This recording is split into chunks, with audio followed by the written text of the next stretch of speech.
transcending into the Hyuga clan, he became a distinguished member of the esteemed family. While he could have comfortably indulged in privileges, he found himself ridiculed for his scarcity of chakra. Unbeknownst to others, all his apparent lethargy was merely a facade to conceal a grand and audacious plan.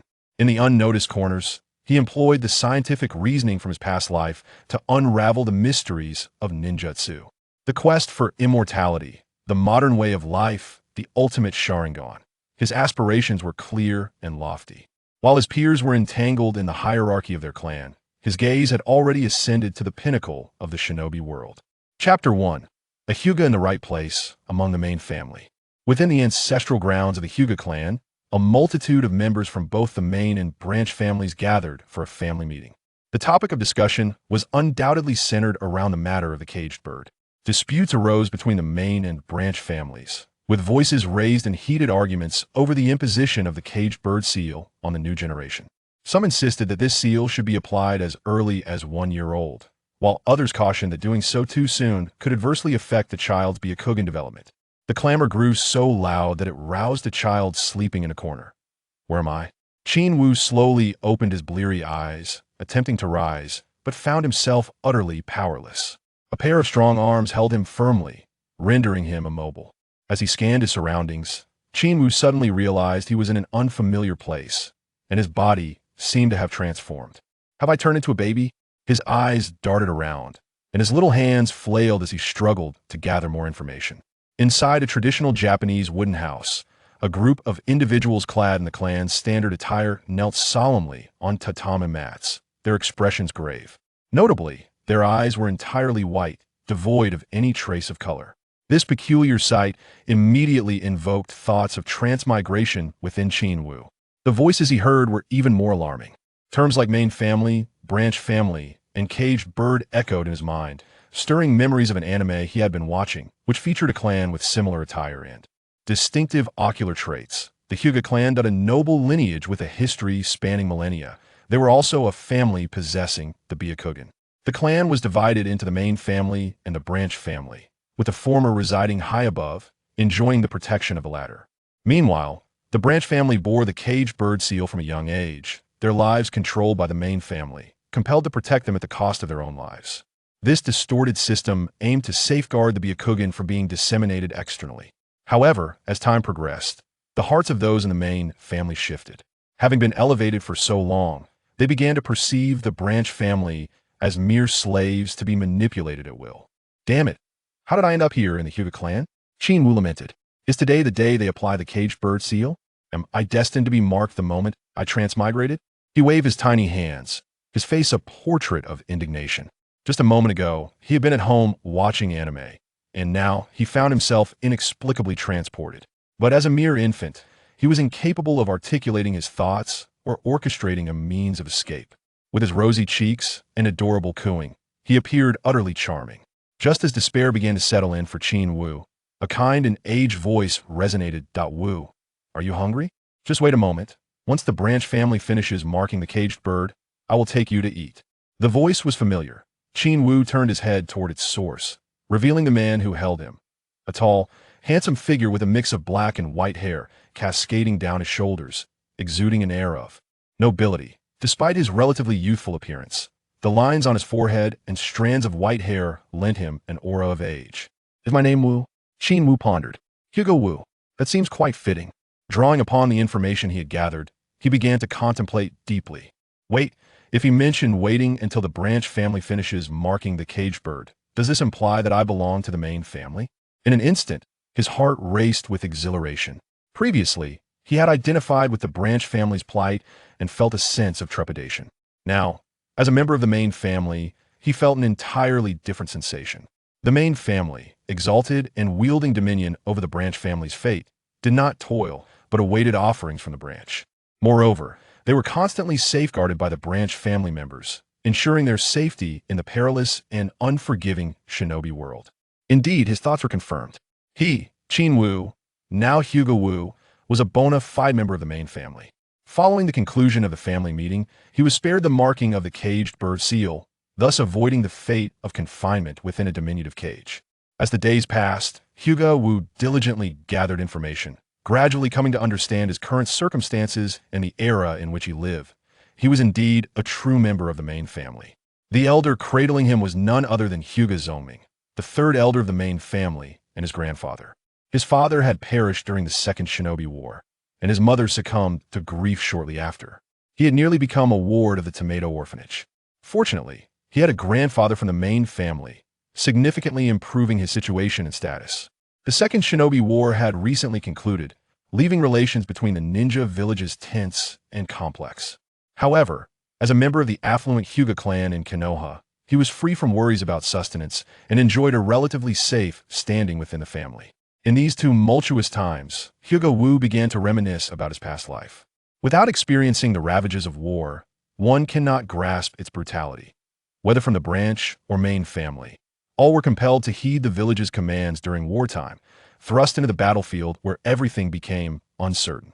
The battlefield resembled a merciless meat grinder, claiming countless lives. Many from the Hyuga clan ventured forth, yet only a handful returned alive. Even members of the main family were said to have fallen in battle. It was evident that the harshness of conflict spared neither the noble lineage nor the main family. Initially, Hyuga Wu was bewildered by the notion of main family members participating in battle. He had assumed they were exempt from such perilous duties. However, upon reflection, he recalled that during the storyline, Ao of the Mist Village had seized a Byakugan during the Third Shinobi War, indicating that even the main family was required to engage in combat. Yet compared to the branch family, their conditions were considerably more favorable. Not only were they shielded by branch family members, but the village also refrained from assigning them excessively dangerous missions. To ensure his survival, Hyuga Wu cultivated a genuine passion for learning and diligently honed his skills from a young age. By the age of 2 or 3, he had already become well-versed in the lore of ninjas. By the time he reached 4, he could awaken his Byakugan, channel chakra, and had established himself as a true prodigy within the Hyuga clan. However, by the age of 5, his reputation as a genius began to fade, replaced by ridicule. This was because others discovered that this once promising talent could only extract a minuscule amount of chakra during his training sessions. Within the confines of the ninja academy, he squandered his days in slothful repose, growing increasingly indolent. This lack of diligence resulted in his grades languishing at the bottom of the class. The chakra he cultivated was pitifully scarce, rendering him incapable of even executing the most fundamental technique of the 3-body jutsu. It is imperative to understand that chakra is a vital component for any ninja. Regardless of the ninjutsu one practices, it necessitates the harmonious utilization of chakra. A ninja with meager chakra signifies, to a certain extent, a deficiency in potential and combat prowess. Even the members of the esteemed Hyuga clan, masters of the gentle fist technique, require a modicum of chakra to perform their art. Consequently, various factors conspired to transform Hinata's once promising genius into a source of disgrace for his clan. By the time he reached school age, he was derisively referred to as the underachiever of the Hyuga family. His insufficient chakra hindered his performance in class, perpetually placing him at the rear. Some members of the branch family harbored a palpable dissatisfaction towards him. Hinata, as a member of the main family, do you not possess any dignity befitting the Hyuga clan? A voice filled with ire echoed, rousing Hinata from his slumber. Chapter 2. The Art of Nourishment. Hinata Satoru turned his gaze and saw a boy clad in the attire of the Hinata clan, with milky white pupils, glaring fiercely at him. Ah, is that not Hinata Shoka? A playful smile danced across Satoru's face. Is not the main family supposed to rely on the branch families for protection? My training seems to have little effect. You should train earnestly, and I shall appoint you as my guard to protect me in the future. With that, he laid his head on the table, slipping back into a state of repose. How shameless you are. You have brought disgrace to the Hinata family. I would never become your guard. You should abandon that notion. Hinata Shoka's eyes blazed with fury, ready to charge forward. Observing this, his classmates from the branch family hurriedly intervened, urging him to calm down. Stop it, Shoka. He is from the main family. Be cautious of family repercussions. Yet, the more they urged, the more the flames of anger blazed within Shoka. Why should such a worthless individual be from the main family, overshadowing him? He had worked so hard, only to protect someone so lackadaisical. Despite his youth, Shoka had not yet endured the harsh trials of the caged bird curse, granting him a vitality that surpassed many adult branch members. Thus, he harbored little fear of Hinata Satoru, who bore the air of a carefree member of the main family. Ding ding ding. The bell signaling the end of school rang. Finally, the school day was over. Hinata Satoru abruptly lifted his head, sprang to his feet, and dashed outside with remarkable energy, entirely unrecognizable from the slumbering figure moments before.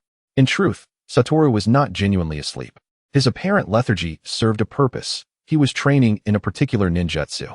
What seemed like idleness was, in fact, a secret endeavor, a ruse to conceal his true efforts.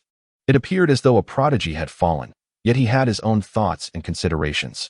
Firstly, the Second Shinobi World War had only recently concluded, and tensions were rife at the borders of the Land of Fire, with small-scale skirmishes and assassinations occurring frequently. Being too talented drew unwanted attention. It was prudent to maintain a low profile. After all, as a member of the Hyuga Main Family, his lack of ambition was somewhat excusable. Secondly, the ninjutsu he developed required a substantial amount of chakra. The continuous cycle of chakra extraction and consumption resulted in a seemingly meager chakra reserve. Compared to other clan members, his chakra was pitifully low, even less than that of some commoners. The technique he had devised was called the art of nourishment. As the name suggests, it allowed him to extract chakra, disperse it, and reintegrate it into his bodily cells, promoting physical development. The impetus behind this ninjutsu stemmed from Satoru's realization that the lifespan of ninjas was typically quite short. The average ninja lived only about 30 years, and even when excluding the toll of war, few reached the age of 40 or 50. This was a stark contrast to the lifespans of ordinary people in his previous life, which were significantly longer. Satoru pondered the reasons behind this phenomenon. In an ancient era where living conditions were poor, shorter lifespans were not unexpected. Ninjas faced constant combat, bearing hidden injuries, leading to premature deaths. However, upon investigation, Satoru noted that ninjas who retired without maintaining their physical fitness experienced a rapid decline in health, often resulting in untimely demise. This observation piqued his interest. How could ninjas, capable of wielding extraordinary powers through chakra, have shorter lifespans than common folk? It seemed illogical. When Satoru successfully extracted a strand of chakra through the Hinata family's chakra extraction technique, enlightenment struck him. He had discovered the root cause of the short lifespan of ninjas. It was the chakra itself. Chakra was born from the amalgamation of energy from all bodily cells and mental strength. This extraordinary power provided ninjas the energy to perform their jutsu. While it appeared mystical, it was merely a form of bioenergy.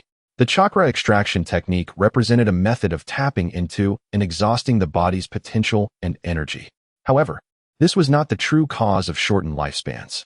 Generally, children began their training around the ages of 4 or 5, during their formative years. Excessive chakra extraction could severely deplete their potential and reduce their lifespan.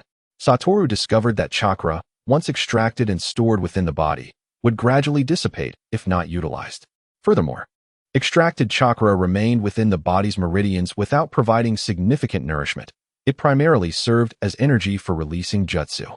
Initially, this revelation astonished Satoru. To verify his findings, he sought counsel from his grandfather, Hinata Sumai. Upon hearing Satoru's inquiries, Sumai's expression grew complex. It is largely accurate. However, we cannot abandon the use of chakra or the path of the ninja. To forsake chakra is akin to disarming oneself, inviting peril. Possessing the perspective of an adult, Satoru quickly comprehended the implications. The shinobi world was fraught with danger. Should one neglect chakra training and fail to become a formidable ninja to protect oneself and their clan, they would inevitably fall victim to others. It was a vicious cycle, inescapable. To mitigate the detrimental effects of chakra on physical potential and longevity, Satoru developed the art of nourishment. In his youth, when his body produced a limited amount of chakra, he refrained from excessive extraction. Instead, he would extract chakra and employ various methods to disperse it, reintegrating it into his physical form. This cyclical process allowed him to extract and train with chakra while maintaining a stable and saturated state, preventing the depletion of his cellular lifespan. Having trained diligently for nearly a year, his results were remarkable. Though he ranked at the bottom of his class, at just over 5 years old, he appeared as though he were 8 or 9. His complexion was rosy, and he exuded vitality, appearing exceedingly healthy. His physical coordination and strength were commendable, and his control over chakra extraction approached perfection. Under his tutelage, The clan's gentle fist technique had been mastered to the 36th form. If he were to unleash his full potential, even an average genin would be defeated within 10 strikes. As he made his way back, the pedestrians moved hurriedly, and the shops lining the streets appeared desolate, with few souls in sight. Upon returning to the Hinata clan, Satoru disregarded the gazes of others and headed straight to a relatively secluded house belonging to the main family. This was his sanctuary, a place for both living and studying. "Satoru, you're back." Hinata-sama greeted him with a warm smile. "The secret medicine is ready. Come inside and drink it." Nodding in acknowledgement, Satoru entered the familiar space. On the wooden table sat a steaming bowl, emitting wisps of white vapor, filled with the secret potion. This so-called secret medicine was a concoction provided by various clans to enhance the potential of their descendants. As for its efficacy, Hinata Satoru had only ever consumed the elixirs of the Hinata clan, lacking any comparative experience to assess their true effects. He lifted the bowl and drank deeply, the secret potion cascading down his throat. In an instant, a warm sensation enveloped his body, as if he were immersed in a furnace. Ah, how delightful! Each time he indulged, a comforting warmth coursed through him, akin to the soothing embrace of a hot spring. He was uncertain of the potion's efficacy, yet the comfort it provided was undeniable. After finishing, Hinata Satoru retreated indoors to commence his training. Though termed training, it was essentially an endeavor to advance his reverse feeding technique. Previously, this technique had significantly aided in his physical development, yet now its effects seemed to have plateaued. Further growth would be impolite. Satoru realized he needed to explore additional benefits. Chapter 3, Reverse Feeding Technique. The chakra extraction technique was activated. Hinata Satoru released the reverse feeding technique, allowing the chakra extraction technique to refine and extract energy from within. The power of his cells continuously mingled with his mental energy, generating a substantial amount of chakra. Remarkably, he was nearing the level of a chunin. With his eyes closed, he attuned himself to the quantity of chakra within.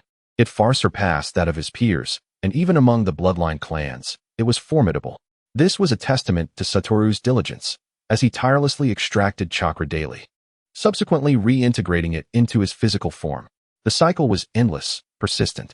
Over time, the energy threshold of his bodily cells increased, and chakra accumulated substantially. The initial version of the reverse feeding technique had become nearly obsolete. It was time to develop new ninjutsu. Satoru mused, should I draw inspiration from the Ein sealing technique, or seek an alternative path? His gaze flickered, his pure white irises seemingly devouring everything in their sight. The Ein sealing technique, a signature skill of Tsunade, one of the legendary sannin of Konoha, allowed for the sealing of vast amounts of chakra in the forehead, ensuring it would not dissipate. This storage capability was undoubtedly practical for a ninja. In battle, should chakra expenditure become excessive, one could rely on the Ein seal for sustainability, exhausting the enemy. Alternatively, one could unleash an unending barrage of ninjutsu to overwhelm foes. Though the Ein sealing technique was admirable, Satoru decided against its use. I am a member of the Hinata main house, and still a child. I do not yet require the battlefield. He was acutely aware of his position. He, a scion of the Hinata clan, must survive to see the conclusion of his tale. Combat was best left to the branch family. His focus would be on nurturing and evasion. Since the Ein seal was not suitable, he resolved to develop a unique ninjutsu focused on health preservation. Once classes were assigned, he would also devise a distinctive escape ninjutsu. As a member of the Hinata clan, he need not exert himself unduly. By remaining discreet, he could certainly survive to the end. He remembered vividly the Second and Third Shinobi World Wars, as well as the Night of the Nine Tails and the destruction of Konoha. As long as he kept his distance, he could easily avoid injury. However, the development of ninjutsu was no simple task. Given Satoru's abilities and knowledge, it would require considerable exploration. If only Orochimaru were present.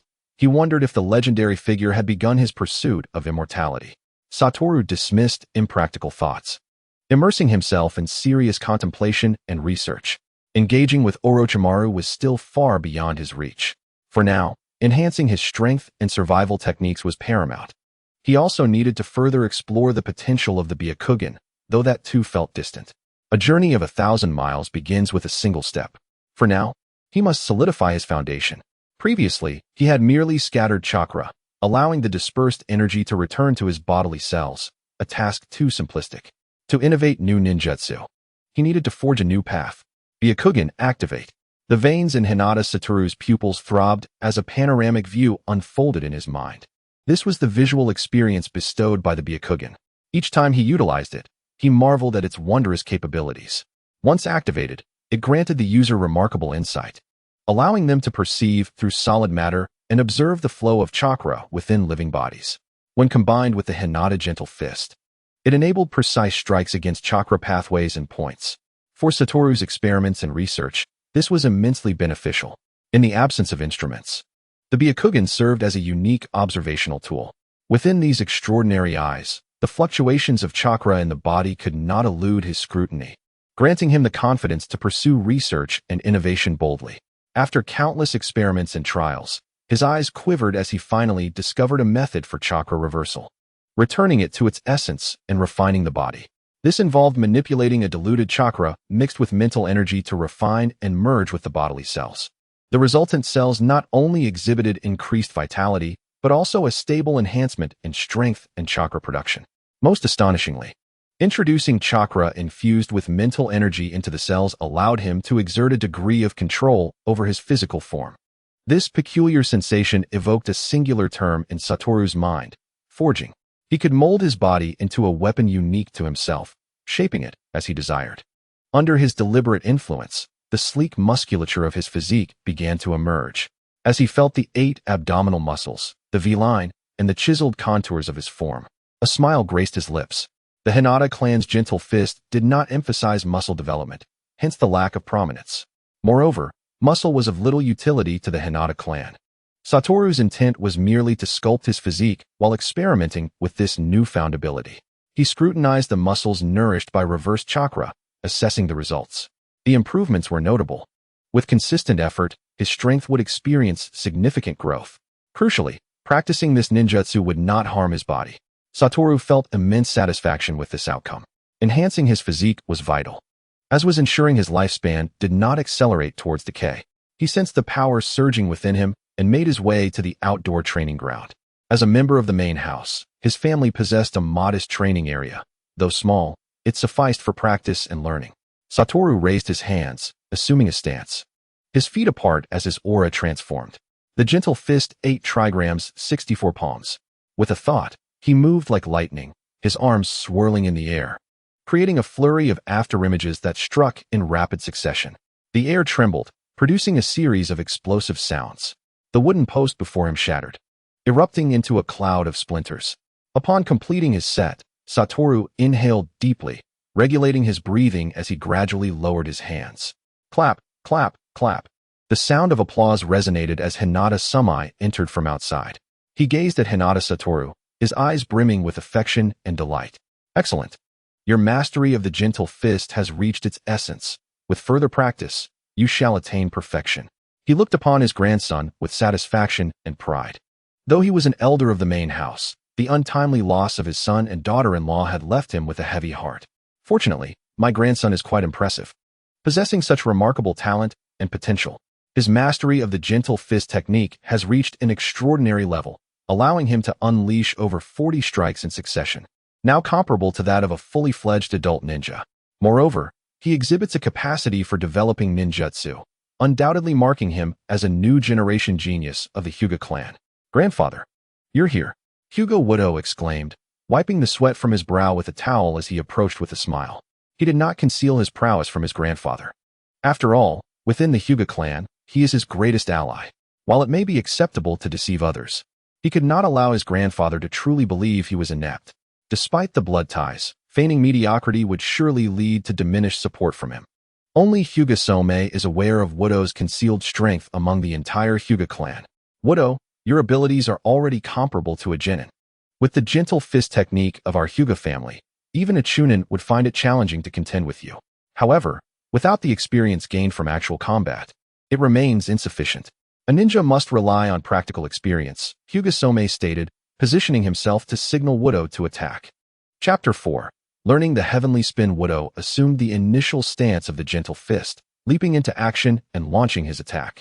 His movements were swift as the wind, the techniques flowing effortlessly, each strike seamlessly connecting to the next, creating an unbroken chain of blows upon Hyuga Somei. Wudo, your mastery of the gentle fist has indeed improved." Hyuga Some praised as he raised his hands, creating an afterimage as he countered the strikes. The two engaged in a dynamic exchange on the training ground, their techniques both fierce and ethereal. With each clash of palms, the air resonated with a powerful metallic reverberation. After a while, Wudo was the first to step back and cease his assault. "No more, no more. Grandfather, your strength remains formidable, and your gentle fist has reached its pinnacle, for now. I cannot keep up." Hyuga Some, being a jonin, would prove difficult for Wudo to defeat, even if he employed all his hidden techniques. Hyuga Some chuckled and praised him. "Wudo, you are not lacking either. In a few years, you will surely catch up to me."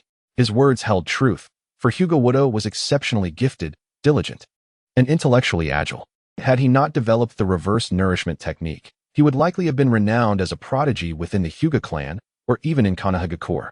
However, Wudo was inherently modest, preferring not to draw excessive attention to himself, which aligned well with the principles of the Hyuga clan. "You have nearly mastered the gentle fist. Would you like to learn the clan's secret technique, the heavenly spin?" Hyuga Some inquired. The heavenly spin is indeed worth learning, Wudo contemplated momentarily before nodding. Previously, he had refrained from learning it for fear of being overwhelmed by complexity, but now that he had a solid grasp of the gentle fist, it seemed appropriate to expand his combat repertoire. It was crucial to acquire additional ninjutsu, especially as class divisions were approaching and he might soon be assigned tasks. "Watch closely and follow my movements precisely. Make sure not to misstep," Hyuga Some instructed, adopting his stance with arms raised high, chakra surging outward as he spun rapidly. The movements were precise, and the form was not overly complicated. However, with his Byakugan activated, Wudo could perceive the intricacies of the heavenly spin as a more complex technique evolving from the gentle fist. Utilizing the heavenly spin requires an immense release of chakra from numerous chakra points, causing the body to rotate like a top, deflecting all incoming attacks. The challenge lay in the simultaneous release of chakra from multiple points, a feat not easily accomplished. Fortunately, Wudo's foundational knowledge was robust and his chakra manipulation adept. After observing once, he was able to approximate the technique. "Grandfather, I believe I have grasped the basics," Wudo declared, striking the initial pose of the heavenly spin. Chakra surged through his body, flowing into his chakra points before erupting outward. He spun like a top, not entirely replicating the technique, but achieving a commendable imitation. Hyuga Some observed with his eyes widened and nodded in approval. "Well done. Your understanding of the heavenly spin is progressing swiftly. However, there are a few areas that need refinement. With diligent practice, you will undoubtedly excel. Pay attention to the gaps in your leg and waist movements. The rotation requires power from your waist as well." He pointed out the areas needing improvement, and upon seeing Wudo nod in contemplation, he ceased his commentary. He was not concerned about Wudo's ability to learn. From a young age, Wudo had been a thoughtful and perceptive child, capable of excelling in both life and studies, requiring no oversight. Consequently, Hyuga Some's approach to Wudo diverged from that of other families. There was no need for stern daily admonitions, merely calm communication. This natural rapport evoked envy among those familiar with them, as every family has its share of unruly children. "I have analyzed and addressed my previous shortcomings. Let us try again," Wudo exclaimed, resuming the initial stance to attempt the heavenly spin anew. This time, his execution was notably refined, with most flaws rectified. His formidable learning ability and commitment to self-improvement deepened his comprehension of the technique. Hyuga Some watched Wudo practice repeatedly, a look of pride illuminating his features. Finally, the clan was set to witness the emergence of a remarkable ninja akin to the legendary Hyuga. Moreover, it was his own grandson. Wudo, however, remained focused on his training, persistently refining the heavenly spin. His talent, while not overwhelmingly potent, was primarily the result of relentless effort. In his youth, as his body had yet to fully develop, he voraciously consumed books, absorbing the knowledge of ninjas. As he matured, he dedicated himself to rigorous training, enhancing his physique, refining chakra, and attempting to master the gentle fist and ninjutsu. If he could not master the gentle fist in one try, he would practice it 10, 100, or even 1,000 times. If the training yielded insufficient results, he would seek guidance and experience. He could endure hardship and set aside his pride when it benefited him. As the sun dipped low in the west, casting shadows across the land, Wudo finally ceased his training, having exhausted his chakra. While eating, he began to recover his strength and vitality. It has been a long time since I have trained so freely. Wudo reflected on the changes within his body, a smile curling at the corners of his mouth. The effects of the reverse nourishment technique were promising. Even while practicing the heavenly spin, the flow of chakra gradually enhanced his physical strength. Though immediate results were not visible, over time, remarkable transformations would undoubtedly manifest. The reverse nourishment technique, akin to cultivating internal energy, replenished chakra to the body, revitalizing his energy.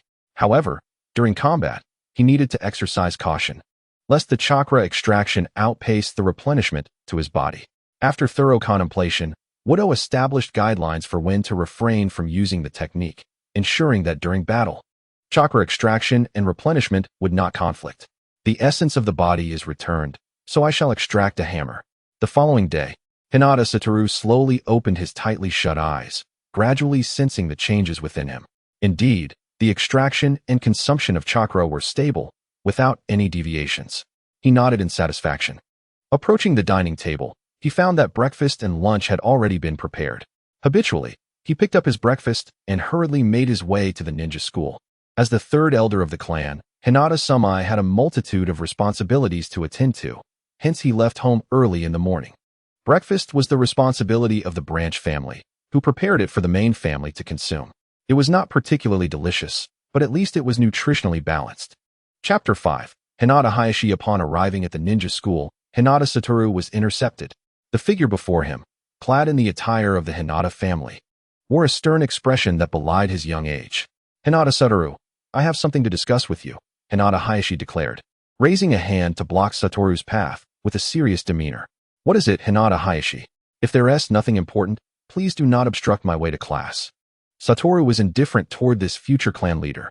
The Hinata clan was not solely dominated by the leader. The elders could also exert pressure on the clan head. Hinata Hayashi had yet to truly assume the mantle of leadership, and Satoru felt no fear.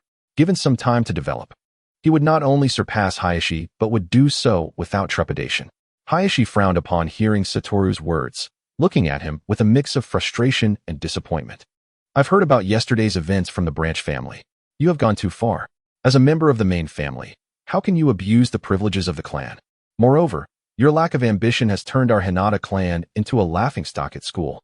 Do you have any idea how others mock you behind your back? The Hinata family's underachiever. It's truly embarrassing for me. Satoru's mouth twitched at this nickname, the Hinata family's underachiever, which resonated with the Uchiha clan's own underachiever label. However, he was not one to be consumed by madness, nor did he harbor thoughts of killing his teacher or annihilating his entire clan. The world may be rotten, but he was part of the main family, enjoying the fruits of this decayed existence. Yet, he found Hayashi's lecturing tone, despite his young age, quite irksome.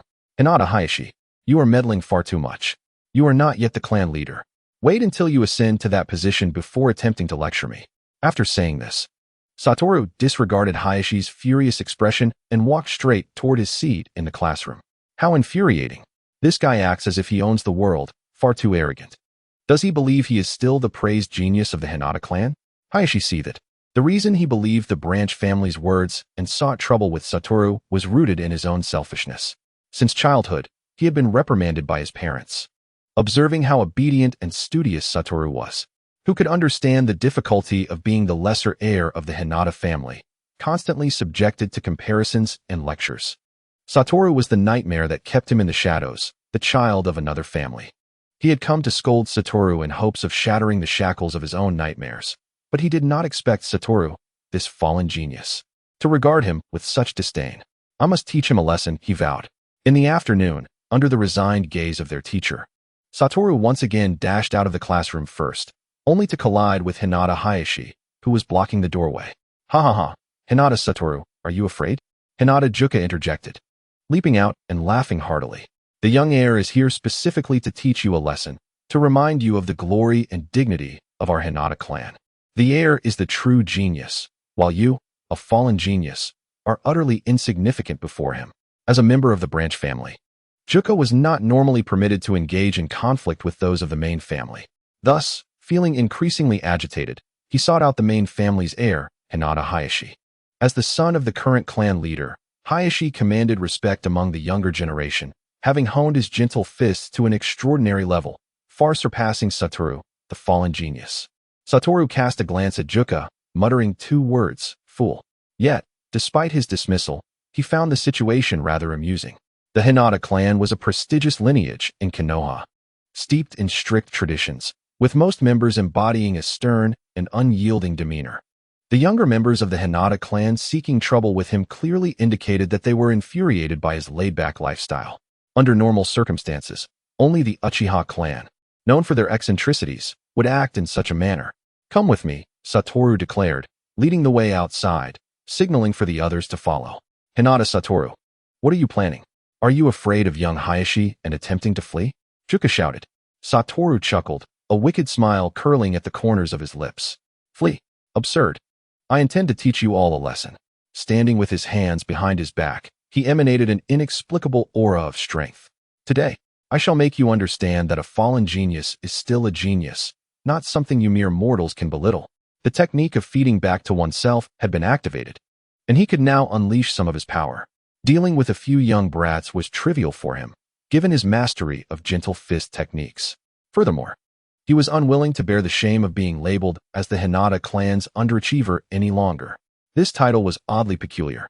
He could not bear the thought of facing Uchiha Obito and Uzumaki Naruto, who would undoubtedly mockingly proclaim the gathering of 3 underachievers from different generations. The thought alone was humiliating. How infuriating. You arrogant fool. If you were not a member of the main family, I would surely teach you a lesson, Juka exclaimed, shaking his fist angrily. Being in the same class as Satoru was an unbearable torment for him. Every time he saw Satoru sleeping in class, he resented the system that separated the main and branch families. How could such a slothful individual, lacking ambition, ever ascend to the lofty heights of the main family? The thought of having to risk his life to protect someone like Satoru in the future filled Juka with indignation. Could the world not be a little fairer? Satoru recognized Juka's long-standing dissatisfaction, and he too felt the flames of anger rising within him. No one relished being viewed as inferior, existing solely as a tool for another's protection. The confinement of a caged bird was incomprehensible to Satoru. While it safeguarded the Byakugan, it also fragmented the family. Fortunately, he was among those who benefited from it. With this realization, his spirits lifted significantly. Hinata Juka, since you seem so eager to fight, I offer you the chance to strike me. Whether you can defeat me depends on your strength. Juka's eyes lit up with disbelief. Is that true? Of course. Hinata Satoru, keep my word. I possess that much integrity. Juka's gaze flickered as he glanced at Hinata Hayashi. Hayashi frowned slightly but, seeing Satoru's disregard for them, nodded lightly. Satoru's arrogance warranted a lesson in humility. With Hayashi's consent, Juka straightened his back, instantly filled with confidence and vigor. The branch family was set to confront the main family, all with the heir's approval. Even if one were to truly engage in combat, no one would dare to trouble him. Hinata Chonghua leaped into the arena, striking a pose as he charged towards Hinata Guang. His opening move was naturally the gentle fist technique, a martial art mastered by every member of the Hinata clan. Chapter 6, Finger Flick Chakra. The branch family members of the Hinata clan are limited to learning only 16 palms. However, Hinata Chonghua possessed unshakable confidence. He believed that through his diligent training each day, he could surely defeat Hinata Guang, who was notorious for his lackadaisical attitude and habit of sleeping in class. If he could not even conquer such a slacker, how could he ever claim to be a part of the Hinata family? With his palms moving at lightning speed, he unleashed a flurry of strikes, creating afterimages in the air as he targeted the vital points on Hinata Guang's body. The gentle fist technique primarily attacks the body's meridians and acupoints, allowing chakra to enter and inflict significant damage. Even a mere graze would be enough to cause considerable harm. Hinata Guang, this is the combat technique and experience I have painstakingly honed. With your lack of ambition, you surely cannot withstand it. Hinata Chonghua boasted confidently as he observed Hinata Guang, who he had watched squander his potential day after day. If he could not defeat such a person, he might as well end it all.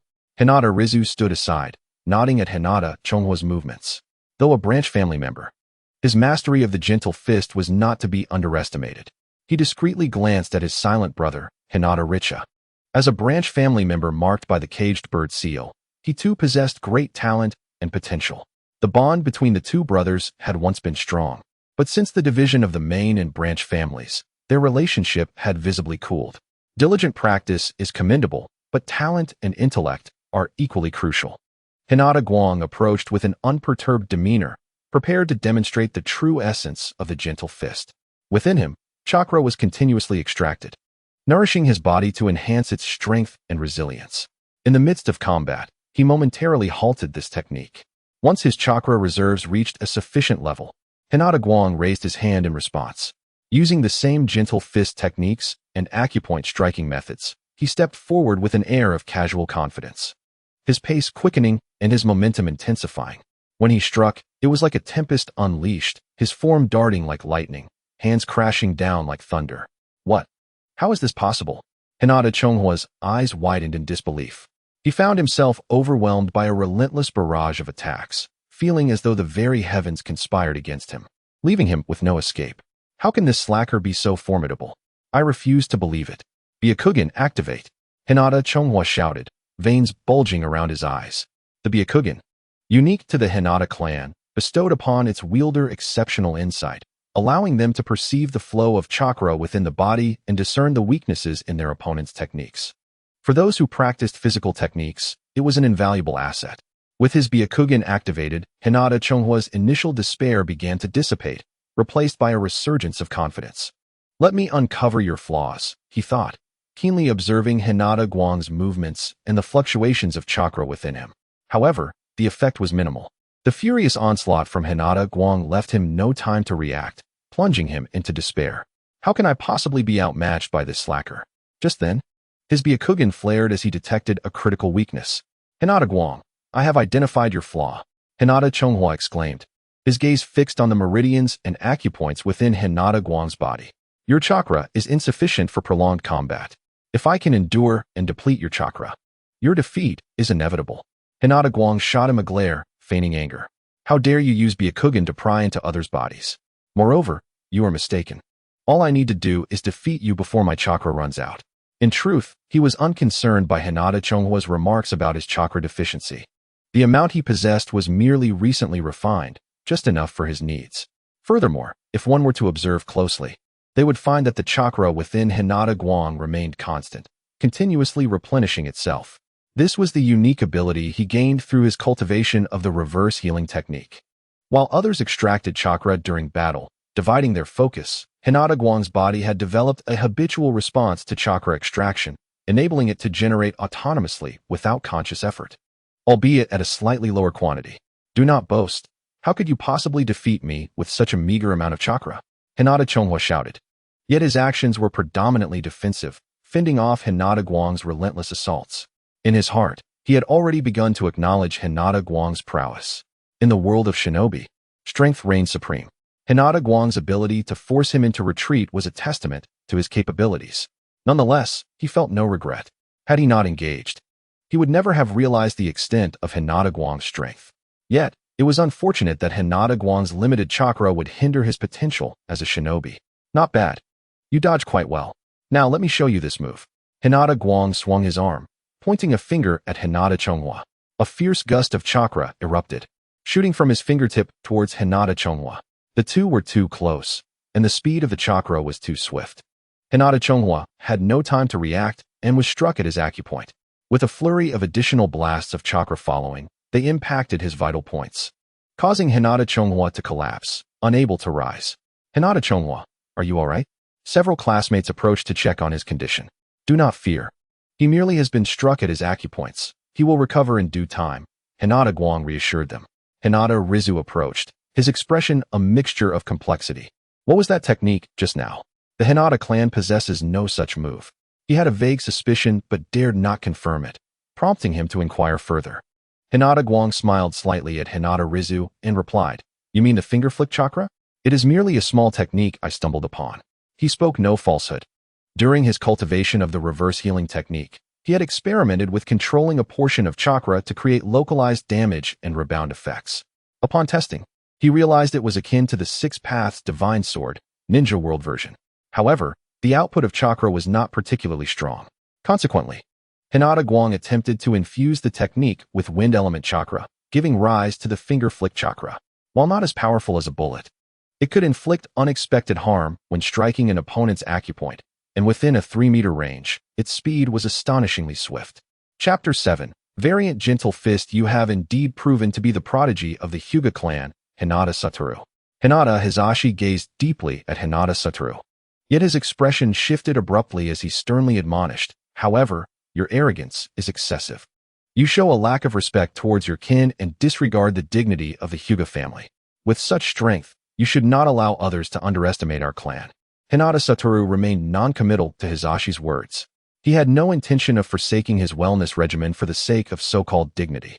It is essential to acknowledge that his current prowess was the result of the foundational techniques he had diligently cultivated. His talents were not exceptionally remarkable. Rather, they stemmed from persistent effort. To engage in daily combat for the glory of the Hyuga clan would be to neglect his own path of cultivation. Furthermore, Hisashi's tone irked Satoru. Even before assuming the position of clan leader, he was already exerting authority over him. The Hyuga clan, steeped in tradition and rigid hierarchy, was not to Satoru's liking, especially when Hisashi acted like a pompous adult reprimanding him. The oppressive atmosphere of the family was something Satoru longed to change. With a cold smile curling at the corners of his mouth, Satoru resolved that Hisashi would be the first to witness this transformation.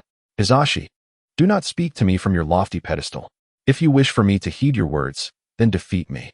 A ninja ought to communicate through the art of ninjutsu, and within the Hyuga clan, that language was the gentle fist.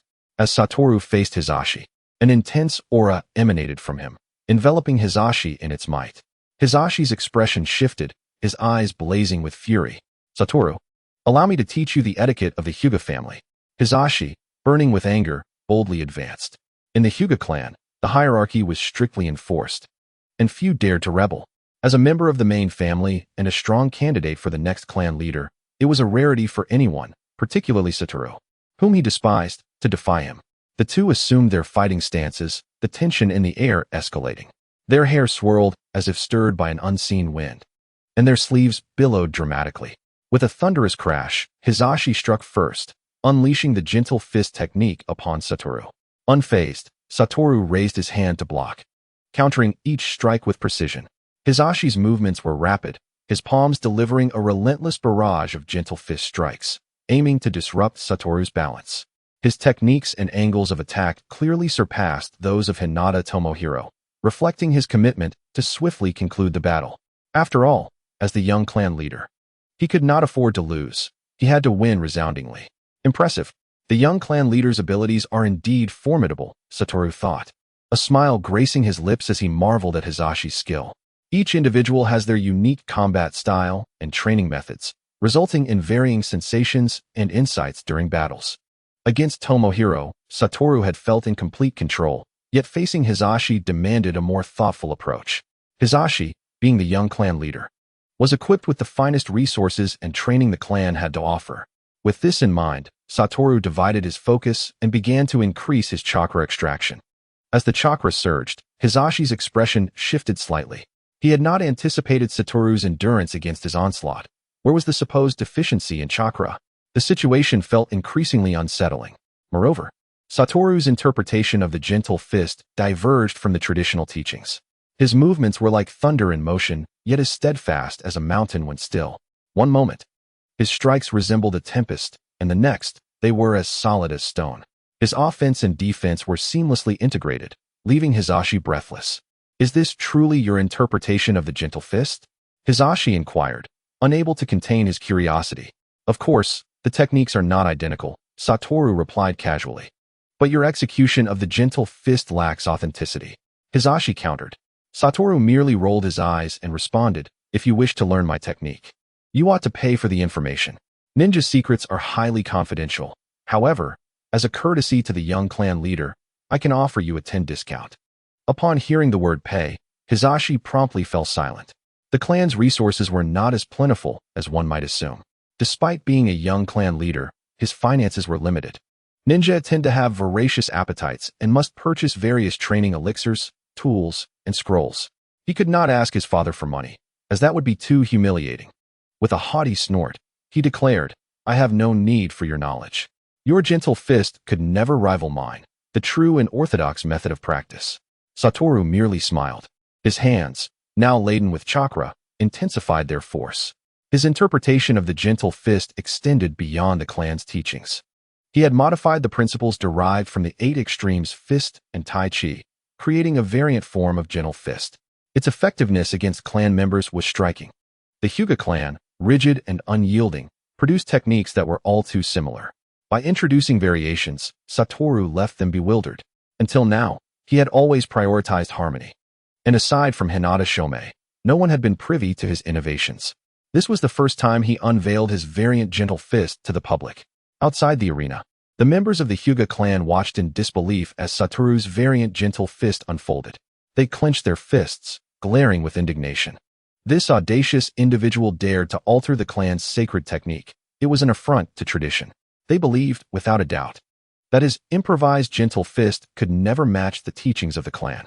Indeed, the Hyuga clan was renowned for its dominance through the gentle fist within the Konoha community. Most clan members were skeptical of Satoru's capabilities, given the clan's conservative nature, where deviating from tradition was taboo. Yet, not all shared this sentiment. For instance, Hinata Tomohiro, having endured Satoru's tempestuous gentle fist, recognized its formidable strength. Another notable figure was Hinata Nichi, Hisashi's younger brother. His aptitude for martial arts and innate talent eclipsed that of Hisashi. The only reason he belonged to the branch family was due to a mere few minutes difference in birth. This absurdity had branded him with the mark of a caged bird, confining him to a life of limitations. Though brothers by blood, their destinies diverged. As a member of the branch family, Nichi trained alongside Hisashi, making him intimately aware of his elder brother's struggles. At that moment, he noticed Hisashi's tightly pressed lips, a clear indication of his frustration and struggle. Chapter 8. Uchiha Fugaku. With a resounding thud, Satoru's palm descended, imprinted with a surge of potent chakra, crashing into Hisashi and shattering his defenses. Hinata Hisashi stumbled backward, losing his balance and falling to the ground. Clutching the injured area, he furiously rose again, eager to retaliate. "You are not practicing gentle fist. This is clearly steel fist," he exclaimed through gritted teeth, glaring at Hinata Goto with palpable indignation. The gentle fist of the Hinata clan, combined with the Byakugan, allows one to perceive the chakra flowing through an opponent's body, targeting their vital points to inflict internal injuries. In contrast, steel fist relies on immense force and explosive power, capable of shattering bones and tearing flesh. The explosive force displayed by Hinata Goto reminded Hisashi of steel fist, a stark departure from the techniques of gentle fist. Do you understand the balance of soft and hard? It embodies the unpredictability of gentle fist along with the ferocity of steel fist, Hinata Goto declared, addressing Hisashi and the other members of the clan. "If you wish to learn, it will cost each of you 2,000 Ryo intuition. How dare you? Who would want to learn your peculiar version of gentle fist?" Hisashi retorted angrily. "The true gentle fist is the strongest." He rose and swung his gentle fist, ready to engage once more. However, Hinata Goto was not about to grant him the opportunity, swiftly pointing a finger. The snapping energy surged forth, infused with chakra, striking Hisashi's vital points and rendering him incapable of resistance. With a pained cry, Hisashi collapsed, his eyes bulging, veins writhing beneath his skin, presenting a most agonizing sight. The members of the Hinata clan, both from the main and branch families, recoiled in fear. "Brother, are you all right?" Hinata Hayashi shouted, breaking through the crowd to check on Hisashi's injuries. Despite their complicated relationship, they were still brothers, and the bond had not yet fractured beyond repair. After all, Hisashi's son Niji had yet to be born, and their animosity had not escalated to the point of deep-seated hatred. Witnessing his brother's suffering stirred deep emotions within Hayashi. "Hinata Goto, what have you done to Hisashi? Release him now." Hayashi glared fiercely at Hinata Goto, his intensity palpable.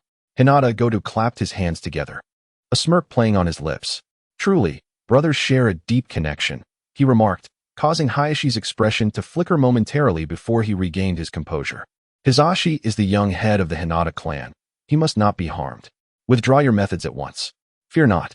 It is merely a bit of pain inflicted by chakra striking specific points," Hinata Goto reassured, extending his hand to unleash another snap of energy at Hisashi's vital points. The technique of gentle fist, when combined with the Byakugan, allows for remarkable precision. Hinata Goto, having mastered the art of pressure points, found himself inspired by the concept of the life and death talisman from his past life. This technique, wielded by the Tianshan girl of the Shinsha sect, involved condensing one's internal energy into a thin ice, penetrating the body's vital points. When activated, it inflicted unbearable agony. While Goto attempted to apply chakra in a similar fashion, he realized that chakra and internal energy were fundamentally different. Nevertheless, he developed a method to strike specific points, inflicting excruciating pain that even the most resilient ninja would find unbearable. Hisashi experienced this for the first time, confronting a soul-crushing pain that shattered his typically stoic demeanor. Crying and sobbing, he appeared utterly defeated. "Brother, do not fear. It will be all right," Hayashi comforted, feeling a surge of sympathy for his brother's plight. Ultimately, they were still brothers, bound by blood. Hisashi gasped for breath in his brother's embrace, gradually regaining his composure. Hayashi's broad shoulders provided a sanctuary for his wounded spirit, a refuge from his failures and a shield from the gaze of others. At that moment, a brazen voice pierced the air. "The young head of the Hinata clan is crying. What a disgrace for the two great ocular clans of Konoha." A group of strikingly handsome youths, adorned in Uchiha clan attire, approached with an air of arrogance, their beauty captivating the onlookers. They were all members of the Uchiha clan, exuding an aura of aloofness and superiority. Hinata Goto also took note of this assembly of striking individuals. The Hinata clan, while also a prestigious family in Konoha, did not quite measure up to the Uchiha in terms of allure. The Uchiha clan was renowned for its stunningly attractive members, and their presence commanded attention. The leader of this group, slightly older than Hinata Goto, surveyed Hisashi with a look of disdain. "Hisashi, this is an internal matter of the Hinata clan. Do not involve the Uchiha," he said, revealing himself as Uchiha Fugaku, the young head of the Uchiha clan, whose exceptional talent had allowed him to awaken the Sharingan at the tender age of 8. While he was older and more powerful than both Hinata Goto and Hisashi, rumors suggested he had already opted to leave the academy to undertake missions on the battlefield. Ignoring Hisashi's agitated expression, Fugaku turned his attention to Hinata Goto, recognizing the strength it took to defeat Hisashi. As a ninja, gathering intelligence was second nature to him, even though he had yet to assume the role of clan leader. Responsible for fostering relations between the Uchiha and Konoha, he was brimming with confidence. He regarded Hisashi, the young head of the Hinata clan, with little regard. However, defeating Hisashi piqued his interest further. Just then, a scene unfolded that sent him into a fit of rage. Hinata Goto disregarded Fugaku's gaze and boldly approached the Uchiha members, his eyes alight with admiration for a particular Uchiha girl. Though still young, she possessed an exquisite beauty that promised to blossom into breathtaking allure. With her long, flowing black hair and delicate features, she stood like a captivating vision. "Hello, I am Hinata Goto. May we become friends?" He greeted her with an affable smile. The girl, taken aback by his unexpected approach, widened her dark eyes in surprise. "Are you speaking to me?" she asked, pointing to herself, uncertainty lacing her voice. Hinata Satoru nodded vigorously, his expression earnest as he declared, "Of course, it's you. I'm delighted to make your acquaintance. I must have exhausted all my good fortune today to encounter you." The Uchiha clan indeed produced an abundance of handsome men and beautiful women, a sight that was truly pleasing to the eye. This was the impression Satoru had. Moreover, gazing at the young lady's exquisite features, he felt an inexplicable sense of familiarity. Hence, he approached to greet her. "Get away, you little brat. What do you want? Don't come any closer," Uchiha Fugaku thundered, positioning himself forcefully between Satoru and Uchiha Mikoto, effectively separating them. "Mikoto, Uchiha Mikoto, such a lovely name," Satoru smiled. It then dawned on him why she seemed so familiar. She was indeed Uchiha Mikoto, the mother of Itachi and Sasuke, and also Fugaku's future wife. Satoru's gaze flickered between Fugaku and Mikoto, contemplating whether to pursue a romantic interest. Fugaku felt a shiver run down his spine under Satoru's scrutinizing gaze, a sense of dread creeping in as he perceived ill intentions from the Hinata heir. Were it not for the village's laws against violence, he would have relished the chance to teach this young Hinata a lesson. Mikoto had been his childhood sweetheart, his betrothed since they were young. Observing Fugaku's anxious demeanor, Satoru couldn't help but chuckle inwardly. The expression of anger and worry on his face suggested he viewed Satoru as a formidable threat. His interest in Mikoto was merely innocent admiration. After all, he was just a child. The idea of vying for love seemed premature, especially given the age difference between them. Furthermore, the Hinata clan had long prohibited intermarriage with outsiders to preserve their bloodline. Perhaps he ought to consider ways to abolish this antiquated family rule. As the ninja world was filled with captivating beauties, Mikoto felt her cheeks flush at the unabashed compliment, a reaction that only fueled Fugaku's irritation further. That wretched Hinata brat. She is my fiancée, he muttered, hastily pulling Mikoto away while continuing to grumble. Mikoto, that guy is slick-tongued and clearly up to no good. Don't let him deceive you. Just look at him. He must have tricked numerous girls. Satoru was left speechless by the incessant accusations and disparagement that reached his ears. He merely wished to befriend Uchiha Mikoto. It's only natural to appreciate beauty, after all. Satoru-kun is quite impressive. He scared off Uchiha Fugaku, someone remarked. No wonder he is the fallen genius of the Hinata clan. Satoru found it perplexing that despite having defeated Hinata Chuka and Hinata Hisashi, he was still labeled a fallen genius. It seemed this title was inescapable. Hinata Satoru, you should steer clear of that girl. She is Fugaku's fiancée, Hinata Hisashi, who had risen to his feet at some point, spoke calmly. My clan will not permit you to act recklessly. He realized that Satoru appeared unassuming, yet clearly disregarded the Hinata clan's rules and honor. Otherwise, he wouldn't have been so lackadaisical in school, becoming the subject of ridicule.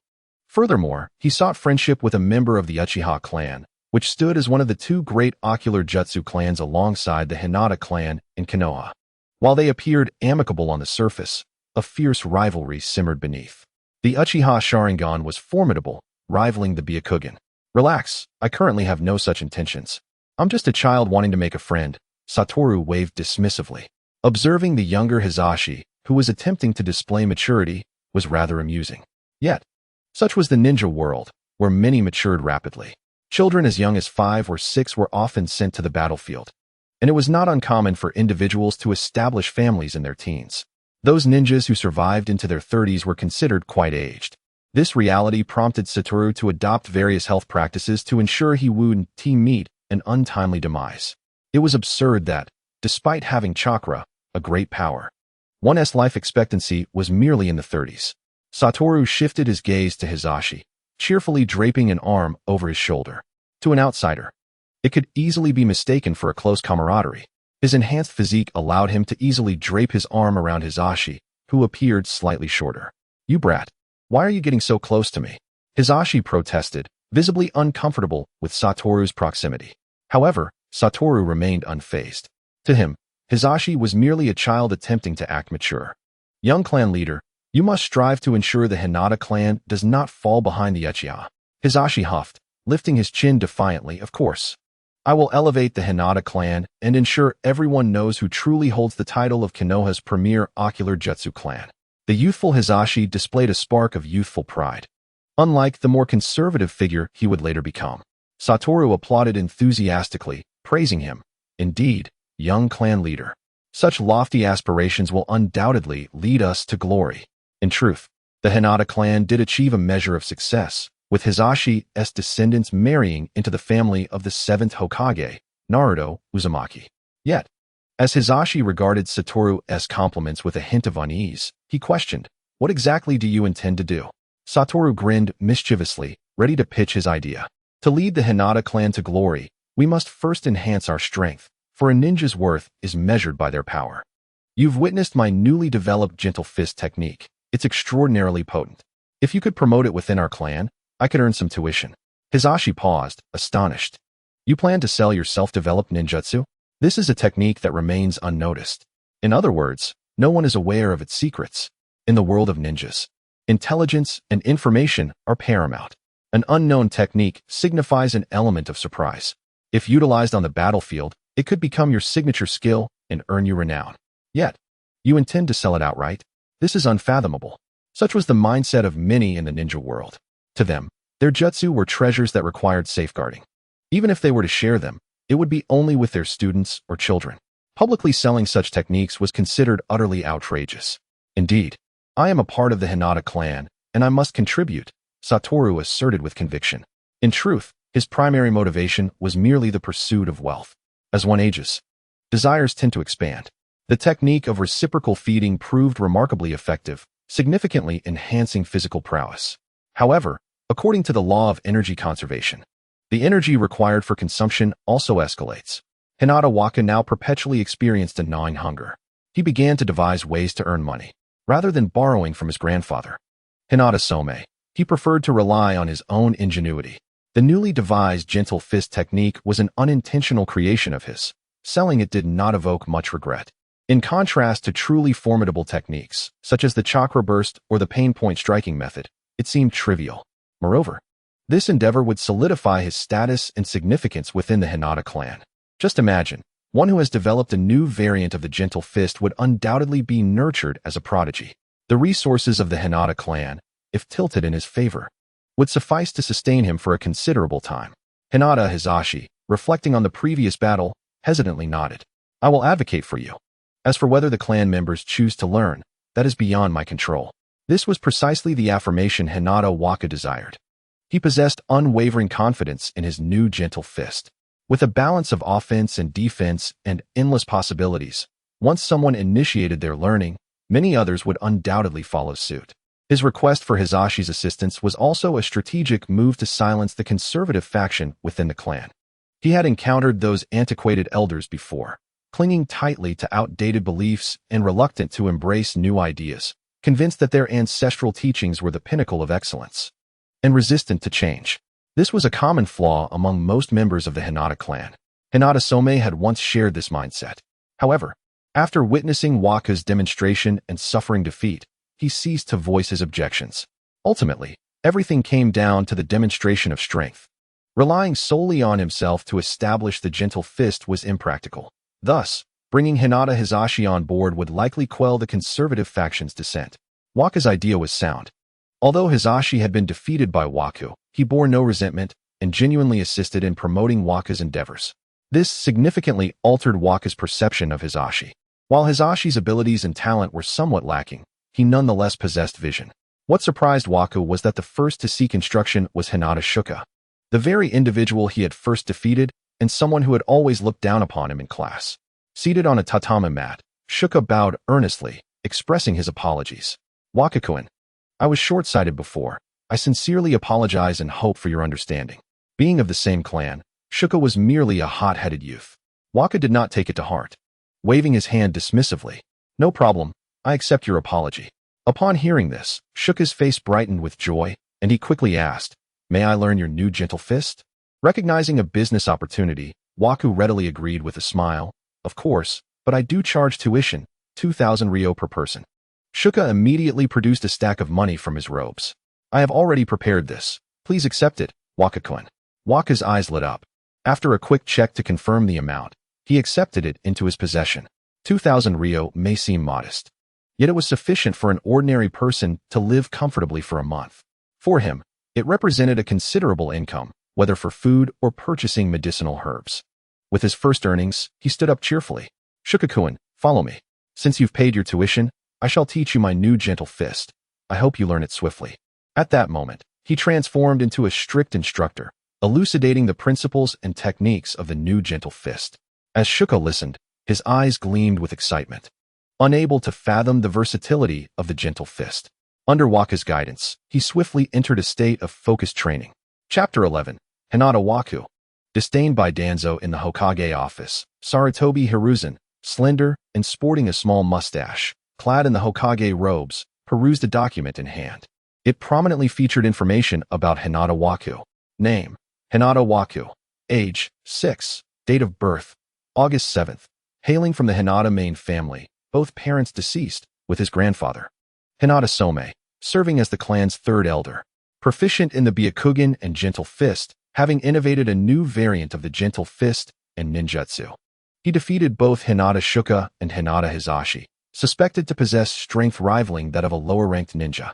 Weaknesses: sleeping during class, avoiding social interaction, and possessing a meager chakra reserve. In his early years, he was diligent and earnest in his training. However, for reasons unknown, he became complacent, earning the moniker of the Hinata clan's underachiever. The information was clear and comprehensive, revealing all that could be discerned about Hinata Waku, a fallen genius of the Hinata clan. It appears he possesses some talent after all, Sarutobi Hiruzen remarked.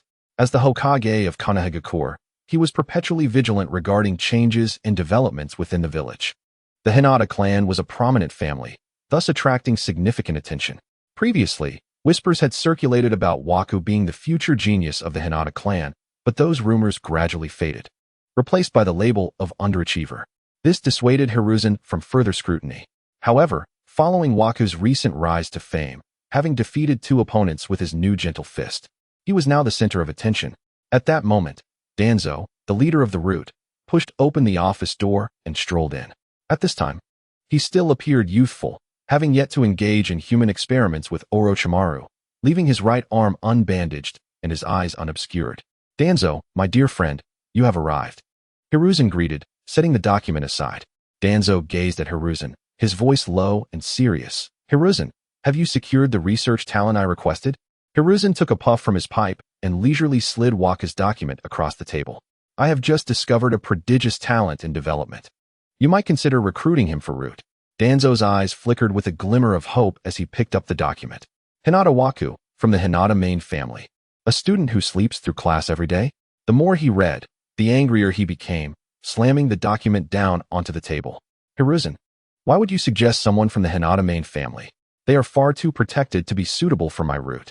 It was well known that the Hinata Main Family was under extensive protection. Should Waku enter root, the clan would likely dispatch several branch family members to supervise and safeguard him. His root was a department with stringent confidentiality measures, the very essence of Konoha, and not meant for public exposure. Moreover, this Waku spent his days sleeping in class, hardly embodying the traits of a true genius. The so-called developmental ninjutsu was merely a modification of the gentle fist technique. Such abilities were beneath Danzo's notice. "Hiruzen, finding the scientific genius you seek is no easy task. Waku is the best candidate I have encountered in the village," Hiruzen replied coolly. Hinata Waku's ability to innovate upon the foundations of the gentle fist at such a tender age made him an invaluable asset. If you miss this opportunity, finding another will prove difficult. The implication is clear. Either Hinata Soma or the talents of the village will vanish. Konoha, being a ninja village, possesses a multitude of ninjas. Yet scientific talents are scarce. Individuals like Hinata Soma are rare, with only his disciple, Orochimaru, in the village. However, Orochimaru is not one to be entrusted to Danzo. His friend's extreme ideas and peculiar disposition could lead him astray. As a member of the Hyuga Main Family, Hinata Soma is positioned within root, allowing him to keep an eye on Danzo as well. "Hinata Soma, you will come to regret this," Danzo seethed. His quest for scientific talent is driven by the desire to unravel the secrets of the first Hokage, Senju Hashirama's cells, to obtain formidable power for the protection of Konoha. Now that Sarutobi Hiruzen denies him support, he is left to explore alternative means. Previously, he considered collaborating with Orochimaru, but Sarutobi Hiruzen's intervention halted any action. As Sarutobi Hiruzen withholds assistance, he is compelled to pursue a partnership with Orochimaru for human experimentation. "Danzo, I am the Hokage. All must adhere to my directives," Sarutobi Hiruzen stated coldly. Danzo's anger flared at these words, as Sarutobi Hiruzen frequently used this statement to belittle and suppress him, fueling his resentment. Had he not faltered in front of his teacher years ago, he might have occupied the Hokage's seat himself. With this thought, Danzo turned and left, slamming the door behind him. Unbeknownst to Hinata Soma, he is viewed with disdain by Danzo, which would undoubtedly leave him speechless. In contrast, protagonists in other novels often catch Danzo's interest, eager to recruit them into his ranks. Yet here he is, facing rejection. In recent days, Hinata Soma has been incredibly busy within his clan. His gentle fist technique, promoted by Hinata Hisashi, has begun to gain traction among the younger members of the family. Part of this is attributed to Hisashi himself, who, despite being defeated by Hinata Soma, still considers himself the future head of the clan. He possesses the capability to support any endeavor that benefits the family. Additionally, his grandfather, Hinata Some, has shielded him from pressures. Under these circumstances, Hinata Soma has taken on around 10 students, significantly bolstering his finances. At the training grounds, the younger members of the Hyuga clan diligently practice, their movements swift and drenched in sweat. Equipped with a foundation in the gentle fist, they quickly grasp the newer version of the technique. Each individual practices earnestly, presenting an impressive facade. The new version of the gentle fist emphasizes a balance of hard and soft techniques, with the explosive force of the steel fist being slightly more challenging to master. However, compared to the original version, which required an understanding of numerous meridians and thousands of chakra points, this is considerably simpler. Without an astute mind, mastery is nearly impossible. Once one grasps the fundamentals of the new version, they can control their muscles, condensing their power into a single point, unleashing a punch that shatters the air. Not far from the training ground, the clan leader observes the scene, his Byakugan allowing him to perceive everything clearly. Hinata Soma, this child of the Hyuga Main Family. I hope he can instill new vitality within our clan. The ninja world recently emerged from the Second Great Ninja War, and much effort is required to rebuild. The Hyuga clan seeks to rejuvenate its strength and vitality, relying on the diligence of the new generation. His decision not to impede Hinata Soma's actions stems from hope. Decay will inevitably fade, while the new generation embodies promise. The new version of the Gentle Fist reveals budding branches on the great tree of the Hyuga clan. Chapter 12. Handcrafted Ichiraku Ramen on the bustling commercial street. A throng of people, clad in ninja attire and ordinary clothing, mingles along the path. As time passes, Konoha, the most prosperous village in the Hokage world, gradually revives following the war. Hinata Soma strolls along the street, eyeing the newly opened establishments, contemplating where to indulge in a meal. Behind him follow several young members of the Hyuga clan, his students in the new version of the Gentle Fist. Their presence has filled Hinata Soma's pockets, allowing him to extend the traditional gesture of treating them to a meal. Under Hinata Soma's guidance, they enter a modest ramen shop. While the establishment is unassuming, its prices are not. In the realm of the Hokage, fine cuisine is rare. For both ordinary citizens and ninjas, it represents an exceptional delicacy. After taking their seats, Hinata Soma calls out to the owner, "Please bring us 8 bowls of ramen." "Certainly," comes the prompt reply. Moments later, a young girl emerges from the kitchen, her demeanor fresh and poised. Though still youthful, she carries the bowls of ramen with remarkable steadiness. 8 steaming bowls are deftly delivered to their table. "I'm ready to dig in." "Thank you for the treat, Hinata-kun," Hinata Shoka expresses, clasping his hands in gratitude. The others follow suit, most of whom are branch family members, showing deep respect for their instructor, Hinata Soma. After their thanks, they transform into voracious diners, eagerly devouring the ramen, their faces illuminated with satisfaction. Their expressions evoke the thought in Hinata Soma's mind of sending them off to become food streamers. Surely that would be lucrative. "This is incredible. Please, teach me how to make ramen." A slender, dark-skinned boy pleads with the chef, tugging at his sleeve with fervent desire in his eyes. In a world starved of culinary delights, ramen is a remarkable treat for the common person. The boy's passion for ramen has ignited a fervent love for the dish. "Don't even think about it. This is my unique skill, essential for my survival in Konoha, destined to be passed down to future generations." The chef, also the owner, firmly declines. Unyielding, the boy declares, "I beg you. I've fallen in love with handcrafted ramen. If you teach me, I will gladly become your apprentice or even your son." His fervor for ramen is palpable. The members of the Hinata clan are engrossed in the spectacle, momentarily forgetting to swallow their noodles. Meanwhile, Hinata Soma gazes at the boy in astonishment. The slender, dark-skinned youth before him is none other than the future owner of Ichiraku Ramen, the legendary handcrafted ramen chef. In his previous life, internet users humorously dubbed him the strongest in the Hokage realm, Otsutsuki Ichiraku. Despite Konoha's numerous trials and tribulations, he continues to operate his ramen shop, a testament to his remarkable resilience. Hinata Soma, with his chin resting on his hand, watches the scene with intrigue. Am I witnessing history? Oh, it seems I am part of it too. I am almost the same age as him. He murmurs softly, catching the attention of Hinata Shoka. Since being defeated by Hinata Soma, Hinata Shoka's demeanor has shifted dramatically, now exhibiting profound respect. Hinata Soma wonders if perhaps a member of the main family has cast a spell upon him. However, seeing his clear eyes devoid of hatred dispels his doubts. Only one possibility remains. In the world of shinobi, strength is revered above all else. Previously, he spent his days attending school and sleeping, secretly honing his skills in the art of nurturing, which rendered him seemingly weak. However, upon revealing a fraction of his power, coupled with his prestigious clan identity, he swiftly commanded the respect of Hinata Choka, who dared not act recklessly in his presence. "Is there commotion disturbing you, Wataru? Should I intervene?" Hinata Choka inquired. Wataru shook his head, casting him a peculiar glance. No need. I hold great promise for this young man. His eyes and actions reveal his profound love for ramen. Should he master the craft, he might elevate the ramen shop to new heights. Do you truly think so highly of him? Hinata Choka asked in astonishment. A subtle smile adorned Wataru's face. He is the founder of Ichiraku Ramen, destined to become a culinary sensation in Konoha. Perhaps an early investment would be prudent. Wataru's gaze flickered thoughtfully as he contemplated the investment. Despite Ichiraku Ramen being a modest establishment, its clientele was anything but ordinary. The main characters often gathered there, fostering strong connections. As a member of the Hyuga clan, investing in Ichiraku Ramen bore no drawbacks. Additionally, a chain of stores could be established, expanding Ichiraku's reach to other nations. Holding shares in Ichiraku Ramen could yield substantial profits annually. With this in mind, Wataru approached the owner. Sir, I believe this young man is not merely fleeting. Should you grant him an opportunity? He proposed, observing the exhaustion on his daughter's face. The owner decided to let her endure the labor. He scrutinized the boy with a serious expression. I'll give you a chance. But if your performance does not meet my expectations, do not blame me for dismissing you. The young man, upon hearing he could stay, leaped with joy.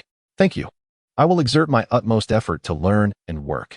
Turning to Wataru, he expressed his gratitude earnestly. I shall repay your kindness. Wataru replied with a smile. Repayment is unnecessary. Simply excel in your ramen making. However, if you could replicate instant noodles, that would be splendid. Ingenious noodles? The young man queried, perplexed. You lack the ability for that now. Focus on mastering ramen first, Wataru advised. He believed instant noodles superior in taste, offering convenience and potential for profit. While such noodles had yet to emerge in this era, they would undoubtedly appear during Naruto's time.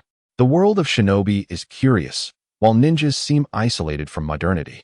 The villages often showcase technologies not seen in previous lives. Wataru mused that the technological advancement of the shinobi world, guided by chakra, had taken an unconventional turn. Chapter 13, The Elite Class at the Ninja Academy. As was his custom, Wataru arrived punctually at school, prepared to indulge in leisure. However, before he could enter the classroom, a golden-haired youth intercepted him.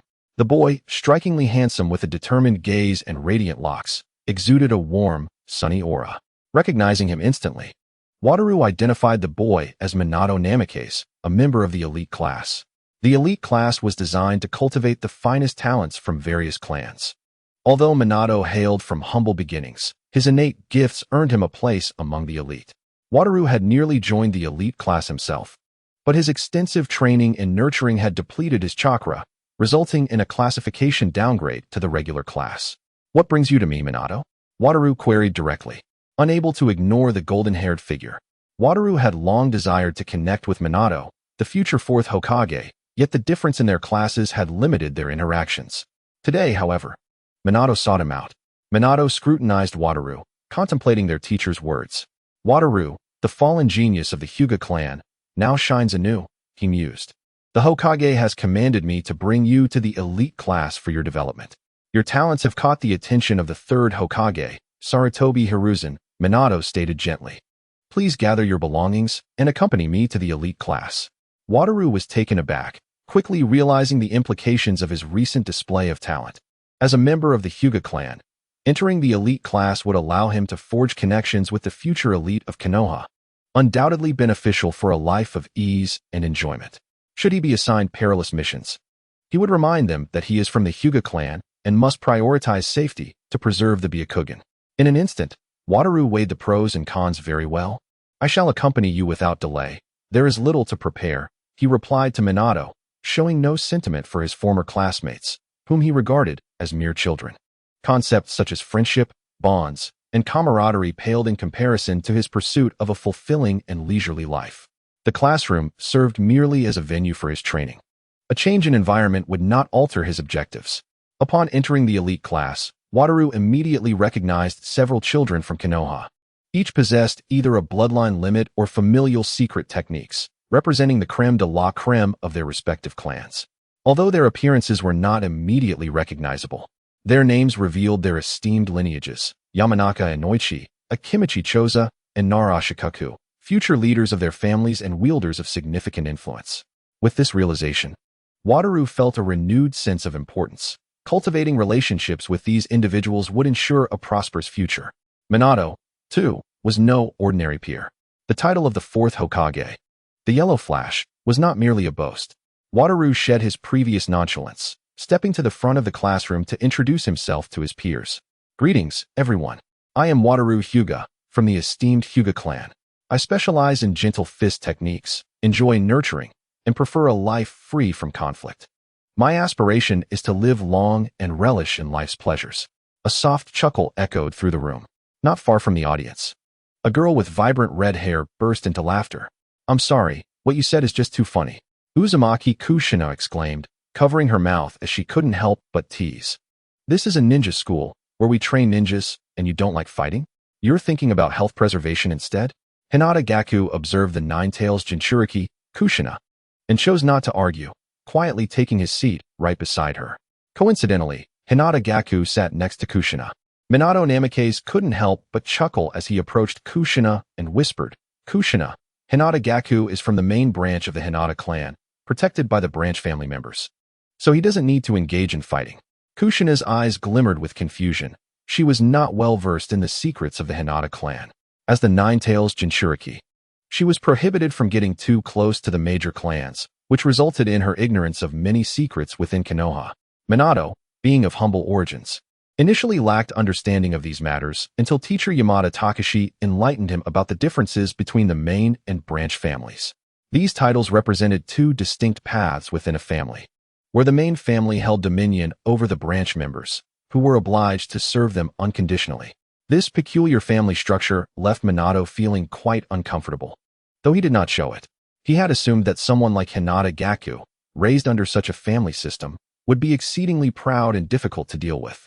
However, upon interaction, he found Gaku to be surprisingly amiable, even more approachable than many scions of prestigious families, devoid of any arrogance. Yet, with more time spent together, it became evident that his pride manifested not in his demeanor, but in his actions. When faced with provocations or troublesome situations, Hinata Gaku simply chose to ignore them. Among his classmates, he appeared indifferent, greeting only a few members of the Hinata clan, including Hinata Shokaku. Minato could clearly discern that Gaku was merely going through the motions. What a strange person indeed. He hoped nothing untoward would occur. Minato felt a headache coming on. As the teacher's appointed class representative, he merely wished for Hinata Gaku to coexist amicably with the other students. This concern mirrored that of the elite class teacher, Yamada Takashi, who also found it challenging to manage such a group of exceptional individuals, many of whom were the heirs of distinguished clans. They were obstinate, and he could not afford to discipline them harshly. Fearing repercussions once they grew stronger and could retaliate using their family influence or sheer strength without him knowing who was responsible. Thus, he had appointed Minato, a talented commoner, to assist him. Minato was warm-hearted, quick-witted, and possessed a remarkable affinity for others. Typically, any issues that arose would gradually resolve under his mediation. Chapter 14. Minato Namikaze and Kushina. It seems I need not worry about him causing trouble. Under Minato's watchful gaze, Hinata Gaku gracefully rested his head on the desk and began to doze off. Minato slapped his forehead, anxiously pondering how the teacher would react upon entering the classroom and witnessing such a scene. What audacity! Sleeping in class on the very first day. Kushina stared at Gaku, her eyes sparkling with mischief. As the nine-tails Jinchuriki, she felt an invisible restraint from the village. This identity had caused her to repeat a year, preventing her from becoming a true ninja. She had long grown weary of the teacher's lectures. Now, Gaku's boldness inspired her to follow suit. Minato's eyelids twitched, and he sighed. Kushina, don't emulate him. Hinata Gaku is a genius. He can afford to skip classes. Besides, the teacher hasn't arrived yet. Who knows, he might punish Gaku later. As for the truth, he was uncertain. He could only pray that Kushina wouldn't be led astray by Gaku. Otherwise, the teacher would surely hold him accountable. All right, let us hope the teacher arrives and gives this guy a proper lesson. Upon hearing Minato's words, Kushina finally settled down, gazing at Gaku with a flicker of anticipation and schadenfreude. How dare he ignore her, especially being from the main family, a clear indication of a troublesome character. With preconceived notions, she found Gaku unlikable. As the class bell rang, a burly man with a square face and thick eyebrows entered. The moment he stepped in, his eyes fell upon Hinata Gaku, who was slumped over on the desk. You insolent brat. Sleeping on your first day in my class? Absolutely outrageous. Yamada Takashi bellowed, his voice seething with anger. Hinata Gaku, stand up and go to the front for punishment. Gaku thought to himself. What a way to start the first day in a new class. Yet, he was unfazed as he stretched his stiff arms and sauntered towards the front.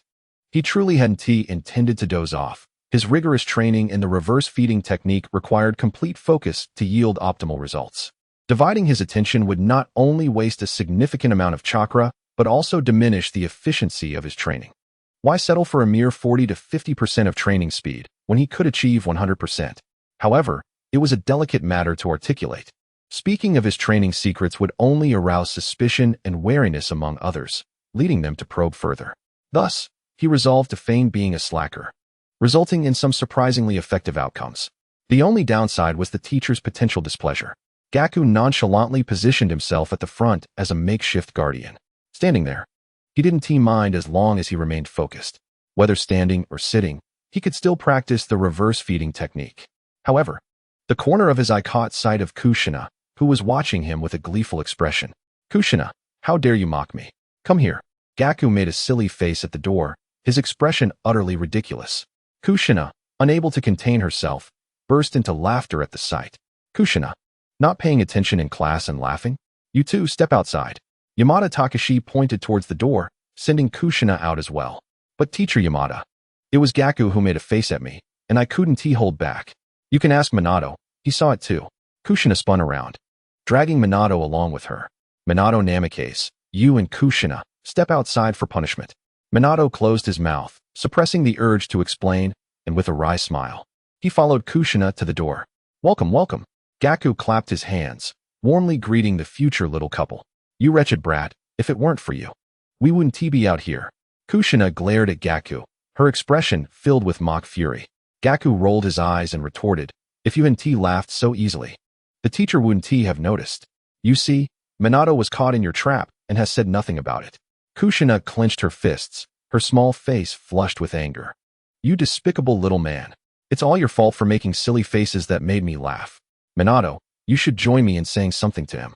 Minato Namikaze, standing nearby, could only chuckle bitterly and gently advised, let it go. We are all classmates. There's no need to let our relationship sour. Kushina huffed in dissatisfaction, retorting, you are just too naive. With that foolish demeanor, how could you ever become Hokage? During a previous class introduction, Minato had expressed his dream of becoming Hokage, while Kushina aspired to be the first female Hokage of Konoha. Their ambitions placed them in a competitive relationship. Kushina held Minato in disdain, believing him overly kind-hearted and foolish, always sporting a cheerful expression, regardless of the situation. Kushina, Minato's chances of becoming Hokage are far greater than yours. You need to work on that explosive temperament of yours. She heard someone say, how could he possibly have a greater chance than me? I'm incredibly strong. In her anger, Kushina nearly revealed her identity as the Jinchuriki of the Nine Tails, but she quickly corrected herself to avoid drawing attention. Otherwise, Minato and Hinata would likely be summoned by the Umbu for questioning. Hinata chuckled, wearing a skeptical expression, leaning against the wall with his eyes closed. He was actually contemplating how to win Kushina's favor. Despite her youth, average strength, and fiery temper, she was like a treasure chest waiting to be unlocked. If properly developed, she could yield immense rewards. While he could not contend with the Nine Tails, the various sealing techniques she possessed were invaluable remnants of the Uzumaki clan. Hey, why have you fallen silent again? Kushina glared at Hinata in exasperation. Hinata glanced at her and gestured towards Minato, who was diligently paying attention to the class. What does Minato listening to the class have to do with you?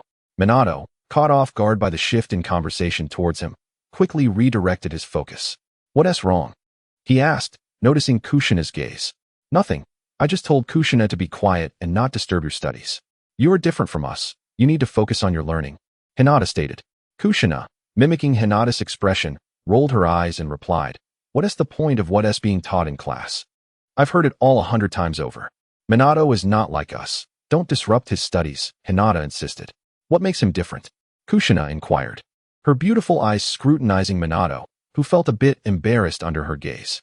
Hinata looked at her as if she were naive, which infuriated Kushina further. Minato is not on our level. He comes from a common ninja background and has learned most of his ninja knowledge in class. We have elders to guide us. While he relies solely on his own efforts to learn and train, without room for mistakes. Techniques and training knowledge are rare treasures for him. A flicker of surprise crossed Kushina's eyes. It was the first time someone had articulated this to her. As a princess of the Uzumaki clan, she had received guidance from Mito in ninjutsu and sealing techniques upon her arrival in Konoha, leading her to believe that learning ninjutsu was easy for everyone. She looked at Minato, who nodded helplessly in agreement. Well, the knowledge taught in school is quite effective and beneficial for me at this stage. Although the body flicker technique and shuriken throwing are basic, they are practical. Even if I were to learn more advanced ninja techniques, I wouldn't be able to use them just yet. He spoke the truth. At his current age, his chakra reserves were not abundant, and mastering a few basic ninjutsu and taijutsu was sufficient for him. Kushina pulled Minato closer, wrapping her arm around his shoulder, and said, "Minato, would you like to be my little brother? I can teach you some other ninjutsu. I know you have great talent and learn quickly. Then you can help me take on Hinata." With that, she cast a smug glance at Hinata. Hinata, narrowing his eyes, smiled at Minato, saying, "Minato, unlike some stingy individuals who require you to be their little brother before teaching you ninjutsu, let us be friends. I'll generously offer you a technique I developed myself." Minato was about to decline when Hinata interrupted. "If you're too shy to accept, just consider it a favor owed to me." After pondering for a moment, Minato could not resist and nodded. At that time, he had yet to become Jiraiya's disciple and was not yet the legendary Yellow Flash. As a common ninja, he could not resist the allure of a free ninjutsu. Seeing Hinata's generous offer, Kushina felt a pang of competitive spirit. "Minato, don't listen to that despicable guy. I can offer you my sealing techniques, which were taught to me by Mito. My taijutsu is undefeated. Learning it is far superior to any sealing technique." Hinata shot back. "Don't boast, you little brat from the Hyuga clan. Sealing techniques are precious knowledge from my Uzumaki clan. Most people can't even learn them, and they're 100 times better than your taijutsu." Thus began a playful exchange of competitive banter, all orchestrated under Hinata's guidance. He didn't want anyone to discover his interest in Kushina's sealing techniques. However, if others realized that it was merely an unconscious rivalry among the younger generation, it would be more palatable. After all, the third Hokage would not dare to reprimand him for such a trivial matter. "Minato, let us go. I'll teach you taijutsu." "So this arrogant guy knows my strength," Hinata declared, pulling Minato along as an irritated Kushina followed closely behind. Minato, caught in the middle and feeling helpless, wanted to refuse but found it hard to keep up with Hinata's swift pace. The trio arrived at a small grove near the Ninja Academy. Konoha, nestled among mountains and rivers, was lush with greenery, and the dense trees surrounded them, creating a serene environment ideal for practice. Many ninjas often trained their techniques in this tranquil forest. "Minato, I'm going to teach you taijutsu. This is my steel fist, developed from the Hyuga clan's gentle fist technique. I can't teach you the gentle fist, of course, as the Hyuga clan would never allow it to be passed on. But even this half is incredibly powerful. You should have no trouble dealing with Jinin," Hinata explained. "Is that really okay?" Minato asked. "But for you to create your own steel fist is quite impressive. Many jounin struggle to achieve that. You truly are a genius from the Hyuga clan. If you put in the effort, I bet the school won't continue to bear the reputation of the Hyuga clan being at the bottom." Initially, Kushina felt displeased by Minato's praise of Hinata, but upon hearing the mention of the bottom, she couldn't help but burst into laughter. "Ha ha ha, the Hyuga clan at the bottom. I don't believe you can create any remarkable ninjutsu," she said, hands on her hips, glaring fiercely at Hinata. Hinata smirked, a light chuckle escaping his lips. "You may observe from the sidelines. I am not one to stubbornly cling to my own opinions or to treasure my own possessions. Allow me to demonstrate the might of my steel fists. Should you wish to learn, it is not an impossibility. However, I certainly have no intention of adopting your ninjutsu." Kushina huffed. Hinata, with determination, pulled Minato aside and began his patient instruction. The primary goal was to gain insights into Kushina's sealing techniques, but befriending Minato was equally essential. Having a future Hokage as a companion would undoubtedly make life more effortless, whether one desired to lounge or pursue other endeavors. My steel fists require no Byakugan to complement them. They are capable of unleashing formidable explosive power while simultaneously enhancing my physical form, fortifying my muscles and strength. Once perfected, I can effortlessly unleash my energy. At that point, even without mastering the gentle fist, I would achieve a harmonious balance of strength and finesse. Hinata showcased the effects of his steel fists to Minato, firmly grounding himself as he concentrated all his strength into a single punch, which pierced through a tree trunk as thick as a human. What do you think? Quite impressive, isn't it? Hinata turned to Minato, seeking his opinion. Minato nodded, his eyes gleaming with surprise.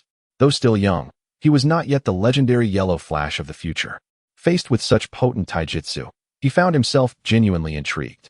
The steel fists emphasize power and do not require the Byakugan's assistance. However, with advanced training, they could reach the level of discerning the wind's whispers. Hinata recounted some exaggerated descriptions from novels of his past life, though he was uncertain whether they could be realized. After all, he had yet to reach such heights himself. His purpose in saying this was merely to provoke Kushina into showcasing her sealing techniques for comparison.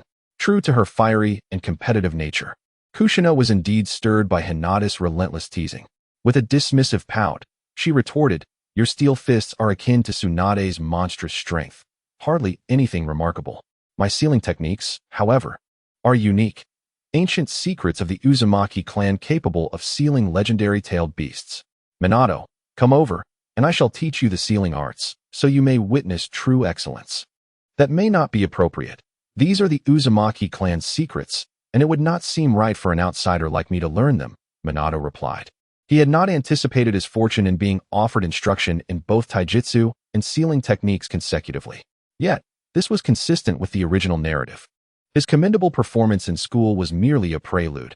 It was his time as Jiraiya's disciple that truly launched him forward. The sealing techniques were imparted to him by Kushina after he rescued her from the clutches of a Cloud Village ninja, leading her to fall for him. Currently, he was still merely a talented student ninja with a grasp of basic ninjutsu. Without opportunity, one could not ascend. However, under Hinata's encouragement, the pace of his ascent had significantly accelerated. Chapter 16. Sealing techniques acquired. The Uzumaki clan has long since perished, leaving only me behind. Even if I impart the sealing techniques to you, there will be no one left to voice any objections, Kushina said, her vibrant demeanor shifting to one of melancholy. Her eyes dimmed as memories of the destruction of the land of whirlpools resurfaced. You ought to console her. You've made her cry, Hinata remarked. It was the first time Minato witnessed Kushina in sorrow. Known among her peers as the fiery red pepper, her strong-willed and passionate nature was well recognized. Now, revealing such vulnerability left Minato flustered. Kushina, please do not be disheartened. If you wish, consider me family, Minato offered. His words aimed to uplift her spirits. His kind reassurances succeeded in bringing a smile back to her face. Watching from the side, Hinata's thoughts drifted. In his past life, he had witnessed Kushina nearly being abducted to the Cloud Village, only to be rescued by Minato. Now, with his interference, would their relationship evolve into one of family? And if they were to become family, would marriage follow? As he pondered these thoughts, Kushina had already commenced her instruction in sealing techniques. As a princess of the land of whirlpools, having been guided by the esteemed Mito, Kushina was well versed in sealing techniques from the most basic to the advanced.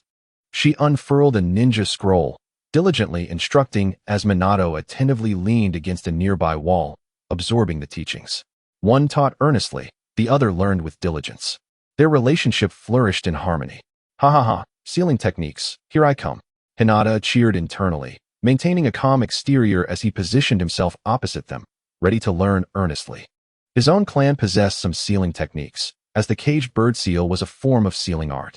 However, due to the existence of this caged bird seal, the Hyuga clan had effectively restricted access to sealing techniques. Hinata had never truly studied sealing techniques before. This was his first genuine encounter. Thus, he became engrossed in learning. In the ninja world, most ninjas possessed skills in ninjutsu, genjutsu, or taijutsu. The more advanced forms included sealing techniques and sage mode. Consequently, the potential of sealing techniques was exceedingly high. Even some powerful ninjutsu contained the fundamentals of sealing techniques. For instance, Tsunade's sealing and the Baiken no Jutsu. The most formidable sealing technique, the Six Paths, planetary devastation, sealed the Otsutsuki Kagaya within the moon. It was clear that mastering sealing techniques could pave a promising path forward. Meanwhile, the third Hokage, Sarutobi Hiruzen, who was spying with a telescope technique, found himself troubled as Kushina revealed her sealing techniques. The sealing arts of Kushina were closely related to those of Konoha. They were not identical, but bore significant similarities. having been derived from the knowledge and secrets acquired from the land of whirlpools. Now that Kushina was willingly sharing them with others, should enemies discover this, it could jeopardize Konoha. Fortunately, Kushina was teaching only the foundational aspects, which were not excessively dangerous. Let the Umbu keep watch. As long as the advanced sealing techniques remain undisclosed, we shall be fine, Sarutobi Hiruzen mused before dispatching an Umbu member to monitor the situation. Once everything was arranged, he turned his gaze back to the crystal ball, focusing on Minato and Hinata. He recognized Minato as an extraordinary talent among common ninja, blessed with unique abilities, and had placed him in the elite class to maintain balance within the village, a reflection of his political philosophy. Common ninjas, minor clan ninjas, and noble clan ninjas, all should coexist in equilibrium, with the exception of the Uchiha clan. Regarding the Uchiha, Sarutobi Hiruzen had adopted the ideology of the second Hokage, Senju Tobirama, and even advanced it further with suppression. And this is Hinata, a prodigy of the Hyuga clan. His steel fists are indeed intriguing, akin to Tsunade's monstrous strength. Sarutobi Hiruzen commented thoughtfully. He was not overly concerned about Hinata learning sealing techniques. If it were a branch member, he might consider intervening. However, for a member of the main family, even if they learned sealing techniques, it would not pose a significant threat. Surely, a main family member would not learn sealing techniques to undo the caged bird seal on the branch family. Furthermore, the caged bird seal was immensely intricate, involving neural and spiritual domains. Without profound knowledge of sealing techniques, it was impossible to break the caged bird seal. So have you grasped it? Kushina inquired enthusiastically of Minato. He nodded, his eyes sparkling, clearly having gained much from the lesson. Moreover, observing his confident demeanor, it hardly seemed indicative of deceit. This astonished Kushina. During her studies with Granny Mito, she had not mastered such skills with such swiftness. This led her to regard Minato with a newfound respect. Perhaps this little fool was not so bad after all. Wait a moment, could you elaborate on the elemental changes in the sealing technique? Hinata Wu interjected, halting Kushina, who was about to turn the page, unabashedly voicing his request. He could not afford to overlook the vital knowledge shared earlier, as he had not fully grasped it. Indeed, Minato was worthy of being the fourth Hokage, possessing exceptional insight and an impressive capacity for learning. In this regard, Hinata Wu found himself somewhat inadequate. Nevertheless, he was not overly concerned. His advantages lay in his adult consciousness, modern thought processes, and a wealth of knowledge from another world. Furthermore, he was well acquainted with most matters concerning the ninja realm. To Hinata Wu, as long as he diligently pursued his training in a low-profile manner, he was certain he could survive until the conclusion of his journey. Perhaps with dedicated cultivation, he might even rise to become a pillar of Konoha. Ha ha ha, Hinata Wu. It seems you too have a need for my assistance, Kushina remarked, her laughter ringing with pride as she gazed at Hinata Wu. Did you not claim your self-created ninjutsu to be unrivaled? Why then do you seek my sealing techniques? Hinata Wu had anticipated this response. However, recognizing the importance of the knowledge at hand, he was unafraid to set aside his pride. If he could not acquire the sealing techniques from Kushina, it would be even more challenging to obtain them elsewhere. There was no need to mention the third Hokage, Hiruzen Sarutobi, unless one were to dedicate themselves to the village. Perhaps they could barter for some knowledge on sealing techniques. Alternatively, he could seek out Orochimaru. Yet, he was not familiar with Orochimaru and was uncertain if the latter had begun his experiments on human subjects or if he had succumbed to darkness. If he foolishly sought out Orochimaru, he might as well be walking into a den of wolves. His Byakugan was a prized possession. Who could guarantee that Orochimaru wouldn't attempt to extract his eyes? Kushina, I was wrong. Please, teach me, Hinata Wu pleaded, lowering his facade and earnestly appealing to the considerably younger Kushina. If he could procure knowledge through his humility, it would be a most advantageous exchange in his view. To his surprise, Kushina, not being an ill-natured person, readily forgave him. Meanwhile, Minato watched in astonishment, realizing he did not know Hinata Wu as well as he thought. The notions of pride and defiance seemed to hold little significance in Hinata Wu's demeanor. Concurrently, a thought emerged in Minato's mind. Perhaps this fellow Hinata Wu held limitless potential for the future. Chapter 17. Earning money as the sun dipped lower in the sky and dusk began to envelop the surroundings. The trio transitioned from an initial standoff to a collaborative learning experience, losing track of time in the process. During this period, their relationships had significantly deepened. Hinata Wu gained a wealth of knowledge, though his progress was not the most substantial. Minato, having absorbed the best of both worlds, emerged as the one with the richest harvest. Should he successfully digest the knowledge acquired, he would likely reach the level of brilliance he once achieved in his past life much sooner. It's getting dark. Are you hungry? Allow me to treat you to dinner, Hinata Wu suggested, glancing skyward and feeling his stomach growl in agreement. His rejuvenation technique consumed a considerable amount of energy. Had it not been for the urgency of learning sealing techniques, he would have returned home for a meal long ago. With newfound wealth, he could indulge in a nice meal out, fostering camaraderie with Kushina and Minato. In Konoha, the bonds of friendship were essential, or at least they should appear harmonious. Absolutely. You are from the Hyuga clan, so you must be quite affluent. Minato, let us dine lavishly, Kushina teased. Minato replied earnestly, if anyone should treat, it should be me. You both have imparted invaluable knowledge to me today, for which I am immensely grateful. Be it taijutsu or sealing techniques, these are advanced skills not taught in our academy. As a common ninja, I would likely have to wait until after graduation to even consider acquiring such knowledge. That's a favor. So do not think of it as a mere meal. Otherwise, I might feel quite shortchanged, Hinata Wu chuckled. I know a ramen shop that serves quite delectable dishes. We should give it a try, Hinata Wu asserted. With that, the others followed him to the ramen shop without further objection. Upon entering, they were greeted by a diligent worker, tirelessly cleaning tables, washing dishes, and sweeping the floor, his energy boundless, as if he were two individuals rolled into one. The ramen shop, not small by any means, was kept immaculate under his care.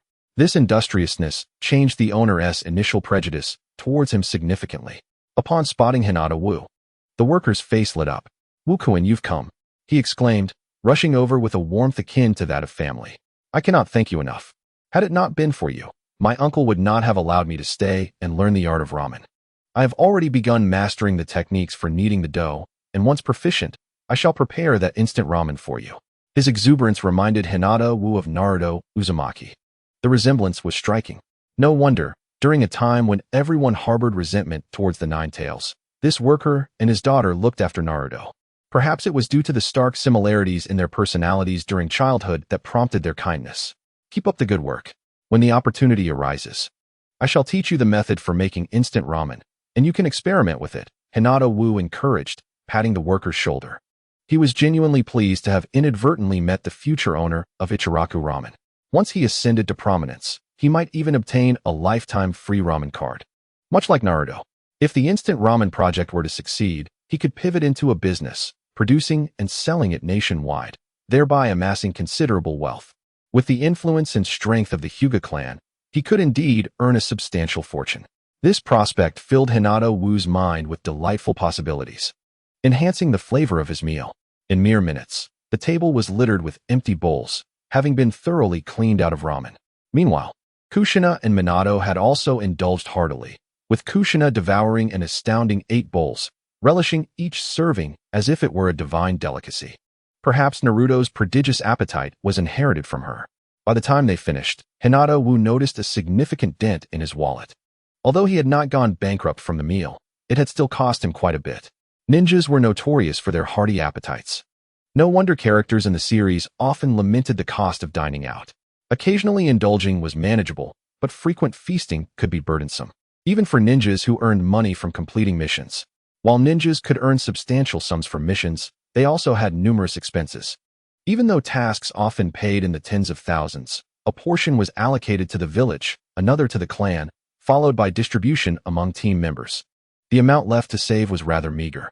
Moreover, there were expenses for ninja tools, food, intelligence gathering, and various other necessities. In a word, they were often financially constrained. Fortunately, Hinata Wataru, as a member of the main family, finds himself in a more favorable position. The Hinata clan is supported by the branch family within the family structure. Even when undertaking missions, they primarily consist of minor tasks within the village or assisting with various family affairs, rather effortless endeavors. There are no deductions or consumption of items. Yet, he still feels the pinch of insufficient funds and contemplates ways to earn more money, murmuring to himself, Wataru, what are you mumbling about? Surely you're not short on cash and considering washing dishes here, Kushina interjected. Of course not. I have enough money for now, Hinata Wataru replied, somewhat dismayed by the thought of being reduced to such a state. Spending all his money on a single meal would indeed be an affront to his dignity. With such a carefree eating style, it would take at least 3 meals to truly bankrupt him. I'm pondering how to earn money. Do you have any channels in mind? He directly inquired of Kushina and Minato. They were remarkable individuals, one a Jinchuriki of the Nine Tails, and the other the future yellow flash of Konoha, both extraordinary in their own right. Perhaps 3 minds together could devise a good plan. Wataru, to earn money, we need to undertake missions, but we aren't teen ninjas yet. So we can't take on any tasks, Minato stated earnestly. Indeed, we can only accept missions and earn substantial wealth after we graduate, Kushina remarked, her eyes gleaming with anticipation as she envisioned her future as a ninja. No, I'm not referring to missions, but to alternative methods, Hinata Wataru clarified. For instance, engaging in commerce, farming, or animal husbandry to accumulate wealth. But we are ninjas. Aren't we supposed to earn by taking on missions? Kushina questioned. Her thought process rigidly aligned with the common belief that ninjas are mere tools for missions and profits. Such notions of business and agriculture seemed unbefitting for a ninja. Minato shared a similar perspective, though he had a slightly broader view due to his commoner background, having interacted more with ordinary people and observed various ways to make money. However, his focus remained on his comrades. Wataru, if you're short on funds, I have some you could use, Minato offered. Hinata Wataru shook his head lightly, responding, I don't lack money for now, but the future is uncertain. Training in physical techniques requires access to secret medicines and nutritious food, which all cost money. He continued, look at the Inazuka, Nara, and Akimichi clans. Aside from taking on missions, they also run businesses. I intend to explore ways to earn money now, so that I won't have to worry about finances later. He shared this with them, hoping to establish a pathway for generating income. What he didn't disclose was his intention to bring the two along on his venture, ensuring the smooth execution of his plans. One was a future genius, a worthy investment. The other, the Jinchuriki of the Nine Tails, with the backing of the third Hokage and a member of the Hinata clan, surely would not attract trouble. Moreover, having them on board would make it easier to secure investment. Chapter 18. Orochimaru Wataru is thinking quite far ahead, already laying the groundwork for his future, Minato observed. A flicker of intrigue passing through his eyes as he glanced at Hinata Wataru. This is what a scion of a prestigious family embodies. However, he noted that other students from prominent clans in the class did not share such profound insights. It seemed Wataru was indeed different. With this realization, Minato's perception of Hinata Wataru shifted. In that moment, Wataru's figure appeared more imposing in Minato's eyes. Hinata Wataru, noticing the two were unable to conjure any ideas, felt no discouragement. He merely spoke to test the waters. With the myriad of ways to achieve wealth from his past life, he believed recalling them might yield fruitful ideas. If all else failed, he could attempt to develop instant noodles, which had yet to emerge in this era. As the three bid farewell and parted ways, the sky had darkened by the time Hinata Wataru returned home. Standing outside and gazing at the illuminated interior, he slowly stepped inside. Pushing open the door, he encountered an elderly man clad in a white kimono, upright and composed, with gray hair. Wataru, you've returned, Hinata-sama said, kneeling on the tatama mat. His gaze shifting to Hinata Wataru upon hearing the sound. Wataru nodded and took his seat opposite him. Whenever his grandfather, Hinata-sama, adopted such a formal demeanor, it signified that there was something of importance to discuss. Wataru, did you spend time with a girl with red hair this afternoon? Upon hearing Samaya's words, Wataru immediately understood. He had been seen interacting with the Jinchuriki of the Nine Tails. Of course, it might not have been a family member who observed him. It could have been a warning from the third Hokage, Sarutobi Hiruzen. The Hinata clan's association with the Nine Tails Jinchuriki could certainly be construed as a significant matter. Why would the Hinata clan want to associate with the Nine Tails Jinchuriki? Are you attempting to gain control over the Jinchuriki? Such a thought was exceedingly unlikely. The Hinata clan would not be so reckless, nor would they conduct themselves so clumsily. To avoid misunderstandings, Wataru provided a certain level of explanation, modifying the details just enough to obscure any potential flaws. He embellished and concealed his true intentions to some extent, explaining that his initial attention towards Kushina stemmed from their earlier conflicts, and that their rivalry was merely a manifestation of youthful competitiveness. He did not hide his interest in learning sealing techniques, candidly expressing that he found them beneficial and wished to learn. Hinata-sama nodded, a smile gracing his face. His words were artfully crafted, capable of silencing any family member's inquiries. Nevertheless, he pointedly cautioned Wataru, "That girl is quite special. Maintain a respectful distance and regard her as an ordinary friend." The Hinata clan had indeed contemplated establishing a connection with the Nine-Tails Jinchuriki, given that the creature was a force of nature with the capability to wreak havoc. However, Konoha's strength was formidable, and the Hinata clan lacked the means to contend with it. Any animosity towards Konoha would yield devastating consequences. Wataru nodded, fully aware of Kushina's uniqueness. As the Jinchuriki of the Nine Tails, she was a crucial secret of the village, akin to a nuclear weapon. If not for his current limited strength and insufficient knowledge, he might have considered gathering more information about the tailed beasts. Days later, amidst the tranquil forest, a thunderous crash resonated, stirring up clouds of dust and smoke. "Ha! I have mastered my steel fist," Kushina exclaimed, hands on her hips, her fiery red hair billowing in the wind, her face radiating pride. "Kushina, your talent and physical techniques is indeed remarkable. You've managed to unleash such tremendous power," Minato observed, a gentle smile gracing his lips. "Of course, I'm a member of the Uzumaki clan, inherently endowed with formidable strength. Mastering physical techniques is a piece of cake for me," Kushina replied, her spirits soaring with the praise. Before them, a towering tree crashed to the ground, a fist-shaped indentation marking the break. It was evident that the tree had been felled by Kushina's punch, a testament to the destructive force she had unleashed after training her steel fist. Harnessing the unique vitality and formidable physique of the Uzumaki clan, Kushina had unlocked an unprecedented level of destructive power. Her iron fist relentlessly pursues destructive power, capable of concentrating her chakra into a single point, possessing a terrifying lethality. However, this singular focus on strength comes at a cost, diminishing both speed and neural reflexes significantly.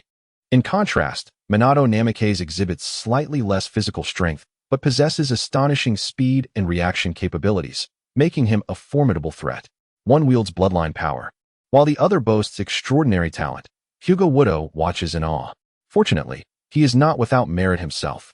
The blood sacrifice limit of the Hyuga clan grants him the Byakugan and chakra surpassing that of ordinary individuals. Moreover, he possesses the mature mindset and knowledge from his past life, rendering him quite competent. The three of them coexist harmoniously. After engaging in mutual learning, this place has become their secret base where they frequently exchange ideas. At that moment, a chilling aura quietly enveloped the area. All three, being exceptional individuals, immediately sensed the change and scanned their surroundings warily. Hyuga Wudo even activated his Byakugan, utilizing its keen insight to investigate the situation nearby. Lord Orochimaru? They all recognized the newcomer, momentarily taken aback. Hyuga Wudo, filled with curiosity, noted it was his first encounter with Orochimaru, dressed in a white kimono with a purple sash. Orochimaru's long black hair cascaded over his shoulders, obscuring much of his face and imparting a slightly ominous air. At this time, the Third Great Ninja War had yet to commence, and Orochimaru had not fully resolved to pursue the meaning of life. He appeared less sinister than he would later become. However, Hyuga Wudo sensed a hint of that impending darkness. The deaths of his parents, the demise of his disciple, and the countless losses of ninjas had cast a stark light on the fragility of life, igniting a desire within him to grasp the truth of existence and attain immortality. Could it be that Orochimaru has begun his human experiments? Hyuga Wudo pondered. Wait, why is Orochimaru here? Did he come drawn by the commotion? This speculation suggested that Orochimaru's laboratory might be nearby. Your training in taijutsu is quite intriguing, Orochimaru observed, his gaze scrutinizing the three, particularly fixating on Hyuga Wudo. A member of the Hyuga Main House training alongside others, the clarity and purity of his Byakugan appeared to him as a subject of great research potential. Soon, he discerned another uniqueness about Hyuga Wudo. His body harbored an immense life force. An interesting Hyuga, you are unlike the others, Orochimaru remarked, his calm voice tinged with curiosity. This statement instantly intensified the pressure upon Hyuga Wudo. The overwhelming aura emanating from Orochimaru instilled a palpable fear, especially for someone like Hyuga Wudo, who was well aware of the future. He knew that Orochimaru would become a pivotal figure, responsible for the chaos that would lead to the death of the third Hokage. Are you afraid of me? Orochimaru inquired, his deep, penetrating gaze seeming to pierce through Hyuga Wudo, causing his heart to race. Lord Orochimaru, you jest. How could I fear you? You are one of the legendary Sannin, a great hero of Konoha, Hyuga Satoru replied, suppressing his inner turmoil and adopting a light-hearted demeanor. At present, Orochimaru remained a hero in the village, having achieved countless accolades, renowned throughout the ninja world. Displaying any semblance of fear would undoubtedly raise suspicion. I have often heard tales of your exploits. It is a surprise to finally meet you in person, he added. Orochimaru nodded slightly. I have heard that a genius has emerged from the Hyuga clan, one who has created a new version of the gentle fist based on the original, which I assume is what you were practicing just now. Kushina stepped forward, familiar and relaxed, indeed, but we were focusing on the iron fist aspect. As the host of the Nine Tails, Kushina, being a disciple of Hiruzen Sarutobi, naturally recognized Orochimaru, allowing her to communicate with him more casually. Hyuga Satoru glanced at Kushina, noting yet another of her attributes, her extensive connections, knowing many influential figures. I see. Orochimaru turned his attention back to Hyuga Satoru, inquiring. As a member of the main house, you must be the genius who created the new version of the gentle fist. Hyuga Satoru nodded, feeling no need to conceal the truth. However, he internally scoffed at Orochimaru's impressive information-gathering abilities. It was unsurprising. After the Second Great Ninja War, Orochimaru's reputation skyrocketed, making him a strong contender for the position of fourth Hokage, with many ninjas placing their hopes on him. Unfortunately, Minato Namikaze's ascension led to Orochimaru's exposure in human experimentation and subsequent defection from the village. Contemplating Minato's presence, Hyuga Satoru felt an odd sensation. Yet, he suppressed his thoughts, wary of revealing any internal conflict. Does Lord Orochimaru desire the new version of the gentle fist? I can teach you the methods, Hyuga Satoru offered. Orochimaru shook his head, his deep gaze fixed on him. I merely passed by and was drawn by the noise. I did not expect to encounter you. How fortunate. Well, then I must trouble you. Lord Orochimaru, Hyuga Satoru replied resignedly. What qualities do you see in me that you find appealing? He wanted to add that he could change if needed. Accompanying Orochimaru, Hyuga Satoru felt an instinctive sense of impending danger for the future. Unless he could steer the dangerously errant Orochimaru back onto a righteous path. I see a reflection of myself in you, Orochimaru remarked, his interest piqued. Moreover, you possess a unique vitality that intrigues me. What does this mean? Does Orochimaru perceive a similarity between them? Hyuga Satoru compared their aspirations.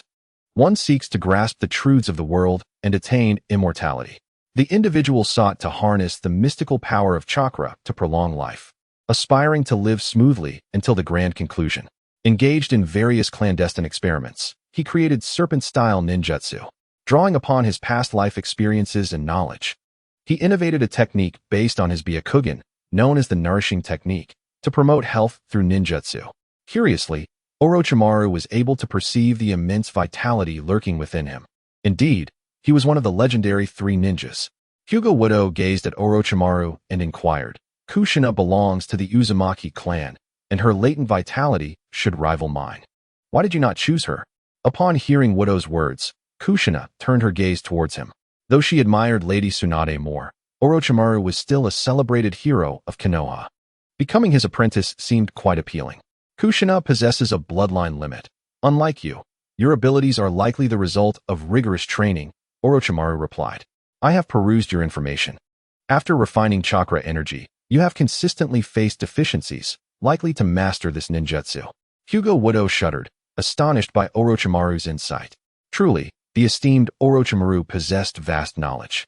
Satoru praised him, then continued, in fact, this is my self-created ninjutsu, the nourishing technique, which allows the refined chakra to rejuvenate the body, sustaining its health and vitality.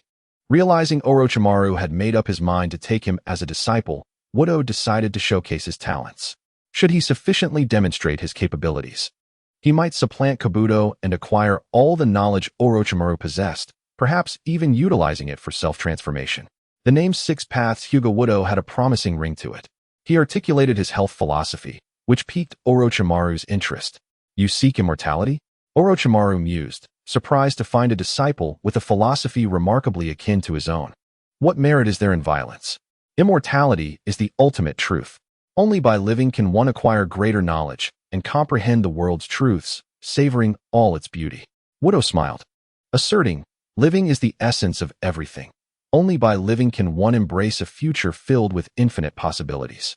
Moreover, I am of the Hyuga clan. I need not engage in bloodshed like other ninjas. Minato Namikaze, astonished, remarked. No wonder a genius from a prestigious family languished at the bottom of the class due to a lack of chakra. At that moment, a youthful Minato's understanding was not yet profound, and he found Wudo's thoughts intriguing. If given the opportunity, who would wish for violence? The relentless extraction of chakra, exhausting one's potential and lifespan, indeed sounded rather terrifying. Yet, such is the will of fire. Where the leaves flutter, the flames burn, illuminating the village. When the fire extinguishes, new leaves shall grow. Generations of ninjas have poured their hearts and lives into safeguarding the village. Orochimaru observed Wudo, whose aspirations mirrored his own, growing increasingly satisfied. A disciple who feared death likely possessed a resilient vitality. He could potentially live a long time. He recalled Shoru, that lively child whose life was extinguished by a single explosive tag. Such a pity. Wudo, however, would not meet the same fate. He would never step onto the battlefield, living safely under the Hyuga clan's protection, if not in luxury. Soon, the four arrived at the Hyuga clan's estate. Meanwhile, several Umbu members observed from a distance. Orochimaru intends to take Hyuga Wudo as a disciple. This is truly unexpected. We must inform the third Hokage immediately. The Nine-Tails Jinchuriki must not encounter any issues. Concurrently, news reached the Hyuga clan, and the clan leader, Hyuga Tenyo, along with several elders, emerged to greet them. Naturally, they were there to welcome Orochimaru, the esteemed disciple of the third Hokage, Sarutobi Hiruzen, and one of the legendary Sannin. As an ancient, conservative clan, the Hyuga family adhered to strict self-discipline and complex regulations, resulting in most members being rather solemn. This atmosphere weighed heavily upon Kushina and Minato, who were entering for the first time. Kushina discreetly nudged Wudo and whispered, "Is the Hyuga clan always this oppressive?" Wudo chuckled softly, explaining, "It's primarily due to Orochimaru's presence. Otherwise, it's somewhat better, though not by much. The Hyuga clan is indeed noble in the land of fire, with numerous rules and a strong emphasis on decorum." Wudo's words held truth. The Hyuga clan was well regarded in the land of fire. Outside, they were considered nobility. Even the branch family held a distinct status, with substantial assets.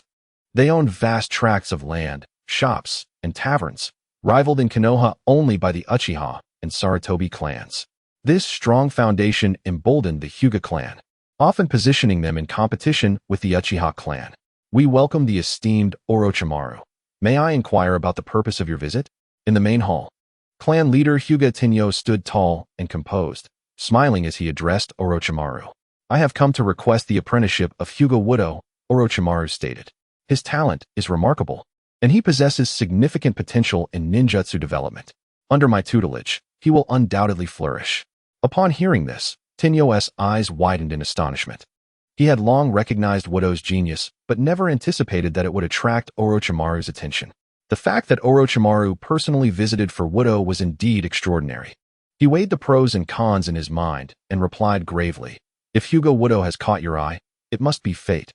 However, as the head of the clan, my duty is to protect the Byakugan. Surely, you do not suspect I am scheming for the Byakugan?" Orochimaru slightly nodded, a cryptic smile gracing his lips. "I will only instruct Hyuga Wudo within the village. He will not be permitted to leave its confines." Hyuga Tenyo hesitated. The clan's duty was to safeguard the Byakugan. Yet allowing Wudo to study under Orochimaru was pivotal for connecting with the Hokage lineage. He feared this might be a plot by the Hokage lineage to covet the Byakugan while simultaneously seeking to elevate the Hyuga clan status. Since the village's founding, the distinguished Hyuga clan had never infiltrated the corridors of power in Konoha. The elders behind Tenyo shared similar sentiments, excitement bubbling within them as they exclaimed, "Clan leader, I believe we should permit Hyuga Wudo to learn from Orochimaru." Indeed, allowing Wudo to study under the esteemed Orochimaru will enable him to hone his talents. In truth, they were uncertain of his true abilities. While he had caught their attention as a child, he was soon overlooked due to his insufficient chakra. However, as a member of the main family, his lineage granted him certain privileges. After all, he had ultimately become the lowest achiever in school. Later, they heard rumors of his alteration of the gentle fist technique, creating a new version based on its principles. Had he not been a member of the main family, with his grandfather being the third elder, he might have been reprimanded for his audacity. It is indeed splendid to associate oneself with Orochimaru. Some of the elders even harbor the belief that by aligning with the Hokage lineage, there may be a chance to ascend to the true title of Hokage. Even if the secrets of the Byakugan were to be claimed by the Hokage faction, it would be of little consequence. The fourth Hokage may have failed to attain it. Yet perhaps the fifth Hokage could support Hyuga to rise to prominence. The clan leader, Hyuga Tianyang, noted the overwhelming support from the clan elders for the apprenticeship and reluctantly acquiesced. However, the condition was that Hyuga was not to be taken out of the village and 2 upper ninjas from the branch family were to be dispatched for protection. In truth, this was merely a guise for surveillance. While Orochimaru and the Hyuga clan were engaged in discussions, Hyuga, accompanied by Minato Namikaze and Kushina, wandered through the clan's territory. The Hyuga clan, truly a prominent family, occupied a vast expanse, inhabited solely by its members. Due to the peculiar nature of the Byakugan, the clan had long upheld a policy of intermarriage to preserve their bloodline's purity. The ancient customs, the time-honored architecture, and the numerous Byakugan users left Kushina and Minato in awe. This was indeed an ancient clan, akin to a village within a village, Minato mused silently. Observing the scene before him, Minato discerned the profound heritage of the Hyuga clan. As they traversed the paths, they frequently encountered several ninjas. The ranks of lower ninjas were plentiful, and there were quite a few middle ninjas as well, with a handful of upper ninjas among them. Just how formidable must the ninja god, who united numerous ninja clans to establish Konoha, have been? This excursion left Minato feeling contemplative and increasingly motivated to strive for excellence. Only through diligent training could he hope to surpass the clan's ninjas. Ah, is this not the master of the gentle fist from our Hyuga clan? A discordant voice resounded. Upon lifting his gaze, he beheld a group of tall youths clad in loose kimonos, with the foremost individual regarding Hyuga with a haughty disdain. Hyuga's son, the grandson of the clan's elder and a member of the main family, harbored a deep-seated animosity towards Hyuga.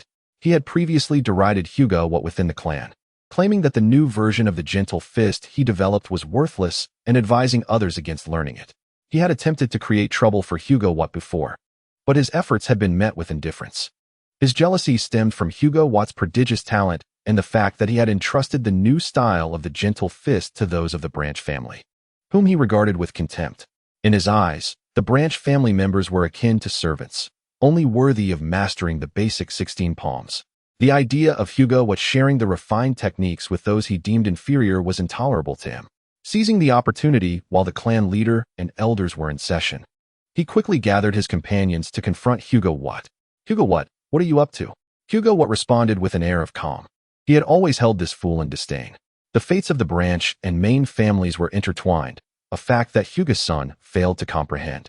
He had played no small role in the fractured relationship between the 2 factions, and such individuals were not uncommon within the main family, often blinded by the power they held over others. Hyuga, you dare bring outsiders into the territory of the Hyuga clan? Are you attempting to divulge our family secrets?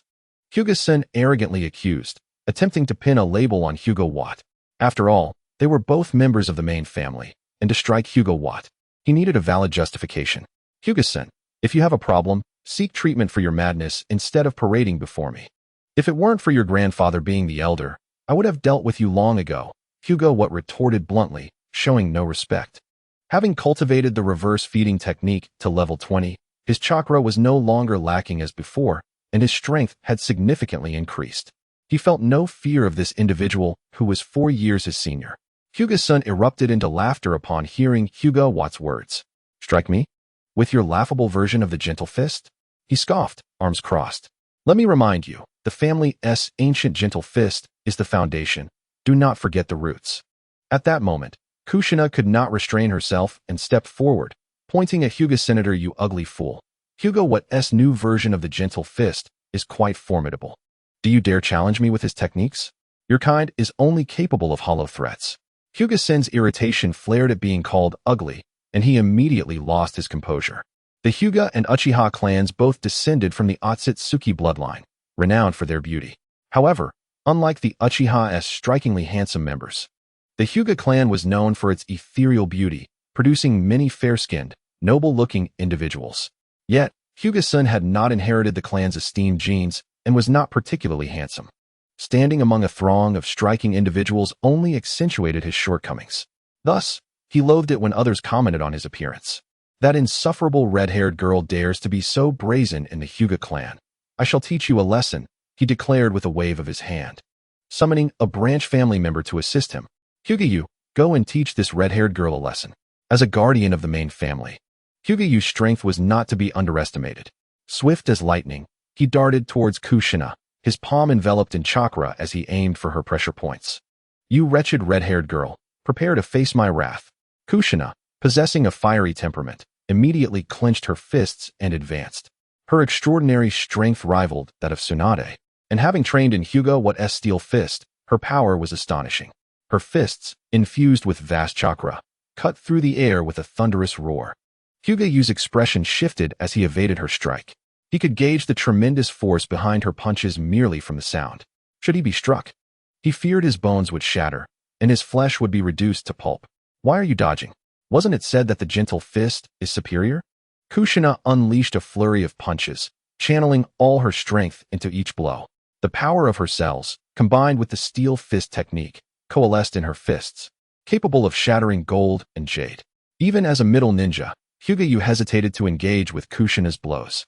After all, ninjas are often high in attack, but low in defense. Hand a knife to an ordinary person, and they could potentially defeat an unprepared shadow-level ninja. Hyuga, what are you doing? Finish her off and uphold the honor of the Hyuga clan. Hyuga-san shouted, his voice rising in urgency. If you lose, you shall once again taste the bitterness of the caged bird. Hyuga's body quivered at the threat, a shadow of dread flickering in his gaze. Byakugan, activate, he commanded, as chakra surged into his eyes, the veins around them bulging. Once the Byakugan was unleashed, his field of vision expanded dramatically, and his insight intensified several-fold. What? How can you possess such immense chakra? Hyuga gazed at Kushina in astonishment, as if she were a creature from another realm. Despite being a mere child, the chakra within him rivals that of most adult ninjas. Fortunately, there are numerous flaws that Hinata managed to discern. Humph, no matter how abundant your chakra may be, I shall vanquish you with my Byakugan. Speaking of the Byakugan, Hinata feels a mix of pride and insecurity. It grants him extraordinary observational prowess, enabling him to detect the weaknesses of his foes. Yet, while it bestows immense advantages, it also brands him with the curse of the caged bird. This curse symbolizes the division of the clan and serves as the source of his nightmares, shackling his very being. Hinata Mori, a mere low-ranking ninja, can threaten him with a commanding tone. Should he refuse to comply, he will immediately face the punishment of the caged bird. The horror of the caged bird lies in its control over life and death, inflicting pain that penetrates to the very marrow. Even seasoned ninjas, who have endured rigorous training, struggle to withstand such excruciating torment. Hinata moves with incredible speed, launching a soft fist towards Kushina's vulnerable spot behind her. His martial arts are exquisite, and the chakra-infused force of his strikes targets her pressure points. With a resounding thud, Kushina is sent flying, her body rolling across the ground before coming to a halt. Ha ha ha, foul woman, you have been struck.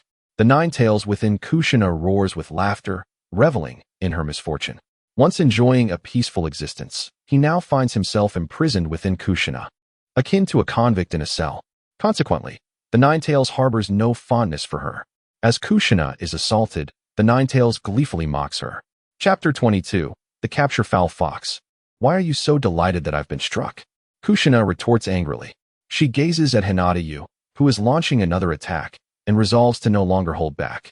As a member of the Uzumaki clan, her greatest strength lies not in physical combat, but in sealing techniques. Vajra lock, she exclaims, her aura shifting as several chains of golden chakra shoot forth. The golden chains dance through the air, relentlessly assaulting Hinata, disrupting his offensive. What is this? Hinata, aided by his Byakugan, twists his body and evades the golden chains. Years of ninja experience warn him that being ensnared by these chains would spell disaster. Damn it, Hinata is utterly useless. Hinata Izumi, go assist him. Hinata Mori barks angrily.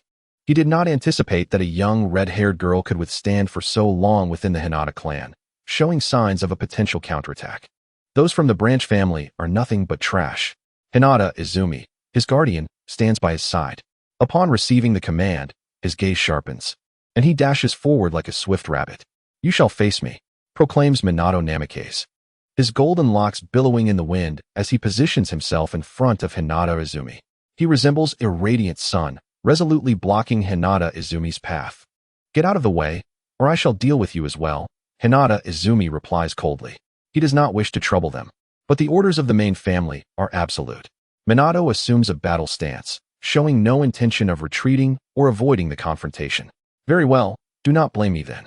Hinata Izumi shifts, activating the 8 trigram step, charging towards Minato. With a powerful sweep of his arm, his sleeves billow as he strikes at Minato with his palm. Thud! Minato channels his strength, raising his arm to block. However, Hinata Izumi's prowess is evidently superior, compelling Minato to take 2 steps back. Bang! Bang! Bang! The 2 figures dart around the spacious plaza, their movements so swift that they create afterimages. Minato's mastery of the steel fist technique allows him to consolidate the power of his cells into his strikes, withstanding the onslaught for a time. Furthermore, his combat reflexes and adaptability are exceptional. As the battle progresses, his strength and experience continue to grow. Were it not for the slightly diminished quantity of his chakra, he could have fought on equal terms. Hinata Wu observes the 2 combatants in the arena without concern. Both Kushina and Minato are prodigies who are unlikely to encounter serious issues in a short span. Now, only the 2 of us remain. Allow me to impart a lesson on humanity with my steel fist. Hinata Wu strides forward, akin to a shooting star, charging towards Hinata Mori. He had paused to refine his chakra with the reverse feeding technique and is now prepared to strike. Hinata Mori, being a few years older, does not underestimate him, but instead resolves to give his all. Hinata Wu, agile and robust like a cheetah, raises his hand to unleash a new version of the soft fist. "Come, let us see whose soft fist is mightier." The wind from his punch howls, as chakra converges in his palm, erupting with tremendous force. Hinata Mori, as a member of the main family, has not engaged in combat much since graduating from the ninja academy. As Hinata Wu charges toward him, he is caught off guard.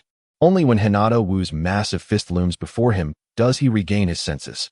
He screams, abandoning the dignity and decorum expected of a member of the main family, and quickly tries to flee. This is the Hinata clan's territory. Fighting is prohibited. Do not bring trouble upon yourself. Before he can finish, a fist the size of a sandbag descends upon him. Ouch! I am a noble of the main family. Hinata Wu, you are going too far. Do you not fear my report to the clan leader? Hinata Wu shrugs nonchalantly. Go ahead.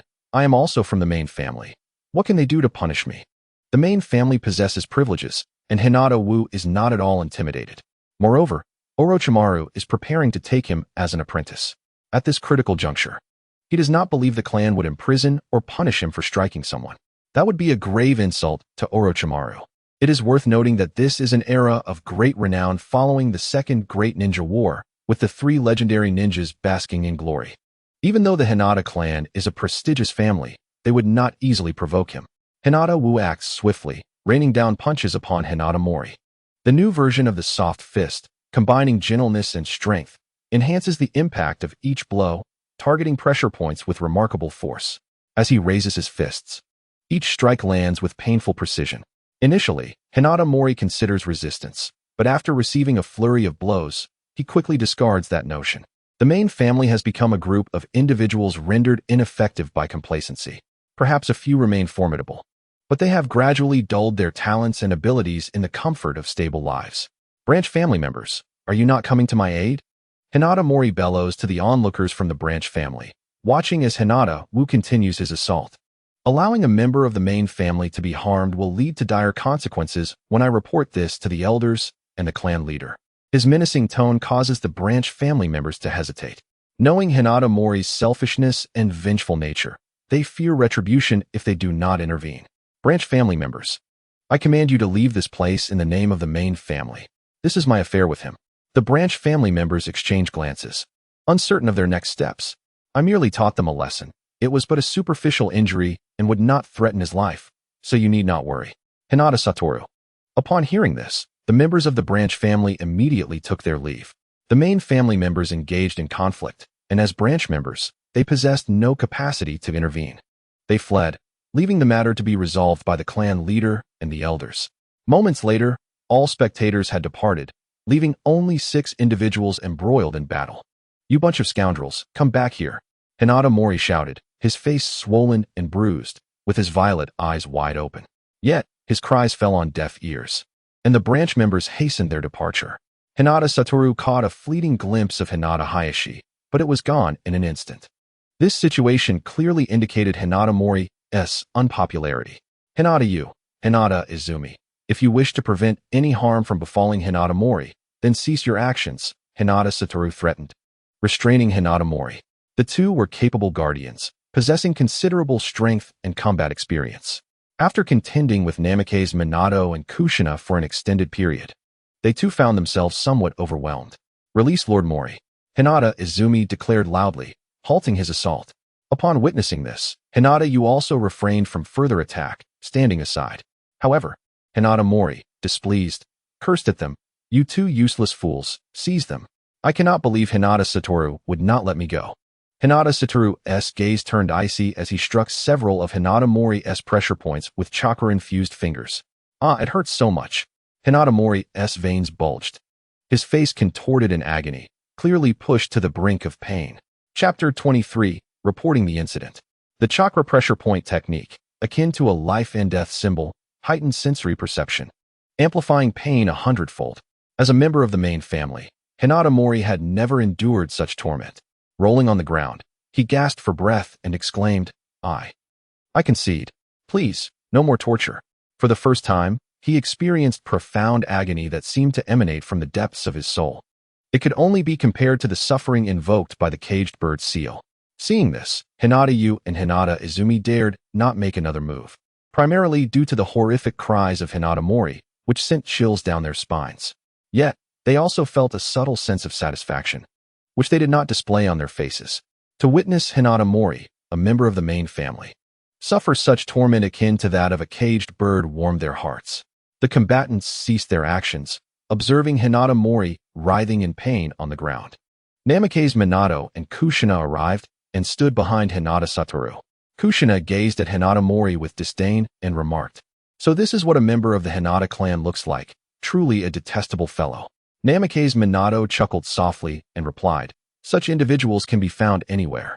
Kushina huffed, crossing her arms as she glared at Hinata Mori. Hinata Satoru waved his hand, channeling chakra into several of Hinata Mori's pressure points.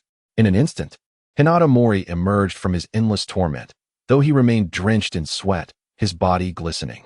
His identity as a member of the main family had shielded him from suffering until now. The current ordeal was a first, akin to plummeting into the depths of a hellish abyss.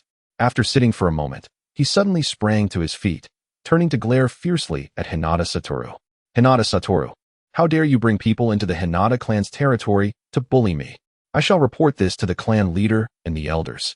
With that, he swiftly made his way to the reception hall. Observing his departing figure, Namikaze Minato found it peculiar. "Doesn't it seem like a child running to find an adult after being bullied? Satoru, do you think there will be any repercussions from his report?" Namikaze Minato inquired. "Do not concern yourself with him. This fellow has been coddled into ineffectiveness," Hinata Satoru replied nonchalantly. "The clan would not punish me for such a trivial matter. I too am a member of the main family." Regarding this point, Hinata Satoru felt quite confident. From a young age, he had memorized the clan's rules, fully aware of what could and could not be tolerated. After all, it was merely a beating, no life was lost, and the clan would not side with him against me. Furthermore, as a ninja, to be unable to endure even a modicum of pain and suffering is utterly shameful. Hinata Mori had simply grown too accustomed to a life of ease, leading to his current predicament. In the reception hall, the clan leader and elders of the Hinata family were smiling as they reached an agreement with Orochimaru, facilitating Hinata Satoru's departure. From that moment on, Hinata Satoru bore the label of Orochimaru's disciple, establishing a closer connection between the Hinata clan and the Hokage. Both parties were quite pleased. However, discordant voices soon echoed from outside the door. "Step aside. I have matters to report to the clan leader and the elders," Hinata Mori shouted from beyond the entrance. "Lord Mori, the clan leader and elders are currently in a meeting. Please wait a moment," came the response from those stationed at the door. "I care not. Move aside, or I shall invoke the caged bird seal upon you," Hinata Mori shouted insistently. The branch family members stationed at the door exchanged troubled glances. A caged bird seal could incapacitate any member of the main family, regardless of whether they were a lower or higher ninja, under the binding of the caged bird. All were treated equally. "Lord Mori, allow me to enter and consult," one branch member respectfully offered. "Consult for what? Do you not understand that this is an important meeting with distinguished guests?" The clan leader, Hinata Tenyu, emerged from within, his expression stern and his aura imposing. The oppressive atmosphere rendered the surrounding air thick with tension. As the clan leader, his strength was unquestionable, even if he fell short of being a shadow-level ninja. He was not far from it. Upon seeing Hinata Tenyu, Hinata Mori rushed forward as if he had found salvation. "Clan leader, you must uphold justice for me. Hinata Satoru brought people into our Hinata clan's territory and beat me mercilessly. Look at the injuries on my face. They were inflicted by him." He pointed at his battered visage, tears streaming down his face, devoid of dignity. This appearance was akin to that of a beggar on the street. Hinata Tenyu and the elders behind him frowned, wishing to distance themselves from the situation. However, Hinata Mori's status as a member of the main family complicated matters, especially since it involved Hinata Satoru. "Hinata Mori, recount the events from beginning to end, omitting any falsehoods." "I will inquire with your guardian ninja," Hinata Tenyu commanded coldly. Sensing the gravity of the situation, Hinata Mori felt a chill run down his spine.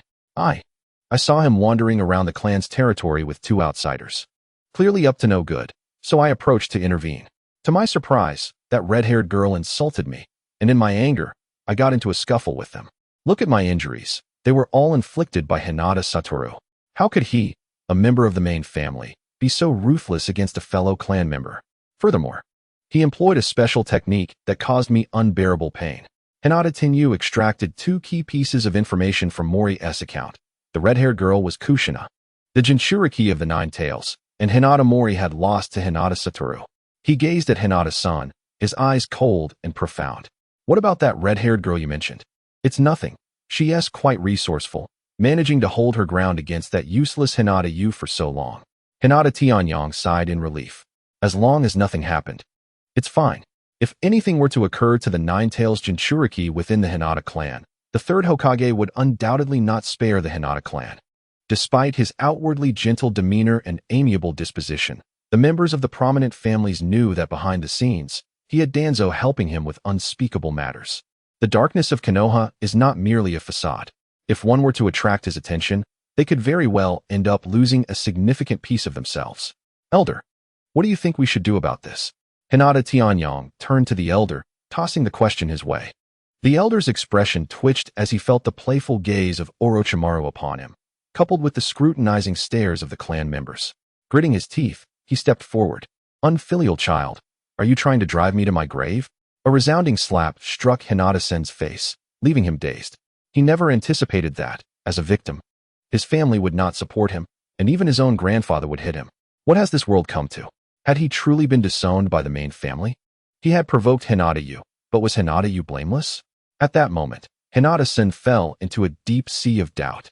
If he possessed the Sharingan instead of the Byakugan, he might have raised his arm and declared, "I shall create a world without Hinata-yu." Chapter 24. Apprenticing under Orochimaru. "Grandfather, why are you hitting me? Shouldn't you be punishing Hinata-yu instead?" Hinata's son lamented, his face a mask of despair.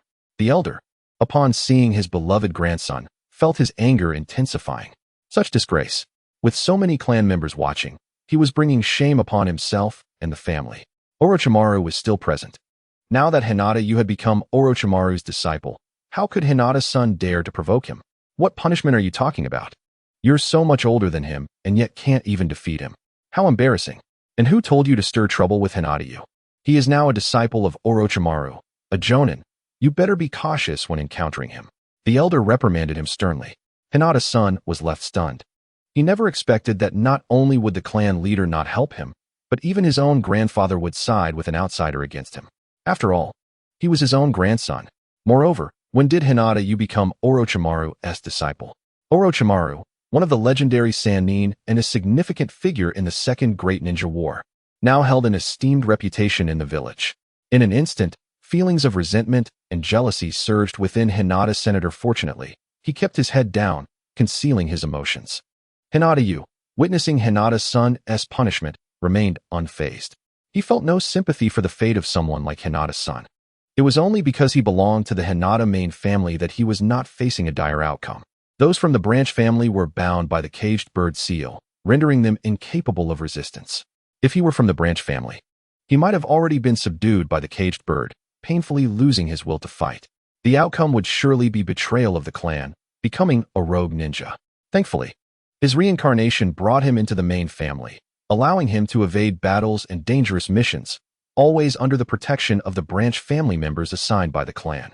Aside from his loss of personal freedom, everything else was quite satisfactory. Hinata Tianyang approached Hinata Yu, his expression grave as he instructed, "From today onward, you shall be Orochimaru's disciple. You must work diligently and learn ninjutsu from him. This opportunity is rare. I hope you will study hard for the sake of the Hinata clan and uphold our family's glory." "Yes, I understand," Hinata Yu replied. It seemed the clan had considered this decision carefully. After all, Orochimaru's current status was unique, and his fame was soaring. Becoming his disciple would undoubtedly bring numerous benefits to the Hinata clan. Furthermore, Orochimaru had yet to be exposed for his human experimentation, making him a strong competitor to the fourth Hokage. Hinata Yu stepped to Orochimaru's side, respectfully stating, "Master, I look forward to your guidance." Orochimaru inclined his head slightly, his deep-set eyes fixed on Hinata Yu with evident satisfaction. The identity of the Hinata Main Family was not trivial. Accepting him would forge a connection with the Hinata clan, bringing him aid. If he were from the branch family, he would have to think twice. "Come find me tomorrow afternoon to report. I will carve out some time to teach you privately," Orochimaru instructed. Hinata Yu nodded, contemplating Orochimaru's vast knowledge. As one of the legendary Sannin, Orochimaru's talent in ninjutsu was without question. His research capabilities and intelligence were also top-notch, excelling in human studies and the development of snake-themed jutsu. Hinata Yu was not particularly interested in the snake techniques, but he was keen on the research knowledge he possessed. While snake techniques were powerful, they were also quite distasteful. As a member of the Hinata Main Family, he had no need to rely on ninjutsu in battle. If he were to engage in combat, he had the Byakugan and Gentle Fist at his disposal. For Hinata Yu, mastering scientific knowledge would enable him to research the Byakugan. If he could evolve the Byakugan into the Rinnegan, it would undoubtedly surpass any snake techniques. Furthermore, he considered Sage Mode. Orochimaru's summoning beast hailed from one of the three great sage realms, the Dragon Cave, where the White Snake Sage resided, imparting knowledge of Sage Mode. However, Orochimaru lacked the potential to learn sage arts. In a fleeting moment, the astute Hinata Yu had already mapped out his learning trajectory. One focus would be scientific knowledge, which could also be deemed medical knowledge. The other would be summoning techniques, attempting to forge a contract with the Dragon Cave and explore Sage Mode. He was uncertain whether he possessed the potential to learn Sage Mode. After becoming Orochimaru's disciple, the gazes of others toward him began to shift. Members of the main family regarded him with newfound respect, while those from the branch family looked upon him with even greater admiration. Kushina and Minato expressed their envy. Being a disciple of one of the legendary Sannin was a title that commanded admiration. However, Minato remained confident that he would stand out upon graduating from the Ninja Academy. At that time, he might even earn the favor of one of the legendary Sannin and become their disciple. As for Hinata Yu's acceptance as Orochimaru's disciple, he found it far from astonishing. To him, Hinata Yu's development of the steel fist marked him as a true genius. Moreover, he had also created the reverse nourishment technique, demonstrating foresight in his physical health from a young age. He was indeed a remarkable prodigy. It was entirely reasonable for a figure like Orochimaru to take him under his wing. "I must strive to improve as well," Minato silently encouraged himself. Meanwhile, Kushina unabashedly patted Hinata Yu on the shoulder, offering her congratulations. "Congratulations on becoming a disciple of the legendary Sannin. That is certainly something to brag about. I also need to work hard and aim to become Tsunade-sama's disciple," she added. Hinata Yu regarded her with pity. "Silly girl," as the Nine-Tails Jinchuriki. "It's already commendable if you can graduate smoothly." He recalled that in the original storyline, Kushina had spent 2 or 3 years at the academy before barely managing to graduate. For Sarutobi Hiruzen, Uzumaki Kushina was safest within the confines of the school. His approach, however, was not without merit. During her time at school, Kushina remained untouched by any ill intentions. After graduation, her unique chakra drew the attention of the Hidden Cloud Village, leading to a successful deception against the village. Had it not been for Namikaze Minato noticing the red hair left behind by Kushina, which prompted him to intervene, the birth of Uzumaki Naruto may never have transpired. Chapter 25. The laboratory in the office of the Hokage building. Sarutobi Hiruzen held a smoking pipe, exhaling clouds of smoke that enveloped the entire room in a haze. At that moment, the door creaked open, revealing Orochimaru, recently summoned by the Umbu. He surveyed the smoke-filled office with a slight frown. "Old man, what do you require of me?" Orochimaru's demeanor towards Sarutobi was perpetually casual as he took a seat directly across from him. Hiruzen gazed intently at Orochimaru, saying, "I have heard that you have taken Hyuga Neji as your disciple in secret?"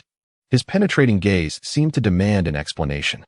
Typically, a ninja only assumes the role of a teacher upon graduation, gathering a few students. Orochimaru, being a person of such pride, was usually engrossed in his research, leaving little time for mentorship.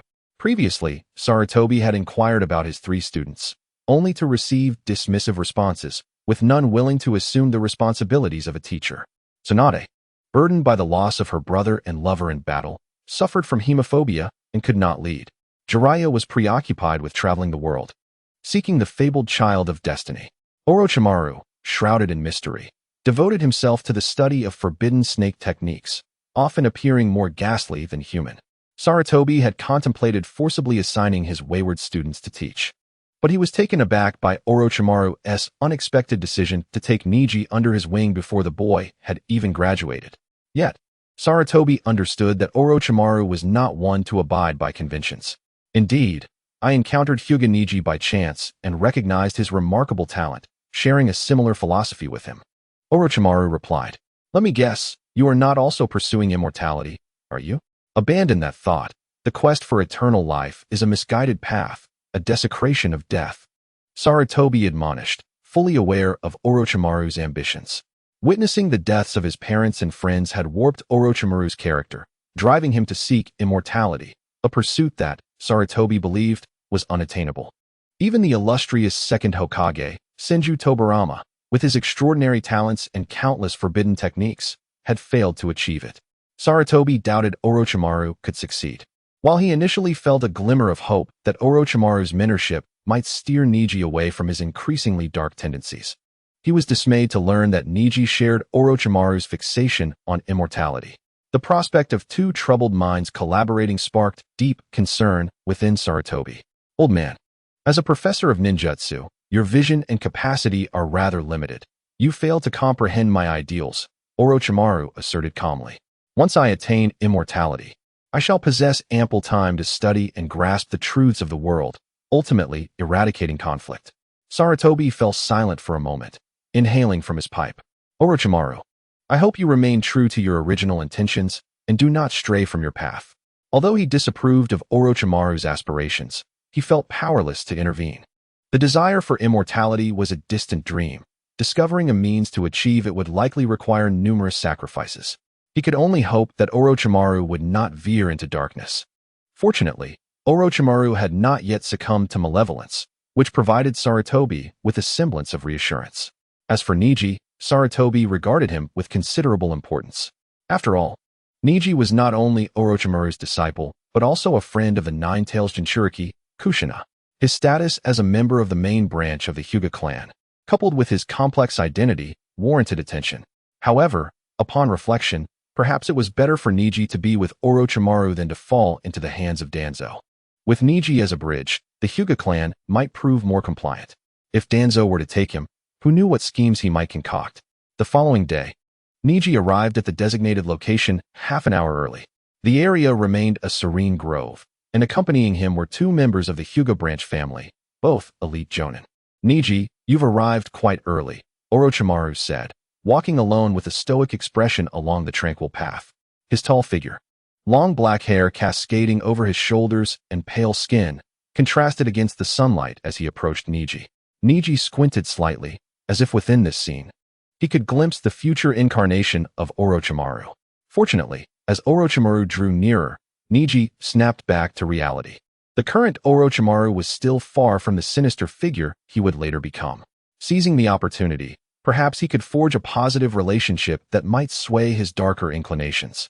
After all, should Orochimaru defect, Niji, as his disciple, would find himself in a most awkward position within Konoha. Orochimaru-sensei, I feared I might be late. So I arrived a few minutes early, Niji respectfully greeted, a gentle smile adorning his face. Will today's South lessons take place here? I can hardly contain my excitement. Orochimaru's lips curled slightly, a smirk playing at the corners of his mouth. Not here, but in my laboratory. Follow me. He turned to lead Niji towards an unassuming laboratory. This facility was established openly by Orochimaru, devoid of any illicit materials.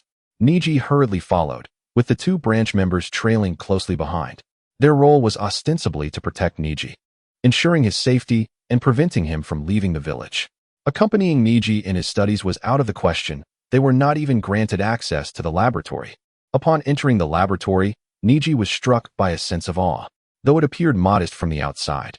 Within lay a vast expanse filled with an array of exquisite and advanced experimental equipment. As he followed Orochimaru, the branch members remained stationed at the entrance. Their duty was merely to safeguard Niji's presence outside and prevent him from departing the village.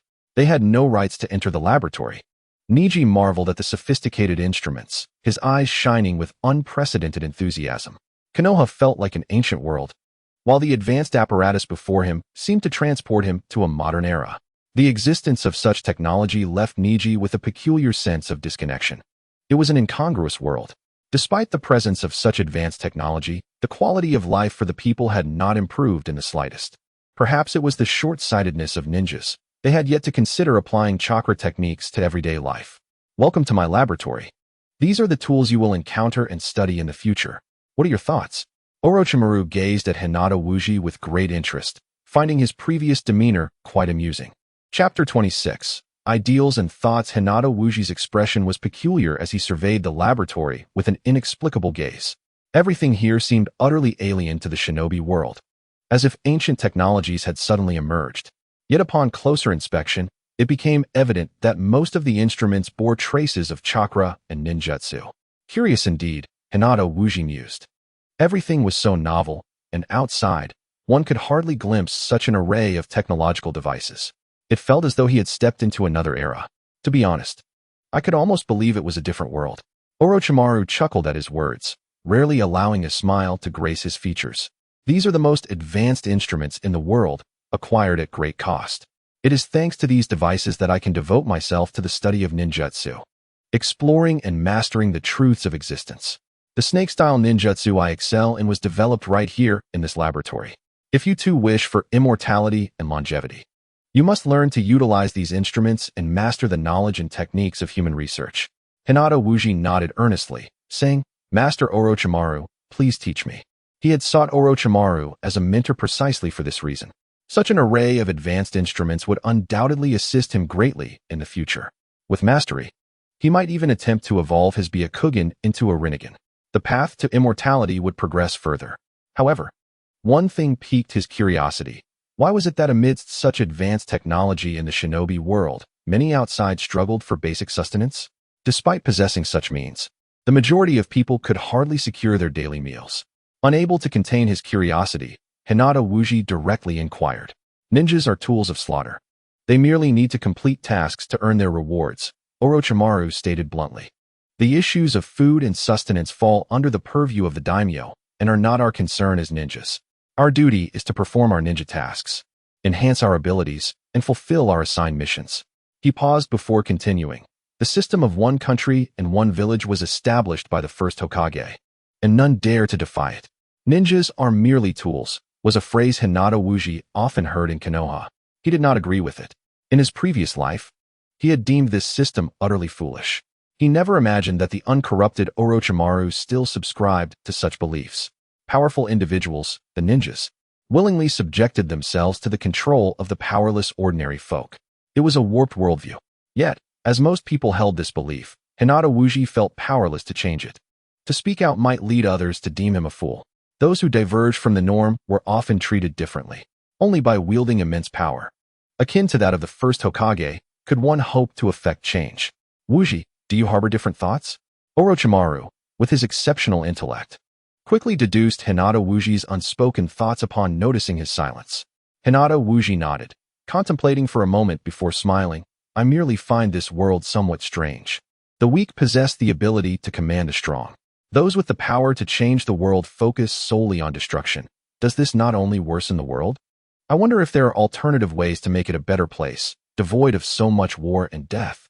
Your thoughts are indeed peculiar, Orochimaru observed, his eyes glinting as he reflected on Hinata Wuji's words. The already brilliant Orochimaru found himself inspired and began to ponder. The daimyo, after all, were merely ordinary individuals, lacking any significant power. Why then did they stand above ninjas, who could easily slay them? What rights did they possess? What leverage? This line of thought revealed a discrepancy. Orochimaru's eyes narrowed.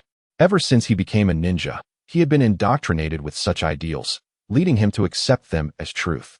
Yet, when his disciple questioned this, did it not imply that everything he had known was flawed? If it were correct, why was the death rate among ninjas so high? Why did so many struggle? Hinata Wuji was unaware that his words had sparked a profound reflection in Orochimaru. Taking you as a disciple was indeed a wise choice.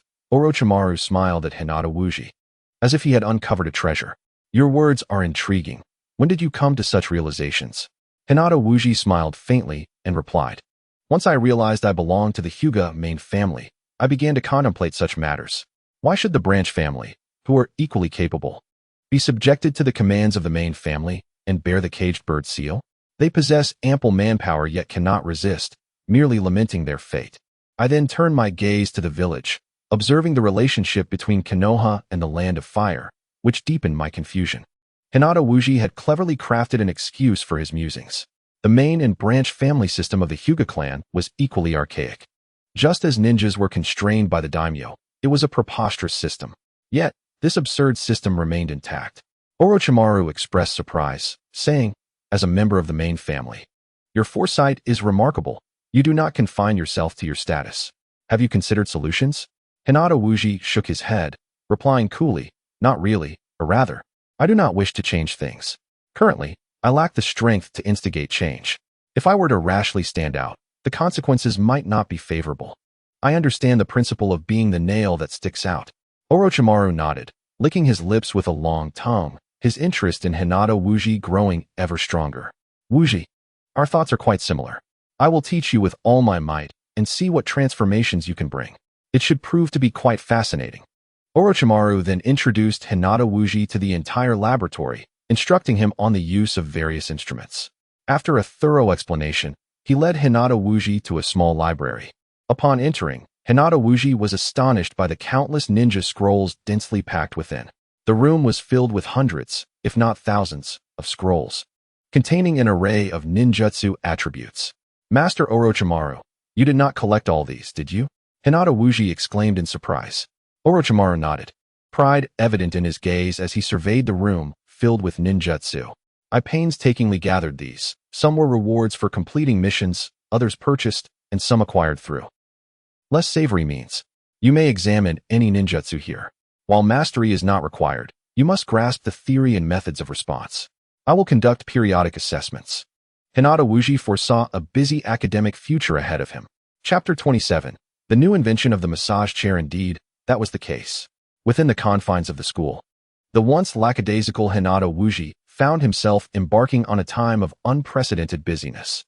In the Ninja Academy, he was not only required to cultivate his unique technique of nurturing, but also to diligently reinforce his understanding of the ninjutsu he was learning. Orochimaru, as a scientific ninja, possessed a repertoire of techniques that numbered in the hundreds, if not thousands. Now, it was imperative for Hyuga Wudo to absorb and comprehend these skills. After school, he would head to the laboratory to engage in learning and research, operating various advanced instruments and delving into the study of human cells, which also entailed medical ninjutsu.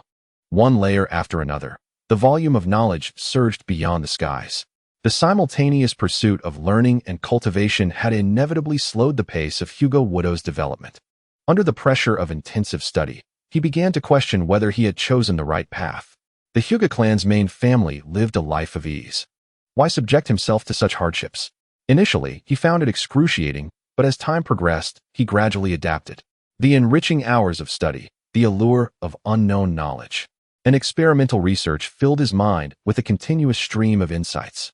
In class, Kushina observed Hyuga Wudo, who was fervently scribbling notes, and remarked with a hint of exasperation, You truly are a busy individual, studying all day and night, leaving no time to train with us.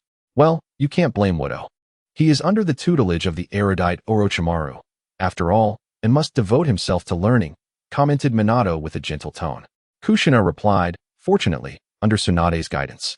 Daily study is not a requirement. Otherwise, I would surely be overwhelmed.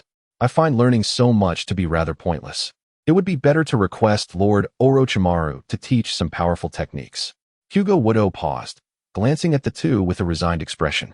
It's not as if knowledge lacks value. Once I master this, I might even unravel the mysteries of chakra and ascend to a level beyond that of the Hokage. You speak boldly. After all, the Hokage is a position of immense power, surpassing all other ninjas. Achieving such a status requires countless trials and the crucible of battle. Kushina retorted, skeptical of Wudo's claims. In her eyes, scientific research merely entailed hiding in a laboratory, tinkering with things.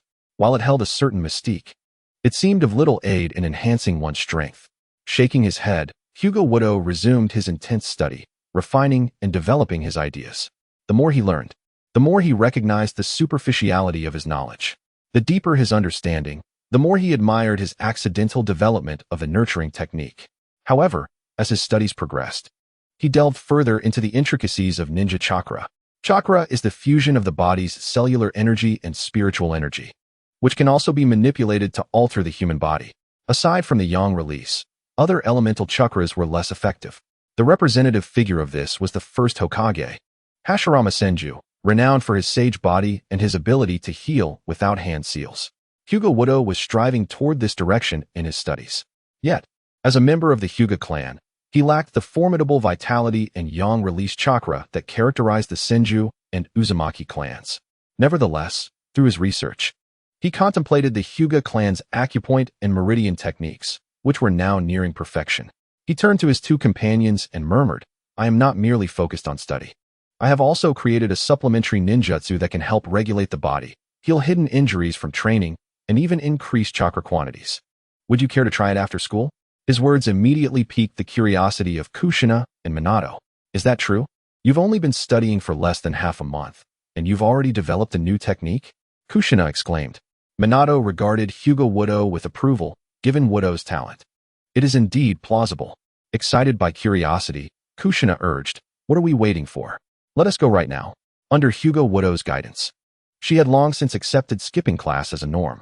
Minato looked at Kushina with a mixture of resignation but refrained from dissuasion. Equally intrigued by the effectiveness of Hyuga Wudo's newly created ninjutsu, a technique that could regulate the body, repair accumulated injuries from training, and increase chakra was surely exceptional. The three immediately performed the shadow clone technique, leaving one clone in the classroom while the real ones dashed out. Engaging in such antics had become commonplace. Once the teacher, Yamada Takashi, finished his lecture and turned to see three students in the classroom with eager expressions, a wry smile crept across his face. Damn it, they've slipped away again. He had caught them multiple times, and their repeated absences from his class were a source of embarrassment. Therefore, he chose to remain silent. After enduring this once or twice, Yamada Takashi resolved to tolerate it once more. The trio hastily made their way along a narrow path to the laboratory. As one of the legendary Sannin, Orochimaru was often occupied with missions and was not always present in the lab. Hyuga Wudo, possessing the key to the laboratory, expertly led his companions inside, though much of the area remained off-limits to him. Wow, this is the laboratory. It looks so mysterious, exclaimed Kushina, her eyes filled with wonder as she surveyed her surroundings. Minato shared her sentiments, as most who entered would display a similar awe. Behold my multifunctional massage chair. This is the ninjutsu I invented, Hyuga Wudo announced with a grin, revealing a peculiar-looking chair that he had wheeled over. The chair was large, with a human-shaped indentation in the center, surrounded by a cotton-like material and numerous tentacle-like fingers. Why is your ninjutsu in the form of a chair? Kushina questioned, her face contorted in confusion. Minato scrutinized the massage chair carefully before his eyes lit up. I see. It's the Hyuga clan's acupoint technique. Hyuga Wudo nodded in appreciation, acknowledging Minato's insight. Truly, a future genius of ninjas, the inventor of the Reincarnated, has deduced this without me even stating it. Kushina looked at Minato, puzzled. How did you figure that out? She had only perceived an odd massage chair, not the acupoint technique. Look at the fingers of the massage chair. They correspond to various acupoints in the human body. Moreover, since Hyuga Wudo is from the Hyuga clan, proficient in the meridian and acupoint techniques, I deduced it from there. Oh, so that's it. You're quite clever, Kushina remarked. Then she quietly muttered, actually, I noticed too. I just didn't pay attention. Chapter 28. First experience. Minato observed the peculiar massage chair with curiosity and asked, wouldn't it be better to use a real person for acupoint-type ninjutsu? Hyuga Wudo paused his adjustments and replied, the acupoint massage technique I invented requires physical contact for a more intimate interaction. If I were to perform the acupoint technique on you, Minato, that would be fine. But would Kushina allow me to touch her? As he spoke, Hyuga Wudo glanced at the still flat-faced Kushina, a hint of regret flickering in his eyes. There are boundaries between males and females, and besides, she is still quite young. Kushina felt the gaze of Hinata, her veins bulging as she silently clenched her fists. How infuriating. What lewd thoughts are you harboring? Observing Kushina's impending fury, Hinata quickly waved his hands, insisting, I'm not thinking anything inappropriate. You're just not my type.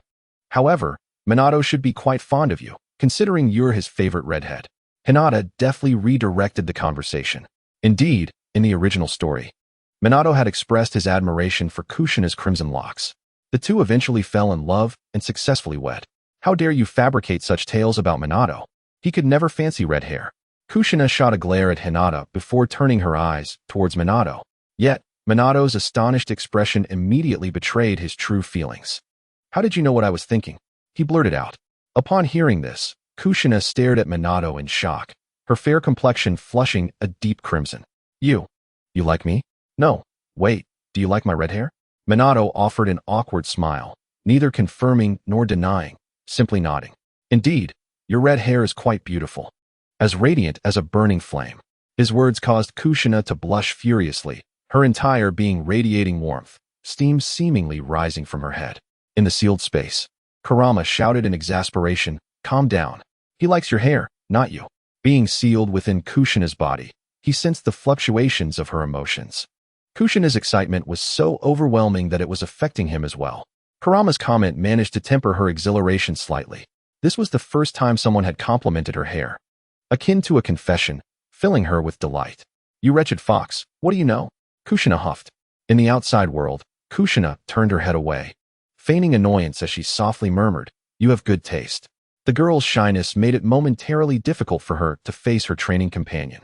Minato, wearing a look of resigned amusement, glanced at Hinata and asked, how did you know I liked red hair? Hinata wore a cryptic smile. It's all in the observation. Every time you look at Kushina, your gaze subtly reflects a hint of red. Changing the subject, he suggested, let us try out my newly created universal massage chair. Hinata had crafted the massage chair with materials purchased with borrowed funds from Orochimaru. While creating the chair was relatively straightforward, integrating the accompanying ninjutsu was a far more arduous task. In truth, Hinata had combined the concept of massage parlors and automatic massage chairs from his previous life, merging it with the Hyuga clan's acupressure techniques to create this universal massage chair. The chair was equipped with Hinata's unique acupressure massage methods. He surveyed the two before asking, who wants to go first and experience my magnificent invention? Minato stepped forward, scratching his nose. I'll go first. Kushina, feeling somewhat embarrassed, pretended to sulk with her head turned aside. All right, just lie down, and I'll adjust the settings. The universal massage chair was still in its early stages and had many shortcomings. Essentially, it functioned as a scanner, coupled with several mechanical fingers that stimulated various acupressure points of the body. However, refining it further was no simple feat. After the initial scan, manual adjustments were necessary, as everyone's stature and body composition differed, affecting the positioning of their acupressure points. Minato obediently lay down, and as Hinata activated the machine and pressed a button, the chair buzzed to life, the surroundings closing in, while the mechanical fingers adjusted their direction under Hinata's guidance. Minato, we're about to begin, he announced. Once everything was set, Hinata pressed the button. The universal massage chair, under his control, began to operate its fingers in a rhythmic pattern. Kneading, squeezing, pressing, and rubbing, one mechanical finger after another followed a specific sequence, commencing the massage for Minato. Though it seemed similar to the automatic massage chairs of Hinata's past life, it incorporated his research on acupressure. Additionally, The mechanical fingers emitted a gentle warmth upon contact with the body, stimulating the acupressure cells. As the chair rotated slowly, the mechanical fingers diligently massaged various parts of Minato's body. The unique sensation caused the naturally composed and gentle Minato to involuntarily emit a soft sigh of comfort. "This feels incredible," he murmured, eyes closed, lost in the bliss of the mechanical massage, his muscles enveloped in warmth akin to a hot spring. Kushina, catching a glimpse of Minato's satisfied smile, felt a pang of curiosity. The earlier awkwardness was momentarily forgotten. "Minato, is it really that wonderful?" she inquired, intrigued. Minato's expression was simply too enchanting, igniting within Kushina a desire to experience it herself. She had heard of the Hyuga clan's acupressure techniques, but never imagined they could be applied to massage. Wasn't this akin to medical ninjutsu? After a brief while, the massage concluded. Minato rose slowly, a look of satisfaction gracing his features. "Kushina, you should definitely try it. It's quite effective. I feel much more at ease. And the discomfort I had from practicing taijutsu has vanished." Minato closed his eyes, moving his body to savor the after-effects of the massage. "Really? Let me try it too." Kushina eagerly lay down, prompting Hinata to commence the adjustments. Each individual required a distinct calibration, which was somewhat cumbersome. Hinata was already contemplating improvements for the universal massage chair after successfully implementing the acupressure techniques. "Wow, this is strange. The fingers are moving all over me. It feels so good, like taking a hot bath," Kushina exclaimed, her face lighting up with satisfaction. Chapter 29. Investment. Observing the expressions of the two, Hinata realized that his product, or rather, his massage ninjutsu, was a resounding success. Although inspired by knowledge and experiences from his past life, he had successfully localized the massage ninjutsu to surpass conventional methods. Not only did it provide a unique massage experience, but it also brought immense relief and relaxation to fatigued bodies after a day of training. He firmly believed that his universal massage chair, or acupressure ninjutsu, would bring him considerable profit. His motivation for developing this ninjutsu or product was fundamentally financial. Everything in the laboratory belonged to Orochimaru. As his disciple, he was merely a temporary user. However, this was not his ultimate goal. Hinata harbored dreams and secrets from his past life that remained unknown to others. If he continued utilizing Orochimaru's laboratory, those secrets might be uncovered. Thus, Hinata urgently needed funds to establish his own laboratory. The creation of a laboratory and the acquisition of advanced equipment required substantial financial backing. "Hinata, you truly are a genius." Wolfgang Watergate gazed sincerely at Hinata Satoru and spoke. Hinata Satoru smiled serenely, not allowing the praise to inflate his ego. He was acutely aware of his own capabilities, owing much to the experiences and insights from his previous life. His current diligence and study was aimed at assimilating and transcending the shackles of his past existence. "I am merely making minor inventions upon the foundation laid by my predecessors. You, Watergate, are the true genius ninja," Hinata Satoru remarked with a grin. "Devote yourself to your training. I look forward to the day when your formidable strength will shield me." The golden flash that makes enemies tremble, the fourth Hokage. If he could become his ally, it would indeed be of immense benefit. "We are partners. Should you encounter any difficulties, I will undoubtedly lend my assistance," Wolfgang Watergate declared earnestly, his tone resolute. For a moment, Hinata Satoru felt the profound strength of their bond as comrades, a truly extraordinary sensation. He smiled, appreciating the feeling. At that moment, Kushina reluctantly rose from the massage chair, her eyes ablaze with enthusiasm as she gestured animatedly. "What a marvelous item. Reclining in it for a massage is simply delightful. Satoru, are you planning to sell this?" Hinata Satoru nodded, having already contemplated this. His intention was to manufacture a multitude of massage chairs and distribute them throughout Konoha, particularly within the prominent families and schools, as these locales were teeming with ninjas and would likely be the most popular. For initial funding, he intended to borrow from Orochimaru, leveraging his position as a disciple to secure some financial aid. Furthermore, procuring equipment through Orochimaru's channels would be significantly more economical. After sharing his ideas with the two, he received immediate approval. "That's wonderful. With massage chairs, we can enjoy daily massages," Kushina exclaimed, having tried it once. "I can attest to its unparalleled comfort. It's even more relaxing than soaking in a hot spring." Wolfgang Watergate, also beaming, added, "Satoru's massage chairs will surely become a bestseller." Perhaps they will catapult you to fame. Fame was not Satoru's primary concern. He sought wealth. Following the success of the initial prototype, Hinata Satoru immersed himself once more in the laboratory to optimize the universal massage chair. The first step was to adjust for human dimensions, precisely aligning with acupoints and meridians. The machine lacked Byakugan. The scanner could only provide rough estimates of acupoint locations, necessitating manual adjustments. After numerous attempts, Hinata Satoru finally developed a function for automatic size adjustment and precise acupoint targeting. While it may not be infallibly accurate, it was certainly close enough. Upon successful development, he immediately commenced mass production. Konoha's current productivity and manufacturing capabilities were somewhat limited, compelling Satoru to rely on Orochimaru's resources.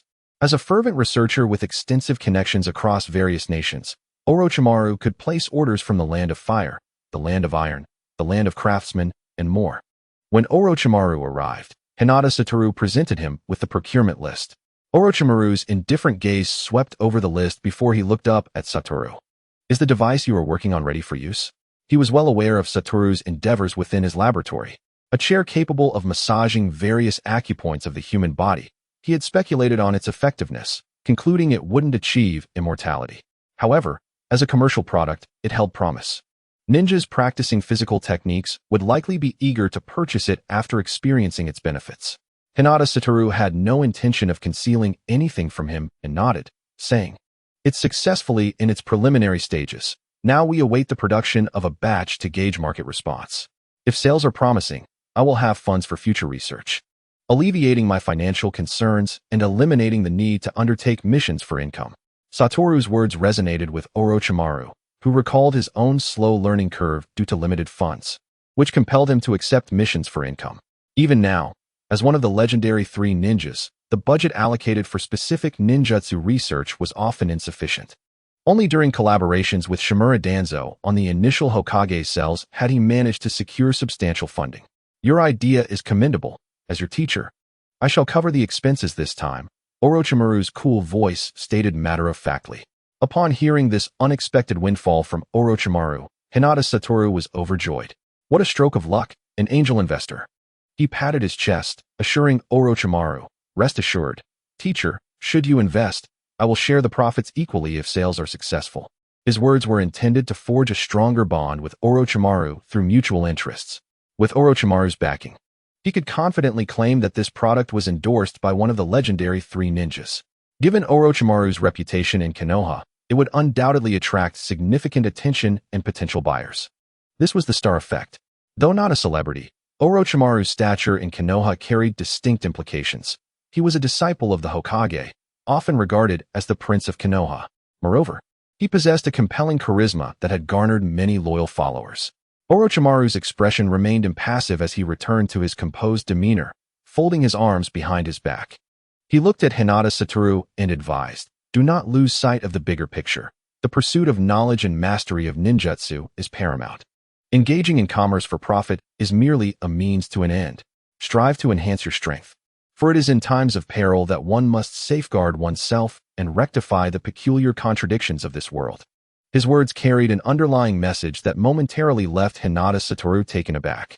He had not anticipated that Orochimaru would reflect upon his own words and convey a motivating sentiment. This revelation intrigued Satoru.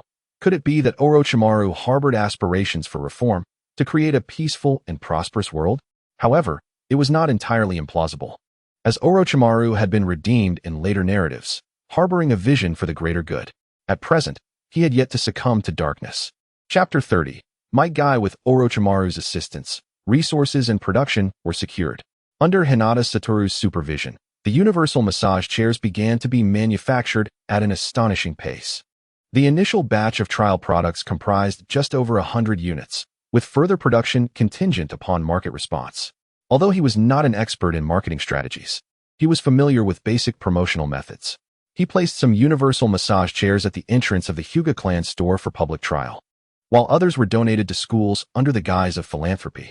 As a member of the Hyuga Main Family and a disciple of Orochimaru, he was afforded a degree of respect.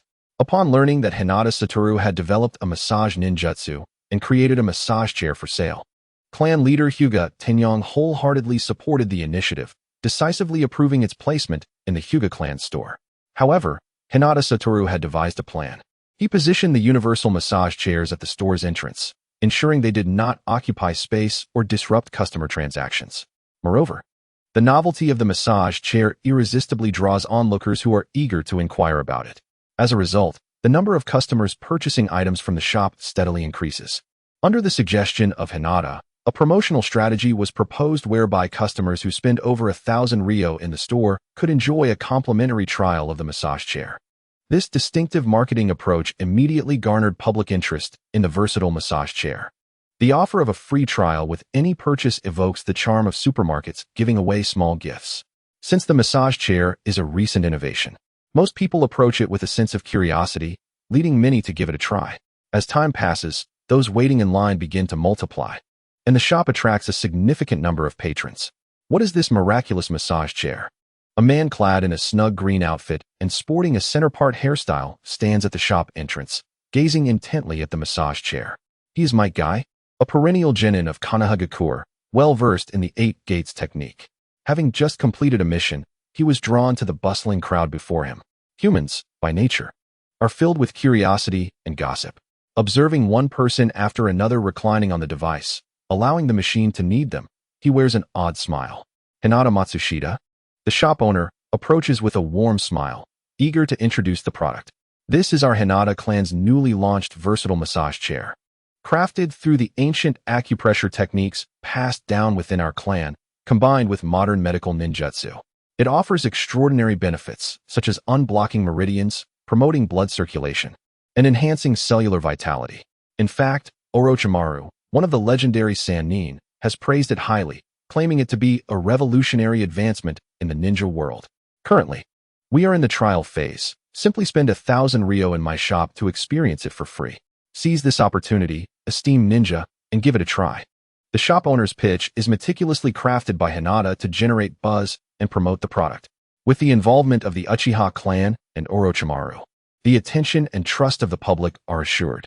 The Hinata clan is renowned for its martial prowess, and anything endorsed by Orochimaru is bound to be exceptional. Might Guy feels a surge of excitement, eager to try it out. However, upon hearing the price of 1,000 ryo, his spirits dampen instantaneously. He barely possesses 1,000 ryo to his name, and he still needs to purchase food. Yet, the shop before him is merely a fruit store, solely selling fruits. It is impractical for him to spend his hard-earned money on fruit alone, especially with a pregnant wife at home awaiting a meal. Hinata Matsushita perceives Might Guy's predicament and, with a smile, reassures him, "You need not purchase fruit. Any expenditure of 1,000 ryo at a store belonging to the Hinata clan within the village grants you a free trial." Few can afford to buy so much fruit in one go. This uniquely dressed green-clad man does not seem to be of considerable means. However, if he does not wish to buy fruit, I can promote other goods to him. Throughout Konohagakure, any store belonging to the Hinata clan features the versatile massage chair. Should he make a purchase elsewhere, the benefit still accrues to the Hinata clan. Wonderful. I shall try the Hinata grain shop. Might Guy exclaimed, instantly revitalized. He opened his mouth wide, revealing a broad smile, and as he ran off, he waved goodbye. "Thank you, kind sir. May your youth never fade." Hinata Matsushita shook his head, bemused by the eccentricity of the man. With remarkable speed, Might Guy dashed to the Hinata grain store. The Hinata clan is a large family with numerous enterprises and several shops throughout the village. Upon arriving at the grain store, he found a long line already formed outside. While the number of customers was not exceedingly high, many were simply waiting for a turn on the versatile massage chair. Hinata had set the duration for each session at 10 minutes, resulting in a growing queue and an increasingly lively atmosphere. "How marvelous! After the massage, I feel completely rejuvenated," exclaimed a patron who had just disembarked from the chair. The previously pallid-faced individual now appeared notably flushed and invigorated. Witnessing this, others hastily urged for the next turn, exclaiming, "Incredible! Such astonishing effects." After making his purchase, Might Guy promptly received a ticket and joined the queue. After what felt like an eternity, he finally reached the front. Elated, he leaped with joy, disregarding the curious gazes of others, and eagerly reclined on the chair. The moment he lay down, he was enveloped in an entirely different sensation. The chair, plush and inviting, made him feel as though he were resting on a cloud, soft and snug. Once the machine activated, Numerous mechanical fingers began to knead and press along his meridians and acupoints. As a master of martial arts, adept in the 8 gates, Might Guy possessed a deep understanding of such techniques. The more he comprehended, the more astonished he became. The massage technique seamlessly integrated acupressure with the alleviation of physical fatigue and the relaxation of muscle cells. Years of dedicated training had left him with numerous hidden injuries. But under the attentive care of the massage chair, those injuries began to mend and heal. Although it was not medical ninjutsu, it possessed remarkably similar capabilities. This is bliss. It feels as if I've returned to my mother's embrace. Might Guy sighed, his breathing gradually calming, his mind and body finding solace. As the massage progressed, he subconsciously activated the 8 gates technique. With a thunderous sound, he inadvertently broke free from the chair's restraints, causing it to sustain a considerable breach. "Oh no, that was not my intention," Might Guy exclaimed, his face reflecting shock as he realized the gravity of his blunder. He understood he had caused a significant mishap. Chapter 31. Might Guy's mishap. "I truly did not mean to," Might Guy lamented, his expression one of despair. The sheer comfort had led his body to instinctively engage the 8 gates technique, though he had only opened the rest gate and life gate. The tremendous power of his physique had instantaneously rendered the massage chair inoperative. "Do you realize the trouble you've caused?" The grain store owner emerged, glaring at the scattered remnants of the massage chair on the ground, his face contorted with fury. "This was a valuable asset allocated to our clan, meant to generate significant traffic in my shop. Who would have thought it would be ruined by this oaf?" Might Guy hurriedly adopted a contrite posture. Clasping his hands in sincerity, "I sincerely apologize. I will compensate for the damages." This was a trial version of the massage chair, currently unavailable for purchase on the market. The grain store owner replied, shaking his head. "At present, one can only place a reservation and await the production of the first batch. Furthermore, the materials used in the versatile massage chair are precious, infused with the Hinata clan's ninjutsu knowledge and medical techniques. Each unit costs 18,000 ryo. Upon hearing the price, Might Guy was taken aback. He had never anticipated that the massage chair would be so exorbitantly priced. Even if he sold himself, he could never afford it. After all, he was merely an ordinary genin. It is well known that a ninja's life is often fraught with financial constraints, and as a low-ranking shinobi, he could only undertake the most basic D-rank missions to earn a meager income. The D-rank tasks typically yield only a few thousand coins. After deducting the village's share and various losses, it barely suffices for a family to manage their basic sustenance. Given the daunting nature of daily life, the prospect of earning 18,800 coins to repay debts seems utterly unattainable. "Boss, is there another way to settle my debts? I simply cannot muster such a sum," Might Guy implored, his eyes filled with desperation as he gazed at his employer. The boss stared at Might Guy, speechless. Perceiving a stark contrast between their worlds, suspecting that the young man might not be entirely sane, the notion of him compensating for losses felt almost surreal. Just as the boss pondered how to navigate this perplexing situation, a glimmer of inspiration struck him. He called out respectfully to the crowd, "Lord Hinata, you have arrived." Hinata Waka stepped forth from the throng, immediately recognizing the figure clad in a green bodysuit, Might Guy. Indeed, he possessed a unique spirit, unperturbed by external distractions, embodying the heart of a true warrior. As a fan of Hokage, he was well aware of the individual before him, Might Guy, the father of Might Guy, who had once defeated 4 members of the 7 ninja swordsmen with the 8 gates technique. However, it appeared that Might Guy's circumstances were far from favorable. "What has transpired? Why has my massage chair reported an issue?" Hinata Waku had equipped each promotional massage chair with special mechanisms to detect damage or unauthorized relocation outside of Konohagakure. Recently, he had received an alert regarding a damaged chair, prompting his swift arrival. The owner of the grain store, a commoner from the Hinata branch family, bowed respectfully to Hinata Waku, explaining, "Lord Hinata, this fellow accidentally broke the massage chair during a free trial. He claims he lacks the funds for compensation and wishes to settle his debts through alternative means." "Oh, is that so?" Hinata Waku turned his gaze toward Might Guy, his expression inscrutable. Might Guy, witnessing the grain store owner's deference to Hinata Waku, felt a surge of anxiety. This child was indeed a significant figure. Thud. Without a moment's hesitation, Might Guy prostrated himself on the ground, clinging to Hinata Waka's leg, disregarding all semblance of dignity. "I truly cannot repay such a sum. Please grant me some time." or allow me to repay with my body. My youthful fervor has not yet waned. I am still capable of hard work. Sir, I implore your assistance. Hinata Waku felt a wave of embarrassment wash over him. He had not anticipated such a public display of humiliation. Rise, there is a way to discuss compensation, he said, pulling Mate Dai to his feet and gesturing for him to enter the building. Hinata Waku regarded Mate Dai, a neglected genin, with a degree of importance. When he unleashed the 8 gates, his strength rivaled that of elite jonin, making him a formidable asset within Konohagakure, now that their paths had crossed. And given his debt to Hinata Waku, he would not let this opportunity slip away. Whether as a bodyguard or a diligent worker, there were numerous possibilities. You practice the 8 gates technique, do you not? Hinata Waku inquired. Huh, how did you know? Mate Dai exclaimed, astonished. In all of Konohagakure, you are likely the only one donning such a distinctive green bodysuit, Hinata Waku retorted. Your fame precedes you. A casual inquiry would reveal your training in the 8 gates. Is that so? Mate Dai, simple-minded, readily accepted Hinata Waku's words.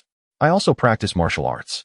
If you teach me the 8 gates, I shall absolve your debts and offer you employment, complete with food and lodging, for a monthly salary of 30,000 coins, Hinata Waku proposed. What? 30,000 coins? How many tasks would I need to undertake to earn that? Mate Dai was taken aback. A D-rank task yielded between 1,000 and 5,000 coins, and they were not always available. Competition was fierce, and a portion of the earnings had to be surrendered to the village. Working directly for Hinata Waku appeared less lucrative at first glance, yet would ultimately provide him with greater financial security, along with meals and accommodation. The allure of such stability was irresistible, especially as his wife was currently expecting, requiring financial support. I accept. Mate Dai nodded enthusiastically, astonished at the fortune that had unexpectedly befallen him. Hinata Waku shared the sentiment, realizing that for such a modest salary, he had acquired a talent comparable to an elite jonin. It was well known that an elite jonin could earn between 80,000 to 200,000 coins for a single B-rank mission. The arrangement was undeniably advantageous. Initially, he had contemplated increasing the offer should Mate Dai hesitate, but the latter's enthusiastic agreement indicated his dire circumstances in Konohagakure.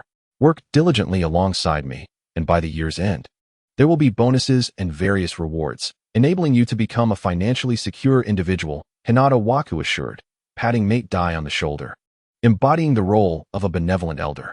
Despite their significant height difference, Hinata Waku resembled a mentor in that moment. Mate Dai, tears streaming down his face, clenched his fists and fervently declared, I vow, with my youth and passion at stake, to work tirelessly for you, sir. I am eternally grateful for your immense kindness. Hinata Waku's lips quirked in an awkward smile, feeling a touch of embarrassment. The volume of Mate Dai's proclamation was likely audible to those outside. Nevertheless, securing a skilled practitioner of the 8 gates was worth the momentary loss of dignity. Chapter 32. The 8 gates outside Konohagakure, in a small grove, Mate Dai, clad in a vibrant green bodysuit and a grayish-yellow scarf, stood with his hands on his hips, radiating enthusiasm as he gazed at Hinata Waku. Boss, are you prepared? Let us joyfully sing and extol the virtues of youth together, he exclaimed, striking various eccentric poses. All right, enough of that. Let us begin your instruction, Hinata Waku replied, exasperated. He had come to learn the 8 gates, not to engage in exuberant displays of youthful exuberance. Moreover, considering his actual age, he likely surpassed Mate Dai. The notion of youthful passion was a distant memory for him. He believed Mate Dai should be featured in Boruto, igniting the flames of inspiration amidst the indifferent. Seeing that Hinata Waku was disinterested, Mate Dai reluctantly shifted gears and commenced earnest instruction. Under Mate Dai's guidance, Hinata Waku gained profound insights into the most formidable martial art within the Naruto universe. He discovered that his prior misconceptions about the 8 gates were unfounded. This powerful technique had been discovered and passed down by the Might clan during the Warring States period. Hinata Waku had previously assumed it was a forbidden technique devised by the second Hokage, Senju Tobarama, given his mastery over forbidden arts. To his surprise, it was a remnant perfected by the Might clan, culminating in its near completion during Mate Dai's generation. However, the peril of forcibly opening the 8 gates resulted in immediate death due to the overwhelming force and strain placed on the body. This tragic consequence rendered the 8 gates obscure until Mate Dai's legendary defeat of 4 members of the 7 ninja swordsmen brought it into the limelight. The 8 gates consist of a total of 8 formidable gates. Opening the 8 gates, the process can be both exhilarating and perilous. When all 8 gates are unlocked, one's physical strength, speed, explosive power, and chakra experience a remarkable surge. However, this tremendous power comes at a dire cost, often resulting in bodily destruction and even death. This creates an ironic dilemma. After 20 arduous years of training, one becomes a living bomb, capable of mutual annihilation, yet often fading into obscurity or merely fleeting brilliance. Thus, despite the immense power, few dare to pursue this path. Yet, should one nearly achieve a breathtaking conclusion with a single kick, the unleashed might is indisputable. Boss, allow me to demonstrate, wagering my youth and passion, exclaimed Might Guy, extending his thumb in a casual gesture before his entire demeanor shifted. Open the first gate. A fierce and tyrannical aura suddenly emanated, enveloping the surrounding flora and bending the branches of trees. Hinata Niji's gaze sharpened, fixated on Might Guy, recognizing that he had opened the life gate. Upon the opening of the first gate, the previously carefree Might Guy began to exhibit significant changes in power. The quantity of chakra within him surged, elevating him from a lowly ninja. Next, the rest gate, open. As this gate swung wide, Might Guy's aura transformed once more, radiating an undeniable presence. His physique noticeably enhanced, expanding like a javelin, with veins prominently visible beneath his skin. Now, the life gate, open. Upon reaching the third gate, the strain on Might Guy's body became palpable, his veins throbbed, and his breathing grew thunderous and labored. Nevertheless, compared to these side effects, the enhancement in his strength was far more pronounced. A windless force surrounded him, and an almost imperceptible rumble echoed within, as if a primordial beast were roaring within. With the life gate open, Might Guy could autonomously absorb external chakra to replenish his physical and chakra reserves, aiding in his recovery. As Might Guy continued to unlock the gates, 2 ninjas dispatched by the Hyuga clan to protect Hinata Niji stood warily nearby, their expressions twisted with concern. What is that green fellow doing? Which jutsu is he practicing? How can his strength surge so dramatically? They whispered, bewildered. Isn't that tight green outfit supposed to be a joke? But his power is no laughing matter. Even from a distance, I sense an ominous threat. Should we move closer? He might be a spy from another village. The duo exchanged anxious glances, acutely aware of the extraordinary might emanating from Might Guy. They had been tasked with safeguarding Hinata Niji and were well acquainted with the peculiar individual known for his clumsiness and proficiency in taijutsu. In Konoha, such ordinary ninjas were abundant. And in the Hyuga clan, they were even more commonplace. Any 2 freshly graduated Hyuga students could easily defeat him.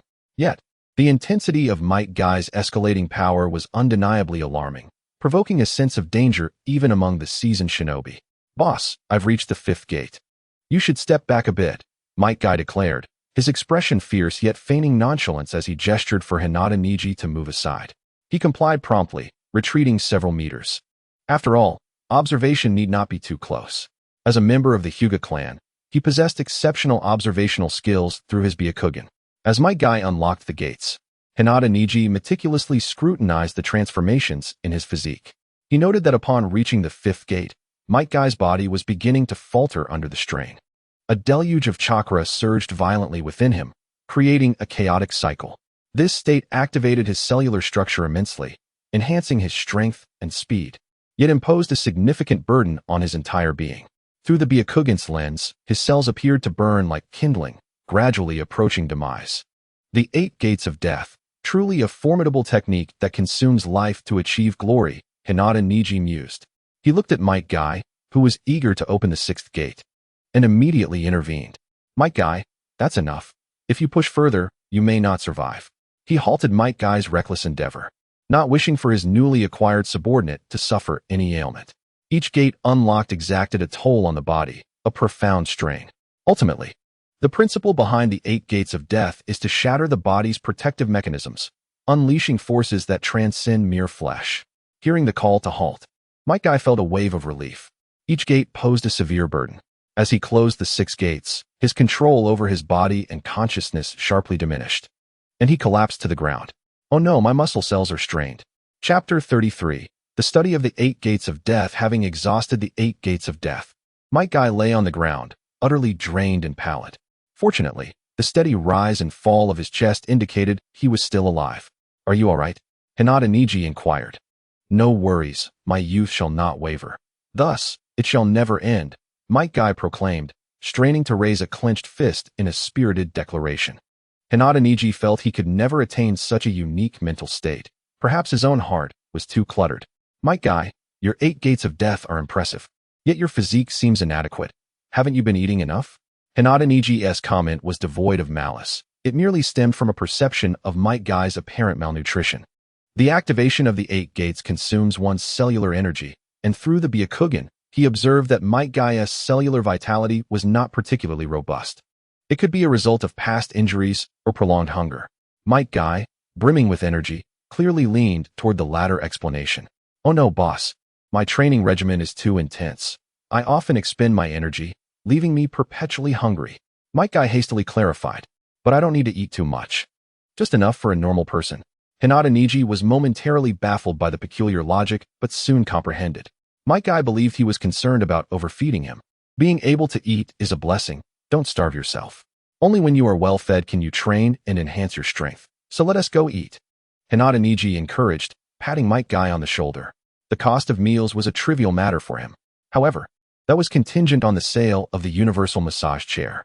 Currently, the funds from selling the new soft fist had nearly been exhausted. Money, indeed, is a precious commodity. Indispensable even in the shinobi world. "Boss, you are truly wonderful." Might Guy was overcome with emotion, tears welling in his eyes. If there were a measure of affection, it would have surely soared beyond 90 at that moment. As the two departed, the 2 guardian ninjas stealthily approached. Before them lay a pit over a meter deep. A result of Might Guy's unintentional release of chakra upon opening the 5th gate. Such formidable power should not be underestimated. The might of this taijutsu is truly remarkable, albeit with a significant drawback, remarked one of the guardians. The other ninja concurred wholeheartedly. With their Byakugan, they could observe the situation from a considerable distance, clearly witnessing the transformation that occurred after Might Guy opened the 5th gate. He had become a potential threat, even to them, 2 jonin. Such a presence naturally warranted their utmost vigilance. Yet, the moment the ninjutsu concluded, he was left incapacitated, a stark contrast that illuminated the immense side effects of this technique. In the laboratory, Hinata Wu was rapidly sifting through a plethora of books, endeavoring to discover a method to mitigate the side effects of the 8 gates. While the power of Might Guy's 8 gates was prodigious, the cost was equally severe. Hinata Wu was tempted by its might, yet unwilling to pay such a hefty price. Thus, he resolved to find a solution. The reason Might Guy and his future son, Might Guy, chose to train in the perilous 8 gates rather than cultivating their chakra like ordinary individuals was due to their limited chakra reserves. In contrast, Hinata Wu was not similarly constrained. Although rumors suggested he possessed little chakra, this was merely a result of his training method, which involved refining and reintegrating chakra into his body. In truth, he could generate a significant amount of chakra. When it came to chakra, Hinata Wu had a considerable advantage over Might Guy. Furthermore, as a member of the Hyuga clan and a disciple of Orochimaru, his resources and knowledge far exceeded those of Might Guy. Rectifying the deficiencies of the 8 gates would undoubtedly be more accessible for him. Hinata Wu believed that with diligent effort, a solution would undoubtedly present itself. Creating something new is challenging, but modifying an existing foundation is significantly easier. The new version of Gentle Fist and the Universal Massage Chair were both products of his ingenuity. This highlighted his talent for innovative modifications. In the vast realm of ninjutsu, where numerous peculiar techniques and advanced technologies exist, there might very well be methods capable of counteracting the 8 gates. Enthusiastically, Hinata Wu perused various texts, seeking potential solutions. The ninja world primarily comprises 3 main schools: ninjutsu, taijutsu, and jinjutsu, along with sealing techniques and sage mode. Currently, Hinata Wu could only access taijutsu and ninjutsu, as well as the sealing techniques he had gleaned from Kushina. First, he eliminated jinjutsu, as it was an area with which he was entirely unfamiliar. Next was sage mode, which he had also not explored, rendering it unhelpful. As his research progressed, he also discarded ninjutsu. Ninjutsu is categorized into 7 elemental types: yin release, yang release, wind release, fire release, water release, earth release, and lightning release. Unfortunately, yang release, which aids bodily cells, was precisely the chakra type that Hinata Wu lacked. In the ninja world, these 7 chakra types are as rare as pandas. Even the legendary third Hokage, Sarutobi Hiruzen, known as the Ninja Professor, possessed only 5 chakra types. Fortunately, chakra attributes are not immutable. With diligent training or technological assistance, one can develop other chakra types. The initial protagonist group did not possess all attributes from the outset, but gradually acquired them over time. However, Hinata Wu lacked the luxury of time to cultivate yang-release chakra. After a while, he also dismissed taijutsu.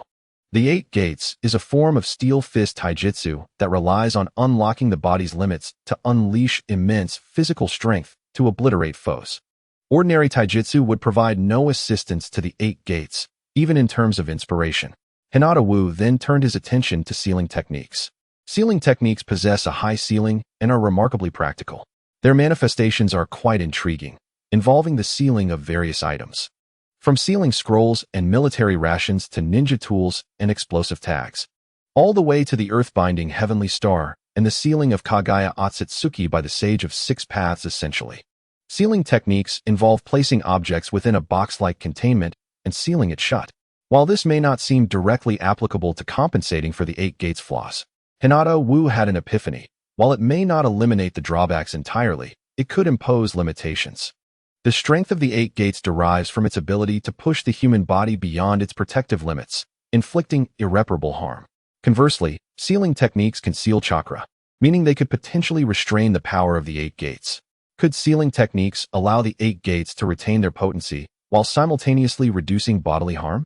It was akin to restraining a ferocious beast with chains or cooling and decelerating a high-speed engine. Theoretically, they were quite similar. This seemed promising. He had to give it a try.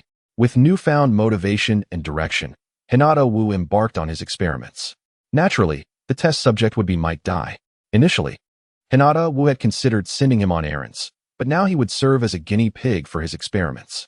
In the laboratory, Might Dai lay on a pristine white bed, excitement gleaming in his expressive eyes. "Boss, can you truly devise a method to eliminate the drawbacks of the 8 Gates?" he asked, his voice tinged with tremors. The 8 Gates had become a perfected technique passed down through generations. It was said to have been inspired by remnants of ancient ninjutsu. By the time it reached his generation, it had nearly achieved perfection.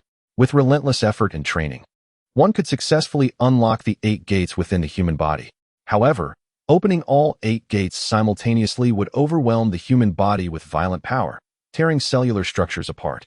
This was precisely why Might Dai could not utilize the 8 Gates casually. Had he been able to maintain their activation, he would not have been relegated to the status of a low-ranking ninja, subjected to the whims of hunger. "Might Dai, you should trust in your boss's wisdom. Hinata Satoru, I have devised a method using sealing techniques to address the shortcomings of the 8 Gates. Just watch." Upon hearing about sealing techniques, Might Dai's eyes sparkled with interest. "I have heard of sealing techniques. They are knowledge that only exceptionally talented ninjas can acquire. Unfortunately, my aptitude has always been lacking, preventing me from learning them. However, with sealing techniques, it might indeed be possible." Might Dai held a profound trust in the extraordinary sealing techniques rumored in the outside world. Consequently, he felt a growing trust in Hinata Satoru, who proposed this method. He lay on the bed, his eyes filled with determination, resembling a warrior preparing for battle. "Boss, let us unleash our youth and passion together." Hinata Satoru, taken aback, thought that this fellow's perspective was always so different from others.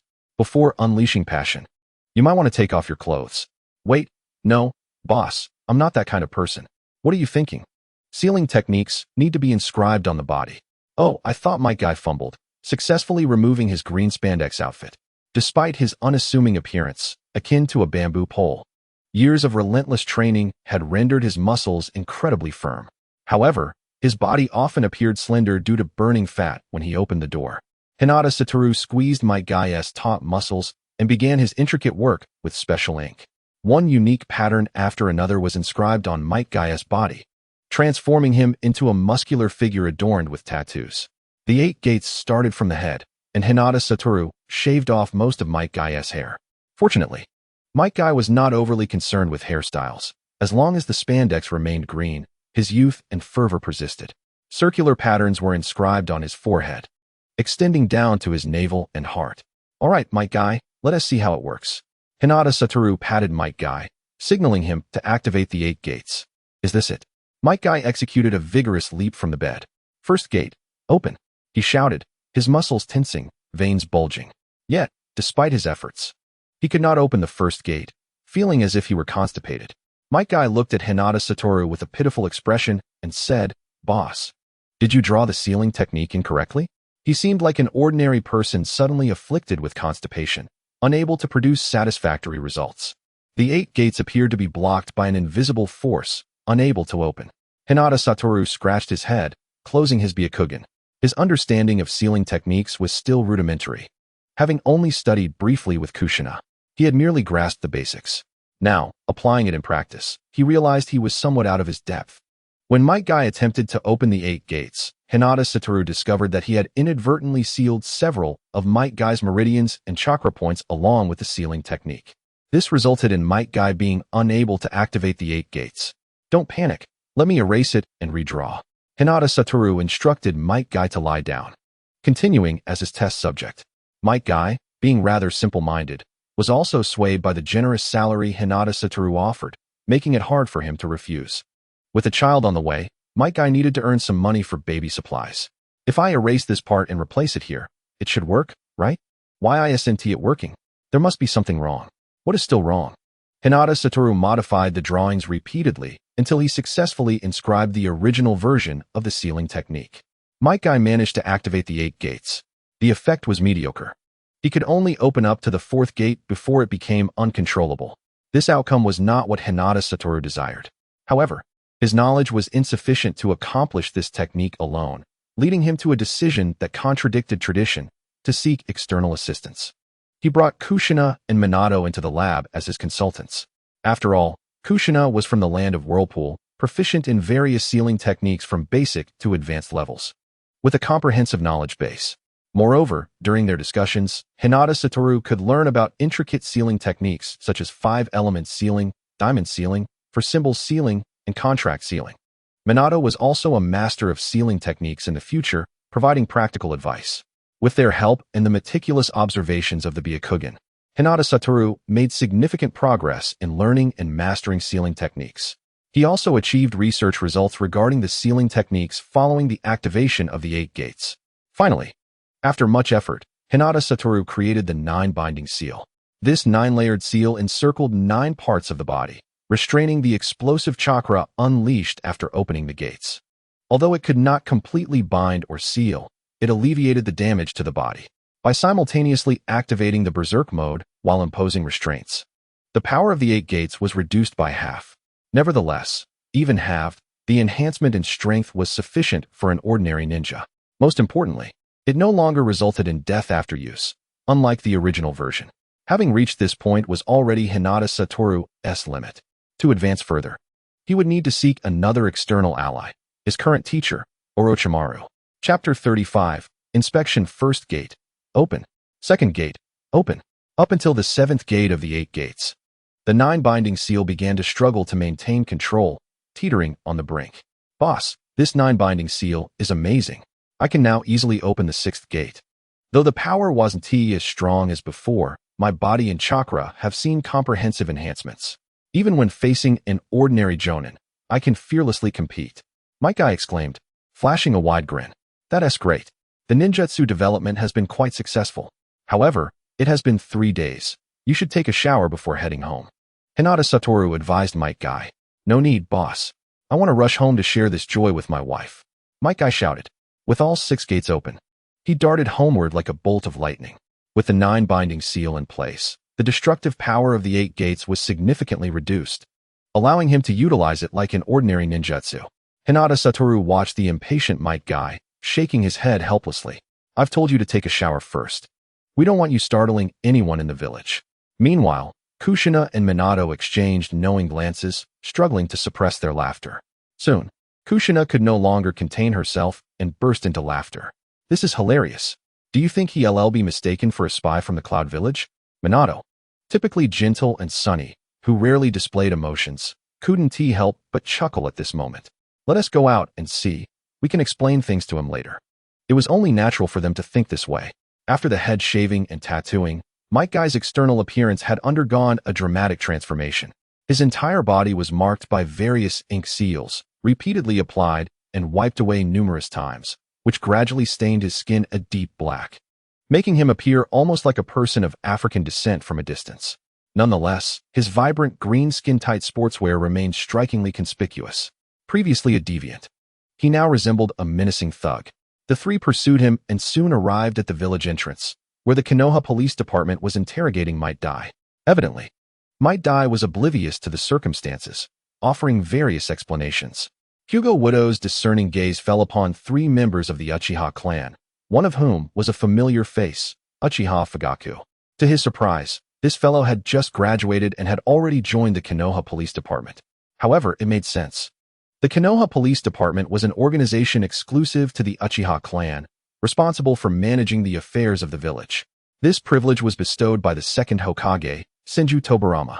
The Uchiha clan, known for their domineering behavior and rigid approach, remained unaware that they had stepped into a trap. As long as they continued to serve in the police department, the ordinary villagers and various clans would never regard them favorably. It was an exceedingly easy position to offend others. The temperament of the Uchiha clan was such that they were bound to irritate people, often to an extreme degree. The proud Uchiha clan never felt the need to explain themselves. Hyuga Widow, why are you not leaving? Kushina inquired, observing him standing still in confusion. Oh, keep your voice down. I've offended that Uchiha Fugaku, Hyuga Widow whispered to Kushina, but it was too late. Uchiha Fugaku had already spotted him. Hyuga Widow. Uchiha Fugaku's dark eyes narrowed ominously upon seeing him. He still remembered Hyuga Widow, the insolent individual who had disregarded him and sought friendship with his fiancée, Mikoto. Witnessing Fugaku's seething expression, Hyuga Widow felt a sudden sense of foreboding. His previous dismissal of Fugaku had been a tactical maneuver to avoid confrontation. But it seemed Fugaku had not forgotten. However, now that Fugaku was staring at him, Hyuga Widow knew he could not show fear. The Hyuga clan was often compared to the Uchiha clan within the village. If he were to retreat at this moment, word would surely reach his family, resulting in disdain from his kin. The loss of face was minor, but potential repercussions were a real concern. The Hyuga clan enforced strict family rules and placed immense importance on their honor. Hyuga Widow was unwilling to suffer disdain from his family for the sake of a trivial matter. It was acceptable to be at the bottom, especially since he was protected by the branch family. But to appear timid before other clans and lose family dignity was a grave issue. With this in mind, Hyuga Widow summoned his resolve, stepping boldly forward to stand opposite Uchiha Fugaku. Uchiha Fugaku, this individual is from our village. He merely dyed his skin black for the purpose of training in ninjutsu. Please allow him entry. Uchiha Fugaku scoffed, crossing his arms arrogantly.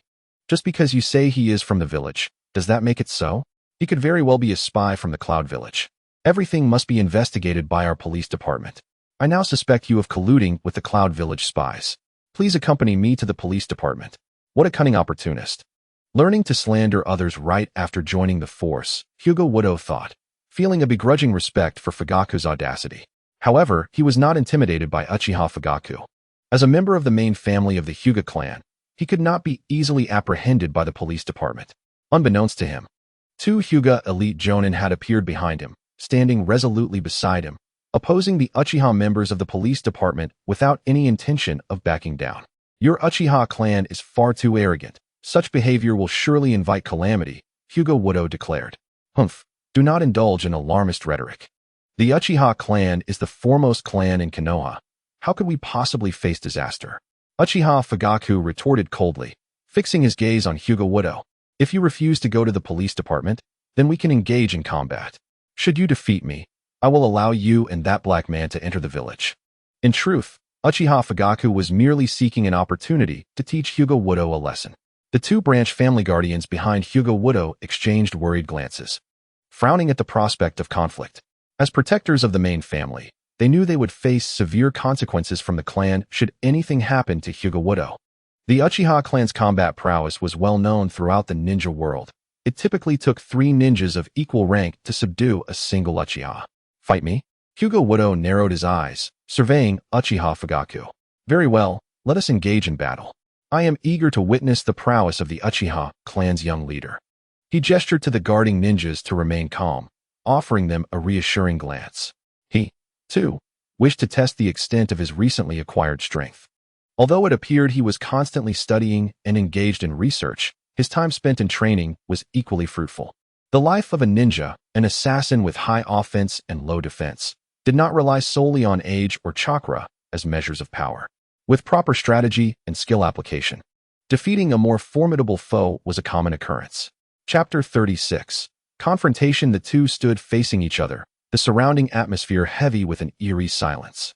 As if the very air had solidified, onlookers stood at a distance, silently observing the unfolding drama.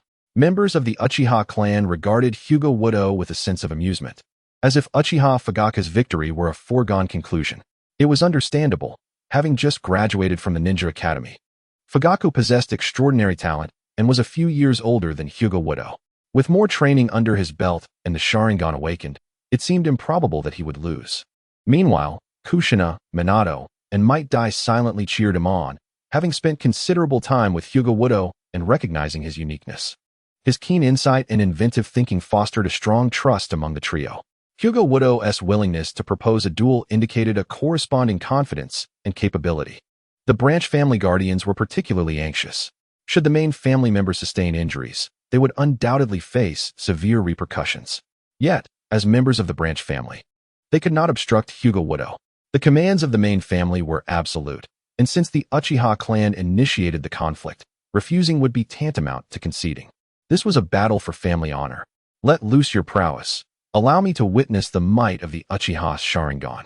As a transmigrator, Hyuga Wudo possessed one of the three great ocular techniques, the Byakugan. Yet, what he most yearned to see was the legendary Sharingan, renowned for its incredible power as depicted in the original narrative. Surely, no transmigrator could resist the allure of witnessing such a spectacle. 1 Tomo Sharingan, 2 Tomo Sharingan, 3 Tomo Sharingan. Mangekyo Sharingan, Eternal Mangekyo Sharingan, Rinnegan. The gradual awakening and enhancement of these ocular abilities would leave anyone in awe. Moreover, it not only enhances insight but also allows for the replication of ninjutsu and the creation of illusions. Throughout the entire shinobi world, there exists no bloodline limit with such a multitude of capabilities. Even the esteemed Byakugan merely boasts superior insight and an extended range of vision. Furthermore, its method of evolution is considerably arduous, bordering on cruel. For the time being, Hyuga Niji has yet to conceive the notion of extracting the eyes of the entire Hyuga clan to create the Rinnegan, as the difficulty is immense and the act itself is too brutal. Arrogant fool, allow me to demonstrate the prowess of the Sharingan. Uchiha Fugaku huffed coldly, his dark eyes shimmering with a crimson glow. In an instant, the vivid red of a single Tomo Sharingan manifested, augmenting his already formidable aura with an air of danger. As the single Tomo Sharingan activated, Uchiha Fugaku's perception of the world shifted. Everything seemed to decelerate, enabling him to effortlessly apprehend the movements of his adversary. Now, a flicker of determination sparked in Uchiha Fugaku's gaze as 3 shuriken materialized in an instant, hurled with unparalleled skill towards Hyuga Niji. The shuriken whizzed through the air, strategically sealing off Niji's routes to the left, right, and behind him. Simultaneously, Uchiha Fugaku leapt forward with agility, swiftly forming hand seals with deft fingers. In a mere breath, 6 distinct seals were completed. Fire style, great fireball technique. Uchiha Fugaku positioned his right hand at the corner of his mouth, channeling chakra with a forceful breath that expelled a torrent of crimson flames. After executing this maneuver, Uchiha Fugaku's gaze remained fixed on the dissipating smoke. The figure of Hyuga Niji vanished, replaced by a voice that emerged from his right side. Just a quick snapshot of the legendary Great Fireball technique that is said to be incapable of extinguishing its target. Hyuga Niji observed the dissipating flames with an expression of ease, mimicking a photographic gesture with his hands. This nonchalant demeanor ignited a blaze of fury within Uchiha Fugaku. How dare you mock me? With a swift motion, he unleashed another 3 shuriken, racing towards Niji with the intent to kill. Such a fiery temperament, quite befitting of the arrogant Uchiha clan. Niji mused, astonished at how Uchiha Fugaku, a scion of the clan responsible for the massacre, displayed such a foul disposition in his youth. What happened to the love for one's clan? As he beheld the flames in Uchiha Fugaku's eyes, Hyuga Niji deftly evaded the incoming attack. Love? Well, it seems I am destined to be a mere pawn in this contest for affection. Unperturbed by Uchiha Fugaku's relentless assault, Niji calmly harnessed the chakra within him. Under the refinement of the reverse feeding technique at level 20, his physical prowess had significantly improved. Though he may not rival the likes of Might Guy, who had dedicated years to training, he still held an advantage over Uchiha Fugaku. The 8 trigrams manifested beneath his feet as Niji advanced with practiced precision, deftly avoiding the flying shuriken. The Uchiha's shuriken techniques truly possessed an exquisite finesse, and Niji remained cautious. Opting for a close combat resolution against the aggressive Uchiha Fugaku, Niji relied on the renowned Hyuga clan's taijutsu, particularly the gentle fist, which stood unparalleled in martial arts. With his Byakugan activated, Hyuga Niji initiated a contest against the Sharingan. Both ocular techniques enhanced their user's perception, enriching their combat perspective. The Sharingan favored dynamic vision, while the Byakugan offered a comprehensive 360-degree insight without blind spots. Essence of Gentle Fist, 36 palms. Niji's eyes narrowed as he unleashed the Hyuga clan's most proficient technique. He swung his hands, chakra coalescing in his fingertips, transforming into a fierce energy that relentlessly assaulted Uchiha Fugaku. Waves of invisible chakra surged through the air, targeting the chakra points on Uchiha Fugaku's body. The force of the energy was devastating, capable of obliterating the meridians and internal organs of anyone struck. The relentless barrage of strikes surged forth, and Uchiha Fugaku felt an unprecedented sense of peril. He had never anticipated that Hyuga Niji possessed such strength, imposing an immense pressure upon him. Even among peers or lower-ranked members of his clan, none had ever exerted such a formidable force upon him. In response to the relentless onslaught, Uchiha Fugaku spun the shuriken in his hands, attempting to deflect the incoming energy attacks. Yet, the sheer density of the assault caused a few strikes to breach his defenses, impacting his chakra points. With a thud, Uchiha Fugaku's body faltered, instinctively dropping to one knee. How infuriating to be struck down by this mere brat. He gritted his teeth, striving to regain his composure and rise to his feet. The proud Uchiha clan would never kneel before an enemy. To be struck by Niji was nothing short of a profound humiliation. Though the Uchiha clan possessed their own martial arts, they were somewhat familiar with the techniques of the Hyuga clan. Within moments, Uchiha Fugaku rose once more, charging toward Hyuga Niji. "You little brat, I shall make you witness the true might of the Uchiha." As a young prodigy of the Uchiha clan and its junior leader, Uchiha Fugaku's strength was undeniable. With his single Tomo Sharingan fully activated, he sought the vulnerabilities in Hyuga Niji's form. However, compared to earlier, his movements were now quicker and more vigilant. In terms of strength, he regarded Niji as an equal. Yet, the pride of the Uchiha clan made it intolerable for him to accept this. To face one opponent alone is beneath the Uchiha name. Even if the opponent were of the Hyuga clan, Uchiha Fugaku could not deny that Hyuga Niji was an anomaly among the main family members. Most of the main family were protected like canaries, lacking actual combat prowess, a common sentiment among clans regarding the Hyuga Main Family. Yet this theory did not apply to Niji. His agile mind, lithe form, and unexpected combat strategies rendered him exceptionally conspicuous.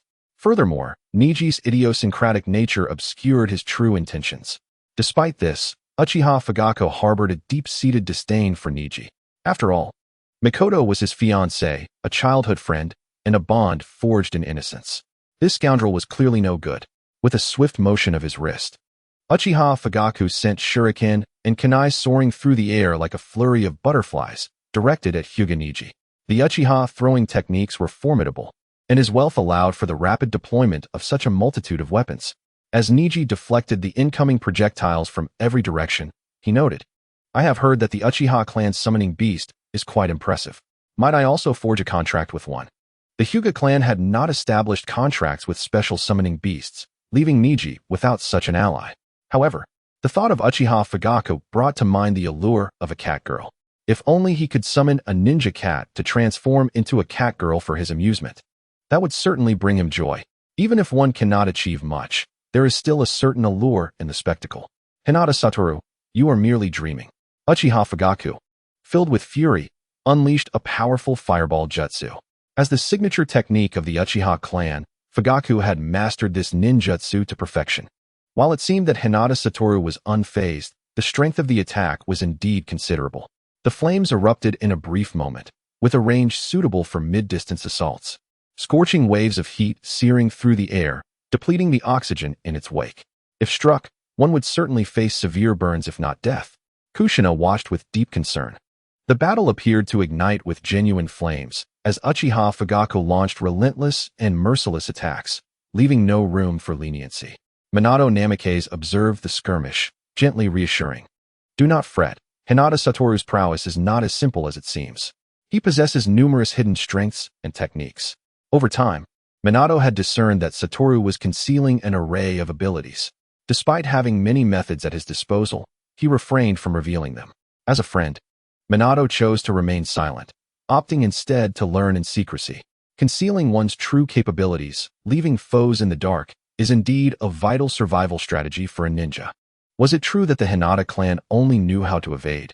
After multiple failed attacks, Uchiha Fugaku's stamina and chakra were severely drained, inciting his anger as he taunted Hinata Satoru. Observing the furious and impotent Fugaku, Satoru grinned mischievously and launched his counterattack. He moved with the swiftness of a panther. Charging directly at Fugaku, his fingers clenched tightly, he swung his arm high, delivering a mighty blow aimed at Fugaku. The air crackled with the force of his strike. With the strength of 1,000 pounds concentrated in his fist, Satoru's punch detonated with the ferocity of an explosive. The speed and ferocity of his attack were akin to that of a thunderclap. Upon impact, however, Fugaku dissipated into a plume of white smoke, leaving only a wooden stump behind. Satoru's pupils contracted as he turned to find Fugaku standing behind him, brandishing shurikens. In a similar fashion, Satoru vanished into thin air, leaving his own wooden stump in his place. Both had employed the body replacement technique, a common yet essential jutsu among ninjas. With the first strike failing, Uchiha Fugaku heightened his vigilance, scanning his surroundings.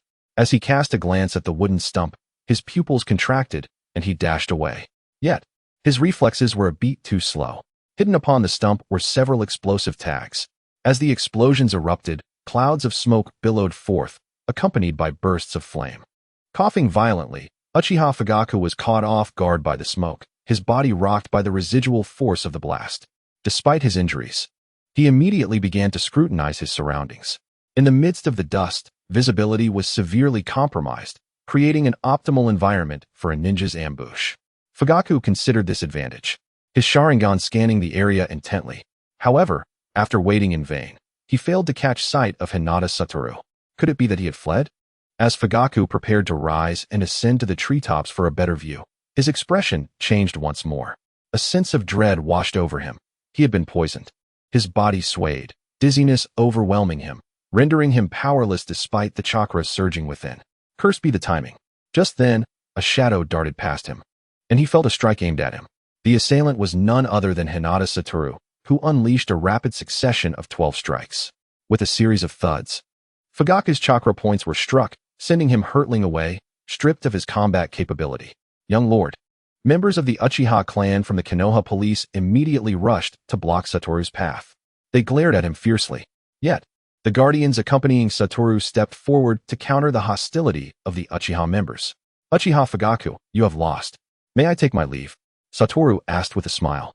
Devoid of any shame for his unorthodox victory, he produced an antidote, tossing it toward Fugaku, who lay on the ground, grasping the remedy with a complex expression. The Uchiha keep their word. You may go, but I must inquire.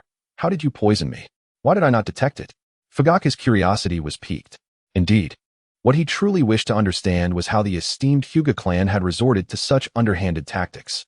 However, seeing Satoru's jovial demeanor, resembling that of a close friend, he felt that his questions would be futile. Yet, in his heart, he elevated his perception of Satoru's danger to a new level, unrestrained, ruthless, willing to go to any lengths to achieve his objectives. Chapter 38. Homecoming.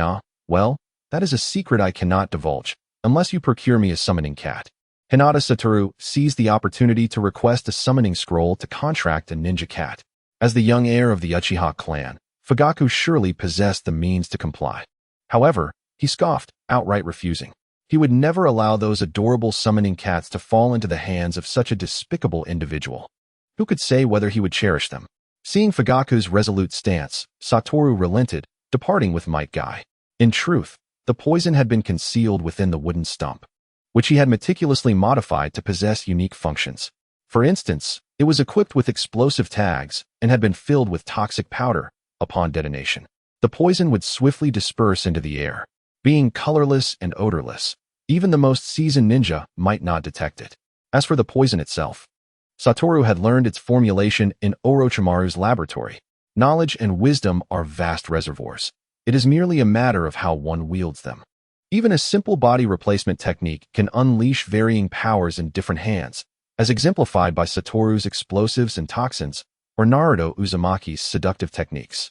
Creativity and ingenuity are paramount, while rigid training merely produces fodder. Of course, prodigies like Minato Namikaze, who can refine ninjutsu to its zenith, are indeed formidable.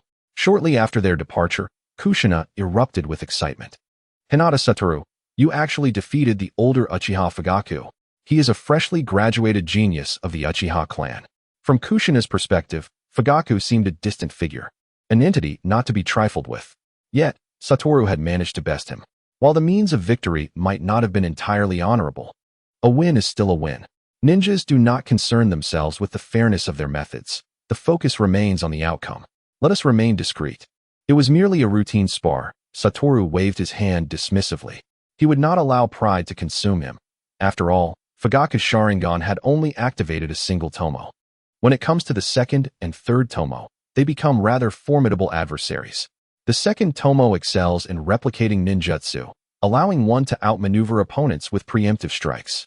The third tomo, on the other hand, employs illusions that ensnare the mind, transporting individuals into a realm of fantasy.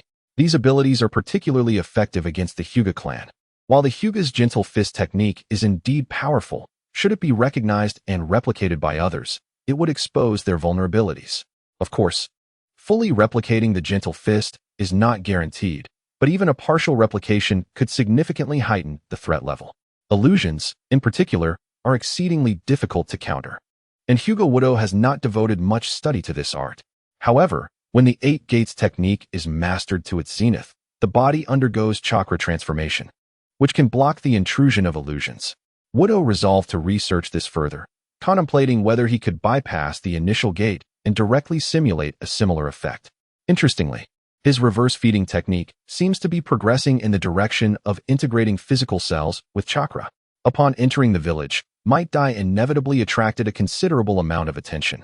His unique appearance, peculiar attire, and ebony skin hardly resembled that of an ordinary person. Fortunately, with Wudo by his side, Dai was spared from reprimand. After navigating through 2 streets and 3 alleys, they finally arrived at a rather secluded courtyard. "Boss, this is my home. Would you like to come in for a moment?" Might Dai enthusiastically invited. He gazed at the home he had not returned to in 3 days, a smile stretching across his face, joy sparkling in his eyes.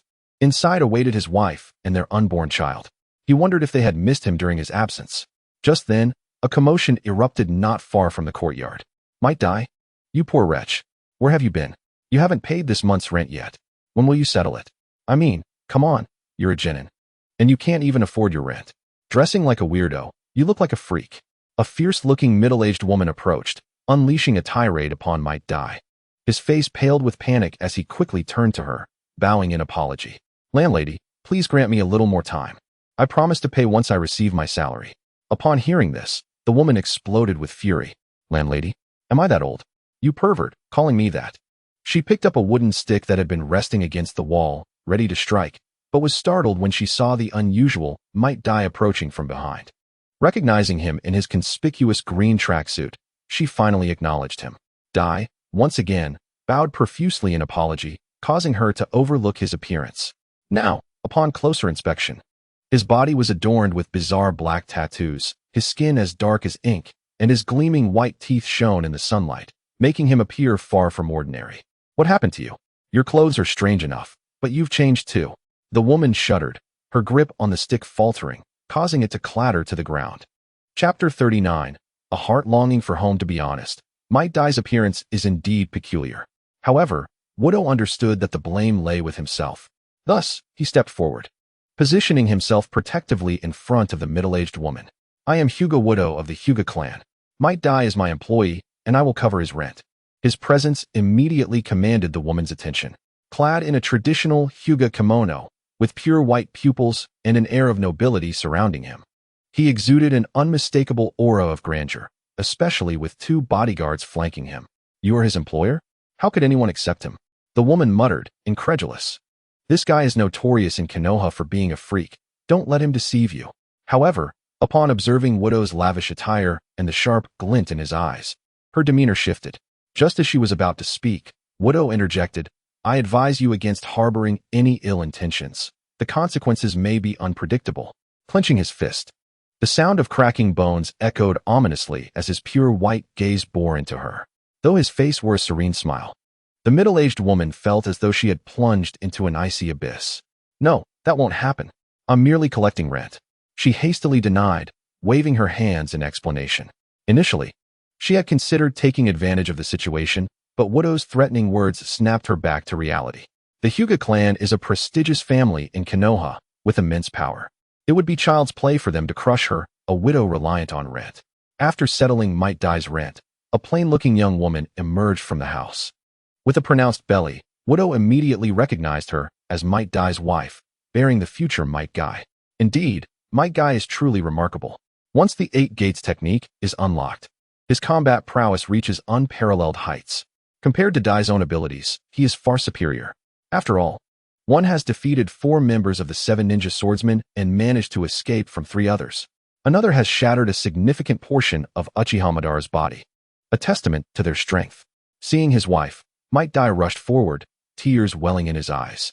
However, his wife, Kinuko, initially failed to recognize him. Startled by his bizarre appearance, she instinctively took a step back. Only when she discerned that it was indeed Might Dai did she halt her retreat. That momentary step back wounded Dai's fragile spirit. Wah, wife, do you not want me anymore? He lamented, resembling a child with a heart untainted. Kinuko scrutinized Might Dai closely, confirming that he was her husband. Fortunately, she had grown accustomed to Dai's eccentric behavior and quickly adapted. She turned to Widow, bowing slightly in respect. Sir, thank you for taking care of Might Dai. Please, come inside for a cup of tea. Widow contemplated the invitation. Since they had arrived at the doorstep, it seemed only fitting to step inside. As they crossed the threshold into the courtyard, he noticed it was modest, yet adorned with a variety of well-tended vegetables. However, the walls were dilapidated and crumbling, a stark contrast to the otherwise meticulous garden. As they ventured further into the living room, Widow frowned, inquiring, Is this where you have lived all this time? He was taken aback by the dire state of Might Dai's home, which could only be described as impoverished.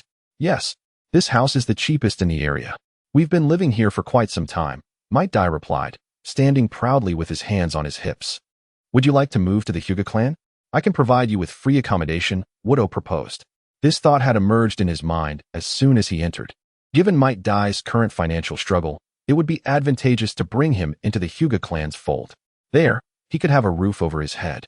And his wife would also be nearby. Even if others discovered his abilities and sought to poach him, Dai would likely refuse. More importantly, his son, Might Gai, could be brought under their wing. Though yet to be born, a ninja's growth is rapid. In just 5 years, Might Gai could be trained to become an ordinary ninja, ready for battle.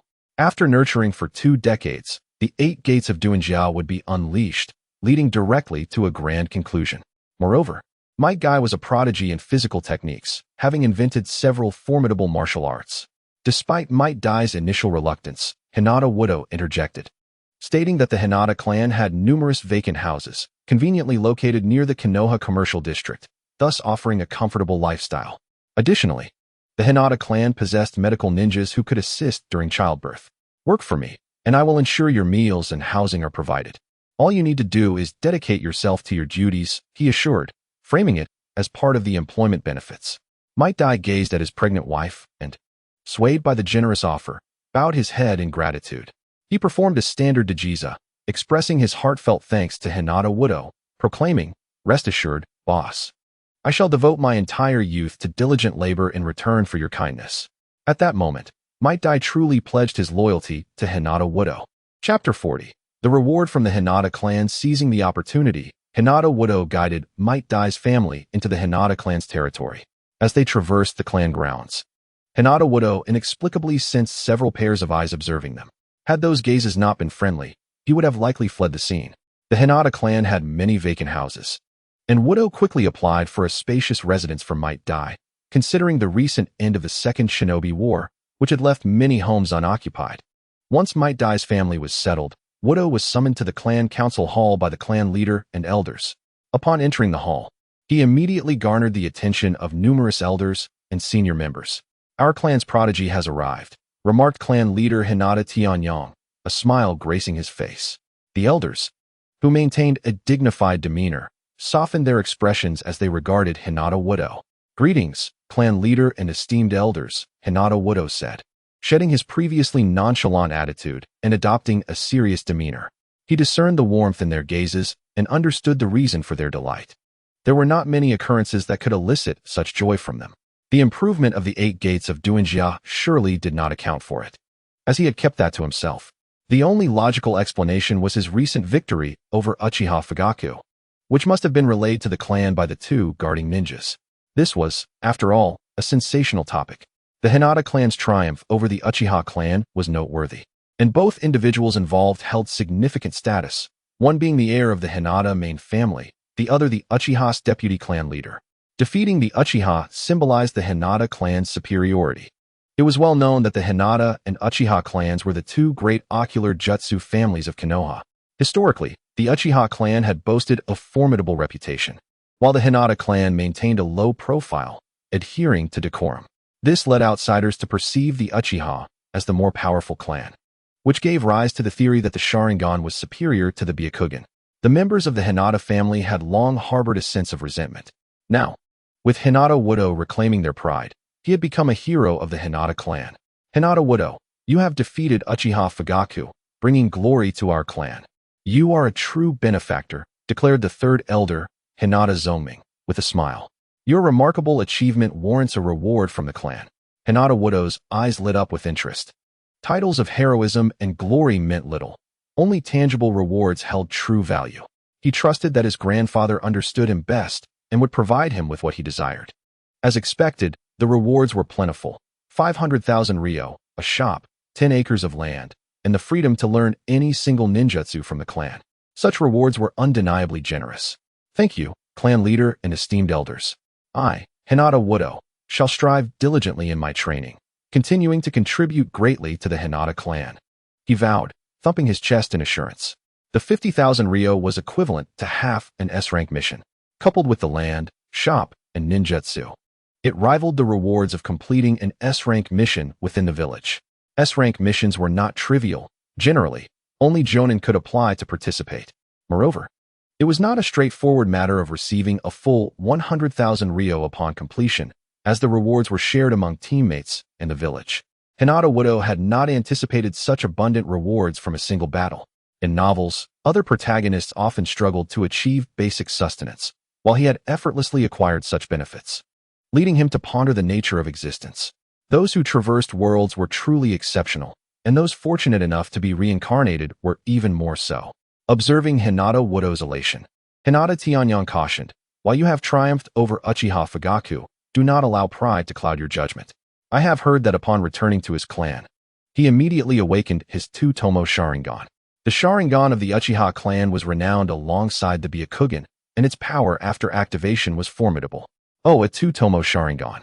That is intriguing," Hinata Wudo remarked, not particularly surprised but rather fascinated.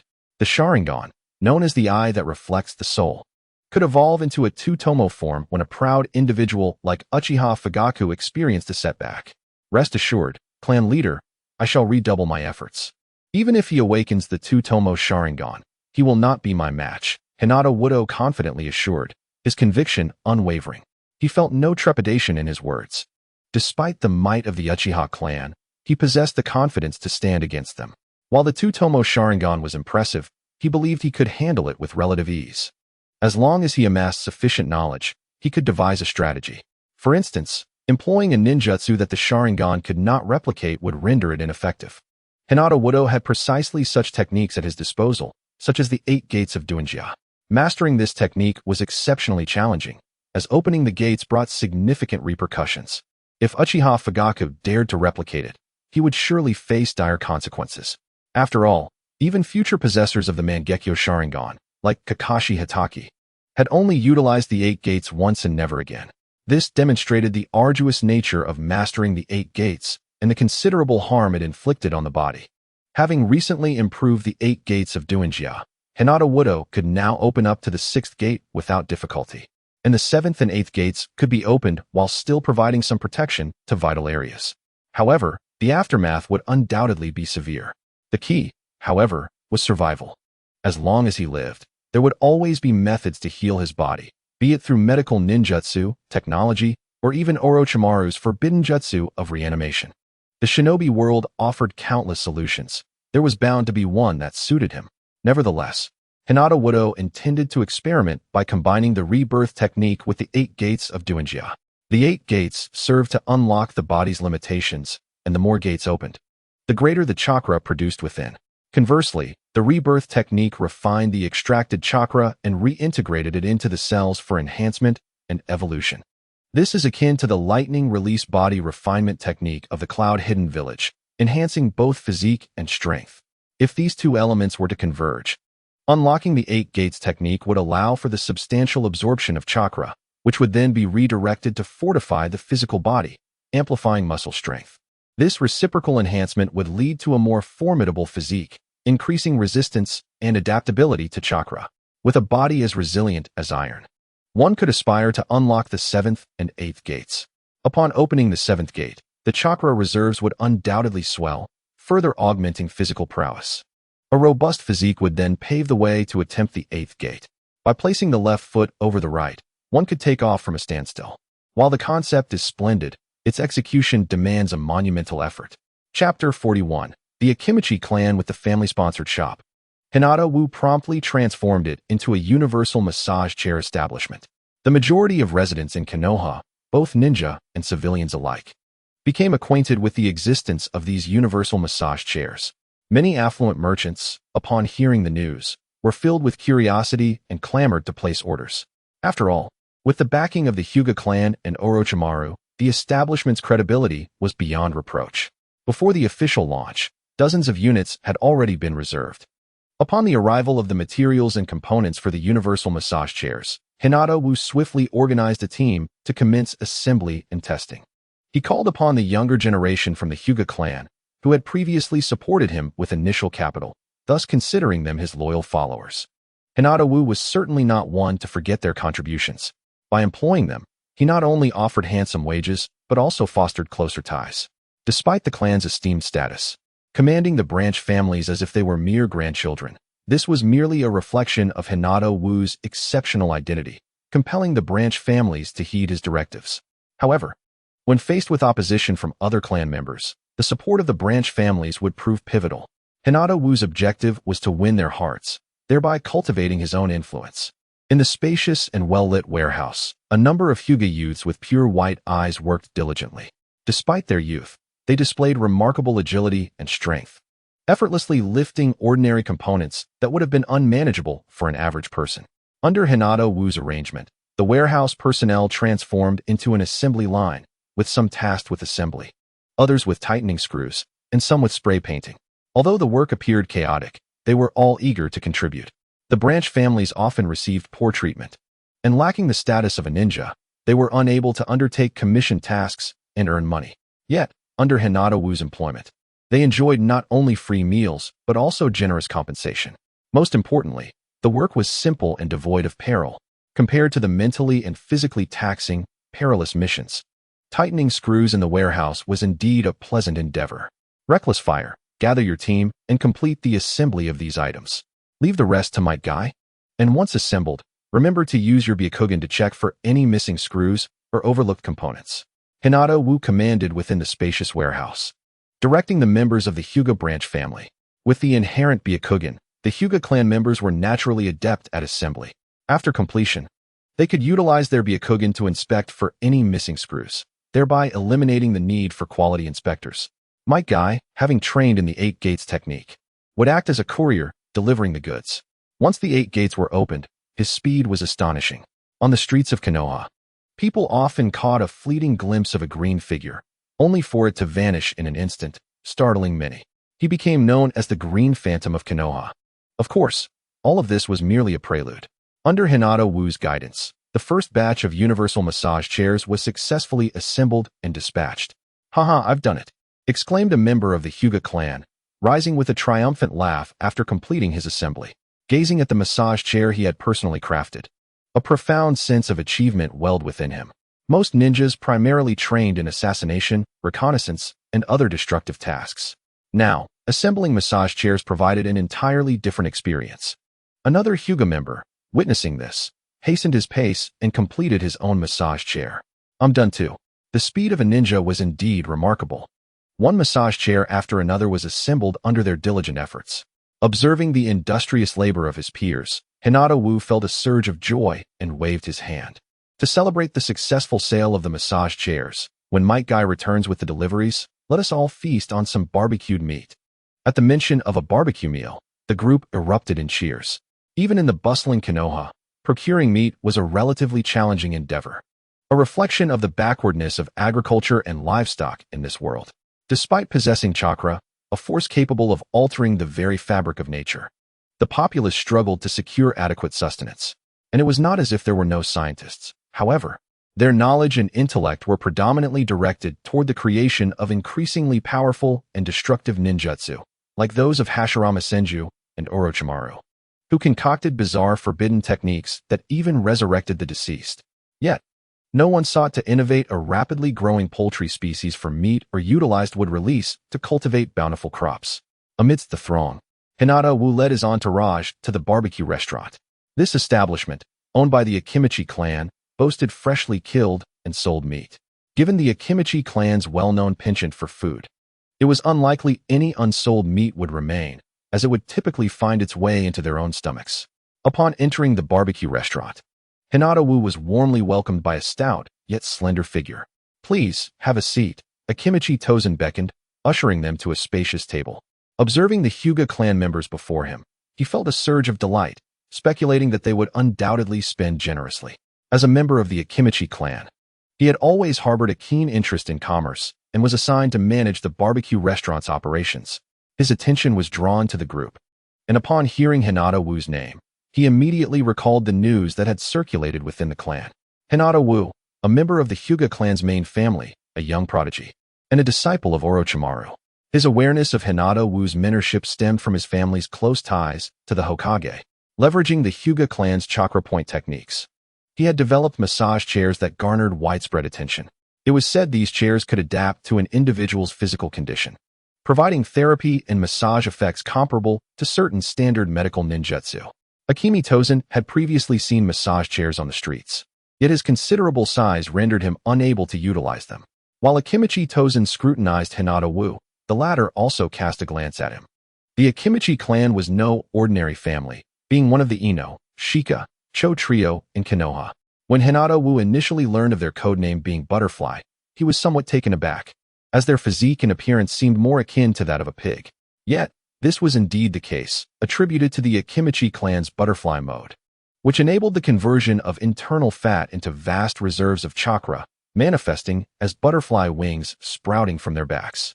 In this form, a person could materialize their chakra and ascend to great heights, akin to a butterfly soaring thousands of meters into the sky.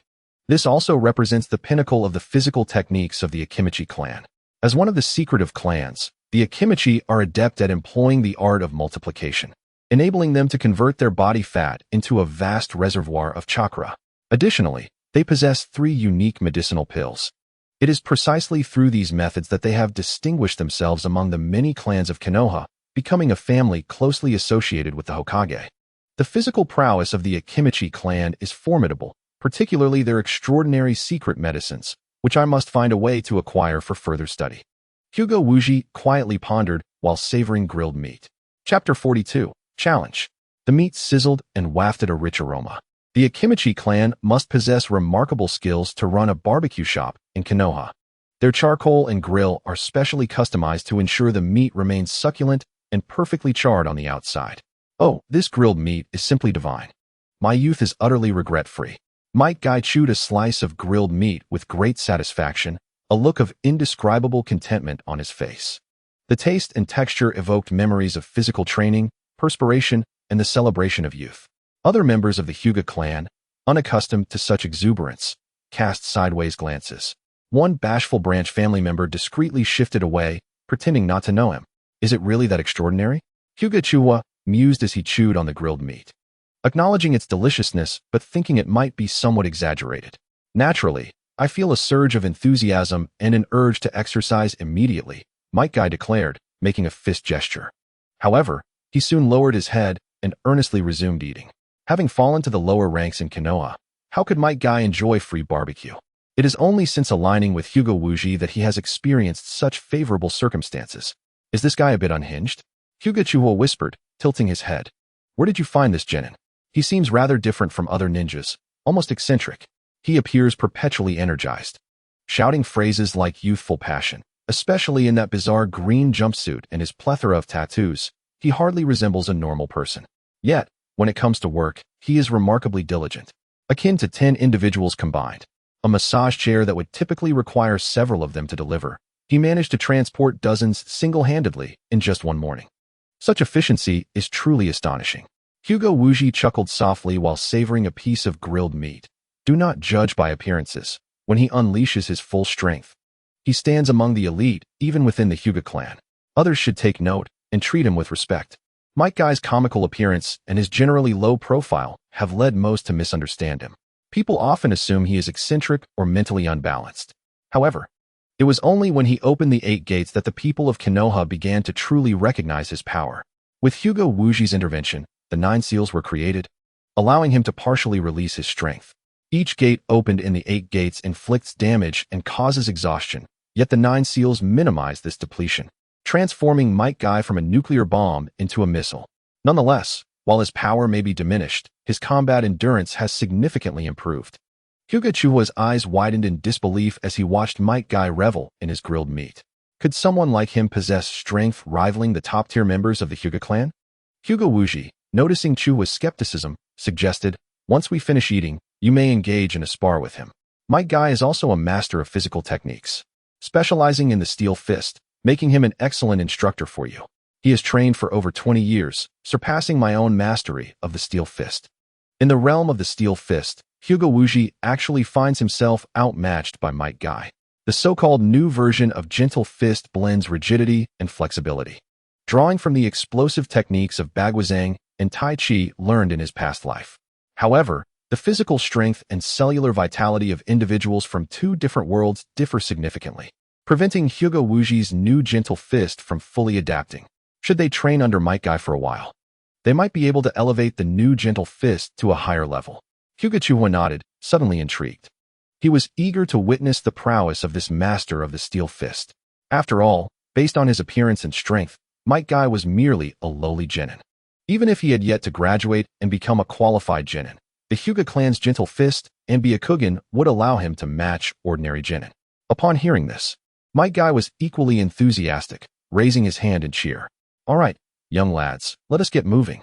His words prompted several branch family members of the Hyuga clan to distance themselves from him once more. Nevertheless, Might Guy's quirky personality invigorated the atmosphere of the young Hyuga group, led by Hyuga Wuji. Observing this scene, Hyuga Wuji nodded slightly and smiled. Now this is entertaining. A dull atmosphere simply will not do. The Hyuga clan is marked by a strict hierarchy, with clear distinctions between the main and branch families. Hyuga Wuji strives to avoid leveraging his status as a member of the main family. Yet, the branch family youths maintain the utmost respect towards him, often behaving with decorum in his presence, devoid of any vitality. With Might Guy now acting like a catfish, the newly formed small team gained a spark of life. After finishing the barbecue, Hyuga Wuji cheerfully paid the bill. Having recently earned a substantial sum, although the meal was slightly expensive, it remained within his means. This gesture would not only win the hearts of the branch family youths, but also earn Might Guy's gratitude. Let us proceed to engage in some activity, Hyuga Wuji commanded, leading them to a more secluded grove. Gazing at the eager crowd, he retrieved a stack of banknotes from his pocket and placed it on a nearby stump. Here lies 100,000 Ryo. Whoever can defeat Might Guy will claim it as their own. He then turned to Might Guy. Should you defeat them all, this 100,000 is yours. Upon hearing this, Might Guy perked up, his eyes gleaming. Oh, you are too kind. This money is perfect for buying something nourishing for my wife, ensuring she enjoys some good food. His words displeased the young Hyuga members. They had yet to fight, and he was already claiming the prize as his own. It was not about the money. It was about the dignity of the Hyuga clan. Hyuga was the first to step forward, challenging Might Guy. He understood that Hyuga Wuji would not deceive them, and, fearing others might underestimate Might Guy, he initiated the battle. Even if he were to fail, he would serve as a reminder for the others. "Young man, I have high hopes for you," Might Guy said to Hyuga, giving him a thumbs up, a broad grin revealing his pearly whites. "Come, let us battle with all our might." Might Guy bent slightly forward, raising his right hand and assuming a combat stance. "I can hardly wait. This is youth." Chapter 43. Victory. Hinata Shoka gazed at the eager Might Guy and charged ahead. Those who cultivate martial arts must seize the opportunity and strike first. The Byakugan activated, and his pure white pupils gleamed, while the muscles around his eyes contorted into a fierce expression. In Hinata Shoka's perspective, anyone who could earn such high praise from Hinata would undoubtedly possess formidable skills, and he could not afford to underestimate or be careless.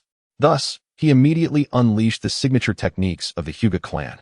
With the Byakugan activated, his surroundings came into full view, except for a unique angle that remained obscured. This was the flaw of the branch family members, once marked by the caged bird seal. The Byakugan was no longer flawless. From a complete 360-degree vision, he could now only perceive 359 degrees. Under normal circumstances, this slight visual deficiency would not pose significant issues. However, in battle, if exploited by a cunning adversary, it could reveal substantial vulnerabilities. As the Byakugan scrutinized Might Guy, Hinata Shoka swiftly identified numerous weaknesses across his form. The amount of chakra he possessed hardly seemed comparable to that of the elite warriors of the Hyuga clan. Doubts lingered in Hinata Shoka's mind as he executed his refined, gentle fist technique against Might Guy.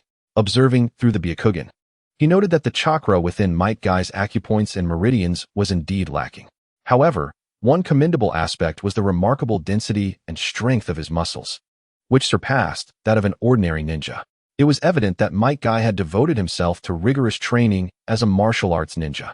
"Allow me to unleash my full strength to defeat you. This shall be my respect for you," Hinata Shoka thought.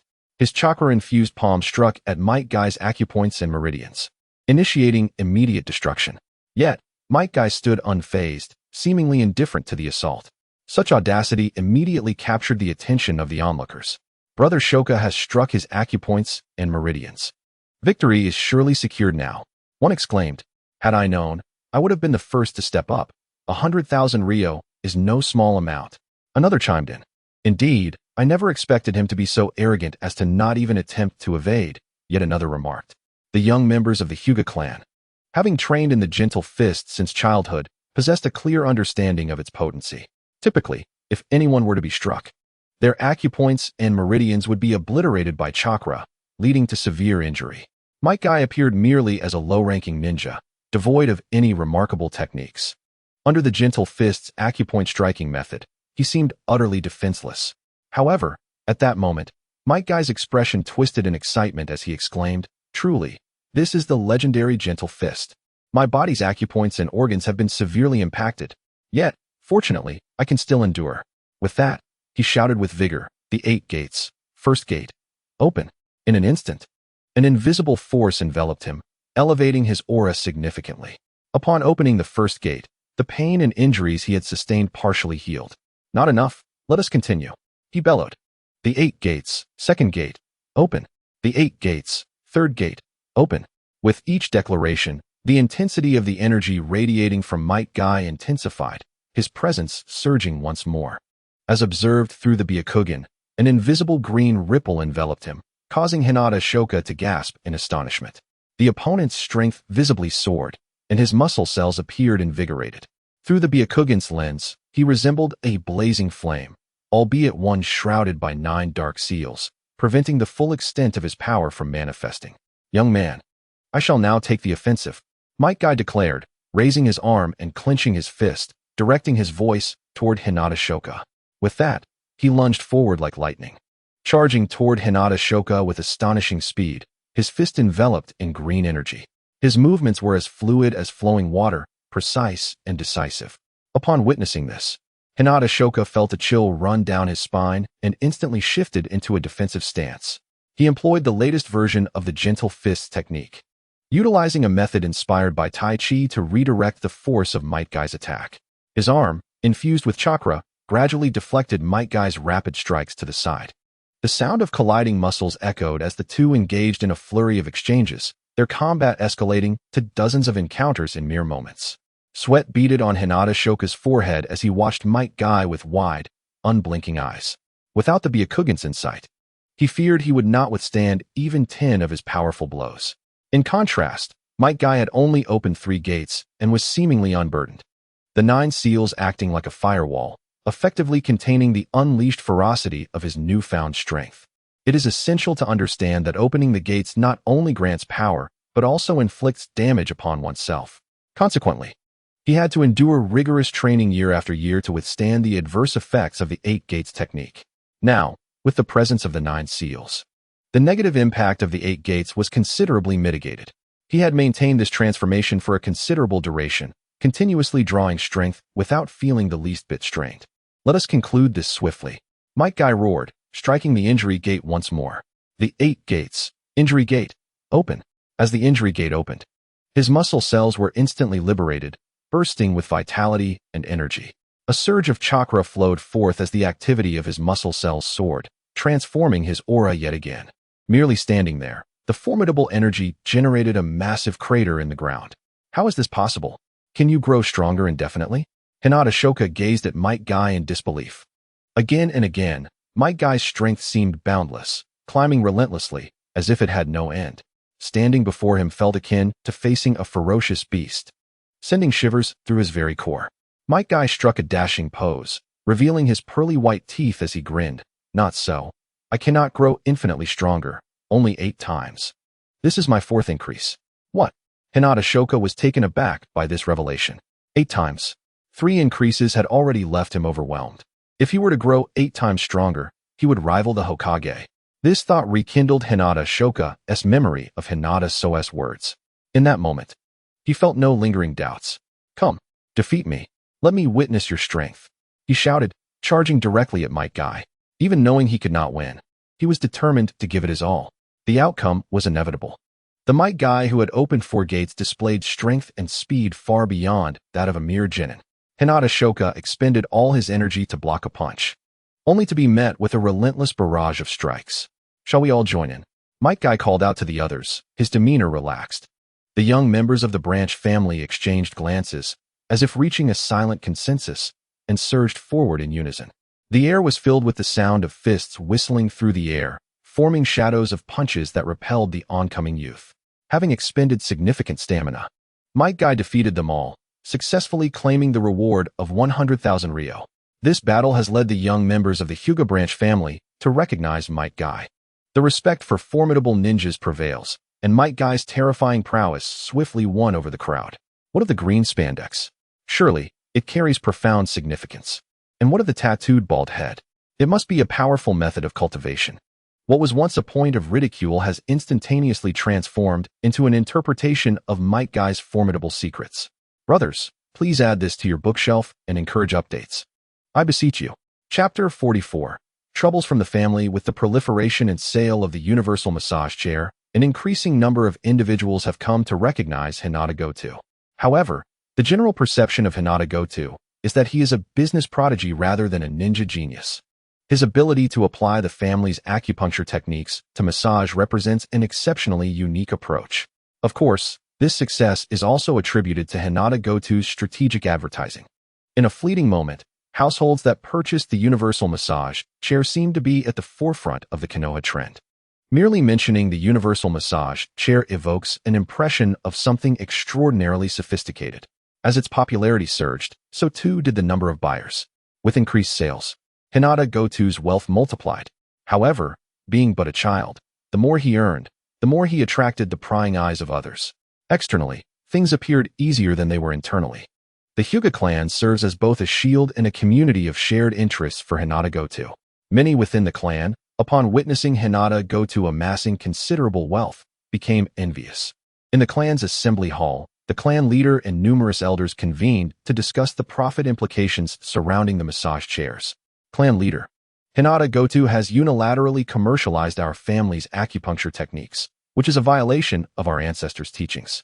He must face severe punishment, the elder declared angrily. I propose that all profits from the universal massage chair be reclaimed for the benefit of the Hyuga clan.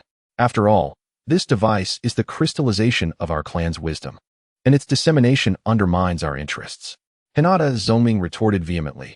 "This is an invention created by Hinata Goto, and it does not divulge any secrets of the Hyuga clan. The so-called acupuncture method is a modified product of his own and has no direct connection to our clan. If we seize his profits under this pretext, it will undoubtedly lead our clan members to believe we are coveting his wealth. Hinata Goto is my grandson, and I must protect him. Moreover, the universal massage chair, which utilizes technology alongside acupuncture, has not compromised the clan's secrets. Knowledge of acupuncture points is common among those training in physical techniques. It is merely Hinata Goto's ingenuity that has led him to this profitable venture." The elder persisted. "Hinata Zoming, you are biased towards your grandson. But do not forget, he is also a member of the Hyuga clan, indeed a member of the main house. Even if he were to submit the production method of the massage chair, it would be for the benefit of the clan. His actions are undoubtedly driven by personal motives. Your grandson, Hinata Mori, has embarrassed himself before others, which strikes at your pride. While he may feign indifference and adhere to clan rules, he harbors a burning resentment. The wealth generated from the universal massage chair is enticing, and its high-end pricing promises substantial profits. Just selling one could yield earnings comparable to completing a small mission. If we could seize the production method and hold it, the financial rewards would be endless." Representatives from both factions began a spirited debate within the assembly hall. As the clan leader, Hinata Tianyong, grappled with the incessant arguments, a branch family member approached him and whispered, "Clan leader, Hinata Goto requests an audience. Isn't he in class?" "Very well, let him in," Hinata Tianyong replied. Rather than engaging in endless disputes, it would be more prudent to consult the party involved. The commercial value of the universal massage chair is indeed significant. If Hinata Goto is willing to relinquish the production rights, it would be ideal. As the clan leader, he must prioritize the interests of the Hyuga clan. Even if he cannot acquire the production rights, obtaining a few chairs for free would suffice. Setting up a couple in the clan stores and organizing promotional events could significantly boost business. This is an excellent opportunity to enhance the clan's interests. Hinata Goto, having received approval, confidently strode into the room. Clad in a pristine kimono, with long hair cascading down and strikingly handsome features, he exuded an air of nobility. His tall stature and broad frame, coupled with a gaze filled with self-assurance, spoke volumes, a confidence born of wealth. It is often said that money begets courage, and in the ninja world, this adage rings equally true. With newfound wealth, Hinata Goto radiated vitality. Yet, he understood that true strength is paramount. Wealth without power renders one but a fool. At his tender age, he can only rely on his lineage for protection. And he has two formidable backgrounds, the Hyuga clan and Orochimaru. Ongoing discussions and debates about him persist within the clan. Hinata Goto is aware that his financial endeavors to win over branch family members are aimed at establishing beneficial alliances. The current clan meeting was also a discreet tip-off from a branch family member. Without this insider information, he would have been caught off guard. In this brutal world of ninjas, clans are commonplace organizations, such as those with secret techniques or bloodline limits. The existence of clans primarily serves to withstand various potential crises and calamities. Individuals are bound by blood relations, forming a collective of varying sizes. Due to the familial nature of these groups, the voices of clan elders carry significant weight. Within a clan, one enjoys the benefits it provides, but must also shoulder the obligations and responsibilities it entails. Hinata Goto finds himself in such a predicament. Should he disregard the clan's arrangements, he risks expulsion and the scorn of others. Fortunately, he has garnered support from the branch family and received timely information, allowing him to devise a plan. Having met with the clan leader and esteemed elders, I understand you seek the production method for the universal massage chair? Hinata Goto addressed the assembly, meeting their gazes without a hint of trepidation. Hinata Goto, your massage chair profits from the Hyuga clan's acupuncture techniques, effectively disclosing our secrets. You must surrender this technology for the clan to manage, the elder declared sternly. This is beneficial for both you and the clan. The universal massage chair is no trivial matter. The depths of its intricacies are profound, far beyond your grasp. Allow the clan to handle it. After all, the profits enhance the clan's strength and influence, which will ultimately benefit you. His words were laden with righteousness. presenting an air of moral obligation that implied a betrayal of the clan if the manufacturing method remained unshared. Hinata Satoru's expression remained composed, yet a flicker of sarcasm danced in his eyes. Attempting to impose moral constraints upon me? I must apologize, for I am devoid of such ethics. Chapter 45. Hinata Massage Parlor. Naturally, Hinata Satoru refrained from retorting or lashing out in anger. In the Hinata clan, the hierarchy was rigid and the rules numerous, with the most severe family rule being the prohibition of defiance against one's elders. Although Hinata Satoru hailed from the main branch, he was still a junior. If he were to act recklessly, he would merely distance himself and his family further. Adjusting his mindset, Hinata Satoru meticulously crafted his words in his mind and spoke. In truth, I too wish to submit the multifunctional massage chair, but it is not solely my endeavor. I am responsible for the replication of the massage techniques, while the mechanical aspects were handled by Lord Orochimaru. Currently, I must allocate a portion of my earnings to him. He understood his relatively low status within the clan. Thus, he directly invoked Orochimaru's name as a shield for himself. Upon hearing Orochimaru's name, most present exhibited a glimmer of intrigue. After all, he was Orochimaru, one of the legendary three Sannin, a disciple of the Hokage. Their prowess was undoubtedly at the elite Jonin level, and their presence commanded respect wherever they went. Most importantly, Orochimaru possessed an extraordinary intellect and unparalleled expertise in research. Oh, so it is the handiwork of Lord Orochimaru. No wonder it is being promoted as his endorsed product, remarked Hinata Tenio. He was genuinely astonished by Hinata Satoru's introduction of the multifunctional massage chair. Initially, he had dismissed it as a mere jest. The acupressure technique was merely a basic skill practiced daily by the members of the Hinata clan. A massage chair mimicking acupressure could not possibly be of great quality. However, upon the chair's successful launch and widespread acclaim, he was taken aback by the unexpected sales and wealth it generated.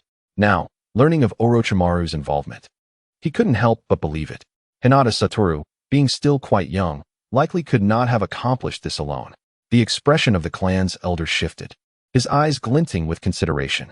Lord Orochimaru was indeed a master strategist, but the massage chair could greatly benefit the Hinata clan's development. Thus, it was essential to seize the opportunity. Hinata Satoru, if you were to disclose the production techniques of the massage chair, allowing the Hinata clan to manufacture and sell it nationwide, wouldn't that yield greater profits? Hearing Orochimaru's name, the elder hesitated. Yet, considering the Hinata clan's status as a prominent family of Konoha, he felt emboldened to confront him. The lucrative prospects of the massage chair were not something he wished to relinquish. While he might not be able to outmaneuver Orochimaru, he certainly could manage Hinata Satoru. Hinata Satoru gazed at him with a smile, a hint of coldness flickering beneath. Old man, you wish to seize my creation. With a cheerful demeanor, he replied.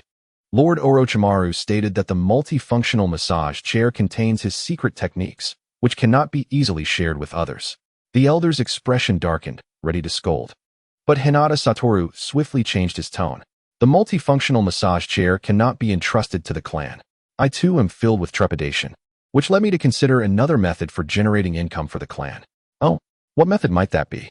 The elder suppressed his urge to reprimand and inquired. Hinata Satoru smiled. Since machines can perform acupressure, surely humans could provide massages as well. The Hinata clan boasts a wealth of talented individuals, with our Byakugan allowing for unparalleled insight into acupoints and meridians. Few in Konoha, and indeed the entire ninja world, can rival our prowess. This is our strength. Raising his voice, Hinata Satoru extolled the virtues of the Byakugan and the clan. We could establish several Hinata massage parlors across the country, emphasizing high-end service, catering to the esteemed and affluent, revitalizing their health and nurturing their vitality. In doing so, we would not only forge connections with influential figures, but also generate a steady stream of revenue. The only cost incurred would be a modest investment of time and the assurance of safety in our massages. His words immediately captured the attention of many clan elders. Indeed, what a splendid idea. Why did I not think of this sooner? Mechanical acupressure is inherently imprecise. If performed by skilled hands, the results would undoubtedly be superior. It is safe and devoid of danger, while also fostering connections with the elite, truly a remarkable proposition. All present, seasoned individuals who had lived long lives, pondered Hinata Satoru's proposal with thoughtful consideration. The more they contemplated it, the more ingenious it appeared. Ninjas, existing as tools of lethality, labored diligently, undertaking perilous missions to earn meager sustenance. Yet suddenly, a new method of earning income, devoid of danger, presented itself, naturally piquing their interest. Especially since Hyuga Satoru spoke truthfully, the Hyuga clan's massage techniques, when paired with the Byakugan, undoubtedly surpassed mere mechanical massage. Elder, you are a venerable master. Your skills are exceptional, and many would undoubtedly pay a premium for your massages, Hyuga Satoru remarked with a smile. Once others recognize your esteemed name, they will eagerly shower you with wealth. In Hyuga Satoru's depiction, nobles from all lands would vie to curry favor with the elder, continually offering him gifts of money. This notion ensnared the elder in a daydream of sudden wealth. It was not merely a fantasy, it was a tangible prospect of riches and advantages. His prominent status as the elder of the Hyuga Main branch, second only to the clan leader, combined with newfound wealth, would render his life nearly perfect. Contemplating this bright future, the elder struggled to maintain his serious facade.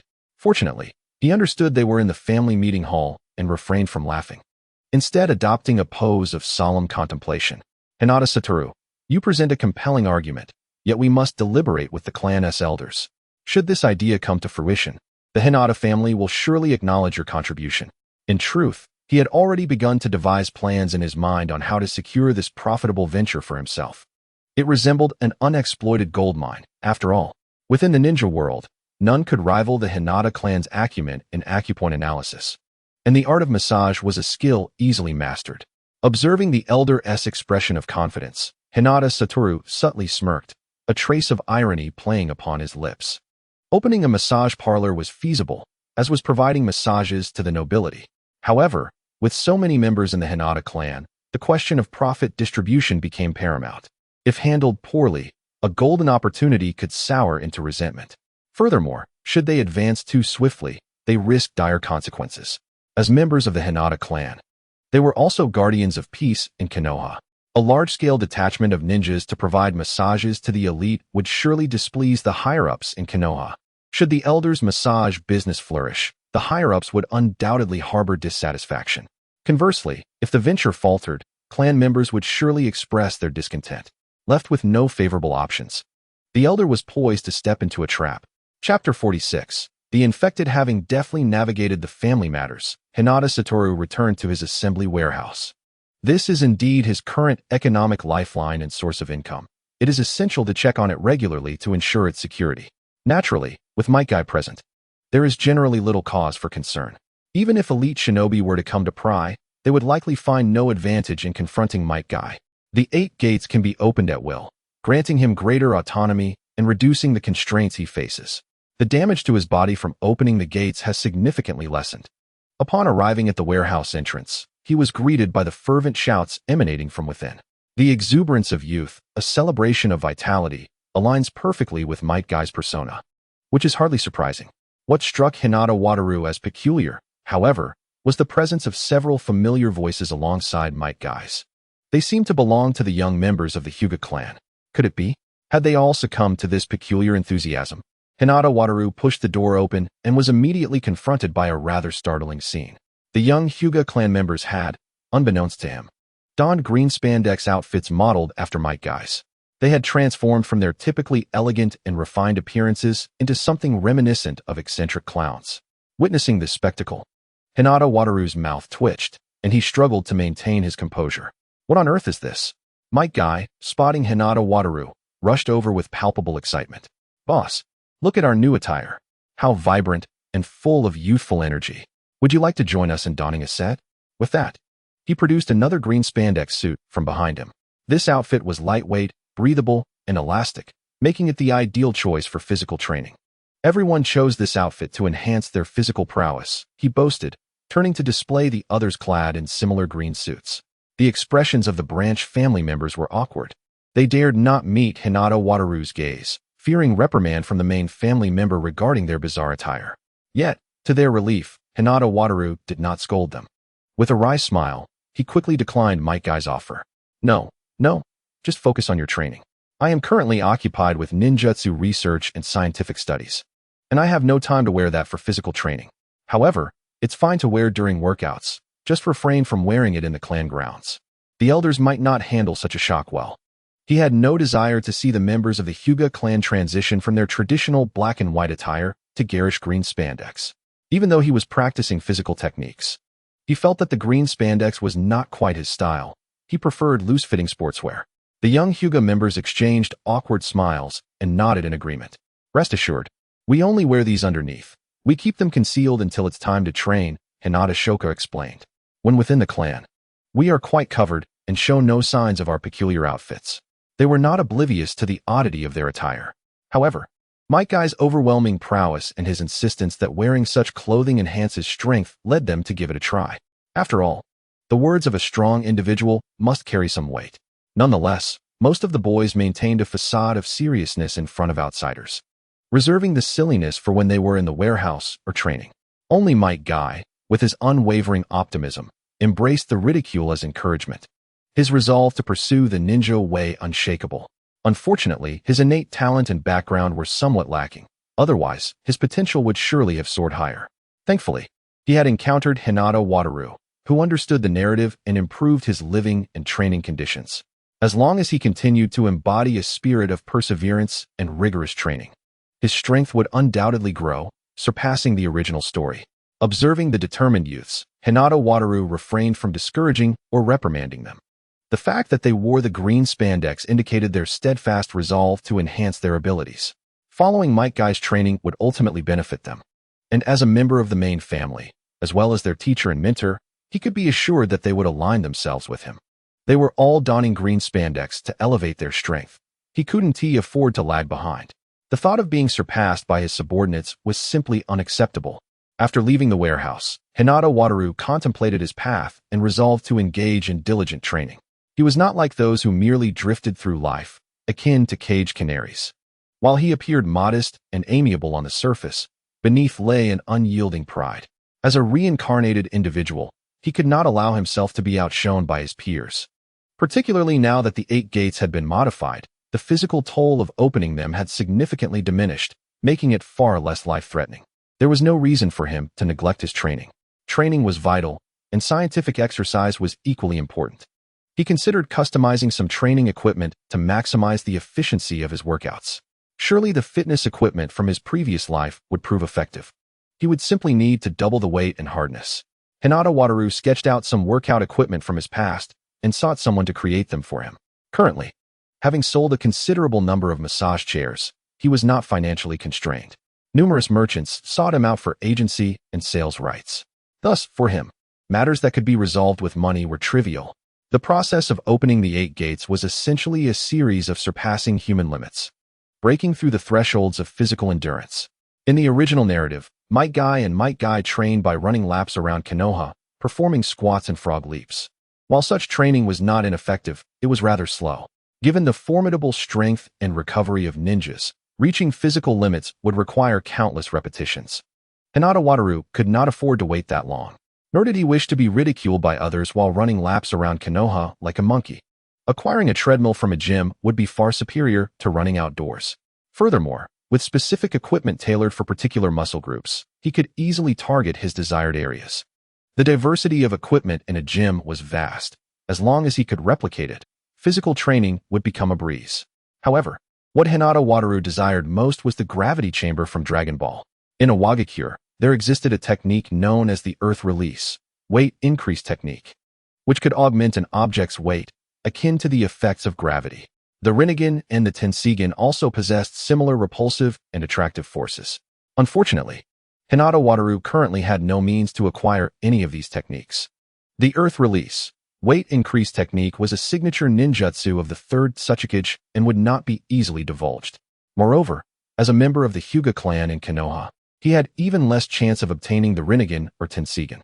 At this point in time, it was possible that the Rinnegan had yet to be awakened by Uchiha Madara. And the same could be said for the Tenseigan. Given the vast distance from the Earth to the Moon, he lacked the power to ascend. Perhaps there was a connection between his clan and the Otsutsuki clan on the Moon, but for now, Hinata Wataru had no access to that level of understanding. He recognized that his strength was still inadequate to influence these matters. He could only grow silently in the shadows. When one has accumulated a certain level of strength, They can act as they please, seizing whatever they desire and transforming the ninja world and their clan according to their own aspirations. Chapter 47. The furious Danzo in the Hokage office of the Konoha building. Shimura Danzo stormed in, his face ablaze with fury as he confronted Sarutobi Hiruzen. Hiruzen, the Hyuga clan has gone too far, and you do nothing to intervene. They have audaciously extracted members from my newly established root, claiming they have important matters to attend to. Do these wretched individuals possess no sense of law or morality? Danzo's anger was not unwarranted.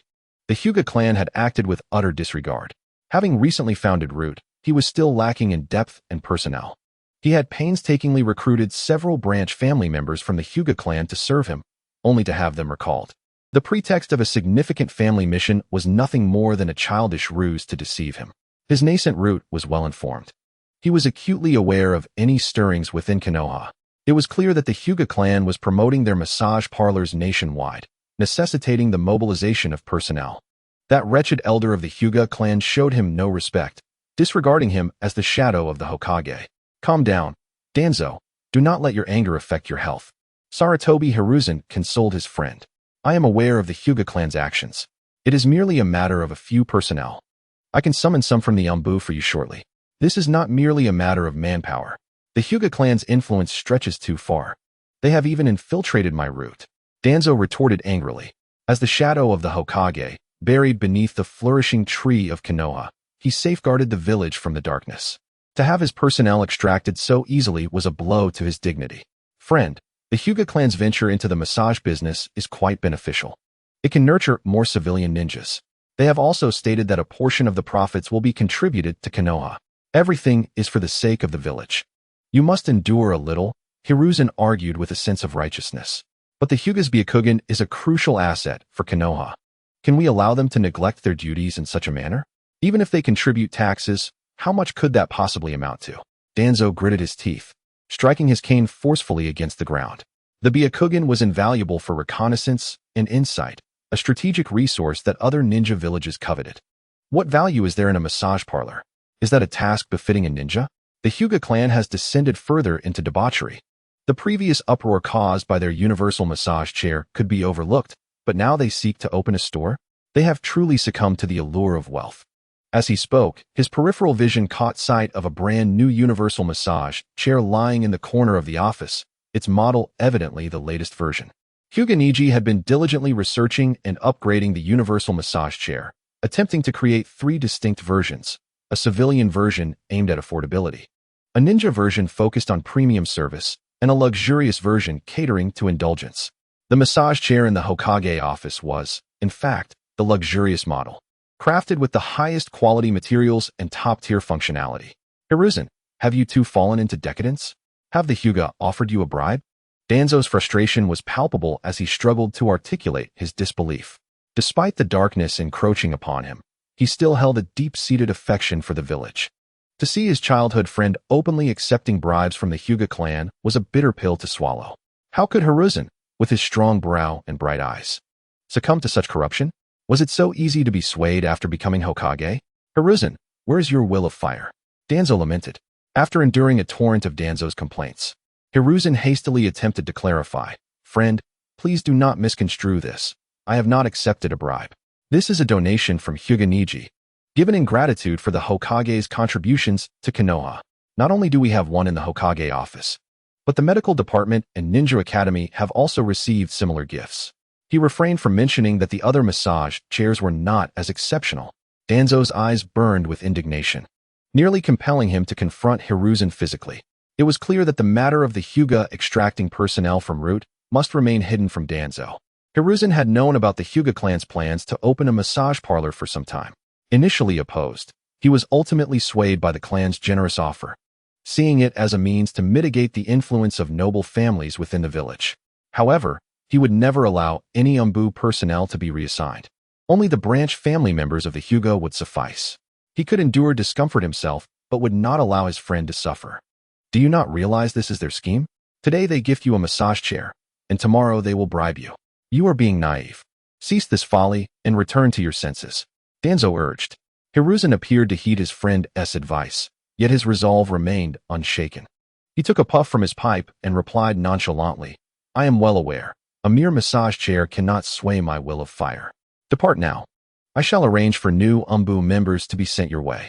Remember, I am the Hokage. With unwavering conviction, Hiruzen dismissed Danzo's concerns. Danzo gazed at his old friend, a flicker of regret flashing in his eyes. Had he known Hiruzen could be so easily corrupted, he would have fought for the position of Hokage before his teacher. Hiruzen, you shall regret this. Filled with rage, Danzo turned and stormed out, slamming the office door behind him. Watching his friend's retreating figure, Hiruzen exhaled deeply. For the sake of Konoha, I shall allow you to suffer a little longer. Once alone, he glanced around to ensure no one was watching and reclined into the massage chair. Years of training and labor had taken a toll on his body, leaving him with various ailments. The universal massage chair alleviated many of these minor issues, providing him with a much-needed sense of relief. How delightful! Hiruzen closed his eyes, savoring the sensations coursing through his body. Meanwhile, Danzo found himself in a laboratory filled with an array of advanced research equipment. Along the corridor walls lay items that would astonish the outside world, products derived from the cells of the first Hokage, Hashirama Senju. Clusters of irregular, chaotic flesh were present, alongside towering cultivation vessels containing various experimental specimens. Danzo, what brings you here? The cold voice of Orochimaru echoed ominously from the end of the corridor, cloaked in darkness. His visage and tone appeared unnervingly chilling. Tawanzo gazed upon the distorted faces and bodies sprouting branches and leaves, his voice cold as he spoke. I have come to assess the progress of the experiment. Are there any results? Rijan has decayed. I must acquire new strength to prevent him from endangering the village. Chapter 48. The door in the shadows. Orochimaru hesitated momentarily before slowly stepping forth from the darkness. Clutching experimental materials, he regarded Tawanzo with an expression of peculiar intrigue. Has the teacher become corrupt? Tawanzo's face darkened, his teeth clenched as he replied. He has forsaken the will of fire and accepted bribes from the Hyuga clan. Upon hearing this, Orochimaru's expression grew increasingly odd. He sensed that the matter was not as straightforward as it appeared, and perhaps his own disciple was involved behind the scenes. The omnipotent massage chair mentioned by Tawanzo was, in fact, a creation of Hinata-go. Orochimaru considered this novel item to be a rather promising commercial product, though nothing more. If it could not enhance his power, it held little value for him. There was no way the old man would agree to an unequal treaty with the Hyuga clan merely for such an object. Based on his understanding of the old man, there must have been some undisclosed considerations at play. But what concern was it of his? Orochimaru smiled wryly. His current focus lay on the cells of the first Hokage. The cells of the first possessed an astonishing vitality and instability. Their monstrous life force, akin to a terrifying beast, grew uncontrollably, leaving Orochimaru perplexed. He had utilized numerous petri dishes to cultivate many cells for application to other ninjas, yet all had failed. Not a single ninja could endure and attain the power of the first Hokage. Would release, it seemed, was a forbidden strength akin to that of the divine. Once the cells of Hashirama were transplanted, the body would be invaded by them, growing towering trees. This impeded Orochimaru's experiments from progressing. The experiment remains unyielding. The power of the first is far too formidable. Its cells cannot be transplanted by ordinary individuals, Orochimaru remarked flatly. I require more subjects, stronger ninjas to collaborate with my endeavors. Moreover, the research funding must be increased. The previous allocation has nearly been exhausted. In less than a month, no significant outcomes can be achieved. Tawanzo frowned tightly, his expression dark as he acquiesced. I will dispatch more personnel to procure additional subjects for you. But I hope to see results soon. I have invested so much into this research, I do not wish for it to go to waste. Upon hearing the added conditions accepted, Orochimaru's countenance visibly brightened. After all, funding was paramount for any experiment. Only with sufficient resources could the experiments proceed without restraint. Furthermore, he was not limited to just this one experiment. He had others concurrently in progress. However, the source of the funds would undoubtedly be at the expense of Tawanzo, an individual lacking in scientific understanding. Reflecting on research funding brought Orochimaru's thoughts to his disciple, Hinata-go. Recently, Go had been selling the omnipotent massage chairs and had made a tidy profit, sharing some with him. If the income were to flow continuously, it could indeed sustain 1 or 2 experiments. By the way, what has Hinata-go been up to lately? Orochimaru mused. As a man possessed by his experiments, he often lost track of time, and it had nearly been a week since he last saw Go. With this thought, Orochimaru licked his lips, intending to check on what his disciple was up to. In the training room, Hinata, having assembled new fitness equipment, was diligently engaged in push-pull exercises and squats. He bore the weight of over 1,000 pounds, depleting his stamina and energy. 1001, 1002. Push harder. I am about to break the limits of the human body. Due to the intense exertion, Go's breath quickened, his blood surged, and his handsome face flushed a deep red. His upper body was bare, exposed to the air, as beads of sweat cascaded down with each movement. His chest heaved violently, as if he were about to ignite into flames. The pressure from the weight caused his spirit to involuntarily expand. Break through the limits. Go roared, his body transforming into a blaze, even the sweat evaporating rapidly into vapor. With a thunderous sound in his mind, Go felt a surge of energy, as if his consciousness had entered an expansive realm. In that moment, his body was liberated, and the gateway above his mind opened, enhancing his physical strength. Concurrently, he grasped the method to unlock the first gate of the 8 gates of liberation. The 8 gates indeed posed a formidable challenge, not something just anyone could cultivate.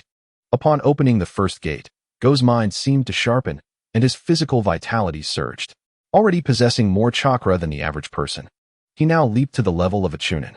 At this tier, he was considered a foundational presence within the Hidden Leaf Village. It was no wonder the 8 gates required such self-restraint. Once one could no longer endure, they would yearn to unleash their full potential. Go felt as if he were a blazing inferno, consuming his stamina and life force at an alarming rate.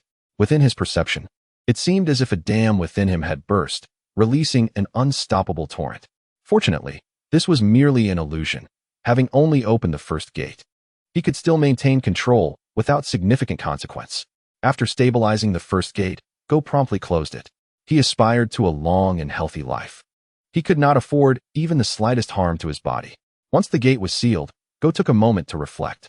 Opening the gate meant releasing the restrictions within, allowing chakra to pour forth like a raging flood. Chakra, to a degree, was derived from the energy of cells, embodying life force. The more chakra one possessed, the more one demanded from their bodily cells. The greater the number of gates opened, the more life force was expended. It was a pure exchange of life for combat prowess. A moment's negligence could lead to a rupture of internal power, exhausting one's life entirely. Just as he prepared to attempt a breakthrough to the second gate, a subtle, chilling aura emerged within his perception. Teacher Orochimaru, you have arrived. Chapter 49. Invitation. As soon as Hinata spoke, a figure slowly approached from the corner of the room. It was Orochimaru, clad in a pure white kimono with a purple obi, gracefully making his way toward Go. Go, you are truly putting in the effort, Orochimaru remarked, his eyes filled with admiration. As a member of the Hinata clan, despite the protection of the branch family, you have not neglected the training of your physical abilities. Your strength has surpassed that of most in the younger generation of the Hinata clan. Setting aside the fitness equipment, Go picked up a towel from a nearby rack to wipe the sweat from his brow and replied respectfully, Teacher Orochimaru, it has been a while. As a canary, I understand the importance of being vigilant. The stronger I become, the longer I can survive. Being a part of the Hinata clan, while protected by the branch family, also feels akin to being a prisoner confined within a cage. Perhaps one day I will tire of such a life. By then, I hope to possess the strength to break free from my confines. Orochimaru marveled. Truly, he is a genius of the Hyuga clan, the one closest to the celestial Hyuga. A talent like Wido's will surely break free from the constraints of the Byakugan in the future. His serpentine gaze glimmered with an unusual light as he regarded Hyuga Widow, appearing both probing and inviting. I have an experiment, he proposed. Would you care to partake? If successful, it could yield tremendous benefits. Although he initially hesitated to expose Widow to the darker aspects of Konoha, deeming him too young, the sight of Widow and his thoughts compelled Orochimaru to consider involving him in the experiment with Hashirama's cells. Widow, being another prodigy, might offer insights and ideas he had not previously contemplated. Moreover, Widow's profound fear of death and quest for immortality aligned perfectly with Orochimaru's own ambitions. With his eyelids lowered, Widow listened intently to Orochimaru's words, visions of human experimentation flashing through his mind. To be honest, he found himself quite unopposed to the idea. In the ninja world, the path to acquiring immense power often lay through human experimentation, save for the Sharingan, of course. That metaphysical power lacked any scientific grounding, in a fit of rage. Even an ordinary person could awaken a Mangekyo Sharingan. He licked his lips, his gaze resolute as he declared, "Since my teacher is willing to take me, I am inclined to give it a try. However, as a member of the main branch of the Hyuga clan, I cannot simply depart." He paused momentarily, adding, "I have heard the second Hokage possesses a technique for shadow clones. If I could learn it, I could surely evade the guardians of the Hyuga branch family." The identity of a main branch member served as both a shield and a shackle, restricting his freedom of movement. Evading the watchful eyes of the Hyuga guardians would not be an easy feat, but the shadow clone technique could provide a solution. The shadow clone technique, created from a ninja's chakra, exists independently of the original, possessing its own consciousness and power. By participating in Orochimaru's experiments, Wudo could not only acquire knowledge but also relay his discoveries back to his original self.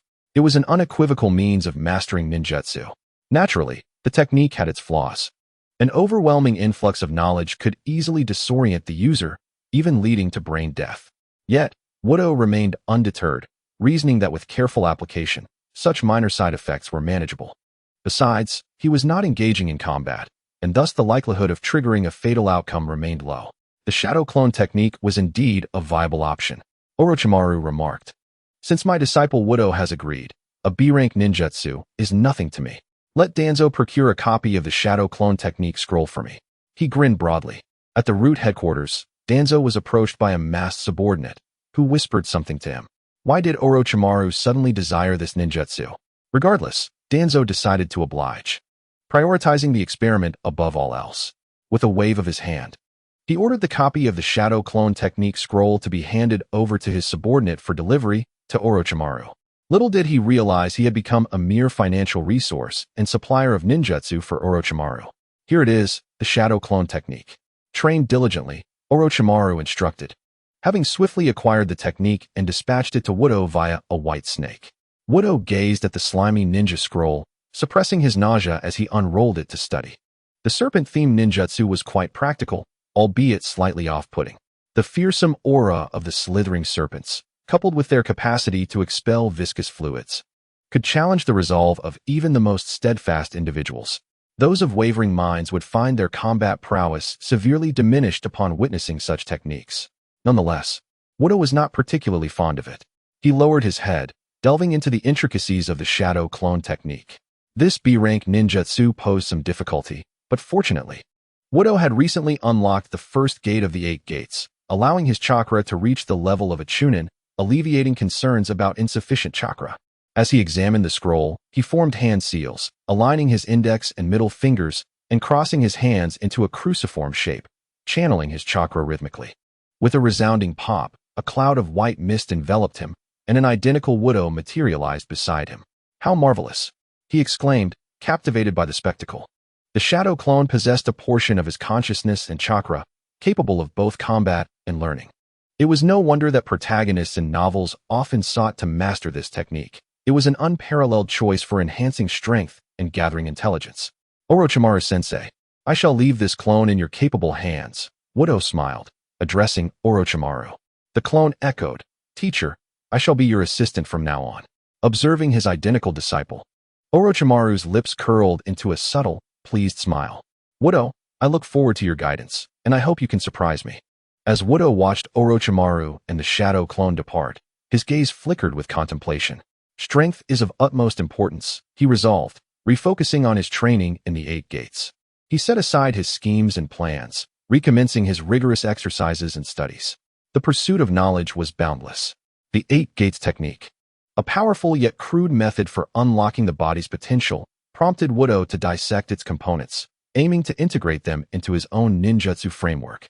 Having just breached the first gate, he aimed to push through to the second gate, but was abruptly interrupted by Orochimaru, causing his momentum to falter, leaving him unable to recapture the earlier state of focus. Consequently, Wudo redirected his efforts towards the rejuvenation technique. The considerable chakra generated from opening the gates was gradually dissipating, which Wudo perceived as a waste. Instead, he decided to utilize it for self-cultivation. He began to infuse his chakra with a measure of mental will, gradually replenishing it within his cellular structure. His mental will reflected the dedication and memories of his arduous training. Thus, as Wudo rejuvenated his cells, They unconsciously absorbed the memories and sensations from his recent experiences of opening the gates. By the time Wudo concluded his training, he felt he had attained a deeper understanding of the Eight Gates technique. Previously, he had to exert himself to his physical limits to unlock the gates. Yet now it seemed he could do so with mere intention. Of course, this was merely an illusion on Wudo's part. A single session of training could not grant him absolute mastery over the technique. However, with repeated practice, proficiency would naturally follow.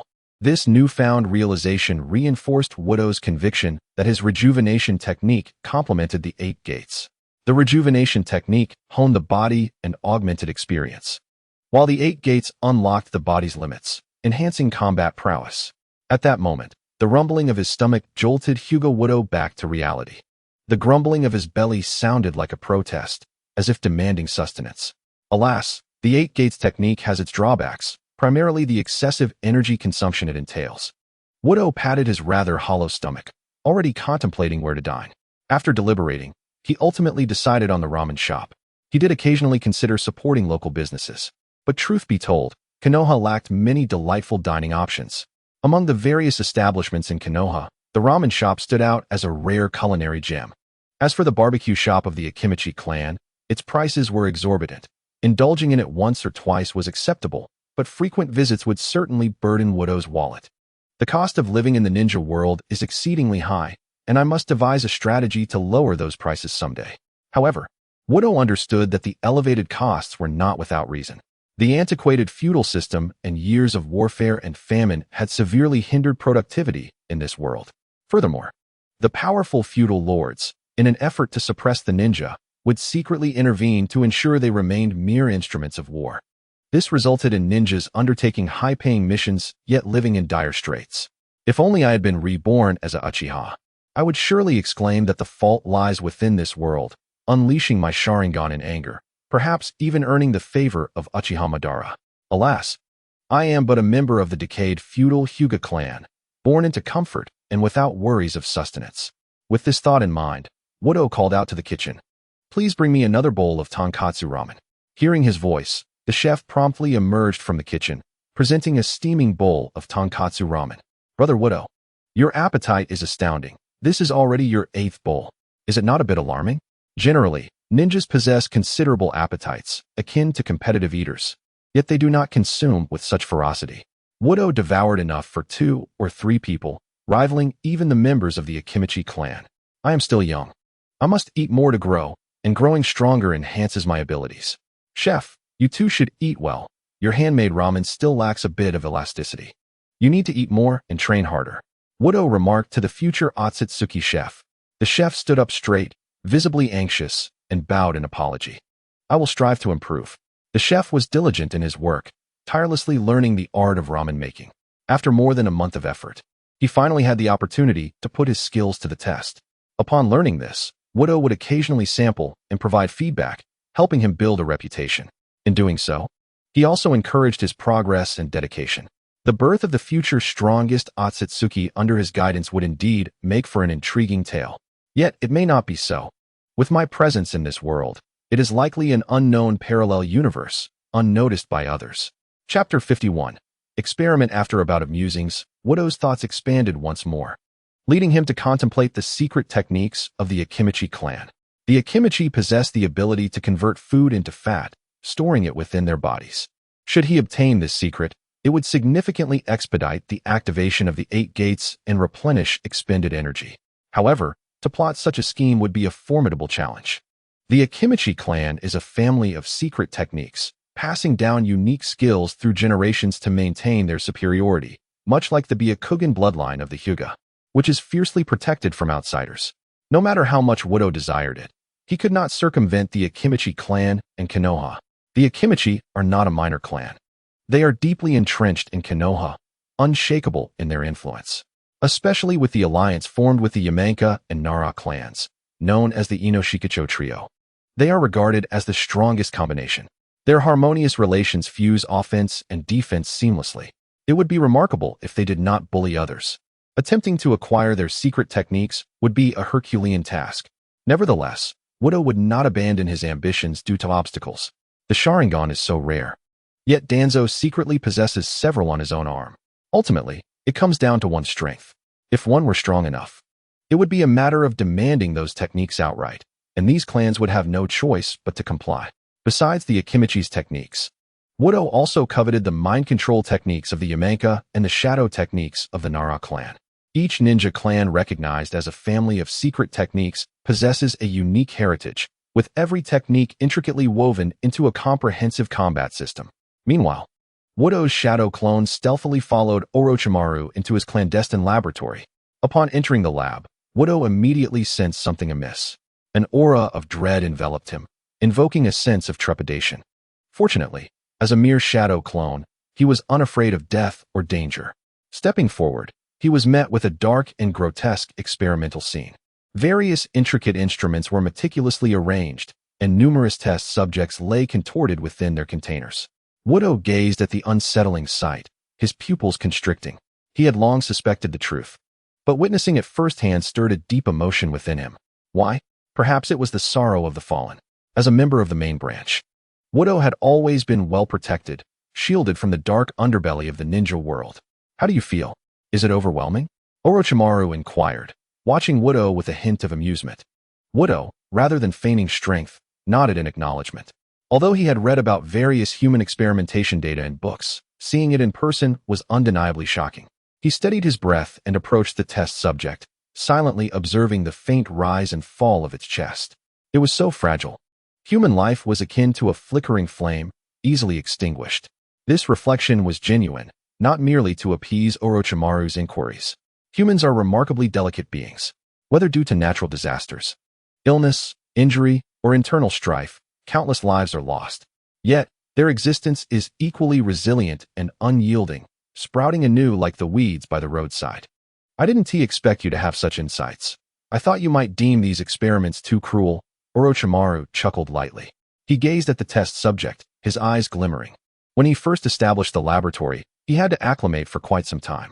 Fortunately, his determination as a ninja allowed him to adapt. Ultimately, sacrifices must be made. Fortunately, the subjects are from other villages, Wudo remarked coolly. He had observed closely and noted that none of the test subjects resembled any familiar faces from Konoha. On the contrary, their physical features and appearances diverged significantly from those of Konoha villagers. From their skin tones, Wudo could discern which were ninjas from the Cloud Village and which were from the Stone Village. The test subjects are mere consumables, no matter how depraved I may be. I would never use villagers from my own home, Orochimaru stated calmly. He held a deep affection for his village, and all his experiments were conducted with the intent of preserving peace in Konoha. Certainly, there exists a curiosity regarding the mysterious nature of the Hashirama cells. However, he never contemplated using the villagers as subjects for experimentation. Hinata Satoru, despite maintaining a calm exterior, inwardly expressed his disdain. While he was not yet consumed by darkness, it was evident that should he succumb, he would regard humanity with utter disregard. Since the demise of his dear friend and disciple, Orochimaru had gradually descended into darkness, collaborating with Danzo from the Foundation. Initially, his intentions may have been noble, but as time elapsed, the pursuit of human experimentation and the exploration of ninjutsu rendered him increasingly cold and ruthless. Following the ascension of the fourth Hokage, Minato Namikaze, he could no longer suppress the darkness festering within him. Subsequently, he commenced the widespread capture of both ninjas and ordinary individuals, leading to his eventual betrayal. Perhaps I should strive to prevent Orochimaru-sensei from descending further into darkness, Hinata Satoru pondered. Their current mentor-student relationship meant that any actions Orochimaru took that jeopardized the village's interests would inevitably affect him as well. Furthermore, he required Orochimaru's remarkable research talents. One step at a time, he decided. Hinata Satoru shifted his focus to experimental data and intelligence analysis, embarking on a journey of observation and learning. Despite having trained under Orochimaru for a while, his skills still paled in comparison to those of his master. Orochimaru's dexterity was exceptional, with an unparalleled proficiency in the operation of various instruments. This was invaluable experience that Hinata Satoru could not afford to overlook. During his observations, he uncovered the origins of the experimental subjects. Most of these individuals were captured ninjas from other villages or spies dispatched for reconnaissance. Upon their discovery, Danzo promptly sent them to Orochimaru's clandestine laboratory to serve as subjects and expendables. It was evident that this secret laboratory was the true stronghold and treasure trove of Orochimaru. The place where Hinata Satoru had previously trained was merely a facade to deceive others. Following Orochimaru in his experiments allowed Hinata Satoru to acquire numerous skills, enhancing his reflexes, observational acuity, and operational capabilities. Many things could not be learned solely from books. Hands-on experience was essential. For some ninjas, Hinata Satoru steeled himself against his revulsion and engaged in dissection for study and research, often assisting Orochimaru in restraining subjects to prevent their escape. However, he also identified a significant flaw. The sanitary conditions of the laboratory were deeply concerning. In the past, he had observed that experiments necessitated sterile environments. Yet Orochimaru conducted his experiments in a shockingly brutal manner, akin to slaughtering livestock, with blood splattering in all directions and no regard for hygiene. Orochimaru-sensei, shouldn't we address the sanitation issues in the laboratory? Hinata Satoru inquired. If bacteria proliferate excessively, could it not adversely affect the subjects? Upon hearing Hinata Satoru's words, Orochimaru surveyed the surroundings in silence. The dim, damp, and moldy environment, coupled with an oppressive atmosphere and bizarre odors, made Hinata Satoru's concerns somewhat valid. Chapter 52. Transforming waste into treasure absurdly. What was I thinking? As the shadow clone dissipated and memories returned to his original self, the events of the day flooded Hinata Satoru's mind. It was his first experience receiving such a substantial influx of memories, leaving his consciousness somewhat disoriented. However, upon processing the information, he found himself bemused. He realized that he hadn't learned as much as he had anticipated. The primary reason was that the shadow clone had carelessly mentioned the environmental concerns, resulting in an entire day dedicated to cleaning. The dark and damp conditions were most conducive to the proliferation of bacteria and filth. The laboratory, off-limits to ordinary individuals, and with Orochimaru's negligence regarding hygiene, led to an accumulation of bottles and jars, with trash relegated to a corner, while strange liquids flowed across the floor, emitting repugnant odors. Consequently, the task of cleaning naturally fell upon Hinata Satoru, the disciple. After an entire day of labor, the laboratory was finally restored to order. Such a monumental effort was unprecedented in his life. As a member of the main family, even without exerting authority, he had always been under the care of the branch family. When had a member of the main family ever engaged in such menial tasks? However, he did not leave empty-handed. He had gained access to Orochimaru's secrets and could now study human anatomy alongside him. Reflecting on the forbidden experimental knowledge that had surged into his mind, he recognized its immense value. Techniques such as cell transplantation, cloning, and genetic modification, though still in their infancy, these techniques had begun to take shape. In Hinata Satoru's view, with diligent effort and research, and by integrating knowledge from both worlds, he could surely surpass the original narrative. Once he mastered these techniques, he could endeavor to refine them and conduct experiments independently.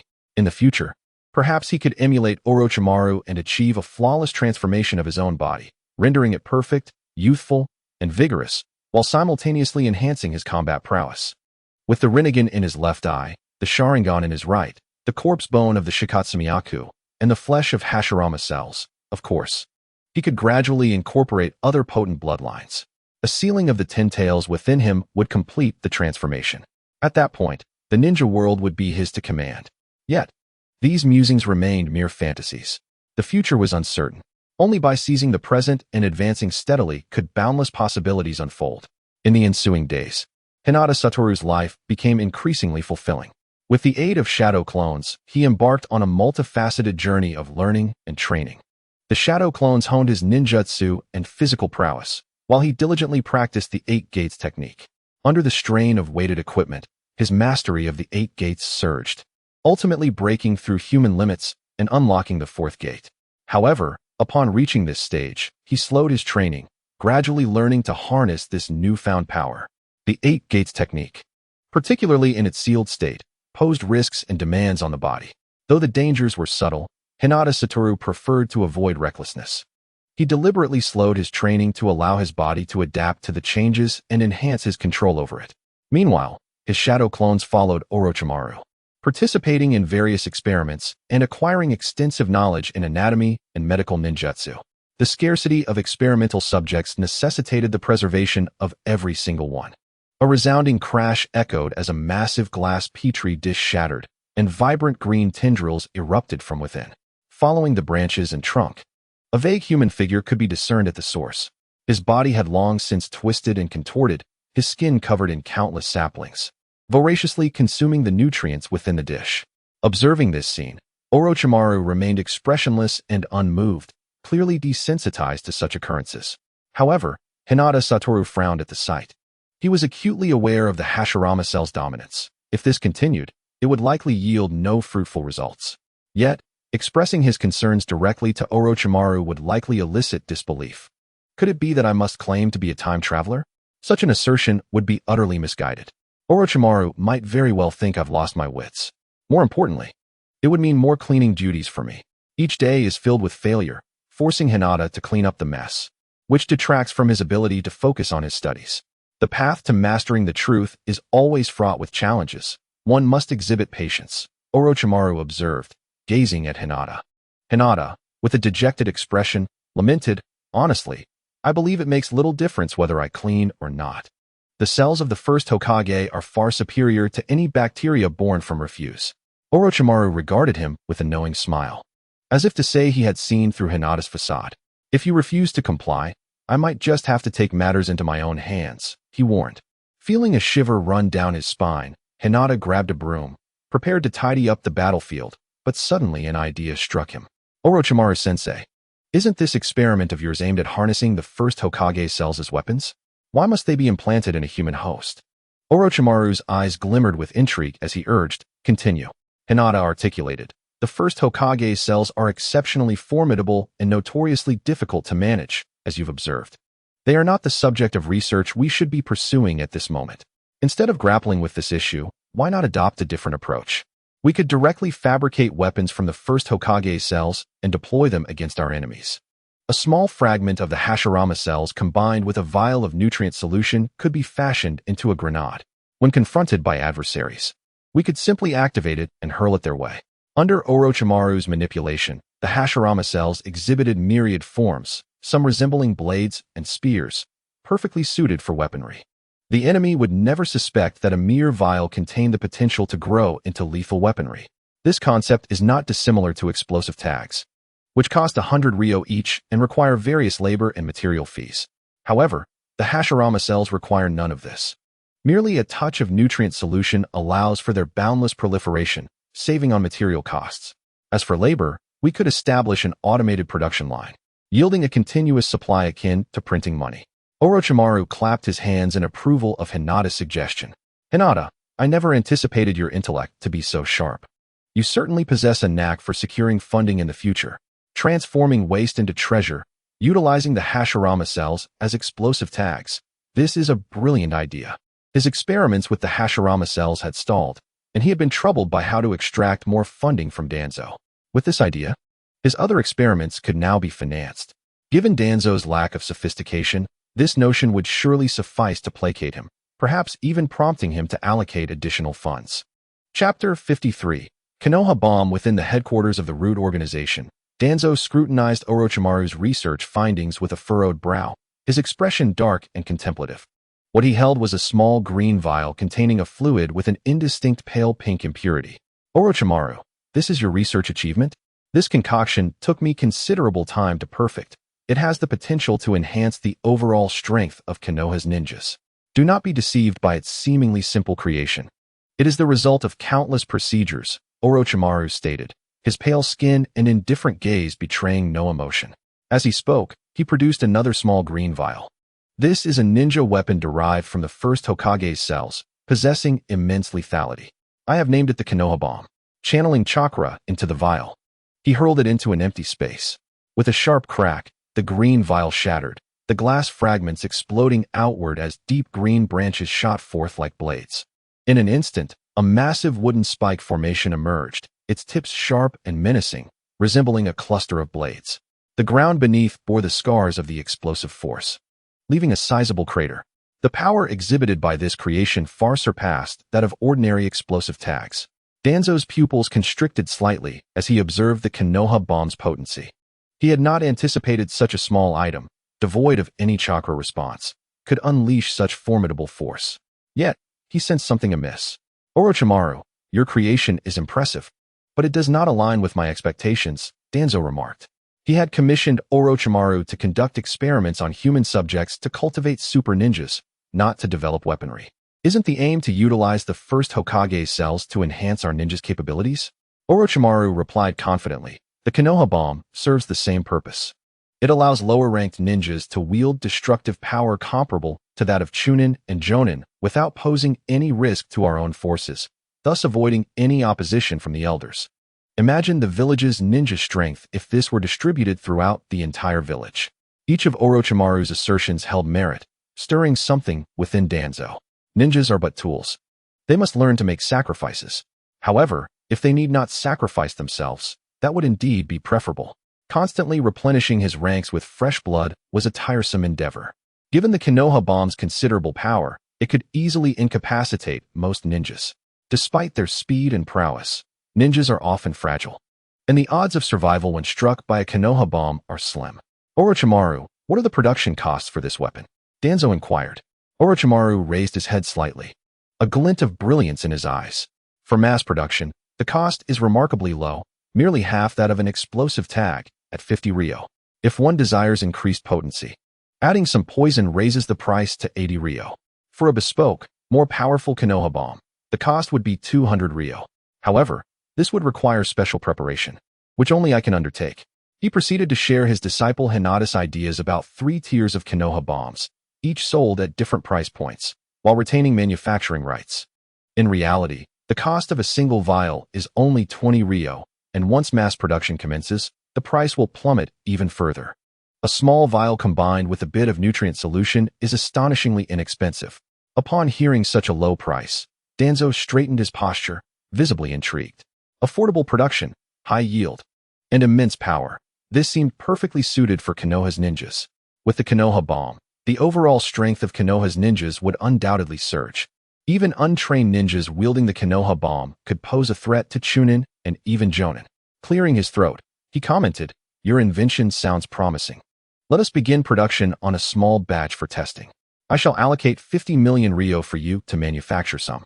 However, remember, the Konoha bomb is not the ultimate goal. My true desire is to decipher the power of wood release from the first Hokage cells and harness it for my own purposes. I cannot afford to let my investments go to waste." Orochimaru nodded slightly, disregarding Danzo, as he lowered his gaze to calculate. With a budget of 50 million, purchasing instruments, customizing production lines, and accounting for a myriad of miscellaneous expenses, he estimated a profit of around 30 million. Once everything was on track, a net gain of 40 million seemed plausible. This venture was indeed lucrative. As he pondered this, Orochimaru thought of his disciple, Hyuga Wuji.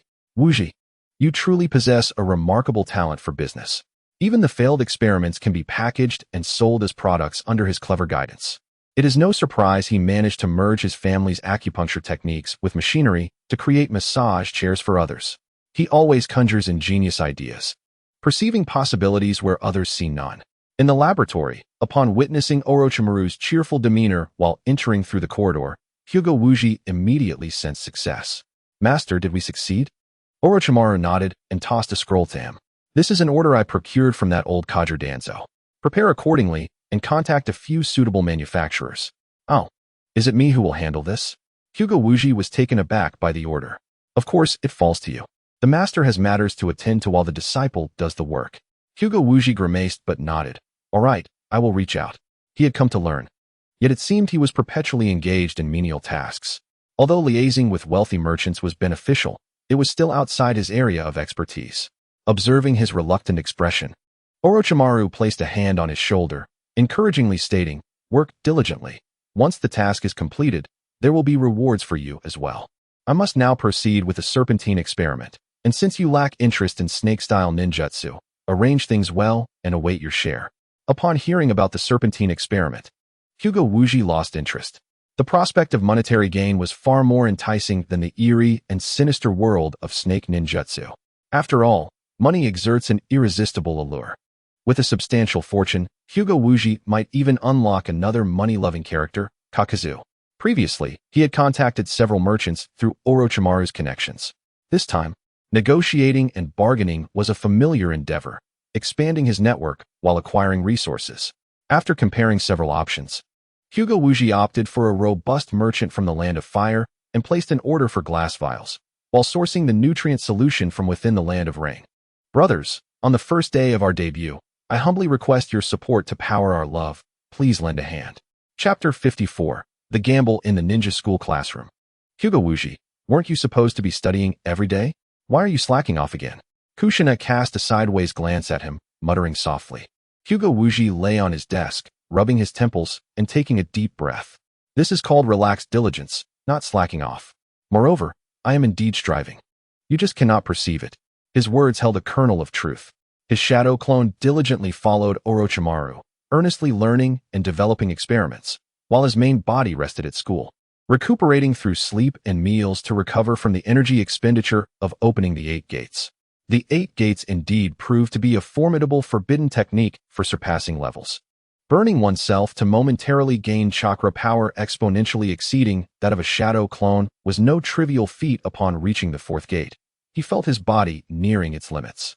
Opening the next gate would deplete his very essence, which he was unwilling to risk. With that, he popped 2 soldier pills into his mouth. Though the taste was far from pleasant, they effectively replenished the body's nutrients. After consuming the soldier pills, Hyuga Wuji felt his energy levels gradually rising. As the sun dipped towards the horizon, the school day came to an end. Hyuga Wuji, along with Minato and Kushina, prepared to head to the small forest for some training. Rigorous practice was essential, just as sparring with others was equally important. However, upon arriving at their usual training ground in the small forest, they encountered a young man clad in a black trench coat, adorned with a fan tattoo on his back. Waiting there, Uchiha Fugaku. The trio was momentarily taken aback, surprised to see him there. Hearing their commotion, Uchiha Fugaku slowly turned around. His piercing gaze fixed on Hyuga Wuji as he crossed his arms defiantly, a look of unruly pride etched across his face. Hyuga Wuji, last time I was inadvertently defeated by you. Now that I have awakened my 2-tomo Sharingan, my strength has significantly increased. I am certain I can defeat you. Do you dare accept my challenge? Ever since his previous defeat, he had been plagued by it, feeling as if he were the subject of mockery among his clan, which left him in a foul mood. Thus, after awakening his 2-tomo Sharingan and adjusting to it for a while, he hastily sought out Hyuga Wuji for a rematch. He firmly believed that the power of the Sharingan would enable him to triumph over the Byakugan of the Hyuga clan. This was a contest between bloodlines. Gazing at Hyuga Wuji, Uchiha Fugaku's dark eyes glowed with an eerie crimson light. The inky blackness of the 2-tomo swirled rhythmically within his pupils, both strange and captivating, as if imbued with magical power. 2-tomo Sharingan, a replication? Hyuga Wuji regarded Uchiha Fugaku, a slight smirk gracing his lips, a glimmer of brilliance flickering in his eyes. Challenging me is not out of the question, he replied coolly. However, if you propose a challenge, it would be quite embarrassing for me. The loser must fulfill a task for the winner. Very well, I accept your terms, Uchiha Fugaku replied without hesitation, his confidence bolstered by the awakening of his 2-tomo Sharingan. As a member of the Uchiha clan, each advancement of the Sharingan enhanced their strength incrementally. Possessing a 2-tomo Sharingan placed him on par with most Chunin. Seeing Uchiha Fugaku readily agree, Hyuga Wuji's smile broadened, his objective achieved. Now, defeating Uchiha Fugaku would compel him to fulfill a task. Come, let me witness the true strength of your upgraded Sharingan. Hyuga Wuji lunged forward, his body shooting forth like an arrow released from a bow, fierce and unrelenting. As he unleashed a punch, the sound of it cleaved through the air. He relished the sheer dominance of his steel-like fists, pouring all his energy into the strike. Uchiha Fugaku, facing the brutal attack, remained unfazed, swiftly retreating with remarkable speed, vanishing in an instant like a flash of lightning. Hyuga Wuji, undeterred, activated his Byakugan, swiftly surveying his surroundings. There were numerous techniques for ninjas to vanish, such as body flicker, shadow clone, invisibility, and phasing. Yet, under the scrutiny of his Byakugan, all would be revealed. Indeed, the next moment revealed Uchiha Fugaku perched on a nearby tree branch, preparing to unleash a technique. Fire style, Great Fireball Technique. With a one-handed seal, a massive fireball erupted from Uchiha Fugaku's mouth, transforming into a roaring flame that surged towards Hyuga Wuji. With a powerful push against the ground, Hyuga Wuji leapt aside, evading the attack. Fugaku, your technique seems to lack significant variation. If you wish to defeat me, bring forth something new. Uchiha Fugaku snorted disdainfully, proclaiming, Hyuga Wuji, allow me to demonstrate the true power of the Sharingan. Once you are defeated, you will lament not possessing a stronger Sharingan. His gaze suddenly shifted, revealing a deep abyss that glimmered with a crimson light. In the next moment, Uchiha Fugaku moved his body. He mirrored Hinata Wu's specific breathing pattern and physical movements. Aligning his force angles, the two engaged in a fierce exchange of blows, the air filled with the resonating sound of flesh meeting flesh. As their figures intertwined, neither emerged victorious. Hinata Wu, however, felt no discouragement from this outcome. After all, Uchiha Fugaku was 3 years his senior, and his training in taijutsu surpassed that of an ordinary individual. The fact that they were evenly matched did not surprise him. The gap created by age and time could not be bridged instantly. Moreover, Uchiha Fugaku was a prodigy of the Uchiha clan. Without that, he would not have awakened the Mangekyo Sharingan. Fugaku, your two-tomo Sharingan is indeed formidable, capable of replicating my steel fist technique, Hinata Wu remarked in admiration. With a certain degree of confidence regarding his thoughts, he felt a tremendous assurance in his ability to defeat Uchiha Fugaku. He had yet to utilize the 8 gates formation. This technique, unattainable without rigorous training, would be beyond the reach of an average person, especially the opening of the internal gates, which could inflict tremendous harm on the body. Reflecting upon this, Hinata Wu smiled slyly to himself. My 8 gates are not so easily replicated. You will find it impossible to overcome me with your Sharingan. As he spoke, Hinata Wu's aura suddenly transformed, his energy surging exponentially. 8 gates, open. First gate, open. 8 gates, rest gate, open. 8 gates, life gate, open. He swiftly tapped 3 points on his body's chakra nodes, unleashing the power of 3 gates within him. Instantly, his chakra surged, enhancing the activity and density of his muscles several-fold. This transformation immediately caught Uchiha Fugaku's attention. His two-tomo Sharingan spun rapidly, emanating an eerie red light. What is this ninjutsu? How can it amplify your strength so dramatically?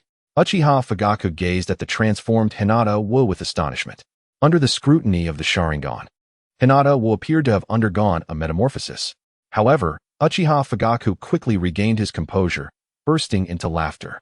Hinata Wu, you are overconfident. My Sharingan can replicate countless ninjutsu. Your technique is powerful, and I shall accept it. As he spoke, his two-tomo Sharingan whirled into motion, effortlessly attempting to replicate the 8 gates technique. His chakra began to circulate autonomously, trying to open the gates within him. Suddenly, a loud thud echoed. Uchiha Fugaku found himself engulfed in darkness, collapsing to the ground amidst a cloud of dust. Witnessing this scene, the Uchiha clan members and the Umbu hidden in the shadows were momentarily stunned, unable to comprehend what had transpired. Meanwhile, Minato Namikaze and Kushina displayed peculiar smiles. They had accompanied Hinata Wu in attempting to create the 9 seals, and were well aware of the extreme nature of Might Guy's 8 gates formation. It required countless sweat and effort to unlock the 8 chakra-limiting gates within the body. The Sharingan is indeed powerful, unique in Konoha and the shinobi world. But replication does not equate to usability. It's akin to the mind learning something that the body cannot support. Uchiha Fugaku was now in this state. The Sharingan had replicated the 8 gates, but without undergoing extreme training, his body could not open the gates. Even if he succeeded, it would inflict significant damage in an instant. Kushina, hands on her hips, burst into laughter, while Minato shook his head in resignation. Wu likely anticipated that Uchiha Fugaku would use his Sharingan to replicate it. Fugaku, you have lost, Hinata Wu declared, stepping forward to stand by Uchiha Fugaku. A kunai poised against his throat. You. Uchiha Fugaku struggled to rise from the ground, intending to rebuke Hinata Wu, but found his voice faltering. In battles between ninjas, victory and defeat are paramount. The means employed are entirely at one's discretion. Whether through poisoning, assassination, or deception, all methods are permissible.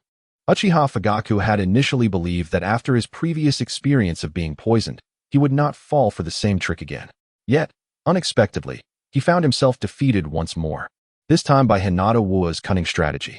Hinata Wu is too devious, Uchiha Fugaku thought, confronted with the kunai in Hinata Wu's hand.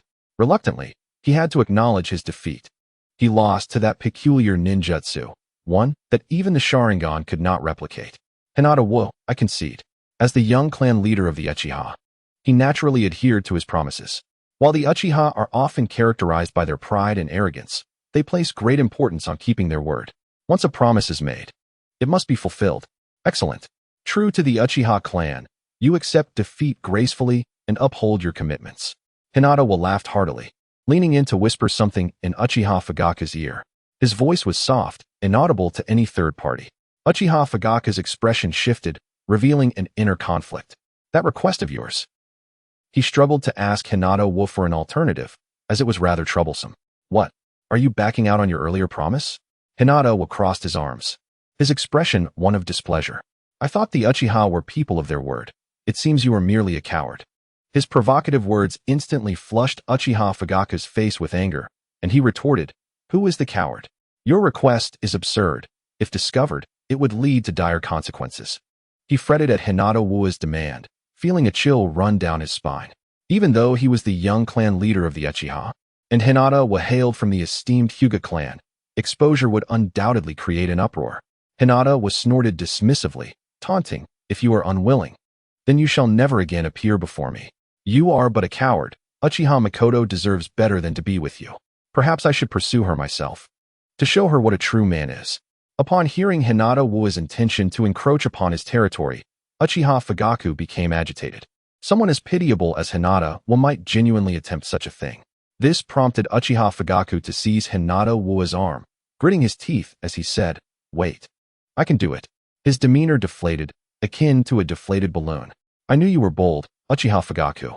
Fear not. What you do will remain between us. I will not disclose your actions to anyone. Uchiha Fugaku let out a cold snort and turned to leave. He could no longer bear to face someone intent on undermining him. Makoto was his fiancée, and this scoundrel might truly make a move.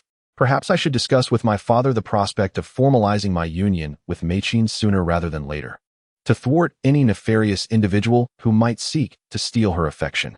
In the ninja world, children as young as 5 or 6 wield shurikens with lethal intent. At his age, marriage is certainly a possibility. By hastening this commitment, I can prevent others from harboring lingering desires. As evening fell, Uchiha Fugaku entered the Akimichi barbecue restaurant, indulging in the grilled delicacies alone. His countenance was rigid, his demeanor serious, exuding an air of unapproachability. Akimichi Dongjan, the proprietor, promptly approached upon noticing the arrival of a youth from the Uchiha clan. Welcome, he greeted warmly.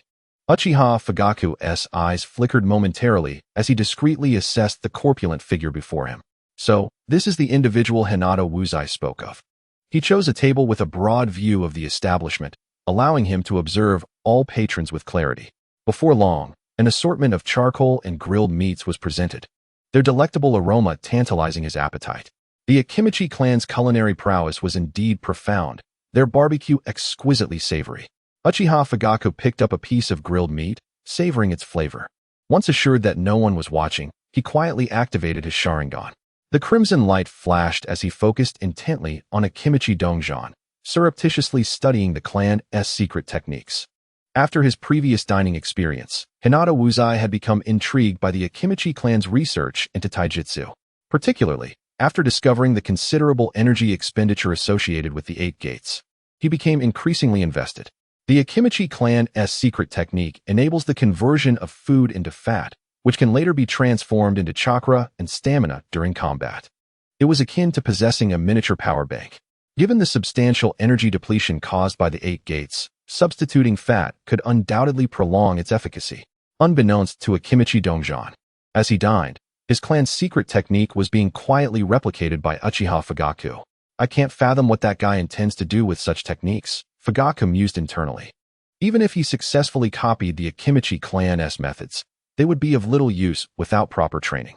If discovered, he could easily incur the wrath and pursuit of the secretive clan. Furthermore, learning the technique would result in physical expansion and distortion, a transformation Fugaku had no desire to undergo. Thank you to my brothers for your generous support and ad clicks.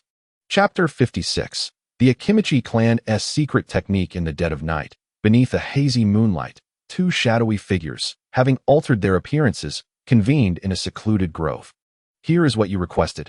From this moment, we are even. Uchiha Fugaku, disguised as an ordinary individual, tossed a ninja scroll to Hinata. The latter, With his black hair and eyes, slender figure, inspected the scroll, and, upon verifying its contents, nodded approvingly. Indeed, this is what I sought. You have not disappointed me. Uchiha Fugaku shot him a warning glance, cautioning, the Akimichi clan's secret techniques are not easily acquired.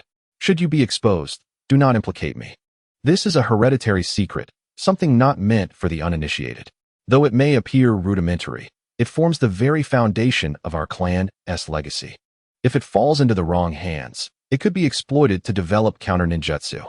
Hinata Wuzai nodded reassuringly. Rest assured, I am not so foolish as to reveal it. I merely intended to use it as a reference. He, being so handsome, would never wish to transform into a portly figure. He planned to modify the techniques to suit his own style. Seeing Hinata Wuzai's confidence, Uchiha Fugaku felt somewhat reassured.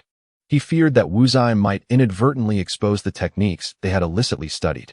If caught, regardless of their esteemed identities, they would surely face grave consequences.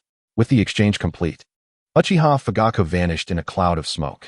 Meanwhile, Hinata Wuzai sought a quiet spot to delve into the ninja scroll. After committing its knowledge to memory, he promptly incinerated the scroll, believing it safer to retain its contents within his mind. As he scattered the ashes, his shadow clone dissipated into smoke. Within the Hinata clan estate, engrossed in his studies, Hinata Wuzai felt a tremor of excitement, soon replaced by a smile. The Akimichi clan's technique was indeed powerful, capable of converting food into fat for later chakra utilization. Witnessing the effectiveness of the technique ignited a whirlwind of ideas within his mind. This technique was practically a panacea for taijutsu. Aside from its impact on the practitioner's physique, it held immense potential. It was a veritable lifesaver in combat. The required training merely entailed continuous consumption to accumulate fat. Hinata Wuzai began to experiment with the training methods outlined in the scroll, devouring a variety of high-calorie foods. The caloric intake would be swiftly digested and stored as chakra. This process was relentless, with any surplus energy being stored in fat cells. Selecting several high-calorie, high-fat, and sugary foods, he found his appetite remarkably enhanced, akin to a gluttonous beast. His mouth seemed like an insatiable abyss, never fully satisfied. Yet, his body responded truthfully. In a matter of hours, he had rounded out considerably. Goodness, the effects of this weight gain technique are astounding. Hinata Wuzai stood before the mirror, turning to assess his reflection. His previously strikingly handsome visage had become pleasantly plump, resembling a cherubic figure. However, he was unperturbed.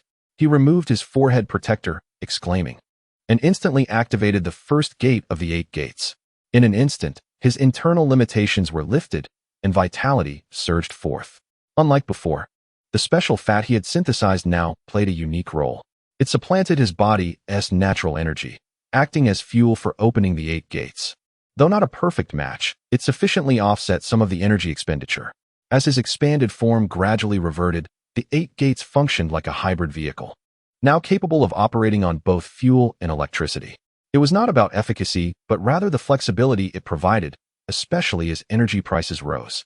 This realization affirmed Hinata Wuzai's conviction. His research direction was indeed correct. With this newfound understanding, he contemplated how to refine the technique further. The drawback of this secret technique lies in its demand for continuous consumption, resulting in the accumulation of fat. Consequently, the ninjas of the Akimichi clan are known to be the plump individuals of the Hidden Leaf Village. If he were to become one of those insatiable eaters, it would be tantamount to revealing his true nature. Moreover, as a practitioner of body techniques, the gentle fist emphasizes agility and versatility, while the strong fist focuses on overwhelming power and thunderous strikes. Transforming into a corpulent figure would not only impede his capacity to enhance his strength, but might even jeopardize his existing prowess. He pondered various methods to refine the Akimichi technique. Not being a true member of the Akimichi clan, he was not bound to adhere strictly to their traditional practices, allowing him greater freedom for modification. His aim was to extract the fat from the technique and convert it into a unique energy source to be stored within his body. The dilemma remained. Should he utilize scientific research or ninjutsu to achieve this? Hinata Wataru contemplated deeply and resolved to experiment with sealing techniques. Renowned for their versatility in the shinobi world, sealing techniques could restrain anything from mundane supplies to the formidable Kagaya Otsutsuki. Given their remarkable properties, they might prove effective against the technique's fat. With determination, he set to work on sealing a portion of the secret technique's fat within his body. However, the results were less than satisfactory. The fat was an integral component of his bodily equilibrium, and to seal it recklessly would inflict harm upon him. His desire was for longevity, and he promptly discarded this hazardous sealing method. Furthermore, he realized that sealing the fat was akin to the yin sealing technique employed by Tsunade, one of the legendary Sannin. If that were the case, he might as well train in yin sealing itself. Abandoning the sealing technique, he turned to the path of scientific inquiry. His shadow clones tirelessly accompanied Orochimaru in research and experimentation, accumulating a wealth of scientific knowledge. In contrast to the in-depth exploration of ninjutsu, Hinata Wataru showed a clear inclination towards scientific pursuits. Perhaps it was time to establish a laboratory of his own. Gazing at his spacious courtyard, he contemplated the construction of an underground facility for his experiments. Given his esteemed status within the Hyuga clan, he believed such an endeavor would be permissible, as his position afforded him considerable leeway in most matters. As long as he avoided significant blunders, everything could be justified. Chapter 57. Chakra Supplement. Building a laboratory was indeed a monumental task. To expedite his experiments, Hinata Wataru opted to conduct minor research in the old laboratory. His first step involved extracting the technique's fat to examine its peculiar characteristics. Since it could rapidly convert into chakra, it must possess unique properties distinct from ordinary fat. His progress in analysis and research was remarkably swift. Utilizing advanced instruments, he soon discerned the special attributes of the technique's fat. After being refined into chakra, the fat cells exhibited a certain level of vitality. This distinction allowed for a rapid transformation into chakra for practical use. Overjoyed by this discovery, Hinata Wataru realized that understanding the underlying principles would enable him to replicate the process through scientific means. He cultivated a multitude of fat cells from his own cells, placing them in petri dishes. He then infused them with abundant nutrients and fat, allowing the cells to absorb and activate through chakra during the process. Through this back and forth, he successfully produced the technique's fat. Although the quality was slightly inferior, the quantity was substantial. Continuing in this vein, Hinata Wataru consistently optimized and researched his findings, leveraging the extensive time afforded by his shadow clones. His relentless experiments and significant financial investments led to the rapid iteration of multiple versions. Eventually, he successfully synthesized a special fat for human use, alleviating his concerns regarding chakra insufficiency. He decided to name it Chakra Supplement. Holding a bottle filled with a yellowish liquid, a smile of triumph spread across his face. This was a product of his enhancements upon the Akimichi clan's secret techniques. In many respects, it had become a technological innovation, bearing little resemblance to its original roots. Even if utilized in public, the Akimichi clan might not recognize it. With anticipation, Hinata Wataru opened the bottle and consumed the chakra supplement. A pungent flavor surged from his throat to his mind. Coughing, he noted the taste left much to be desired and resolved to improve it further. Covering his mouth to suppress nausea, he closed his eyes to sense the changes within his body, a glimmer of excitement shining in his gaze. The chakra supplement accumulated within him like a dormant volcano, poised to erupt at his command into a torrent of chakra. However, mere chakra was insufficient. He craved strength. The key to unlocking that power lay in the 8 gates technique. The effects were undeniably formidable. Most individuals would likely be unable to withstand such an infusion. He savored the sensations coursing through him, his fingers tracing the acupuncture points on his body. In a flash, the 8 gates were activated. Waves of immense power surged forth, enhancing his physical capabilities. As he unlocked the gates one after another, he reached the 5th gate without utilizing the 9th binding seal. His body endured immense pressure, trembling uncontrollably as his chakra surged at an unprecedented rate. An invisible wave of energy enveloped him, making him resemble a volcano ready to erupt, exuding both menace and awe. With the 5th gate opened, his physical power rapidly depleted, yet his vitality surged even as it was swiftly consumed. Just as he appeared on the verge of exhaustion, the consumed chakra supplement activated, replenishing his energy and prolonging the duration of the 8 gates. Pleased with this development, Hinata Wataru felt an overwhelming sense of strength, as if he were the mightiest being in existence. Should he dare to open the 6th gate? Empowered by this newfound strength, his mindset shifted. Yet, he quickly dismissed the thought. His body lacked the requisite fortitude, and forcing the 6th gate open would inflict damage. He was still a child, and maintaining his health was paramount. Seizing the opportunity presented by the abundance of chakra within him, he resolved to practice the rebirth technique, striving to acclimate his body to this intensity. Closing his eyes, he resisted the urge to continue unlocking gates for power, recognizing the importance of self-restraint learned from his experience with the 8 gates. Trading life for strength without self-discipline would only lead to self-destruction. Time flew by, and soon a month had passed. While Hinata Wataru utilized the chakra supplement to enhance his abilities and prepared for his laboratory, the first batch of Konoha bombs was also completed and dispatched. The creation of the Konoha bombs had required considerable effort and ingenuity on his part, as they contained the cells of the first Hokage, necessitating thorough extermination protocols to prevent any information leakage. If someone were to wield the leaf bomb and unravel the secrets of Hashirama's cells, it would surely be a comical affair. Within the confines of the ninja school, in a bustling classroom, the air was filled with lively chatter. Have you heard? A new ninja tool shop has opened in the village, recently unveiling a remarkable item known as the leaf bomb, boasting extraordinary power. You've heard about it too? I've even seen it. Its might surpasses that of explosive tags, and it comes at a more affordable price. It is said that this was specifically crafted by the village's R&D department, intended to enhance our strength, rivaling that of elite ninjas. A group of ninja students passed by Hinata Wataru, their laughter and conversation causing him to inadvertently spit out his drink. What on earth? Hinata Wataru, bewildered, wiped the moisture from his mouth and hurriedly inquired, "Classmate, where can I purchase this leaf bomb?" "You can find it at the Leaf's Root Ninja Tool Shop. Go check it out," was the reply. Upon hearing the name, Hinata Wataru immediately thought of Danzo. He referred to himself as the root of the leaf, the dark guardian of the great tree. This uniquely named shop undoubtedly had intricate connections to him.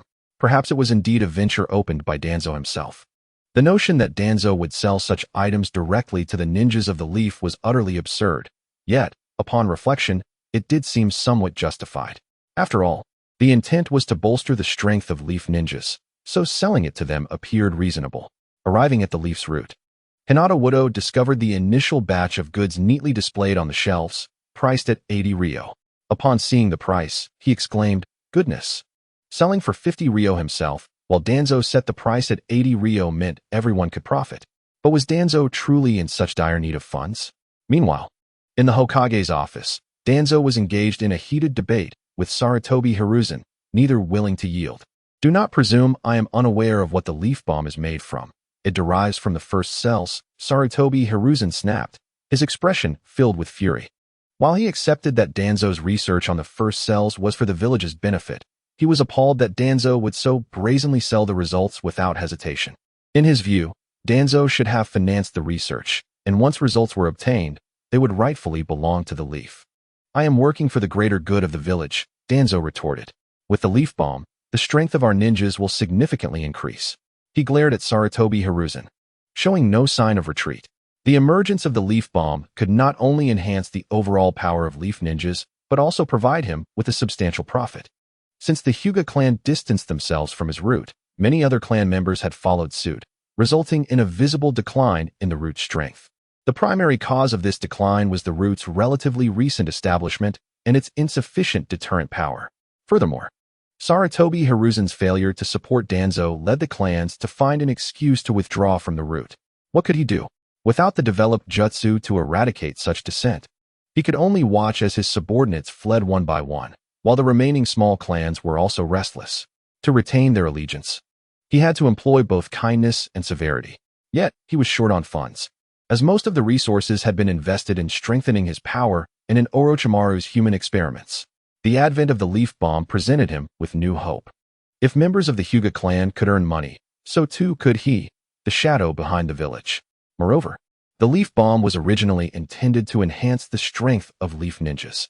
Initially, he planned to sell it at the same price as explosive tags. But for the sake of the village, he reluctantly decided to lower his profit by 20 ryo. "Danzo, I am the Hokage. Your actions have not been sanctioned by me." Sarutobi Hiruzen reminded his longtime friend, tapping the table with his pipe to emphasize his authority. Danzo's face darkened, yet he found himself unable to refute. The Hokage's position could not be undermined, and he had to obey the Hokage's orders. Seeing Danzo relent, Sarutobi Hiruzen's expression softened slightly as he offered consolation. I understand your intentions for the leaf, but this is too reckless. The introduction of the leaf bomb could easily remind other ninja villages of would release, inciting chaos and panic. How about this? You hand over the leaf bomb, and I will manage it. Danzo scoffed, looking at Sarutobi Hiruzen with disdain. After years of friendship, do you think I am unaware of your intentions? The leaf bomb has already been sold. Recalling it now would be too late. However, if you agree to support me, I could share 30 of the profits with you. Make it 70, Sarutobi Hiruzen countered. This was made using the first Hokage's cells. I cannot explain this to outsiders easily. The Senju clan has been dispersed into the village, but they are not entirely absent, and with Tsunade, the princess of the leaf, if she discovers this, it will lead to complications. 50%, I can give you no more. Any higher, and I would earn little profit, Danzo bargained. In truth, he wished to keep every Ryo for himself, but Sarutobi Hiruzen was the Hokage of the leaf. With his presence, the leaf bomb could sell better, potentially becoming essential equipment for leaf ninjas. At that point, the profits would not be trivial but would significantly contribute to the leaf's military budget, a substantial sum. Seeing his friend steadfast in his position, Sarutobi Hiruzen ceased to press the matter. 50% would suffice. Getting that much was already a commendable feat. As the two discussed the finer details, an Umbu member suddenly appeared in the office. This is bad, Lord Third, the masked Umbu reported. The Nine-Tails Jinchuriki, Kushina, has been captured by the Cloud Village. What? Sarutobi Hiruzen leaped to his feet, his expression one of fury. Danzo's brow furrowed, his eyes ablaze with anger. How dare they? Does the Cloud Village not regard us, the leaf, at all? Hiruzen, is this how you protect the Nine-Tails Jinchuriki? I should have placed her under my root's protection. Ignoring Danzo's words, Sarutobi Hiruzen commanded, gather the Umbu members. We must do everything in our power to stop and rescue the Nine-Tails Jinchuriki, Kushina. He was furious over the Cloud Village ninjas abducting Kushina, but as Hokage, he had to maintain his composure. He had believed he was adequately safeguarding the Nine-Tails Jinchuriki, only to discover that the Cloud Village bandits had found her. On the other side, in a pitch-black, shadowy forest, Kushina was being stealthily escorted away by Cloud Village ninjas. However, unlike in the original storyline, she had evidently grown stronger. Her mastery of sealing techniques, the 8 gates, and practical combat training had significantly enhanced her abilities. Yet, with the overwhelming number of enemies, 1 Jonin, 3 Chunin, and 5 Genin, she had no confidence in her ability to contend with them and could only attempt to call for help. She let her crimson hair fall to the ground, hoping to draw attention, particularly that of Minato Namikaze. She was uncertain of the emotions driving her to take such an action. Upon discovering the sudden absence of Kushina, Minato Namikaze immediately set out to search for her. Noticing scratch marks and strands of hair on the ground, his vigilance heightened. Could it be that Kushina had encountered some misfortune? The current shinobi world was far from peaceful, with various spies incessantly infiltrating Konoha to gather intelligence, obtain vital information, and even kidnap wealthy merchants and nobles. Minato had observed during his daily routines that Kushina's identity was likely extraordinary. With her unique hair color, remarkable sealing techniques, and the elusive gaze that seemed to linger in the shadows, it was not beyond the realm of possibility that she had attracted the attention of ninjas from other villages. However, his concern for Kushina made him instinctively disregard the danger, prompting him to hasten his pursuit. He decided to inform Hinata Hayashi as a precaution. Utilizing the shadow clone technique, Minato began to search for Hinata. He was aware of Hinata's exceptional Byakugan ability, which enabled him to observe vast distances. If Hinata were present, he could undoubtedly assist in locating the abducted Kushina more swiftly. As he pursued with his physical body, his clone sought out Hinata. Minato quickly found him, as his trajectory was relatively easy to trace, being one of Minato's few close friends. Hinata, Kushina may have been captured by ninjas from another village, Minato exclaimed.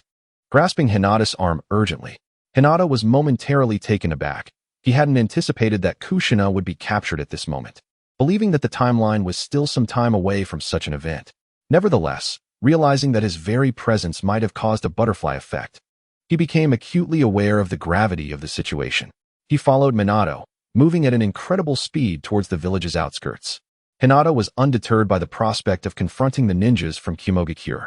Despite appearing to be alone, he had 2 elite branch ninjas concealed nearby, with his full strength unleashed. He could rival a Jonin. Moreover, he felt no fear in proximity to the village. Chapter 59. Genius and Unconventional Powers. Hinata was brimming with energy, gliding through the forest like a specter. His footsteps were light, making no sound as he moved. Along the way, he caught a faint whiff of blood. In several secluded corners lay the lifeless bodies of unfamiliar ninjas, their throats slashed by shurikens. It was evident that Minato was indeed a prodigious talent, having perfected the fundamental ninjutsu to an extraordinary level. Observing the injuries of the fallen ninjas, Hinata could not help but visualize Minato's combat movements, clean, swift, and flawless, leaving no trace behind. Even with the wisdom of an adult and diligent training, he could not match such mastery in lethality. This must be what one calls innate talent. Although Hinata possessed considerable aptitude, it paled in comparison to such exceptional genius. Thus, he resolved to leverage his own advantages. At that moment, the sounds of explosive tags detonating and the clash of combat reached his ears. Had Minato been discovered? Hinata quickened his pace, launching himself toward the sounds of battle like an arrow released from its bow. On the battlefield, Minato had rescued Kushina and was now confronting several ninjas. "Kid, you have quite the audacity and courage to come here alone to save your comrade." The lead jonin smirked, his smile chilling and his eyes gleaming with malice. An ordinary-looking student had managed to silently eliminate his backup. Though his subordinates were incompetent, it revealed that this young boy was undeniably a prodigy of Konoha. Indeed, Konoha produced outstanding talents. If he continued to develop for a few more years, he could become a significant threat to Kumogakure. Today, encountering him provided the perfect opportunity to eliminate a genius from Konoha. With a murderous glint in his eyes, he signaled the three chunin beside him to encircle Minato. Unfazed, Minato stood protectively before Kushina, ready to face four adversaries without a hint of fear. "Kushina, do not be afraid. I will ensure your safety." Kushina looked at Minato, warmth blossoming in her heart as she mustered her courage and replied, "I will fight alongside you." Under Hinata's guidance, they often practiced together, developing a seamless synergy. As they faced the ninjas from Kumogakure, they found themselves holding their ground effectively. Particularly, Minato, having learned body techniques and sealing arts, had advanced significantly in strength. As Hinata rushed forward, he utilized his Byakugan to observe. The Byakugan's remarkable insight allowed him to spot the combatants from a distance. Excellent. It seemed there was no immediate danger. Relieved, Hinata consumed chakra replenishing pills while activating the 8 gates. First gate, open. Second gate, open. Under the 9-tail ceiling, Hinata instantaneously unlocked the 5th gate.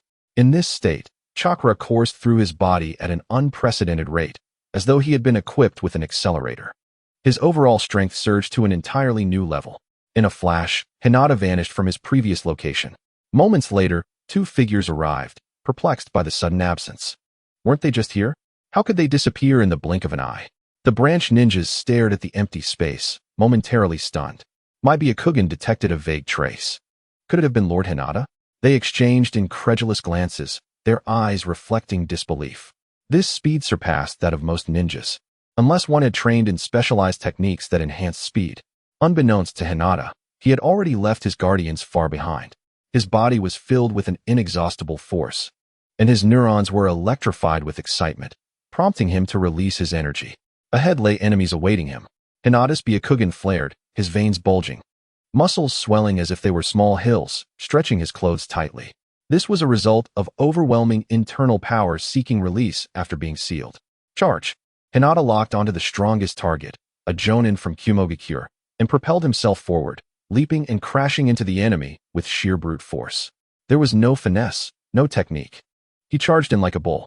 The impact sent the Kumogakure jonin reeling, sweat cascading down his brow as he stared at Hinata with a mix of anxiety and tension. His shuriken clutched tightly in hand. As a jonin of Kumogakure, he was no stranger to danger, well-versed in the intelligence of Konoha. Yet, upon arriving in Konoha, he discovered the information to be rather inaccurate. This inexplicably golden-haired boy, with an uncanny agility, had silently dispatched his subordinates. Had he not been vigilant enough to detect the approaching threat, an entire team might have fallen without a sound. And now, this muscle-bound behemoth radiating an aura of a formidable warrior was someone he had never encountered in his intelligence reports. "Did you seek permission to come to Konoha and abduct people?" Hinata grinned, revealing his pearly white teeth, in concert with the grotesque veins that marred his visage. He resembled a beast on the verge of tearing into its prey. Kawakawa Toru gritted his teeth and scoffed. Ninjas are but tools for executing missions.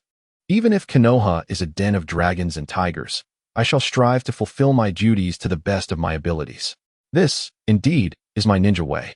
With that declaration, Toru charged forward, shuriken in hand, his face etched with an indomitable spirit. The onlookers regarded this scene with profound respect. Our leader is exceedingly brave. He is truly a ninja, remarked a Chunin facing off against Minato Namikaze. The muscular figure was evidently formidable. Yet, Captain Kawakawa pressed on. In the next instant, his expression froze. Hinata Wado leaped with sudden vigor, spinning through the air before delivering a forceful kick towards Kawakawa. The impact sent Kawakawa enveloped in a cloud of white smoke. A clone. The captain has fled. With his Byakugan, Hinata Wado discerned the retreat. He sprang to the ground, bursting forth like a spring towards a particular direction. His strength was immense, creating a half-meter deep crater upon impact. Die, you scoundrel! A primal surge of power coalesced in Wado's arm as he channeled all his muscular might into a single strike against the air. From a distance of 10 meters, Kawakawa observed, perplexed. Surely, even a master of taijutsu could not reach me from such a distance. But in the next heartbeat, his perception shifted dramatically. His fist detonated in the air, the wind swirling dangerously as it hurtled towards him. Without any physical contact, he felt as if a massive truck had run him over. Thud, thud, thud.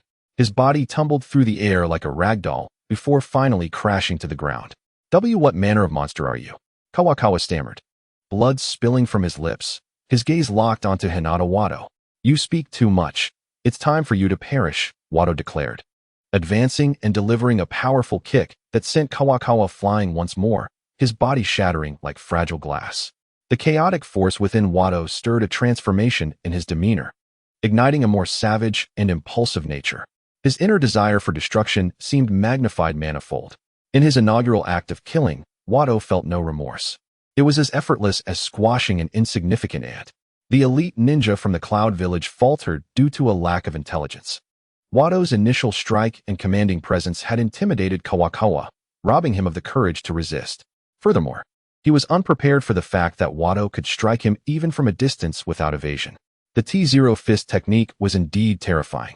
The disconnect between information and perception led Kawakawa deeper into despair. The ninjas of the Cloud Village are utterly inept, providing no semblance of a challenge. With his physical energy nearly depleted, Wado resumed his usual composure. He knelt to search the fallen foe, but aside from a meager sum of money, there was nothing of value. The secret scrolls of the Cloud Village ninja arts were but a distant fantasy. It appears I am not the destined one, as I have found nothing worthwhile. Just as he prepared to return, 2 branch family guardian ninjas finally arrived. Sir, are you unharmed? Who is this person? Hinata Wado regarded the newcomers, standing with his hands clasped behind his back, and replied coolly, do not speak of this incident. If anyone inquires, simply say it was the 2 of you. With that, he turned to seek out Minato Namikaze and Kushina. Upon arriving at the battlefield, he found Minato had already dispatched the last enemy ninja. Minato, congratulations on your heroic rescue, Wado teased, observing the 2. Kushina flushed with embarrassment, her fiery demeanor subdued.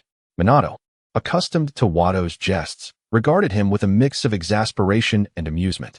Wado, thank you for bringing assistance. Minato expressed his gratitude. The elite ninja from the Cloud Village was indeed the strongest. Minato had no assurance of victory against him. No worries. As a member of the main family, summoning help is quite simple, Wado replied with a relaxed demeanor.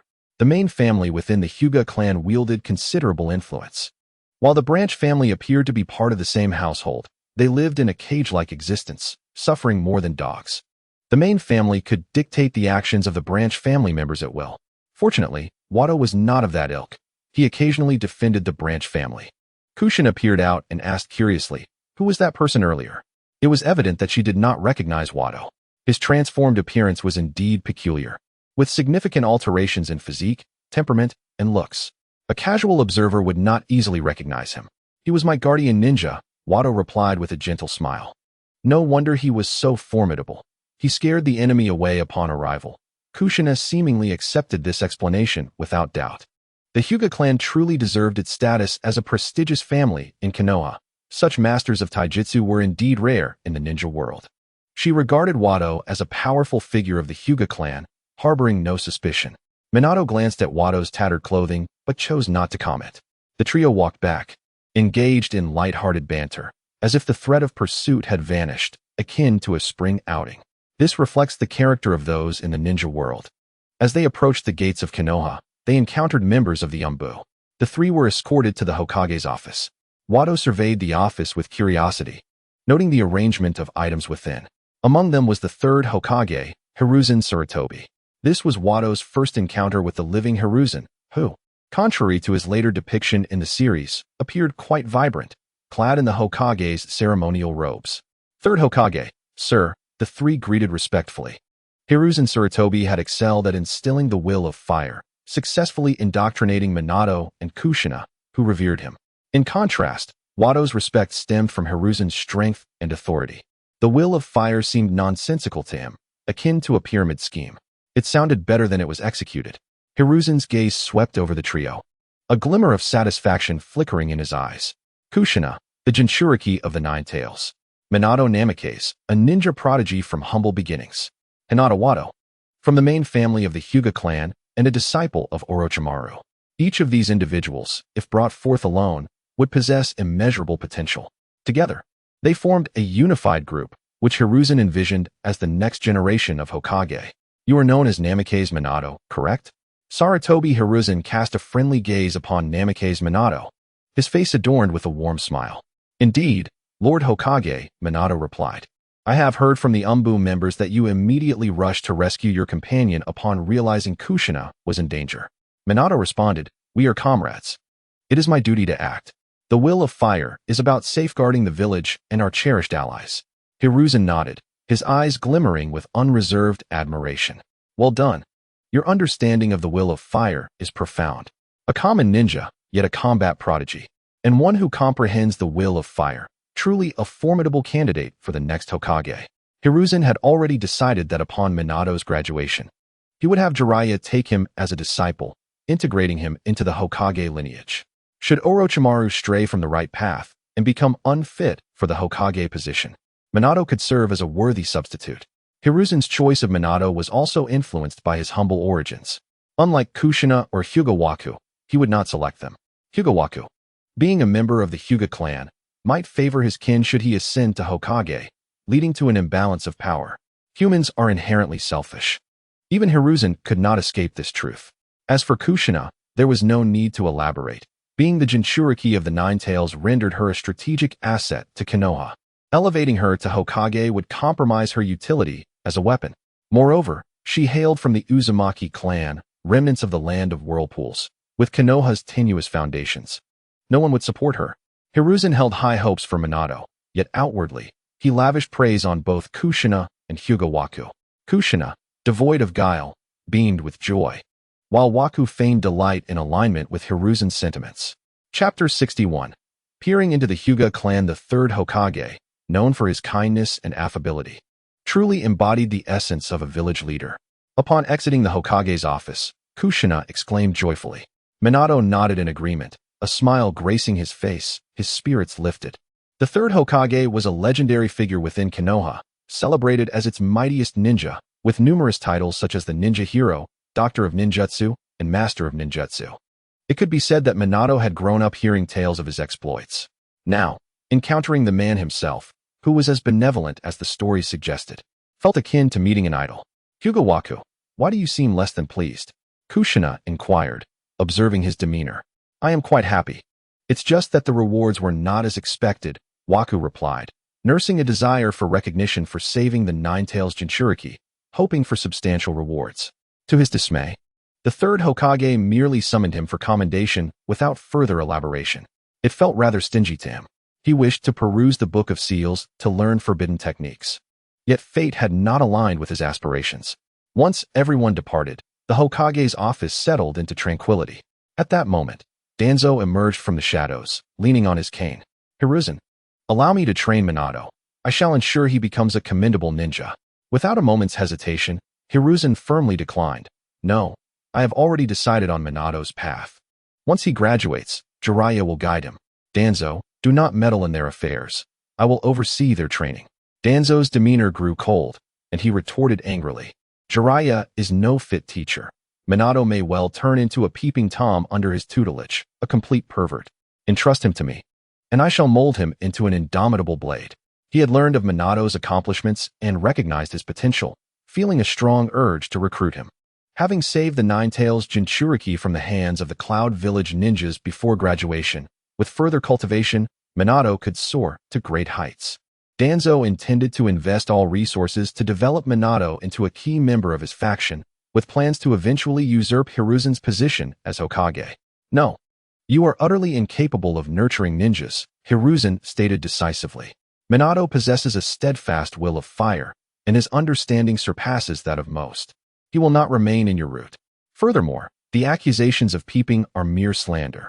Jiraiya has informed me that he is merely gathering material for his writings. Not all acts of observation are driven by depravity. You must have misunderstood. Hiruzen spoke with righteous indignation while discreetly retracting the crystal ball used for his spying technique. Regardless, he would never permit Danzo's demands to come to fruition. Danzo, incensed, harbored increasing dissatisfaction with Hiruzen. Not only had he accepted bribes and divided his own interests, but he had also failed to secure even a single common ninja for himself. The Root organization, which he had painstakingly established, was on the verge of dissolution without Hiruzen's backing. The remaining members, aside from the Shimura clan, were primarily those who had been coerced into joining with promises of wealth or through persuasion. Hiruzen, then grant me Hyuga Waku, Danzo insisted. You previously mentioned that he would be mine. With Waku, he could leverage the Hyuga clan's influence to exert control over the branch family. Moreover, Waku was accompanied by a master of taijutsu of at least elite jonin caliber. If he could recruit him, the strength of Root would escalate significantly. Hiruzen, discerning Danzo's intentions, replied coolly, what was said in the past is irrelevant. Circumstances have changed. Waku has already been taken as a disciple by Orochimaru. If you wish to acquire Waku, you might as well converse with Orochimaru directly. Hiruzen's straightforwardness stemmed from his understanding of Orochimaru's character. The latter would never willingly hand over his disciple to the shadowy depths of Root. Even if he did, Danzo would likely hesitate to accept him. Danzo paused, swiftly grasping the implication. Orochimaru had taken Waku as a disciple. He immediately recalled the recent request for the shadow clone technique. A furrow creased his brow, and a flicker of conflict danced in his eyes. To him, Orochimaru was merely an upstart. However, post-Second War, Orochimaru had risen to become one of the legendary three, and everything had shifted. With the title of Konoha's hero, his distinct charisma, and formidable persuasive abilities, Orochimaru garnered the attention and loyalty of many within the village. Even Danzo could only engage in collaboration with him rather than compel him into servitude.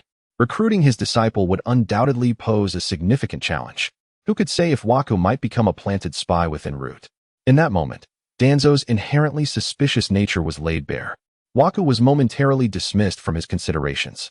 As for Kushina, being the Nine-Tails Jinchuriki, Hiruzen would undoubtedly not relinquish her to Danzo, a fact he was acutely aware of. He shot Hiruzen a sharp glare, uttering words unique to their shared understanding. Hiruzen, you will come to regret this. Hiruzen responded, regret what? With a resounding slam, the door was shut, leaving Hiruzen momentarily stunned. What had gotten into Danzo? Had he reached a midlife crisis? Shaking his head, he retrieved the hidden crystal ball and resumed his observation technique. The objective lies with the Hyuga clan. Previously, the Uchiha clan held the top position, with the female bathhouse in second place. Now, the Uchiha clan reigns supreme, while the Hyuga clan has ascended to second place. The Hyuga are perceived as modest and unassuming, seemingly confined to their clan territory, yet unbeknownst to many, they conceal a wealth of power. Sarutobi Hiruzen was misled by intelligence, mistakenly believing that it was the strength of the branch family behind Hinata that orchestrated this rise.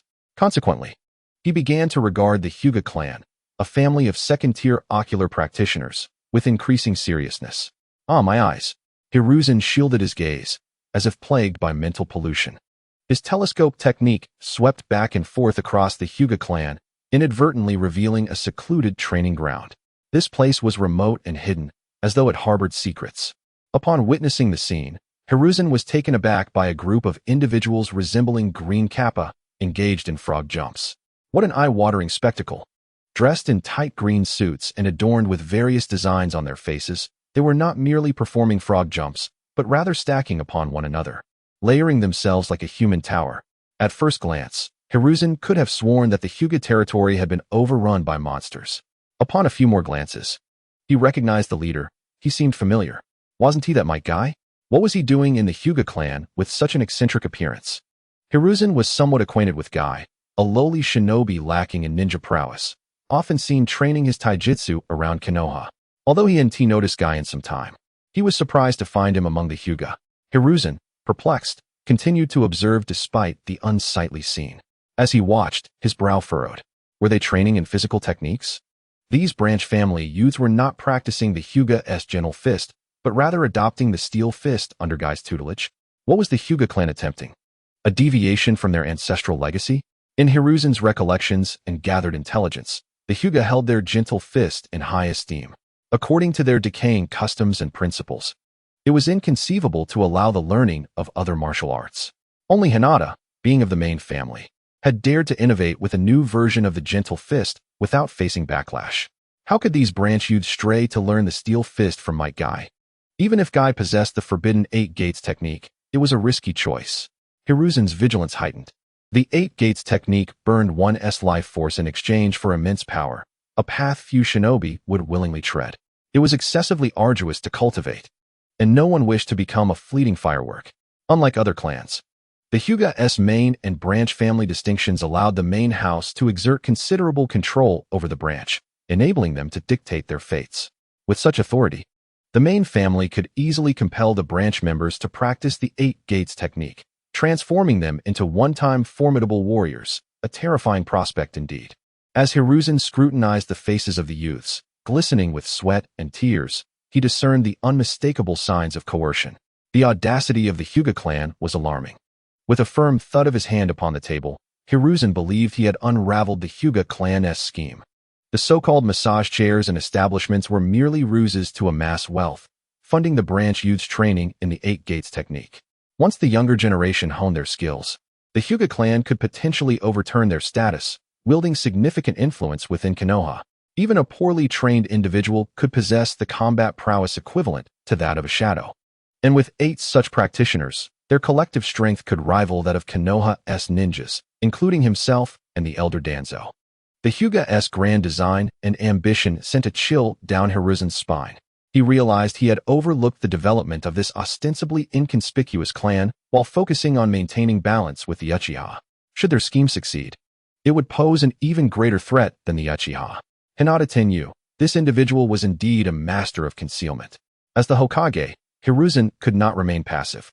The Hyuga's actions had disrupted the equilibrium of the village, and he began to regard the current clan leader with trepidation. Initially perceived as a moderate and traditional figure, he now recognized a heart filled with cold-blooded ambition. The lives of the branch family were of no concern to him. They were merely tools to be exploited to the fullest extent, a truly frightening reality. Unbeknownst to Hiruzen, Hinata Tenyu was being scrutinized and targeted by the Hokage. Adhering to the philosophy of better to err on the side of caution, Hiruzen issued a series of commands that wove an invisible net around the Hyuga clan. Thus, the Hyuga, without their awareness, began to enjoy the privilege of being monitored by Konoha. Any movement within the clan would be swiftly reported to Hiruzen. Meanwhile, the unwitting instigator, Might Guy, remained oblivious at the training ground, fervently encouraging the branch family youths. Youngsters, let not your youth be squandered. Let us ignite our passion and strive together, Guy exclaimed, clad in weighted armor as he commenced a series of challenging exercises. The others, inspired by his enthusiasm, joined in the training. Oh, what a splendid manifestation of youth! Tears of joy welled in Guy's eyes as he felt he had reached the pinnacle of his life.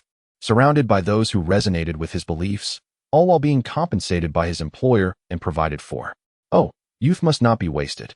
Let us gamble our youth and fervor to celebrate life. His determination intensified as he executed deep squats with fervent zeal, radiating vitality. The other Hyuga members followed suit, joining in the fervent training, exclaiming in celebration of their youth.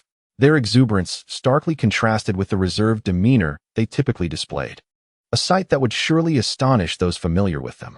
Huffing and puffing, Hyuga Fuyuki, beads of sweat cascading down his forehead, could not suppress the smile that graced his face. an expression of sheer joy and abandon. Beside him, Hyuga Shuka echoed his sentiment. I feel the same. Ever since meeting Master Guy, it feels as if I have been reborn. Since being marked with the caged bird seal and understanding the distinction between the main and branch families, he had seldom experienced happiness. Life within the Hyuga territory had been stifling and painful. Yet, upon encountering Guy and embracing his ninja way and philosophy, he felt rejuvenated, as if he had found a second spring. Do not dwell on the metaphorical caged bird or the division of the clan. Instead, strive diligently forward. Have faith in yourself and in your efforts. One day, you shall shatter this absurd cage and soar through the skies like a majestic eagle. As the saying goes, the greater the pressure, the stronger the rebound. The members of the Hyuga clan have endured excessive oppression, leading to a direct resurgence when encountering Might Guy. His unwavering passion and singular focus have significantly influenced the younger members of the branch family, transforming their despair and confusion into fervor and exuberance. They laugh when they wish, cry when they feel the urge, unrestrained by the judgments of others. Though their behavior may seem peculiar, it has brought them joy. Inspired by Might Guy, these branch family youths have become the first of their kind in Konohagakure. A chorus of gratitude for Might Guy and Lord Hayashi resounds among them. Chapter 63. Perception and inquiry. Beneath the surface of tranquility lies a tempest. While other Hyuga members remain oblivious, Hayashi has sensed something amiss. Whether at school or on the path back to the clan's estate, he feels unfamiliar eyes scrutinizing him. The gaze is concealed, yet for Hayashi, it is as blatant as daylight. Initially, he believed he had caught the attention of the Roots, anticipating a summons to meet Danzo. However, after several days of silence, he deduced that it was members of the Umbu observing the Hyuga clan. This scrutiny extended beyond himself to several branch family members at the academy, leaving Hayashi perplexed. What could be the cause? Had a member of the Hyuga clan violated a taboo? Days passed in this manner. Hayashi sought out Orochimaru, hoping to inquire about the situation. As a direct descendant of the Hokage, Orochimaru certainly possessed more knowledge than he did. As his disciple, Hayashi recognized his right to ask such questions, a privilege of their master-disciple relationship. In the laboratory, Hayashi asked straightforwardly, Sensei, do you know why the Umbu have recently targeted the Hyuga clan? Has the clan done something to displease the Hokage? His inquiry was direct, understanding that the Hyuga clan, being a prominent family in Konoha, would not easily become a target without reason. Yet, Hayashi could not fathom the cause. As the clan was known for its discretion and conservatism, unlikely to offend the Hokage, such a scenario was not present in the original narrative. Upon hearing Hayashi's question, Orochimaru shook his head and replied nonchalantly, I have been preoccupied with researching improved snake jutsu and various studies. Thus, I have not kept abreast of the Hokage's activities. However, I can inquire on your behalf. He formed a series of hand seals, summoning a small white snake. Orochimaru then inscribed a message on a scroll and placed it in the snake's mouth. After receiving the message, the snake swiftly vanished. After a brief interval, it returned, carrying a new scroll. Let me see what the Hokage is up to, Orochimaru said with curiosity, examining the scroll. Oh, the Hyuga clan has been assessed as a threat on par with the Uchiha. No wonder you are one of Konoha's two prominent clans of ocular prowess, he chuckled. The informants within the Umbu have reported that the Hokage has ordered surveillance on every action of the Hyuga clan, particularly those branch members clad in green spandex. Orochimaru was taken aback by this peculiar detail. Green spandex seemed completely incongruous with the reserved nature of the Hyuga clan. The absurd image elicited a smile from him. He laughed heartily while Hayashi looked on in confusion. The branch members in green spandex. Could that be referring to my little group? Have we polluted the air to the point where the Hokage feels compelled to intervene? Orochimaru continued, You should not have allowed Might Guy to teach them. His mastery of the Eight Gates technique appears innocuous, yet it can unleash terrifying power. If the branch family youths were to train in the Eight Gates, they would inevitably fall under the control of the main family, becoming mere tools in their hands. Ah, this is indeed something the Hokage might do, Orochimaru mused. A father knows his child best. As a disciple of Hiruzen Sarutobi, he understood his master's character well. Hayashi's pupils dilated with realization, and he burst into laughter. The third Hokage must have misunderstood. This was merely my whimsical endeavor. I had considered it, but had not yet acted upon it. The thought of having a cadre of subordinates capable of opening the Eight Gates was certainly appealing. However, The investment of energy and resources required for such a plan was daunting. Additionally, the branch members, bound by the caged bird seal, were restricted by the main family. Their loyalty after mastering the 8 gates remained uncertain. Thus, Hayashi had never pursued this idea. He merely allowed these youths to learn under Might Guy, leaving their eligibility for the technique to be determined by their own merit. Orochimaru smiled knowingly. You have created quite the misunderstanding. However, it is only natural for the Hokage to be concerned. According to the principles of the 8 gates, the Hyuga clan could potentially yield several shinobi of Hokage caliber, a power that surpasses the combined strength of all other clans in Konoha. Alas, now that the Hokage has caught wind of it, I shall not have the opportunity to experiment with it myself. He regarded Hayashi thoughtfully. The 8 gates technique is a method of liberating the body. Are you considering approaching it from that angle? His inquiry naturally pertained to matters of immortality. As a disciple sharing a similar vision, he was keenly interested in Hayashi's pursuits. Indeed, Hayashi replied with a slight smile and a nod. I believe that a master of physical techniques will have a longer lifespan than the average person.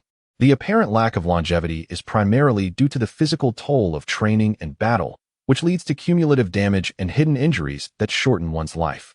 As a member of the Hyuga Main Family, I need not engage in combat. By diligently refining my body, maintaining care, and providing ample nourishment, I can extend my lifespan. However, this would only address physical longevity. The essence of the soul is eternal. In due course, I will seek to unravel the mysteries of the soul. Achieving perfection in both body and spirit, I believe, will grant me a significantly prolonged existence. He shared this insight, though it was merely a fraction of his thoughts. He refrained from mentioning future topics such as the bloodline limits, the Otsutsuki clan, or the Rinnegan, as it seemed improbable for a Hyuga youth who had not ventured far to grasp such vast knowledge of the shinobi world. The interplay between the physical body and the soul indeed presents a fascinating topic, as Orochimaru nodded in agreement. The demise of his former disciple, Shoshin, was a poignant reminder that a weak body could lead to fatal consequences, as evidenced by his death from an exploding tag. A robust physique undoubtedly extends one's lifespan. Conversely, his dear friend, Kato Duran, had mastered S-rank soul ninjutsu, allowing him to transcend physical limitations and traverse the battlefield in a spectral form, manipulating the bodies and minds of enemies to devastating effect. The ability to command both body and spirit is nothing short of miraculous. Should one attain the pinnacle of soul cultivation, it is conceivable that existence could be sustained without the need for a corporeal form. In that moment, Orochimaru felt as though the path to immortality had broadened significantly, and the mists before him began to clear. Meanwhile, Hyuga Wutai, upon learning the rationale behind the third Hokage's scrutiny of the Hyuga clan, found himself caught in a blend of incredulity and amusement. Was this an instance of excessive conjecture? He felt a profound sense of helplessness regarding the unfolding events. The third Hokage's duty was to safeguard Konoha, perceiving any potential threat as a formidable adversary. As he paced his chamber, brow furrowed in contemplation, he pondered how to navigate this predicament. As a member of the Hyuga Main branch, he shared in the clan's fortunes and misfortunes. With the third Hokage turning his attention toward the Hyuga clan, the outcome could only spell disaster. The fate of the Uchiha clan serves as a cautionary tale. What Wutai desired was longevity and a life filled with joy. Rather than engaging in daily deliberations akin to Itachi concerning the coexistence of his clan with Konoha, dissolving the Green Spandex squad. Yet, Wutai was reluctant, for it was a small faction he had nurtured within the Hyuga clan. Despite the main branch's lofty status, looking down upon the branch family, there existed a hierarchy even among them. For instance, the clan leader and the elder held the majority of power, wielding authority to summon most ninjas and execute errant branch family members at will. This was the essence of power, a result of collective acknowledgement by the clan. Others lacked such authority, needing to file reports to command branch family ninjas, thus living more discreetly. This exemplifies the nature of power, a force cultivated by the reverence of the masses. Wutai sought to escape future constraints, prompting him to establish his own faction at a young age.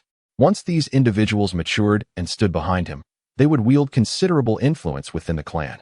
At that point, he could summon them with a mere gesture, and with the combination of his main branch status and formidable strength, he would command respect and authority, rendering clan leaders and elders insignificant. Wait, this could also present a splendid opportunity, Wutai mused suddenly. Perhaps this could serve as a catalyst to eliminate the caged bird seal within the Hyuga clan. He held no fondness for the caged bird seal. While it ostensibly protected the Byakugan, it was fundamentally a mark of subjugation for the branch family. The facade of safeguarding the Hyuga clan's Byakugan merely masked the underlying reality of enslavement. The notion of protecting the Byakugan and the clan struck Wutai as particularly absurd. The Byakugan was not superior to the Sharingan, nor did the Uchiha clan place significant value on it. The caged bird seal was, in fact, the root of division and animosity within the clan. As a beneficiary of this arrangement, he found it quite gratifying yet somewhat difficult to accept. Among kin sharing the same blood, one was master, the other servant. Such a notion was utterly ludicrous. He did not wish to find himself bound by such foolish customs when he eventually had offspring. The eldest son would be the master, while the younger would be relegated to servitude. This feudal residue was unacceptable. Although he was confident that he would eventually seize power and acquire immense strength to reform the Hyuga clan. Leveraging the Hokage's influence to amend the clan's regulations was also a viable option. Even if complete reform was unattainable, he could eliminate some obstacles to facilitate smoother future reforms. As a member of the Hyuga main branch, if he were to petition for the abolition of the caged bird seal, it would undoubtedly provoke hostility from the clan. However, if the Hokage were to take the reins, he would remain safely in the background. With this clarity of thought, Wutai felt invigorated, his brow unfurrowing. It was a win-win situation. Not only would the caged bird seal be addressed, but he would also evade personal peril. As for whether the third Hokage could accomplish this task, Wutai felt no significant concern. Even if the caged bird seal could not be entirely abolished, he would ensure that the green spandex youth's version of the seal was rendered ineffective. He could not allow a group capable of posing a threat to the village to remain subservient to the Hyuga main branch. Once a portion of the caged bird seal was dismantled, it would create a fissure in the clan's regulations. Thereafter, whether it was Wutai or others, they could use this as a pretext for reform. Ha ha ha, what a genius I am. He chuckled softly, settling down to contemplate the ramifications of this plan, especially its impact on himself. After thorough consideration, he realized it would not significantly affect him. Having amassed wealth and influence, he felt secure enough to face the worst-case scenario. Losing the protection of the Hyuga clan would pose little threat. With Orochimaru and the Hokage as his allies, he was one of the elite in Konoha. While the funding from the massage chair venture may fall short, he still had Konoha's currency, and if necessary, he could devise additional means of generating income. Armed with memories from his past life, he possessed countless lucrative ideas. For instance, instant noodles had yet to be produced. If that failed, he could introduce modern inventions such as telephones, televisions, movies, and computers. Given the peculiar development of technology in the ninja world, it was fortunate that these innovations had not yet emerged.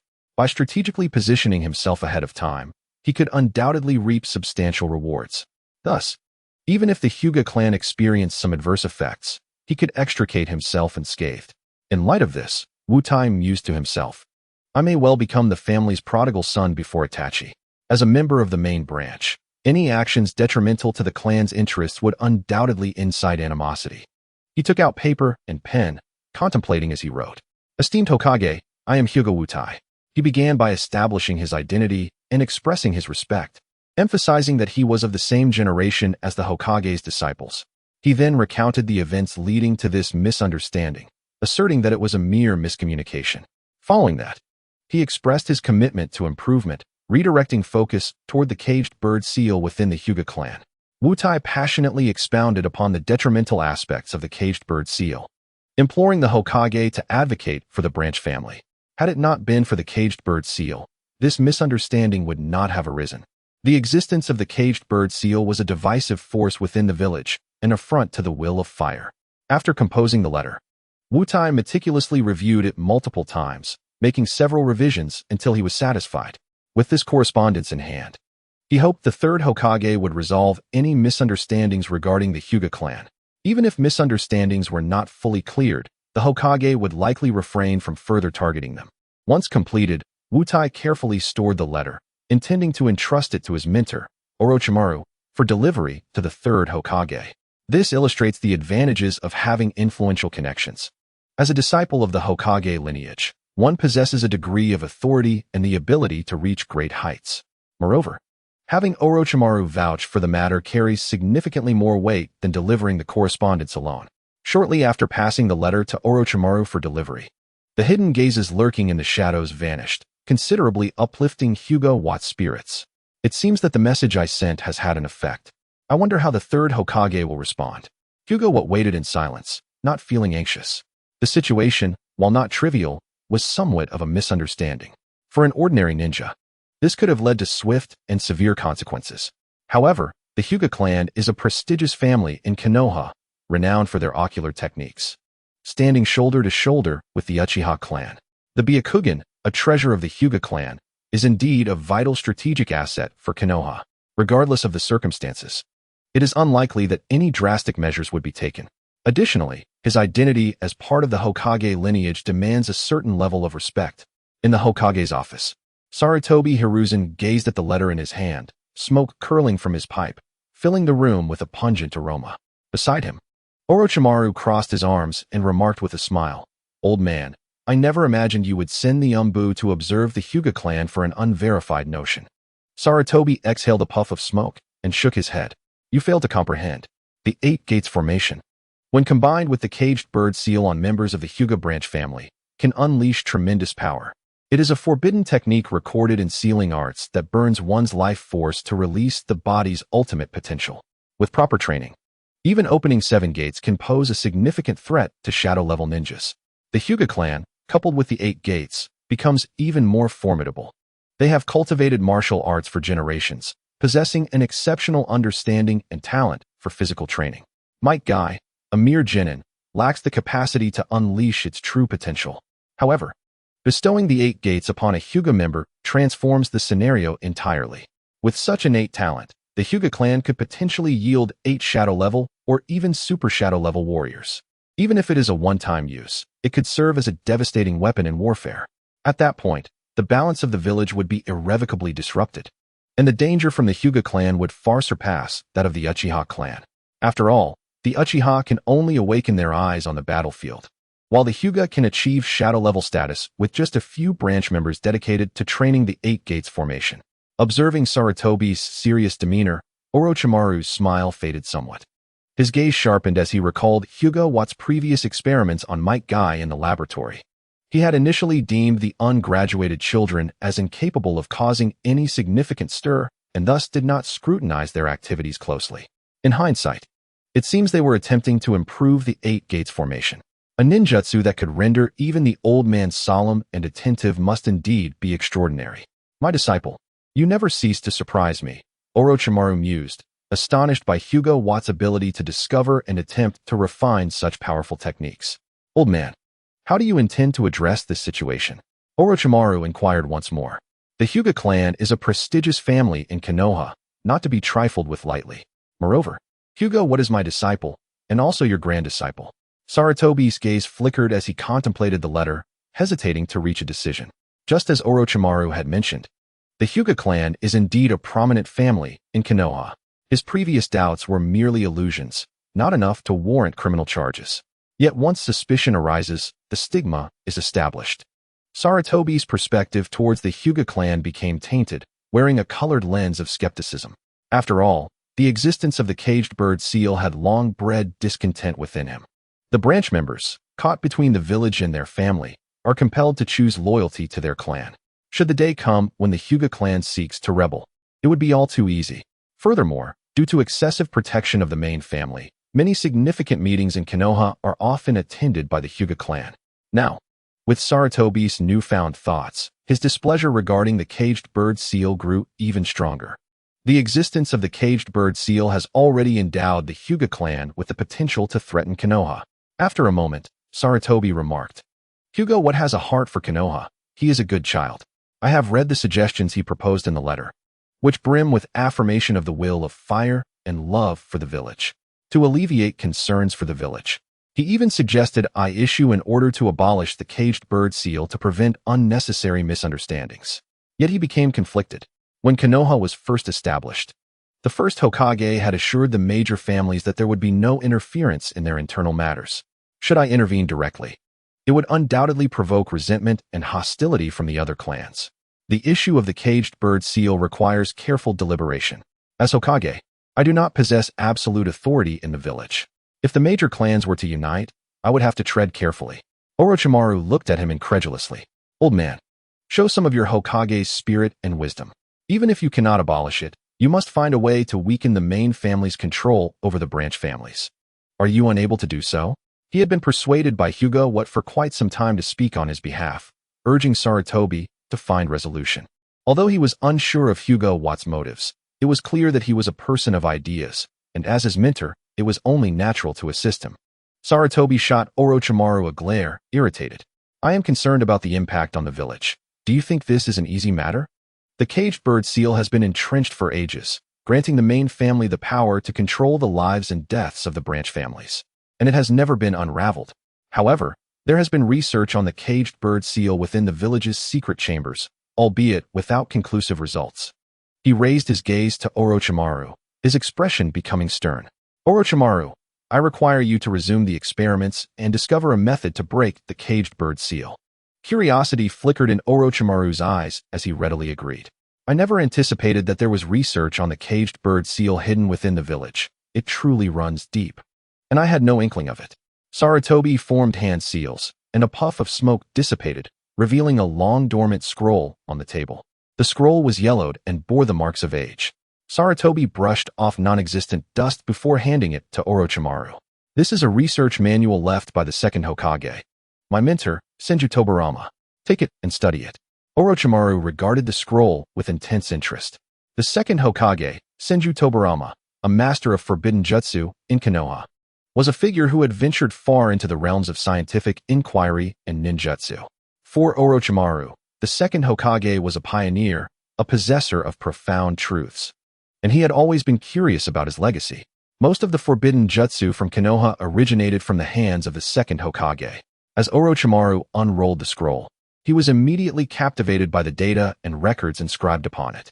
He had not expected that sending a mere message would result in acquiring the manuscript of Senju Tobirama. In the laboratory, Hyuga Hayashi was engrossed in his experimental research while awaiting Orochimaru's return. Just then, the sealing technique at the entrance of the lab was triggered, and a familiar figure stepped in from the corridor. The newcomer was tall and slender, with long hair cascading over his shoulders, and two elongated purple shadows framing his eyes. Holding a scroll in his hand, Orochimaru-sensei, you're back! Hyuga Hayashi exclaimed, immediately setting down his instruments and rushing over. Though the wait had not been long, it had been fraught with impatience. Orochimaru acknowledged him with a slight nod, waving his arm to toss a yellowed scroll to Hyuga. This is the old man's idea. Let me secretly decipher the caged bird seal of the Hyuga clan. As for directly abolishing the caged bird seal, that seems rather unrealistic. Hyuga Hayashi picked up the scroll, and upon hearing Orochimaru's words, his eyes glimmered. The third Hokage's approach was not outside his expectations. After all, the Hyuga clan was a prestigious family in Konoha, and he did not believe the third Hokage would act recklessly. Such actions would have significant repercussions. The decision to covertly decode the caged bird seal was indeed a viable solution, allowing for a gradual alleviation of the seal's effects without alarming the Hyuga clan. Opening the scroll, Hyuga Hayashi quickly recognized the name inscribed within, Senju Tobirama, the second Hokage. Ah, the second Hokage truly was cunning. Not only did he guard against the Uchiha clan, but he also sought to unravel the caged bird seal in secret, he mused. It was unfortunate that he had died so young. Had he lived longer, he might have successfully deciphered the caged bird seal. Perhaps other clans were also conducting secret research on it. As he examined the intricate sealing runes and the accompanying data within the scroll, Hyuga Hayashi was instantly captivated. The proclivity for research was a common trait among scientists. Having collaborated with Orochimaru on numerous studies and experiments, he had adopted some characteristics typical of researchers. The experimental data and hypotheses regarding the caged bird seal on the scroll immediately drew him in. In terms of the caged bird, even ordinary people and ninjas did not possess his depth of understanding. Yet, upon reviewing the contents of the scroll, Hyuga Hayashi realized that his comprehension was still insufficient. The experimental data presented was remarkably clear and detailed. He suspected that Senju Tobirama had discreetly dissected several, if not dozens, of deceased members from the branch family. Otherwise, how could the data be so precise? According to the scroll, The caged bird seal was inscribed within the neural pathways of the human brain, even involving the soul. Through the caged bird, individuals lost their freedom, trapped in a fate from which they could hardly escape. Even in death, the caged bird seal would be deeply imprinted within one's soul. The seal was complex, secretive, and ever-changing. Attempting to unravel it could easily trigger traps that would lead to death. In other words, failing to break the seal could result in the immediate demise of branch family members. Upon their death, not only would the jutsu be destroyed, but their neural pathways and byakugan would also be obliterated. Therefore, to lift the seal was a daunting task, nearly impossible. Even Senju Tobarama himself had commented in the scroll, "The caged bird seal is the most insidious and vile sealing technique I have ever encountered." Hyuga Hayashi set the scroll down, his mind brimming with thoughts on methods to decipher the caged bird seal. At that moment, he heard Orochimaru inquire, "Hayashi, having perused the second Hokage's manuscript, what are your thoughts? Is there a possibility of unraveling it?" Even the most distinguished jutsu inventor in Konoha had openly stated that the caged bird seal was difficult to lift. Orochimaru wore a joyful smile, as if he had discovered a new toy, clearly intrigued by the caged bird. However, it was understandable. This was a closely guarded secret of the prestigious Hyuga clan. If it could be deciphered, it would bring immense glory and achievement. With confidence, Hyuga Hayashi replied, "It may still be premature to speak of unraveling it. But as a member of the main family, I differ from the second Hokage. What he could not accomplish, perhaps I can. I intend to return home to inquire about the techniques and hand seals used to activate the caged bird. There may be a way." His confidence lay in his position as an insider within the enemy's ranks. As a member of the main family, he possessed the authority to activate the caged bird seal, akin to having the key in his possession. To unlock and dismantle, it would be a relatively straightforward endeavor. Orochimaru had not anticipated that Hyuga Hayashi planned to directly inquire about the activation methods of the caged bird. It was indeed a quick route to deciphering the seal. He shook his head in resignation and remarked, "That approach might take the fun out of the pursuit of truth. Exploration should be a personal endeavor." However, this argument failed to sway Hyuga Hayashi. "If there is a shortcut available, I would likely choose to take it. It would expedite my journey toward the goal," he asserted. "Time is of the essence. I have no desire to squander it." With this thought in mind, Hyuga Hayashi sought his grandfather, Hyuga Some, that very evening. "Grandfather, please teach me how to activate the caged bird," he implored, sitting on the tatami mat and gazing earnestly at Hyuga Some. "Oh, weren't you just saying you disliked the caged bird?" Hyuga Some replied, puzzled. With composure, Hyuga Hayashi responded, "I am a member of the Hyuga Main Family. I must accept this fact and responsibility. In the past, I was too idealistic and headstrong." He feigned a mature understanding of reality, which momentarily took Hyuga Some aback. After a moment of contemplation, Hyuga Some stroked his slightly long beard and said, "You are still quite young. The activation of the caged bird seal should not be imparted to you. However, I believe you will not misuse it." Upon hearing his grandfather's words, a flicker of joy crossed Hyuga Hayashi's eyes. He had not been entirely certain when he came, but his consistent display of composure and independent thought ultimately led Hyuga Some to trust him. After deliberation, he decided to impart the usage method of the caged bird seal to Hyuga Hayashi. After all, as a member of the main family, Hyuga Hayashi was bound to learn it. It was merely a matter of time. Yet, he likely did not anticipate that the usually composed and calm Hyuga Hayashi before him would harbor thoughts of unraveling the caged bird seal. Listening attentively as Hyuga Some explained the activation methods of the caged bird seal, a smile graced Hyuga Hayashi's face. According to Hyuga Some's explanation, the caged bird seal could be activated through 3 distinct methods. While this was somewhat different from what Senju Tobarama had recorded and described, the differences were not substantial.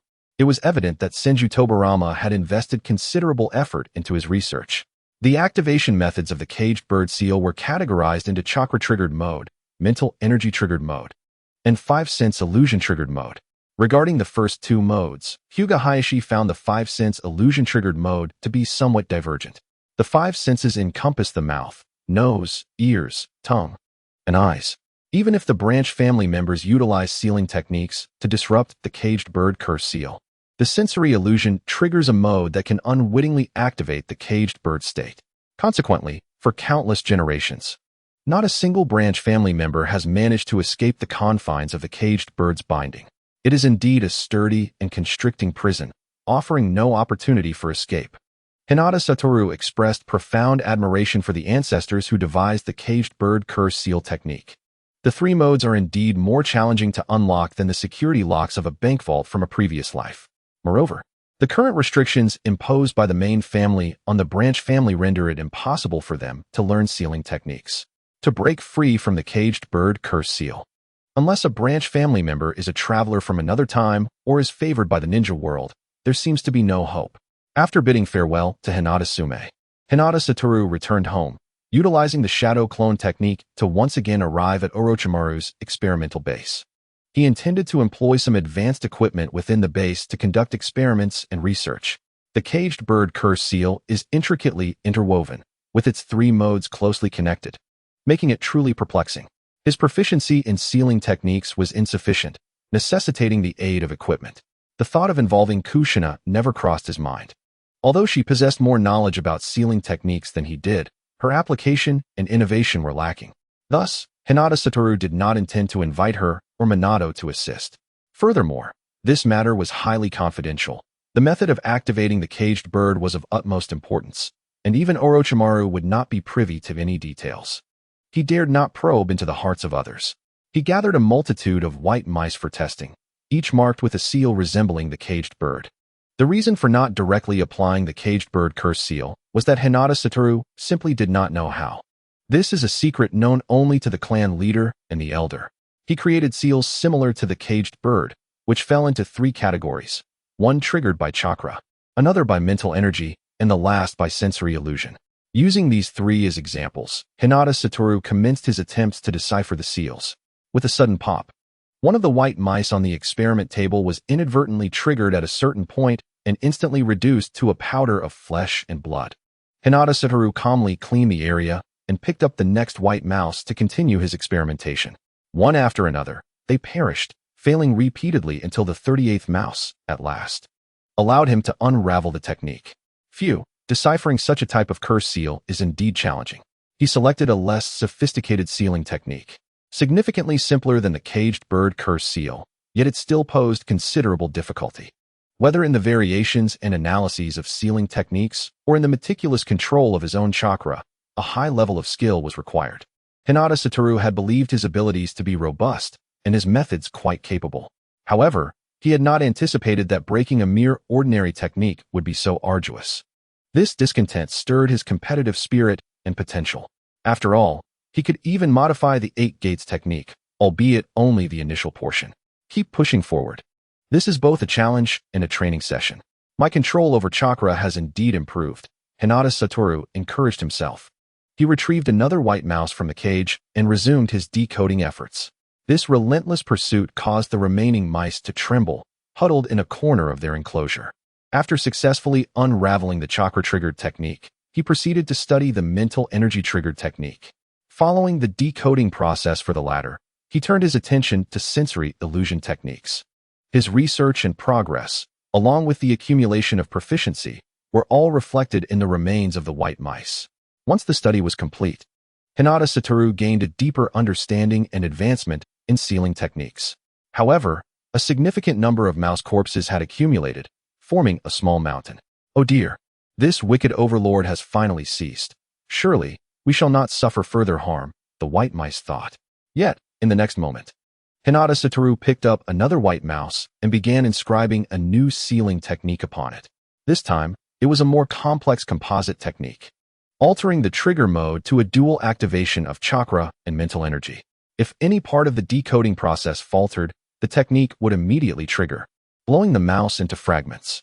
As he held the squeaking mouse in his hand, Hinata Satoru rubbed his sore eyes and downed a bottle of chakra supplement, resuming his research. The supplement enabled a continuous generation of chakra within him, sustaining a high-intensity work and study session.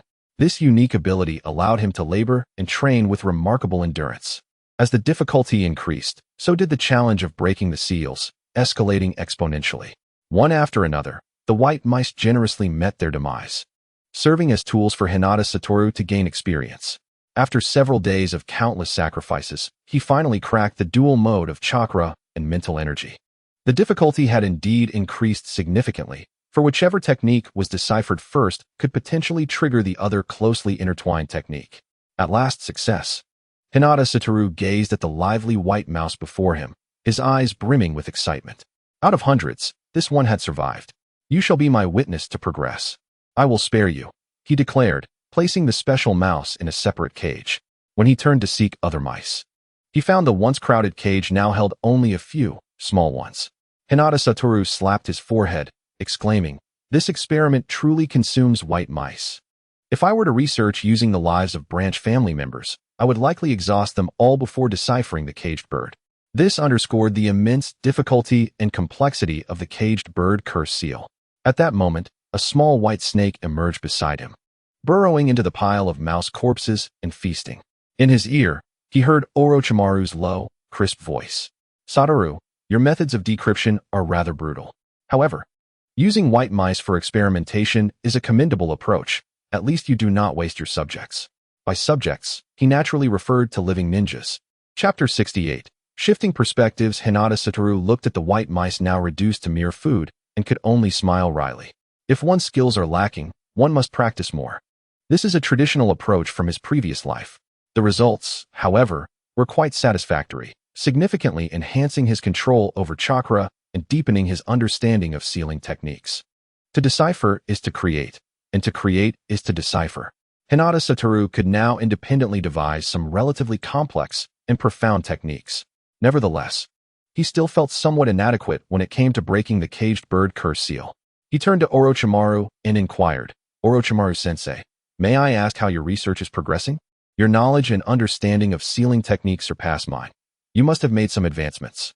Upon hearing this, Orochimaru awkwardly rubbed his nose and turned his head to the side. The caged bird technique of the Hyuga clan is truly a jutsu that even the second Hokage admired. How could I possibly decipher it immediately? I had thought that with your grasp of its activation, Hinata Wado, you would have made some progress. He glanced at the gluttonous little white snake on the ground and the few remaining white mice, quickly deducing that Hinata Wado had made no advancements. At least not beyond his own. Observing these pitiful white mice, they could form a family by now. However, it is understandable, given Hinata Wado's age. There is still much for him to learn, and he cannot be expected to catch up to me overnight. Reflecting on this, Orochimaru couldn't help but chuckle at himself. What was I thinking? Did I truly believe Hinata Wado could create miracles? Hinata Wado, upon noticing that Orochimaru had not made significant progress either, felt a mix of emotions. In all of Konoha, and even within the ninja world, Orochimaru was among the pinnacle of scientific prowess. If he was struggling to unravel the caged bird seal, then what chance did he have? The endeavor of deciphering a second-layer complex technique had already consumed considerable time and the lives of the white mice. When it came to attempting a third-layer complex technique, facing the caged bird jutsu directly, who knows how long it would take? Orochimaru-sensei, it seems that unraveling the caged bird seal is a formidable challenge. However, I have an idea that might be worth exploring, Hinata Wado proposed. The activation of the caged bird technique undoubtedly requires a medium. If we can obstruct and shield this medium, it could effectively nullify the caged bird. He recounted a method he had encountered in fanfiction, where the protagonist, having reincarnated as a branch family member of the Hyuga clan, devoted himself to the study of sealing techniques to avoid becoming a pawn of the main family. Eventually, through diligence and a deal with Orochimaru, he successfully devised a method to shield against the caged bird. The idea was sound and quite realistic. This was the solution he had recalled while grappling with the technique over the past few days. Hinata Wado gazed at Orochimaru, uncertain whether this teacher, often depicted in fanfiction as a mentor and trading partner for reincarnated characters, would approve of his notion. After pondering Hinata Wado's suggestion, Orochimaru lowered his gaze in contemplation and remarked, "That approach is feasible, though it only addresses the symptoms rather than the root cause. The caged bird seal is a calamity. If not thoroughly resolved, one might find themselves constrained once more." While he did not fully endorse the idea, he refrained from disputing it. For the time being, while he could not unravel the caged bird seal, temporarily shielding it could serve as a viable solution. He was not one to be obstinate, unwilling to concede to the inability to decipher it. Seeing Orochimaru's tacit approval, Hinata Wado smiled. Reducing the complexity certainly makes resolving the caged bird much simpler. Orochimaru-sensei, how about a friendly competition to see who can solve this issue first? He suggested. Orochimaru shook his head, declining the proposal. He understood that Hinata Wado, having acquired the conditions for activating the caged bird, held a significant advantage. Were he to agree to the contest, he might inadvertently find himself on the losing end, which would be quite vexing for a teacher. Hinata Wado, seeing the refusal, smiled wryly. He had wished to test himself against Orochimaru in an area where the latter excelled. However, it appeared that was not an option at present. With a new line of thought, Hinata Wado temporarily set aside the direct unraveling of the sealing technique and opted for the shielding method. This shielding technique could be seen as a compromise for destruction. By overlaying another sealing technique upon the caged bird seal, the original seal could be rendered ineffective. Yet, this method was not entirely foolproof. A powerful sealing expert could easily dismantle it. To shield against the 3 different triggering modes, it was necessary to isolate chakra, mental energy, and sensory illusions. The sensory illusion was likely a hybrid of chakra and mental energy, meaning that if he could devise a method to block both, he could effectively shield against the caged bird seal. With a clear direction in mind, Hinata Wado felt invigorated to explore the activation of the caged bird seal. Thus, if he focused his research on the corresponding activation methods, he could successfully shield against the caged bird technique, akin to isolating a signal to prevent a remote control from operating a television. Clarifying his thoughts, Hinata Wado procured a substantial number of white mice for a second round of experimentation. He began by inscribing sealing techniques onto the white mice, then proceeded to test the shielding method. This technique was not overly complex. It was akin to constructing an additional layer around a building to cover the original structure. Given that sealing techniques are primarily designed for sealing, the effectiveness of the shielding was remarkable, yielding results with ease. In just 3 days, he had fully developed the shielding method, which corresponded closely to the activation techniques of the caged bird seal, achieving near-perfect isolation and shielding. However, implementing the shielding method required inscribing sealing techniques on a living being, which could easily lead to exposure. Hinata Wado invested several more days refining and modifying his design. Once completed, a unique pair of goggles materialized in his hands. The goggles appeared somewhat peculiar, with oversized buttons on either side and a black-gray outer layer interwoven with mysterious patterns, resembling a type of ninja tool. The patterns were indeed the shielding technique. But to avoid drawing attention, Hinata Wado had engraved additional designs, enhancing its enigmatic appearance. As he held the goggles, a glimmer of joy illuminated his eyes. The effort he had poured into crafting this invention had been substantial, and his skills in sealing techniques had reached a commendable level. Indeed, practice and application were the true pathways to progress. Chapter 69. The special goggles. Now that he had completed the goggles, it was time to find a subject for testing. In the dimly lit corridor of the silent laboratory, Hinata Wado contemplated, holding the goggles, eager to find a new test subject. This time, a finished product should not involve the white mice. Moreover, the jutsu he was experimenting with had some distinctions from the caged bird seal. It had become imperative to find a member of the branch family for a personal trial.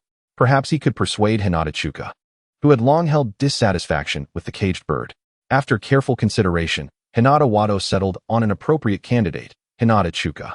As a branch family member, he had previously criticized Hinata Wado for lacking ambition and harbored a deep disdain for his subordinate status within the family. Although he had been subdued by Hinata Wado, it was clear that he was unwilling to be subjugated or manipulated. In the original narrative, this character had not made an appearance. He either fell on the battlefield or was executed by the main family for insubordination. As the sun dipped below the horizon and dusk settled in, the clouds in the sky gradually darkened. Students trickled out of the ninja academy in small groups. Hinata Chuka, on duty that day, remained behind, watching his friendly peers depart. While he swept the floor with a mop and cleaned up the trash, a familiar voice called out to him, "Chuka, come over here." Hinata Shikuka raised his gaze to see Hinata Satoru, who had long since departed. "Lord Satoru, you haven't left yet?" His expression was one of astonishment. As he was puzzled by Satoru's lingering presence, he distinctly recalled witnessing Satoru leaving the academy. Hinata Satoru replied, "This is my shadow clone. Specifically left here to wait for you. Please come with me. There is something I need you to help me verify." Upon hearing Satoru's request, Hinata Shikuka instinctively moved towards him, following him to a secluded classroom. This was a manifestation of his awareness and submission as a branch family member, as well as a display of respect and admiration for Hinata Satoru. Among his peers, Satoru was the strongest, endowed with extraordinary talent and unparalleled wisdom. What Shikuka admired most was that he did not abuse his status as a main family member to oppress the branch family. Although he was unable to teach techniques beyond the 16 gentle fists due to his lineage, Satoru generously imparted the rather unique steel fist technique to him and others, significantly enhancing their strength among the younger generation of the clan, allowing them to walk with their heads held high. After all, in the ninja world, strength commanded respect. With deep respect, Hinata Shikuka inquired, "Lord Satoru, may I ask what you require of me?" He pondered thoroughly, unable to ascertain how he could be of assistance to Satoru. In terms of strength, he was no match for Satoru. In terms of wealth, he was merely working under Satoru. As for wisdom, that was even less debatable. Even Guy Mato had praised Satoru's profound intelligence, declaring him the smartest individual he had ever encountered. Satoru produced a pair of goggles he had prepared in advance and placed them in Shikuka's hands. "Put these on. I need to conduct a small test." Hinata Shikuka gazed at the peculiar goggles in his hands, refraining from further inquiry and directly donning them. The goggles were widely known among ninjas, and many students followed the trend of wearing them. However, the youth of the Hinata clan wore them less frequently, as they were a composed and reserved family, eschewing frivolous accessories. Moreover, possessing the all-seeing Byakugan rendered goggles unnecessary. "Lord Satoru, I have them on." Upon seeing Shikuka properly attired, Satoru's expression turned serious, and he swiftly began forming hand seals. Shikuka, observing Satoru's familiar sealing technique, involuntarily displayed fear in his eyes. It was a terror rooted deep in his soul, causing his body to tremble. For members of the branch family, this sealing technique was all too familiar. Should a branch family member defy the main family, they would face retribution, triggering the caged bird seal, inflicting immense suffering. Shikuka had once witnessed his father, a man of great resilience who would not utter a sound even when gravely injured, reduced to a quivering wreck under the torment of the caged bird seal. His once indomitable spirit diminished. Consequently, an indelible fear and resentment took root in Shikuka's heart. As he watched Satoru perform the seals, that fear reignited within him. He anxiously wondered if he had somehow offended Satoru or if, after their recent interactions, Satoru's sinister nature had finally been revealed. Just as he awaited the imminent arrival of the caged bird seal, bracing himself for the torment to come, he was unexpectedly met with no sensation at all. Hinata Shikuka's eyes widened in confusion. "What is happening?" he questioned, casting a gaze towards Satoru, his eyes reflecting a tumult of emotions. "Lord Satoru, what is this?" Upon seeing the shielding technique take effect, a weight lifted from Satoru's heart. He smiled, patting Shikuka on the shoulder. "I apologize for startling you earlier. This is part of my experiment and research." Upon hearing the words experiment and research, Shikuka's interest piqued, and he eagerly pressed for details. "This is..." He hesitated, fearing that his assumptions might be incorrect, and thus did not fully articulate his thoughts. His face was a canvas of turmoil, his eyes betraying a sense of uncertainty. Satoru smiled gently. "It is precisely what you think.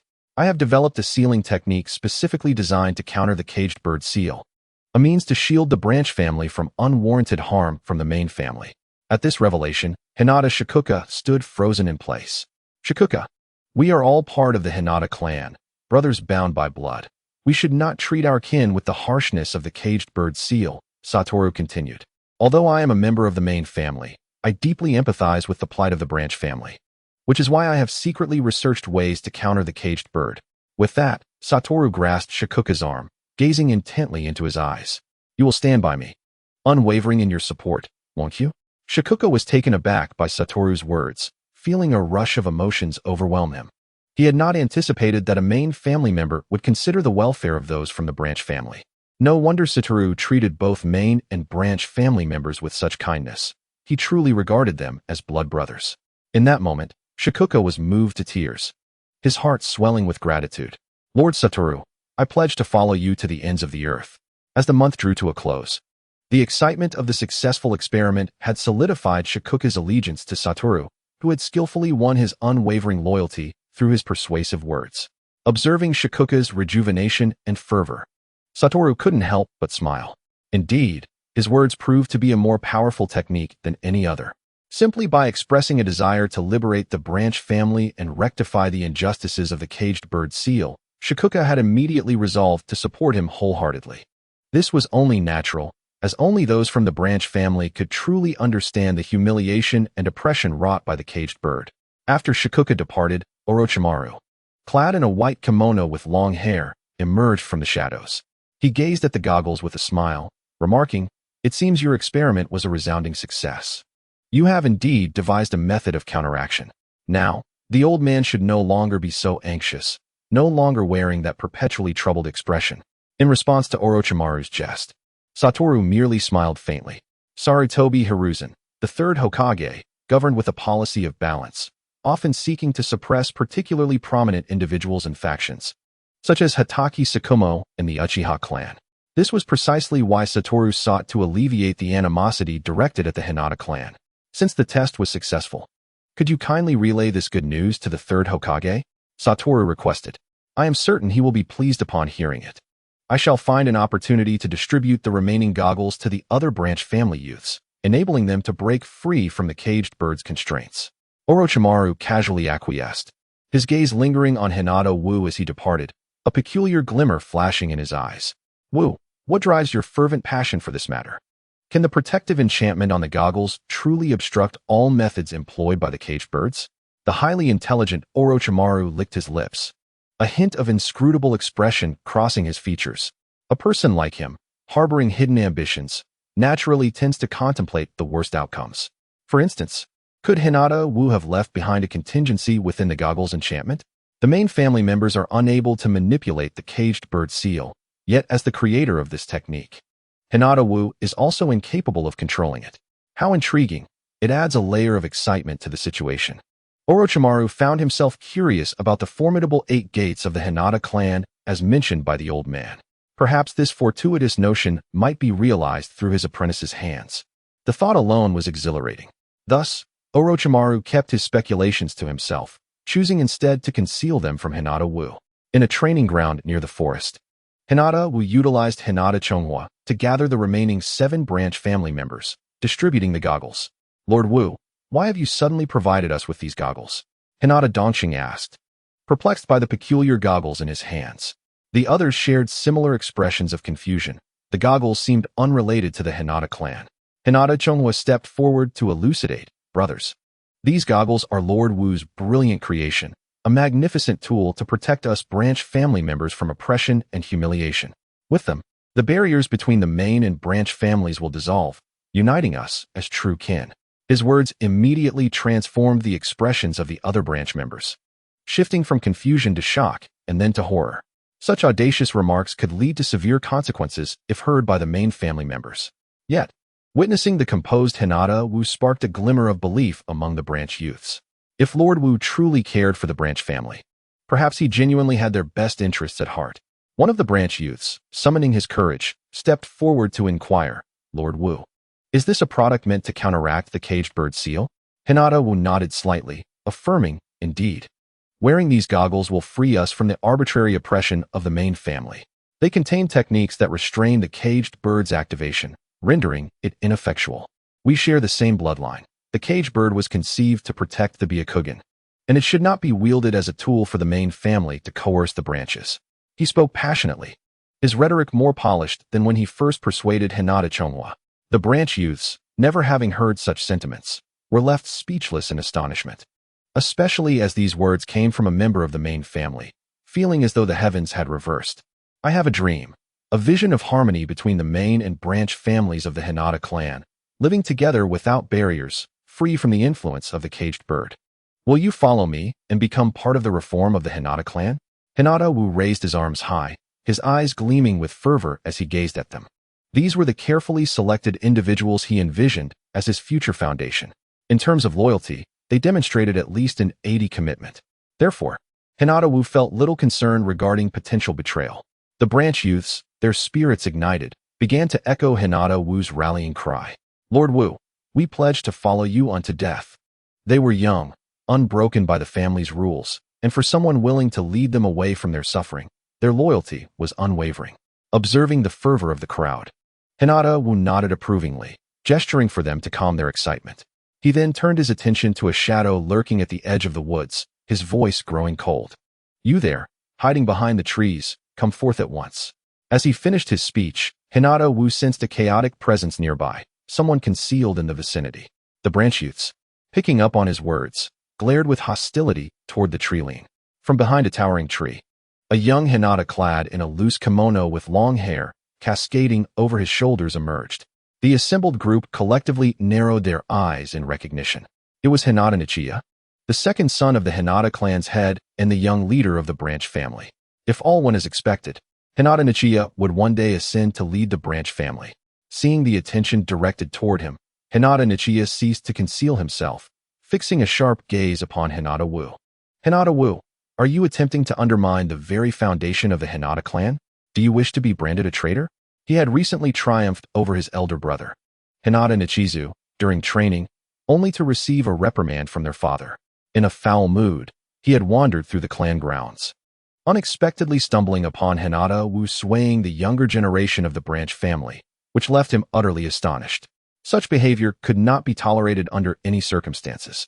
Chapter 71. Counsel Hinata Nichiya. As a member of the branch family, have you never considered the caged bird seal to be a flawed existence? Hinata Chonghua interjected. You are the son of the clan leader, yet due to being born a mere moment later, you bear the mark of the caged bird. Do you not feel anguish? Your innate talent surpasses that of your brother, Hinata Nichizu. This is something everyone acknowledges. Hinata Chonghua's words struck deeply, piercing the heart of Hinata Nichizu. Surely, as the son of the clan leader, he must understand this truth. He was well aware.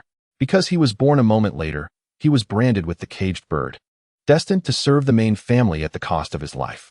Despite his greater potential, their father had never paid him heed and would readily suppress him for the sake of his elder brother. Yet Hinata Nichiya remained resolute, believing Hinata Wu's actions to be misguided, endangering the Hinata clan. The caged bird exists to protect the Byakugan and safeguard the main family. This technique has been passed down since the Warring States period. How could it possibly be wrong? Without the caged bird's protection, members of the Hinata clan would likely suffer far more than they do now. Once outside the village, they would become prey for others. Their Byakugan forcibly extracted, one can only imagine the fate that awaits them. This was a sentiment his father frequently echoed, a belief deeply ingrained within the family's prevailing ideology. Hinata Nichiya had always accepted this as truth, using it to assuage his own discontent. The caged bird was both a restriction and a safeguard, deterring many prying eyes. Hinata Wu, your actions will render the members of the Hinata clan vulnerable to capture by other shinobi and ninja. While Hinata Nichiya's argument contained some merit, it was misaligned with Hinata Wu's interests as well as those of the other branch members. Consequently, the group remained largely unmoved. Witnessing Hinata Nichiya's obstinacy, a glimmer of murderous intent flashed in Hinata Chonghua's eyes. He turned to Hinata Wu, seeking guidance. Lord Wu, Hinata Nichiya is steadfast in his foolishness. Should we eliminate him? Hinata Chonghua raised his right hand, making a gesture across his throat. Hinata Wu shook his head in disapproval. As a member of the branch family, Hyuga Nichi is of significantly lower status. Nevertheless, he is the biological son of the clan leader. Should he meet an ambiguous demise within the clan, it would be no trivial matter. The ensuing investigation could unearth unforeseen complications. Observing Hyuga Shokai's movements, Nichi's pupils constricted, prompting him to step back a few paces. Hyuga Satoru smiled at him, saying, Nichi, there is no need for excessive worry. If I had the intent to kill you, you would have long since ceased to exist. Noting the skepticism etched on Nichi's face, Satoru continued nonchalantly. As a member of the main family, I have mastered the techniques of the caged bird seal. With just a thought, I could render your existence a living hell. A pallor swept over Nichi's countenance, as his heart sank to the depths of despair. He had almost forgotten Satoru's position as a member of the main family in light of his public outcry for reforms within the Hyuga clan, advocating for the dignity of the branch family. Regret washed over him. Why had he chosen to stand up? It appeared that escape was no longer an option. He could only hope that his father and brother would perceive Satoru's ambitions and machinations. Nichi, I must confess, my impression of you is quite favorable. Should you choose to join us, all matters can be negotiated. As Satoru approached, he exuded an immense pressure upon Nichi. Do not be anxious, I assure you. I have no intention of harming you. I merely wish to discuss the caged bird. You claim that the caged bird exists to protect the Byakugan. If so, why the division between the main and branch families? Nichi replied, the existence of the main family serves a purpose. It is to safeguard the Byakugan and ensure the clan's longevity. Oh, is that truly the case? Satoru elongated his tone, smiling slightly at Nichi. But do most members of the main family truly uphold this ideal? Is the application of the caged bird genuinely for the clan's benefit, rather than for personal gain? As the son of the clan leader, you should have greater insight into the clan's darkness. Nichi fell silent, acutely aware that he possessed more knowledge than the average member of the branch family regarding the clan's corruption and moral decay. Numerous instances of misconduct existed, with members of the main family exploiting their status to oppress branch family members and seize their wealth. Those who dared to resist were quietly eradicated by the clan. He had witnessed branch members who opposed authority before his father and the elders. They either suffered relentless torment or vanished without a trace. The clan resembled a beast that devoured its own vitality and lifeblood without remorse. Noticing Nichi's silence, Satoru pressed on, as the son of the clan leader. You have endured a fair share of injustice. What of the common branch members, who must bear even greater indignities? Reflect on this. You can endure this humiliation and suffering. Yet when your son is born, he will live under the oppressive shadow of the main family, trembling in fear of incurring their wrath. Is this the kind of family, this caged bird, that truly deserves to exist? Nichi swayed, contemplating Satoru's words. While he could endure the insults directed at himself, would he subject his future children to similar injustices? However, without the caged bird's protection, how could they safeguard the precious Byakugan? He placed a hand over his eyes, stroking the organ that brought him both honor and humiliation. Without the caged bird's safeguard, it seemed they would be powerless to protect it. Satoru laughed heartily, gazing at Nichi with an air of pride. As a distinguished clan of Konoha, can the Hyuga truly be so fragile? Consider the Uchiha clan, another family of ocular techniques. Do they fear their Sharingan being coveted? They do not fear, as their strength ensures that those who seek to exploit the Sharingan become targets for their vengeance. If the Uchiha can thrive, why can't the Hyuga? Are we devoid of capability and ambition? It is well known that both the Sharingan and Byakugan are among the three great ocular techniques. The Sharingan possesses formidable powers, enabling its user to perceive visions, replicate jutsu, and conjure illusions. Although it bears the drawback of consuming vast amounts of chakra and preventing the user from closing their eyes, many still covet its power. Even Kakashi, a renowned elite shinobi, earned his reputation as the copy ninja through the Sharingan. Yet, until the Uchiha clan's demise, no one dared to covet the Sharingan. For those who did met their demise. Of course, Satoru was merely speaking hypothetically. He recognized that the combat prowess of the Hyuga clan could not compare to that of the Uchiha. He patted Nichi on the shoulder, stating, "It is not necessary to measure ourselves against the Uchiha. I merely wish to impart that the existence of the caged bird is not inherently justified. At least from my perspective, the punitive measures employed by the main family against the branch family should not exist. Why not treat the caged bird as a vaccine, preserving only its protective function over the Byakugan? In Satoru's view, limiting the caged bird's activation to scenarios involving the gouging of eyes or death would suffice. This would protect the Byakugan from being preyed upon while preventing the main family from using the caged bird to enslave others." Chapter 72. The conflict of ascendancy. Upon hearing Satoru's words, Nichi fell into contemplation. He felt an urge to argue, yet an inner voice insisted that Satoru's assertions held merit. His expression was conflicted, and his heart was in turmoil. The caged bird upon his forehead constrained his actions, while the shackles of his thoughts paralyzed him, making it difficult to take a step forward. After a moment, he suddenly raised his head and gazed at Satoru, saying, "In the shinobi world, strength reigns supreme. To enact reform inevitably invites conflict and bloodshed. How can I be certain you can suppress the dissent within the clan?" "Oh, you wish to challenge me?" Satoru inquired. Nichi nodded slightly, determination evident in his eyes as he declared, "If you cannot defeat me, then your proposed reform is nothing more than a farce. I wish to engage in a duel. Should you prevail, I shall wholeheartedly join you, unwavering until death." At this declaration, Satoru erupted into laughter, prompting the other branch family youths to join in mirth. Hyuga Shokai stepped forward, positioning himself before Nichi with an air of arrogance, declaring, "To challenge Lord Satoru, you must first defeat me. If you cannot overcome me, you stand no chance against him." Nichi's gaze flickered with anger at Shokai's insolence. As the son of the clan leader, destined to potentially lead the branch family, being belittled by a fellow branch member incensed him. "How dare you presume to stand in my way? It was not that he underestimated Shokai, but rather that most members of the Hyuga branch family were limited to the foundational 16 gentle fist techniques. By rights, he should have only mastered those basics as well. However, being the son of the clan leader and training daily alongside his brother, he had naturally acquired more advanced techniques. A mere Hyuga Shokai could hardly hope to best him. Whether you can withstand my prowess is not for you to concern yourself with. Let me witness the caliber and talent befitting the son of the clan leader. The practice of ascending over one's peers is a hallmark of the nation, and such a sentiment resonates even within the shinobi world. For instance, Obito took advantage of Kushina's childbirth to unleash the Nine Tails upon Minato. Orochimaru's destructive plan for Konoha aimed to eliminate the third Hokage, Hiruzen Sarutobi. Although he appeared respectful to his superiors, the turmoil within his heart was enigmatic. Arrogance.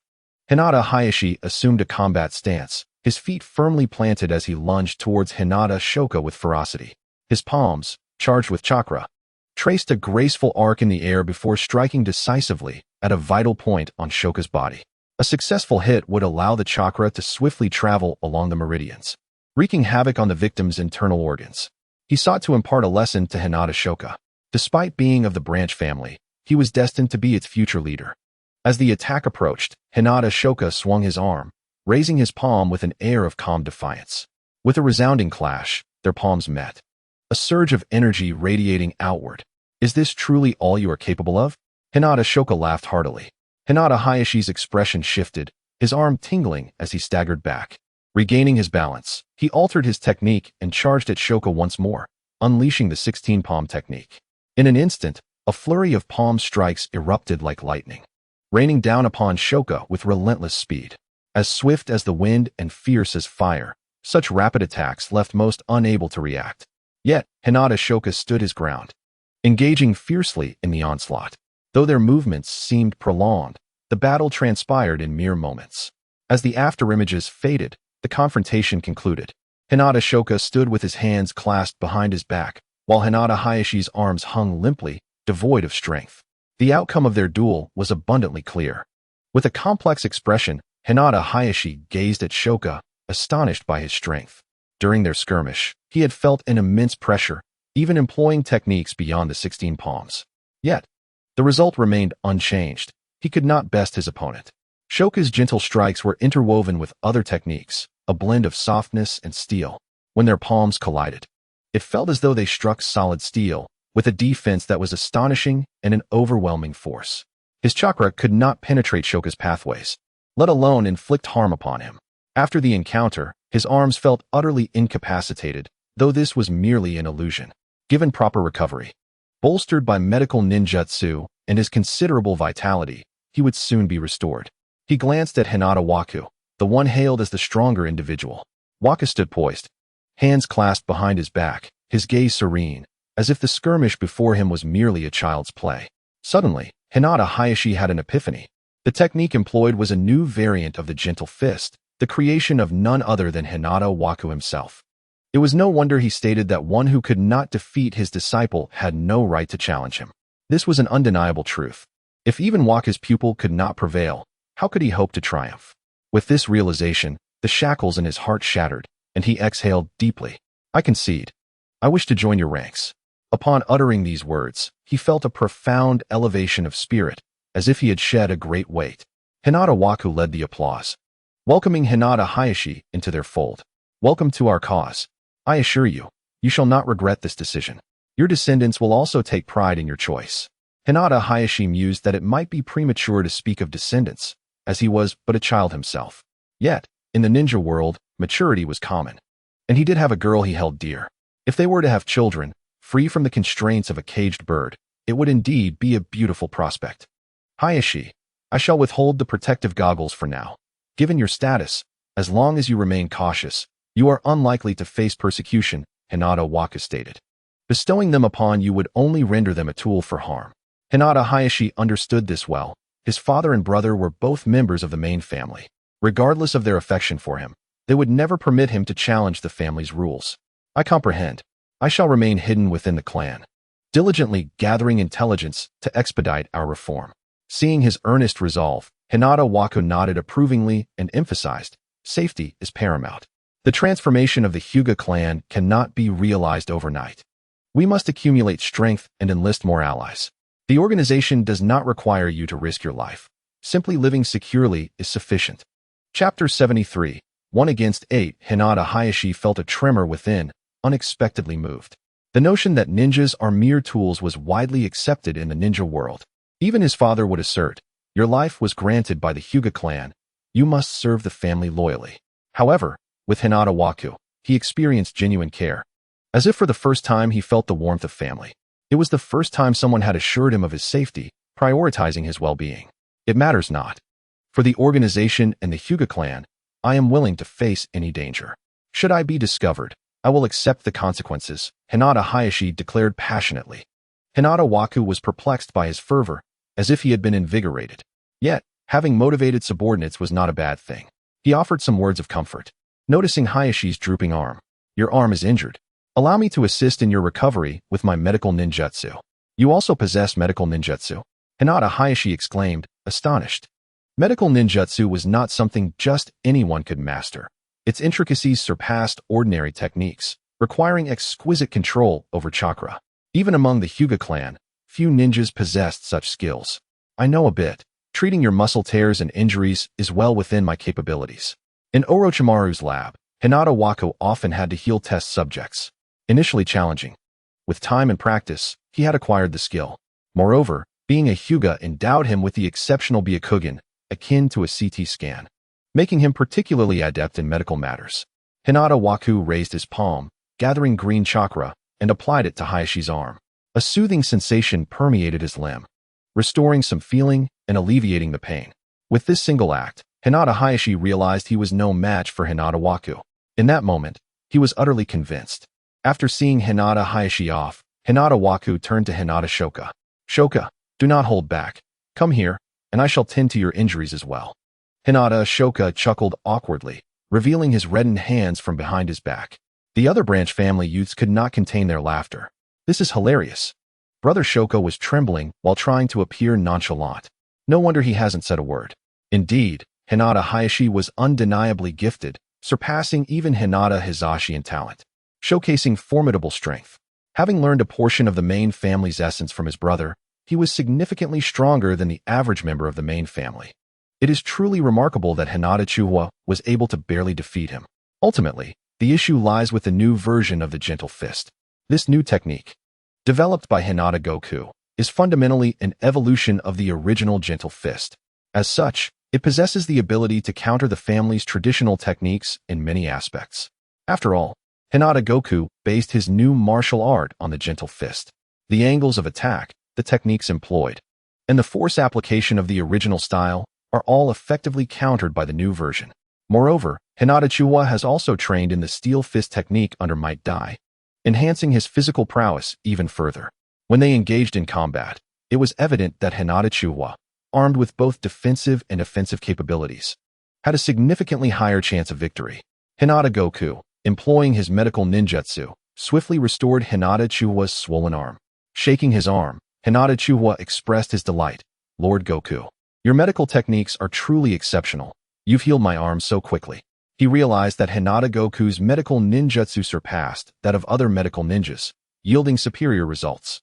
With a gentle smile, Hinata Goku retracted his healing hand, for his medical ninjutsu had been honed through countless trials. It not only utilized chakra to stimulate cellular regeneration, but also incorporated acupressure techniques.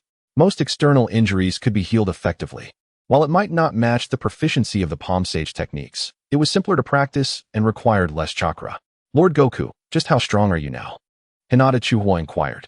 His earlier intervention was meant to uphold Hinata Goku's dignity and status, yet he remained unaware of his true strength. Hinata Goku consistently trained in solitude, shrouded in mystery, which piqued their curiosity.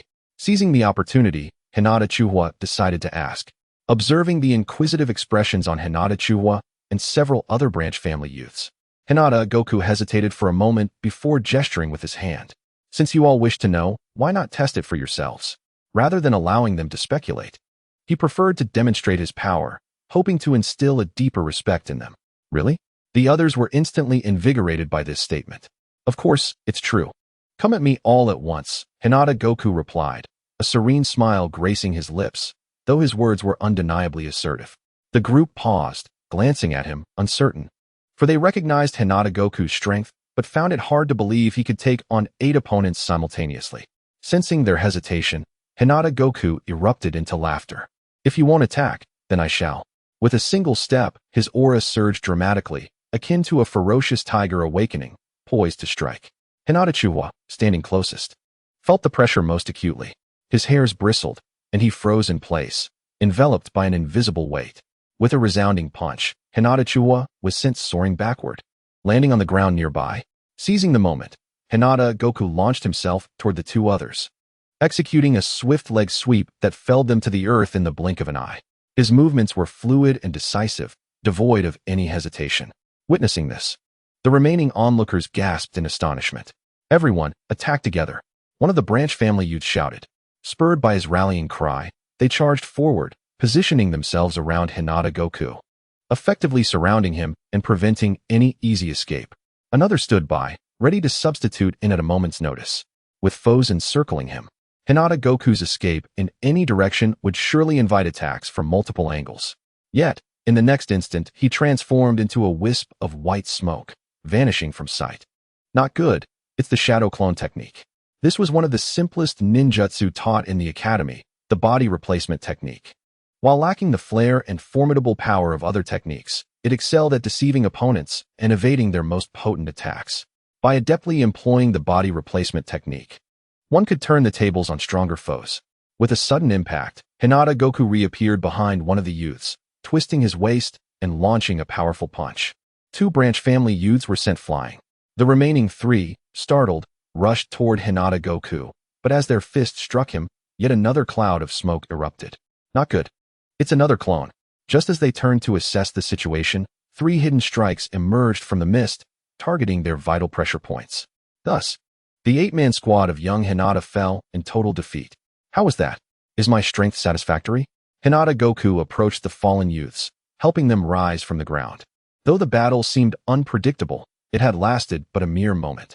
As they regained their footing, the youths stared wide-eyed at Hinata Goku, as if they were witnessing an otherworldly being. They recognized him as a prodigy, hidden from view, yet this was beyond anything they had anticipated. To defeat 8 opponents in an instant was a feat that could only be attributed to the legendary Hinata Tenjin. Could it be that Lord Goku possessed a talent rivaling that of Hinata Tenjin? Hinata Goku, however, dismissed their thoughts. The ninja world was filled with extraordinary beings. The strong were numerous. In the near future, the likes of Minato Namikaze could eliminate 50 adversaries with a single instant technique. His ability to take on 8 opponents was, therefore, not unusual. Moreover, he was merely utilizing shadow clones, wielding only half of his true power. He hadn't even activated the 8 gates against these individuals, whom he knew thoroughly and possessed ample intelligence about. Whether they had trained in the original Gentle Fist or the new version, he was well aware of their capabilities. Hence, dealing with them was remarkably effortless. Yet, they did not share this perspective. The youths gazed at Hinata Goku, as if they were witnessing the future of the Hinata clan. Displaying such talent and skill at a young age, he would undoubtedly grow even stronger as an adult. By then, Hinata Goku's existence would remedy the Hinata clan's lack of top-tier experts in Konoha. He was undoubtedly destined to become the next Hinata Tenjin. Lord Goku, your strength is formidable, and your talent is unparalleled. We are in awe. My lord, you shall surely become an invincible presence within the Hinata clan. Lord Goku, we are eager to follow your lead and conquer the world. All were passionate youths, filled with fervor and ambition, aspiring to achieve greatness. Witnessing their leader's immense strength filled them with joy, akin to savoring honeyed treats. If loyalty could be quantified, their admiration for him would have surely reached a perfect score. As the praises flowed, Hinata Goku felt a sense of elation, his spirit uplifted. While the truth may be hard to swallow, excessive flattery was indeed a delightful indulgence. Enough chatter. Return and train diligently, striving to reach my level one day. Compliments are but fleeting, one must labor tirelessly to improve. With that, Hinata Satoru dismissed the crowd, transforming into a wisp of white smoke, vanishing from sight. Should they have witnessed this, their astonishment would have only intensified. Fortunately, Hinata Satoru preferred to conceal his prowess, eschewing ostentation. Having resolved the issue of the caged birds, reclaimed his subordinates, and acquired Hinata Nichi, he found himself replete with gains. Nonetheless, he understood that such matters must remain in the shadows. Exposure could lead to endless repercussions. Even as a member of the clan, being from the Hokage lineage, his family would not spare him. Thus, bolstering his strength remained paramount. Moreover, the quality of life must keep pace. Reflecting on his journey, Hinata Satoru recognized the weight of his responsibilities. It was a dual endeavor, strengthening his abilities while amassing wealth. Only by advancing on both fronts could he secure a better, safer, and more comfortable existence. It was time to explore the development of new products. He wondered if his instructions regarding the instant noodles had borne fruit. With this thought, Hinata Satoru exited the Hinata clan grounds, making his way towards the commercial district, brimming with culinary delights and goods. Although termed a commercial area, the offerings paled in comparison to those of his former life. The food and products here were largely primitive, failing to pique his interest. As he strolled, his gaze inadvertently fell upon a familiar figure. Tall and upright, clad in Uchiha attire, with shoulder-length hair parted in the middle, dark eyes set against fair skin, exuding charisma, Uchiha Fugaku, the young clan leader of the Uchiha clan. Spotting an old acquaintance, Hinata Satoru approached with a cheerful demeanor. "Fugaku, out shopping as well?" he inquired, glancing at the dark-haired girl beside Fugaku. This girl was none other than Uchiha Mikoto, the epitome of beauty at the Ninja Academy, whom Hinata Satoru recognized. "Ah, isn't this the Uchiha beauty from our last encounter? Greetings," he said, addressing both Uchiha Fugaku and Uchiha Mikoto. Upon seeing him, Fugaku's expression darkened instantly. His face grew even more sullen as Hinata Satoru engaged Mikoto in conversation. "Fugaku, are you friends with him?" Mikoto asked, looking between the two curiously. Before Fugaku could respond, Hinata Satoru casually draped an arm over Fugaku's shoulder, grinning broadly. "Of course, we share secrets that must not be revealed." Fugaku shrugged off his hand, exuding a mix of exasperation and disdain. "Don't speak nonsense. Who is friends with you?" he retorted. "You forget, he's that despicable Hinata, the one who defeated you." Mikoto couldn't help but stifle a laugh at Fugaku's reaction, witnessing him treat someone, especially a member of the Hinata clan, in such a manner. If she recalled correctly, Hinata Satoru was indeed the one who had bested Fugaku previously. To be a member of the Hinata clan, yet manage to defeat Fugaku was no small feat. "It seems your relationship is rather amicable," she remarked. "Who is on friendly terms with him?" "He's a vile individual," Fugaku shot back, glaring at Hinata Satoru. "Truly, speaking such things in front of a beauty is bound to hurt my feelings," Hinata Satoru replied with a grin, creating an impression that they were indeed longtime friends. "Mikoto is my fiancé, so do not harbor any thoughts," Fugaku declared, a protective fervor evident as he stepped in front of Hinata Satoru and Mikoto. He was all too aware of Hinata Satoru's cunning nature. His strategies were insidious, a web of schemes that left one vulnerable. He even compelled him to steal the secrets of the Akimichi clan, disregarding the rules of Konoha. Thankfully, with the power of the Sharingan, he managed to complete his tasks discreetly. Indeed, the Byakugan was no match for the Sharingan. By the way, has he not trained?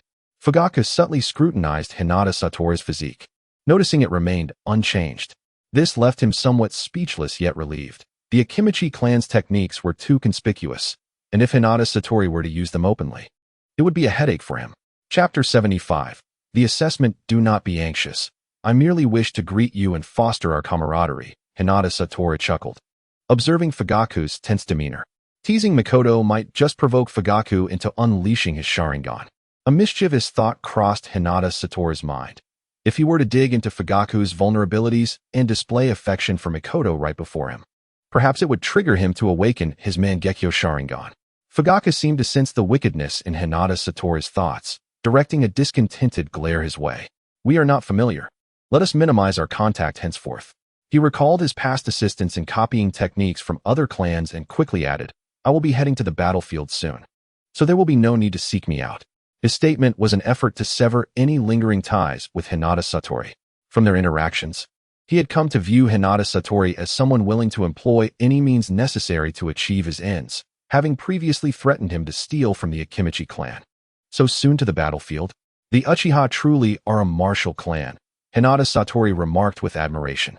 Just a few years after the end of the Second Great Ninja War, Fugaku was already seeking experience on the battlefield, an embodiment of the Uchiha's relentless pursuit of strength.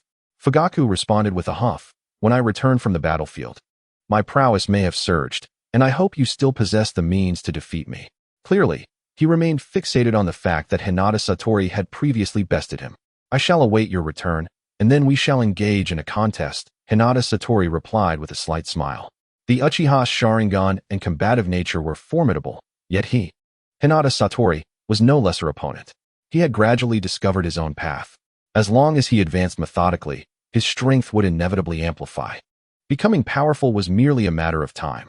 Observing Fugaku shopping in the store, Hinata Satori suddenly recalled another matter.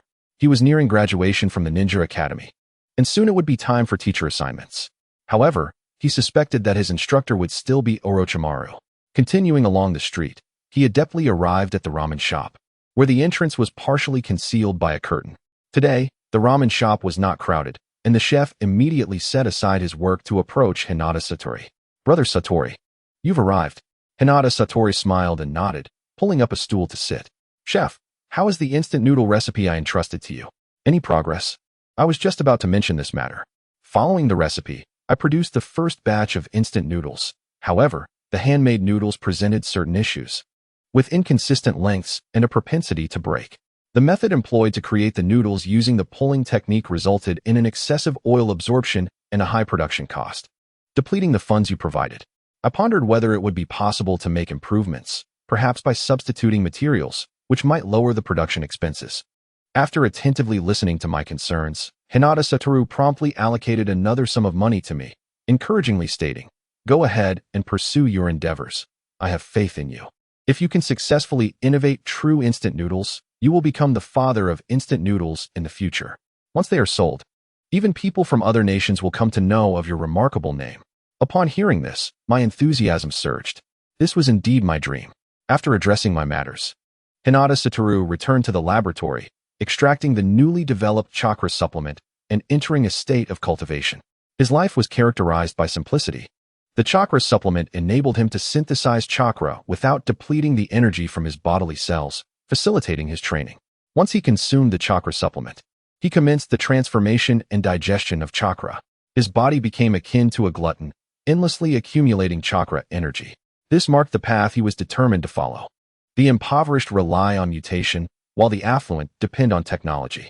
Through his research findings, he endeavored to strengthen his physical form and hone his martial arts skills. After consuming the chakra supplement, he practiced the technique of reciprocal training, refining both his physique and body.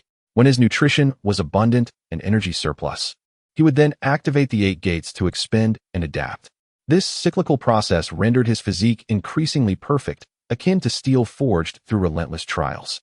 The rich chakra, nourished through reciprocal training, existed within his cells in a unique form. If examined with instruments, it would reveal that his cells possessed vitality 3 to 4 times greater than that of others. Upon reaching a certain level of cultivation, he discovered that even without employing the 9 seals to protect his body, he could activate the first 3 gates of the 8 gates without any adverse effects. Activating the first 3 gates became as effortless as drinking water or eating, with no repercussions. This indicated that his physical strength was gradually adapting to the 8 gates.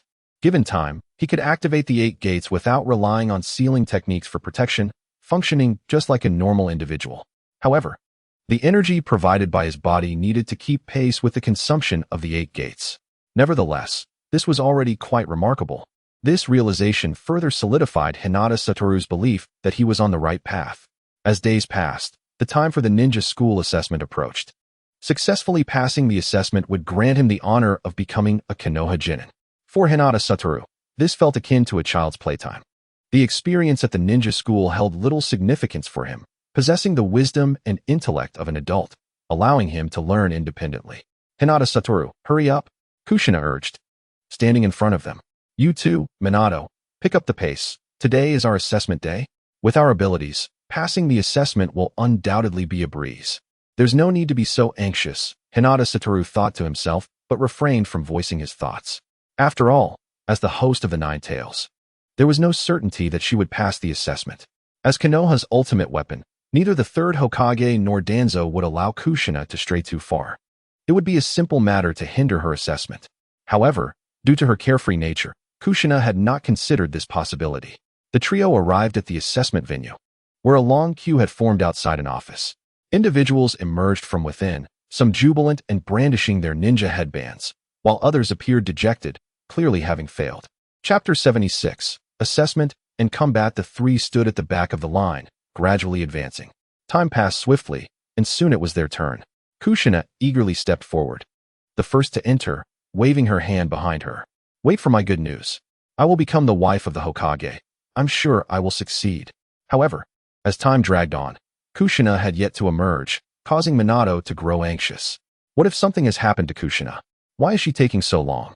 Concern etched upon his face. He repeatedly glanced towards the classroom, eager to ascertain the situation inside. Yet, the ninja assessment took place in a closed environment, fortified by sealing techniques, making it difficult to see inside. Hyuga Satoru waved his hand dismissively, maintaining a calm demeanor. Don't worry. Perhaps Kushina simply encountered an unfamiliar domain and is momentarily stuck. As the host of the Nine Tails, she should be safe under normal circumstances. Besides, this is the graduation assessment. The third Hokage may very well be keeping an eye on things. He held no concern for Kushina's safety. However, the secret of the Nine Tails host remained a closely guarded secret in Konoha, and Minato was unaware of this. Hyuga Satoru chose not to divulge it. In his perspective, Kushina's prolonged absence likely indicated that Konoha did not wish for her to graduate, and there were various methods to obstruct her, such as assessing her in areas where she was less proficient. While Kushina excelled in sealing techniques and physical combat, she was quite inept in other domains, such as ninjutsu or written examinations. If presented with a test paper, she would inevitably score abysmally, reminiscent of Naruto Uzumaki. After a while, the classroom door swung open, and Kushina hurriedly emerged, brandishing her ninja headband and exclaiming, "Look, I've become a great ninja." Hyuga Satoru clicked his tongue, teasing, "You took so long. I thought you might have been eliminated." Kushina turned her head away, pouting with pride. "Impossible. I am Kushina, destined to be the first female Hokage of Konoha." Internally, she felt a pang of fear. Encountering an open book exam had been quite a headache. Had she not fervently pleaded for a different set of questions, she likely would have faced the shame of being held back. Next, a teacher called as they opened the door. Minato excitedly waved his hand and shouted, "I'm going in. Go for it, Minato." Kushina cheered, giving him an encouraging gesture. Hyuga Satoru nodded but quickly positioned himself at the door, awaiting his turn. Kushina, noticing his stance, inquired, "Why are you standing here so early?" "Wait for Minato. He will definitely finish before you." "You wretched scoundrel. How dare you underestimate me?" Kushina's anger surged, her fiery red hair billowing around her. The truth speaks for itself. Minato, the ninja, possesses exceptional qualities, with virtually no shortcomings. The assessment could not possibly confine him. As expected, shortly after, Minato emerged from the door, holding a brand new ninja headband. "Congratulations, Minato," Hinata said with a smile. "But if the ninja assessment is that simple, I'm sure I can pass it immediately as well." With that, he strode confidently into the classroom. The classroom was spacious, about the size of half a basketball court. Not far from the entrance stood a table upon which lay a pristine ninja headband. The number of headbands left behind indicated that not many had successfully passed the assessment. This was to be expected, as becoming a ninja requires diligent effort and a certain level of skill. It is not a feat achievable by just anyone. Allowing anyone to pass would only endanger their lives. Beside the square table stood three familiar instructors. One was the examiner, one was the inspector, and the other was the supervisor. The examiner at the center was none other than Yamada Takashi, his own teacher. Sitting at the table, Yamada's eyes sparkled with mischief as he said, "Hinata, your assessment task is to endure for 1 minute against me." He chuckled inwardly, thinking of how Hinata often sneaked out of class, and now it was his turn to face the consequences. Unperturbed by Yamada's sinister intentions, Hinata made his way to the combat zone. Battling his teacher would not unsettle him in the slightest. Observing Yamada, who was eager to begin, Hinata recalled his background. Yamada was not from a prominent ninja clan. Rather, he was a commoner ninja, having lost his parents during the Second World War. His true strength was uncertain, but being a teacher at this academy indicated he possessed at least the prowess of a chunin. As a commoner ninja, there was no need to worry about him wielding any peculiar or forbidden jutsu. "I'm coming for you, Hinata," Yamada announced, quickly launching himself forward. His speed was remarkable, his gaze sharp, akin to a finely honed blade. As he ran, he swiftly formed hand seals, instantly creating 3 clones of himself. The clone technique, one of the foundational ninjutsu. While an ordinary individual might be taken aback by such an illusion, Hinata was no ordinary ninja. He had ample skill and confidence to remain composed. Standing unfazed, he activated his Byakugan, observing Yamada's trajectory. As the battle commenced, he immediately opened his Byakugan. Its keen perception allowed the entire classroom to unfold in his mind like a detailed map. With this advantageous ability, Hinata could easily anticipate Yamada's next move. Under the scrutiny of his Byakugan, Yamada had no possibility of successfully executing his technique. Hinata could predict and counter his actions before they happened. Faced with Yamada's 3-way assault, Hinata effortlessly discerned the real Yamada. "Teacher, I am of the Hyuga clan. Surely, you won't resort to such tricks as the clone technique," he remarked, launching a punch. With just 30% of his strength, he surpassed the majority of his fellow ninja students. The punch, infused with a robust chakra, struck Yamada with the force of a cannonball. With a resounding thud, Yamada vanished, leaving only a brown wooden stake behind. "Teacher, I told you, under my Byakugan. Such tricks are futile," Hinata stated calmly, aligning his stance, raising his arm, and delivering a swift blow behind him. With a powerful impact, his fist connected solidly with flesh, producing a sound akin to a collision of bone and muscle. Turning around, Hinata saw Yamada, visibly distressed, clutching his arm in astonishment. "Hinata, how can you unleash such strength? You are a truly fearsome creature," Yamada exclaimed in disbelief. Feeling the pain radiating through his arm, he realized that the bones had likely fractured. Continuing the fight would result in certain defeat. Hinata waved his hand nonchalantly. "Teacher, does this count as passing the assessment?" He felt no surprise or excitement about the outcome. Ninjas typically possess high offensive capabilities but low defenses, relying heavily on their chakra for combat. A single blow from him could incapacitate nearly any ninja. He had held back his strength. Otherwise, Yamada's arm would have been shattered beyond repair. Struggling to rise, Yamada glanced at his hands, unable to form hand seals, and resignedly admitted, "You have passed."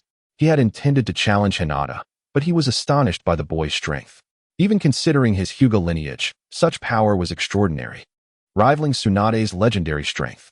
"Here, this is your ninja headband," the inspecting instructor said with a smile. "Congratulations on becoming a true ninja. I hope you will work diligently in the days to come and contribute to the village."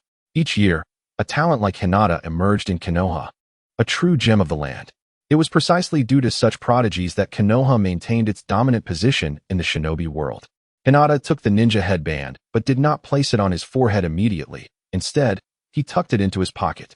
He already wore a similar headband, inscribed with the sealing technique of the 9 tails, ready to restrain the 8 gates technique. This was his prized creation.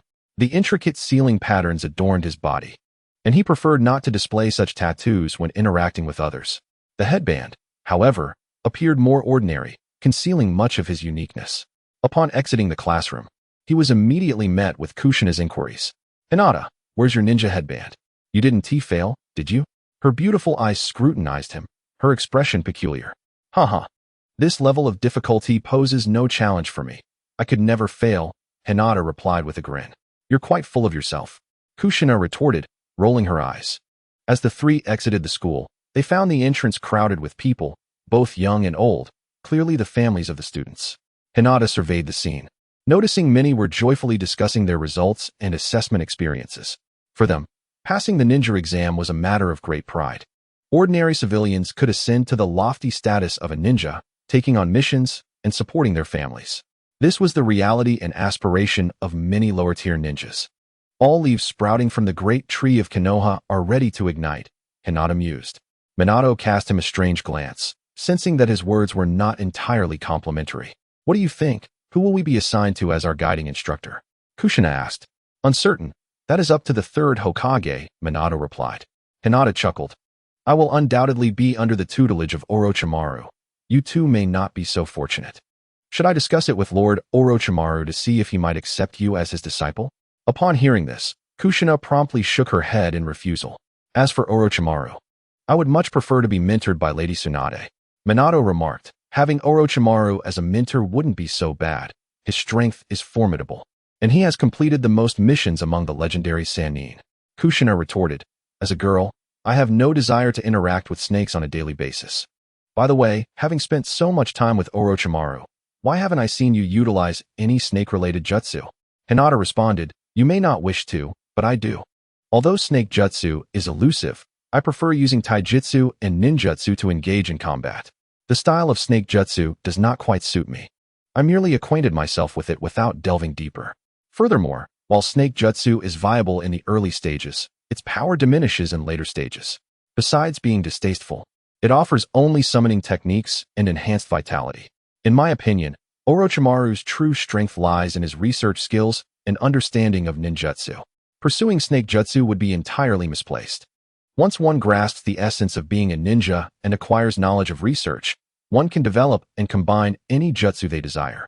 As they continued their journey, Hinata suddenly stiffened, a look of surprise flashing in his eyes. Just moments ago, his shadow clone had returned from Orochimaru's laboratory. He received a piece of news that was neither wholly good nor bad. His mentor was likely to be changed to Jiraiya. It appeared that Orochimaru was about to embark on a significant experiment, delegating the mentorship to Jiraiya. In response to the third Hokage's request, Jiraiya had taken on Kushina and Minato as well. Now, with Hinata included, they perfectly aligned with the principle of 1 to 3 in the Ninja Academy. Unexpectedly, it seemed he would now have dealings with Jiraiya. Hinata stroked his chin, narrowing his eyes. He wondered if his arrival had prompted the Toad Sage to foretell some important information. In typical fanfiction narratives, the Toad Sage would reveal to Jiraiya that the original fate of the world had shifted. Now, a brilliant morning star had descended, poised to transform the ninja world and the entire realm. Hey, what are you thinking about over there? Kushina inquired curiously. I've received word that we are to be assigned to Lord Jiraiya as our mentor from now on. Is that true? How did you find out so quickly? Kushina replied skeptically. Hinata donned a mysterious expression, cryptically stating, I have my sources. Minato chuckled. Having Lord Jiraiya as our mentor is splendid. The three of us can remain together. He had initially feared they would be separated and assigned to different instructors. Now, it appeared they would stay united. Such is the bond they share. As one of the legendary Sannin, Jiraiya was well known, and his techniques were not overly peculiar, which eased Kushina's mind. They did not question Hinata's source of information too rigorously. After all, he was a disciple of Orochimaru. Although assigned to Jiraiya, this still indicated a friendly relationship among the three. Brothers, I seek your support. The data has begun to plummet, and alas, I must find a way to start a new book. Writing is truly arduous. Maintaining 3 works at 100 updates a day is unbearable. Chapter 78. Jiraiya on the streets of Konoha, bustling with shops and throngs of people. 3 young individuals leaned against a wall, scanning their surroundings. These 3 were, of course, Hinata, Minato, and Kushina. As expected, they had been assigned to the same group and placed under Jiraiya's tutelage. Where's Lord Jiraiya? Wasn't it supposed to be 9 o'clock for our meeting? Kushina fretted, glancing at the high sun. It was evident that it had exceeded 9 o'clock, and they were approaching mealtime. The absence of their mentor Jiraiya left her feeling anxious. Minato reassured her. Perhaps Jiraiya-sensei was called away on an urgent mission. After all, he is one of the Sannin, and unforeseen circumstances may have delayed him. Hinata yawned, breaking from his meditative state, and remarked, what could have possibly delayed him? That seems quite plausible. He surveyed the area and soon spotted a nearby hot springs bathhouse. Based on his knowledge of Jiraiya, it was possible that the latter was indulging in a soak. Kushina exclaimed eagerly, Hinata, do you know where Jiraiya-sensei is? Having waited all morning without hint of his presence, she could not help but feel displeased. Hinata gestured toward the bathhouse. I've heard that Jiraiya is quite the lecher, often visiting the bathhouse to peep on women bathing, using it as inspiration for his writing. He might very well be inside gathering material. Minato chuckled awkwardly. Surely he wouldn't do that. He is one of the Sannin. After all, for those unfamiliar with the Sannin, they often viewed them through a lens of admiration. However, that did not apply to Hinata. He looked at Minato with a sly grin. You may not know this, but the Sannin are not as noble as you imagine. Minato felt uneasy at Hinata's peculiar smile, bracing himself for what he might say next. All the Sannin have their vices. Jiraiya is a lecher, Tsunade is a gambler, and Orochimaru is fond of poisons. Kushina, you should go inside. Perhaps you might catch him in the act. Hinata incited. Kushina was skeptical but, trusting Hinata, ventured inside. Just as she stepped into the bathhouse, Hinata called out, he may be using a technique to conceal himself, so be sure to look closely. Should I use my Byakugan to check? Hinata remembered that Jiraiya possessed a technique for invisibility, making it likely that if he were inside, Kushina would be unable to find him. However, his suggestion was not heeded. Kushina and Minato quickly protested, "No. If you activate your Byakugan, you'll see everything inside." They were well aware of the Byakugan's intrusive abilities, which led to the Hyuga clan being prohibited from utilizing it in the village. Kushina hurried into the women's bath, and shortly thereafter, a furious outburst echoed. "You disgusting peeping Tom. Die!" With a loud crash, a large hole was punched through the wooden wall, and a figure tumbled out through the opening. "Stop! I was merely collecting material. I am a good person," shouted a middle-aged man clad in a brown-green outfit and a red coat, adorned with protective gear and the oil symbol on his forehead protector. His face was flustered, and the telltale red markings around his eyes revealed him to be none other than Jiraiya, one of the legendary Sannin. "You vile voyeur. I will ensure you are punished and sent to the Konoha police." Kushina seethed, springing from the bath to strike Jiraiya. Following her were several irate women, wrapped in towels, pursuing him with shouts and threats. Minato stood agape, witnessing the scene unfold before him, utterly incredulous. Was this truly the Jiraiya-sensei, one of the legendary Sannin? They never anticipated that as a guiding teacher, he would forget them due to his peeping at the girl's bath. Hinata Satoru gazed at Jiraiya, who was hastily fleeing, and couldn't help but burst into laughter. After waiting for so long and enduring a bit of hardship, it seemed only natural. As a tragic figure in the Hokage series, Jiraiya's early life was indeed quite remarkable. Blessed with fortune from a young age, he was taken as a disciple by the Hokage, created a unique technique for peeping, gathered material for his writings, ventured into the realm of summoning, and learned the sage mode. He was both a literary genius renowned across nations and one of the legendary Sannin of Konoha. After a while, Kushina stormed back in fury, clenching her fists in anger, exclaiming, "He ran away too quickly. I couldn't catch that peeping Tom." "It's only natural that you couldn't catch Jiraiya-sensei," one of the Sannin, Minato consoled. Just as he spoke, a figure stealthily approached from a distance. The furtive Jiraiya changed his clothes, stood tall, and approached the trio. "Are you the 3 students assigned to me by the old man?" Upon seeing him daring to come over, Kushina's anger flared. "You peeping Tom. Don't think I wouldn't recognize you just because you changed your clothes." Jiraiya awkwardly rubbed his nose and defended himself. "That person just now wasn't me. He is my identical twin brother. He enjoys peeping, and I'll educate him when I return." "Humph, do you think we're fools?" Kushina clearly did not believe him. "Let us not discuss anything else. If you wish for me to be your guiding teacher, you must first pass my test." Jiraiya quickly changed the subject, a serious expression crossing his face. He retrieved a small bell from his pocket, shook it in his hand, and addressed the 3 before him.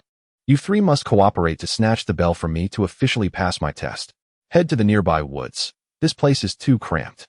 The trio followed Jiraiya towards the village entrance, where the trees were lush and the space expansive, perfect for them to stretch their limbs. Jiraiya stood in a clearing, holding the bell, appearing ready to be challenged. This was the standard procedure for accepting disciples that had been passed down since the second Hokage, continuing through the third and now to him. Just as Jiraiya was reflecting, the 3 exchanged glances and quickly assigned roles. Kushina placed her hands on her chest, rapidly forming seals, and several chakra chains erupted from behind her, flying towards Jiraiya and swiftly ensnaring him. Diamond Lock. This was a sealing technique unique to the Uzumaki clan. Jiraiya, upon seeing this, dared not underestimate the situation. He immediately leaped to evade the binding chains. However, the moment he did, Hinata Satoru and Minato sprang into action, encircling Jiraiya in a pincer movement. Chapter 79. Deception and passing. The 2 moved with remarkable speed, attacking Jiraiya from both the front and the back. Hinata Satoru raised his palm, extending his fingers to target Jiraiya's chakra points. Whoosh, whoosh, several bursts of chakra-infused energy struck, momentarily immobilizing Jiraiya and rendering most of his body motionless. In that instant, Minato seized the opportunity to snatch the bell. Just as victory seemed within reach, Jiraiya suddenly trembled, breaking free from the restraints, his body twisting at an incredible angle and escaping their assault. "You little rascals, you almost turned the tables on me." He had underestimated them, not realizing how close he had come to being defeated. A moment of inattention had allowed Hinata's boy to launch a sneak attack. The chakra-infused energy was swift and fierce, striking his chakra points and instantly causing his body to go numb. If not for his training in Sage Mode, which greatly enhanced his physical condition, he might have struggled to respond in time. Kid, you're the one Orochimaru sent me to take care of, right? Just like him, you're quite cunning, Jiraiya remarked, observing the unexpected tactics employed by Hinata Satoru. Although slightly more refined than Orochimaru's snake techniques, the cunning was equally pronounced. Who would have thought that a mere finger's thrust could induce paralysis? Most would likely lose their fighting capacity upon encountering such a technique. Sensei, isn't it the duty of a ninja to employ all means necessary to accomplish their missions? Hinata Satoru replied. As long as we obtain the bell. The result is all that matters. The means are irrelevant. Failing the test would be the real embarrassment. As he spoke, his gaze inadvertently drifted elsewhere. Sensing movement, Jiraiya assumed someone was attempting to ambush him and turned his head in caution. Just as he did, a force surged toward him. Hinata Satoru closed the distance rapidly. Fists clenched, pressing against Jiraiya as he unleashed a flurry of punches. The strikes were swift and forceful, like molten metal. A seasoned warrior. Jiraiya quickly recognized the deception and instinctively dodged to the side. As he faced the incoming fists, he remained unfazed, raising his hand to strike back. The bell in his grasp jingled due to the force of his motion. With vast combat experience, Jiraiya managed to outmaneuver Hinata Satoru, sending him flying with a well-timed elbow strike. However, rather than reveling in his success, Jiraiya grimaced, clutching his hand. Ouch, that hurts. He blew on his hand in disbelief, staring incredulously at Hinata Satoru. Your punches are incredibly hard. It feels as if I struck iron. Hinata Satoru lifted his palm, removing his glove to reveal a metallic stretching ring concealed beneath. Each of his 5 fingers bore a golden ring, capable of launching metallic spikes when necessary. Due to its specially designed nature, it was exceptionally heavy, and after being removed, could also serve as a weapon. Jiraiya's eyes twitched at the sight. You thick-browed fellow. Hiding iron in your gloves, no wonder you wore them. He glanced at Hinata Satoru, his gaze instinctively drifting to other areas concealed by clothing. Fearful that he might be harboring other special ninja tools, his eyes fell upon the ground, where a sizable crater marked the spot where Hinata Satoru had landed moments ago. With this previous experience in mind, Jiraiya began to deduce. Given Hinata Satoru's current height and weight, it was implausible for him to create such a deep pit, indicating that he must have concealed other items within his attire. Realizing this, Jiraiya's mouth twitched. He regretted engaging in combat with him for the sake of testing physical skills. This young man's tactics were far too insidious.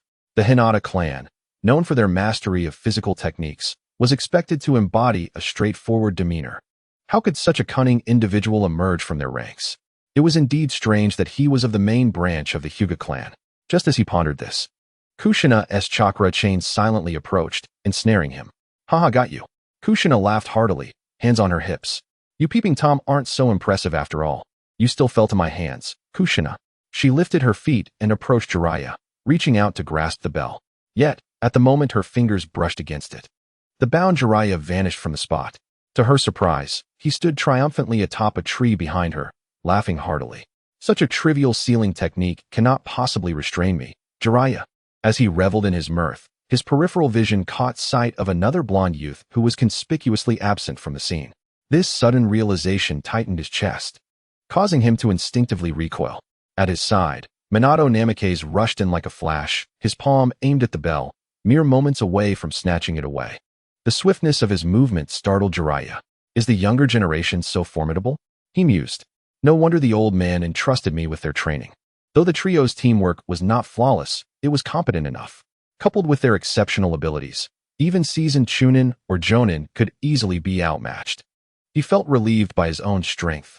Otherwise, his reputation would have been utterly tarnished. Whose copy of the Chronicles of Tenacity has fallen here? Hinata Wudo exclaimed, holding a book in his hands. Upon seeing it, Jiraiya rushed over. That's mine. It's my latest work. Please don't damage it. This book was his first publication, inspired by his disciple Nagato, and had yet to be distributed. Any potential harm to it would be catastrophic. Noticing Jiraiya's anxious demeanor, Hinata Wudo smirked and teased, Jiraiya-sensei. I believe you wouldn't want your precious book to be harmed, would you? His gaze flickered meaningfully at the bell in Jiraiya's hand.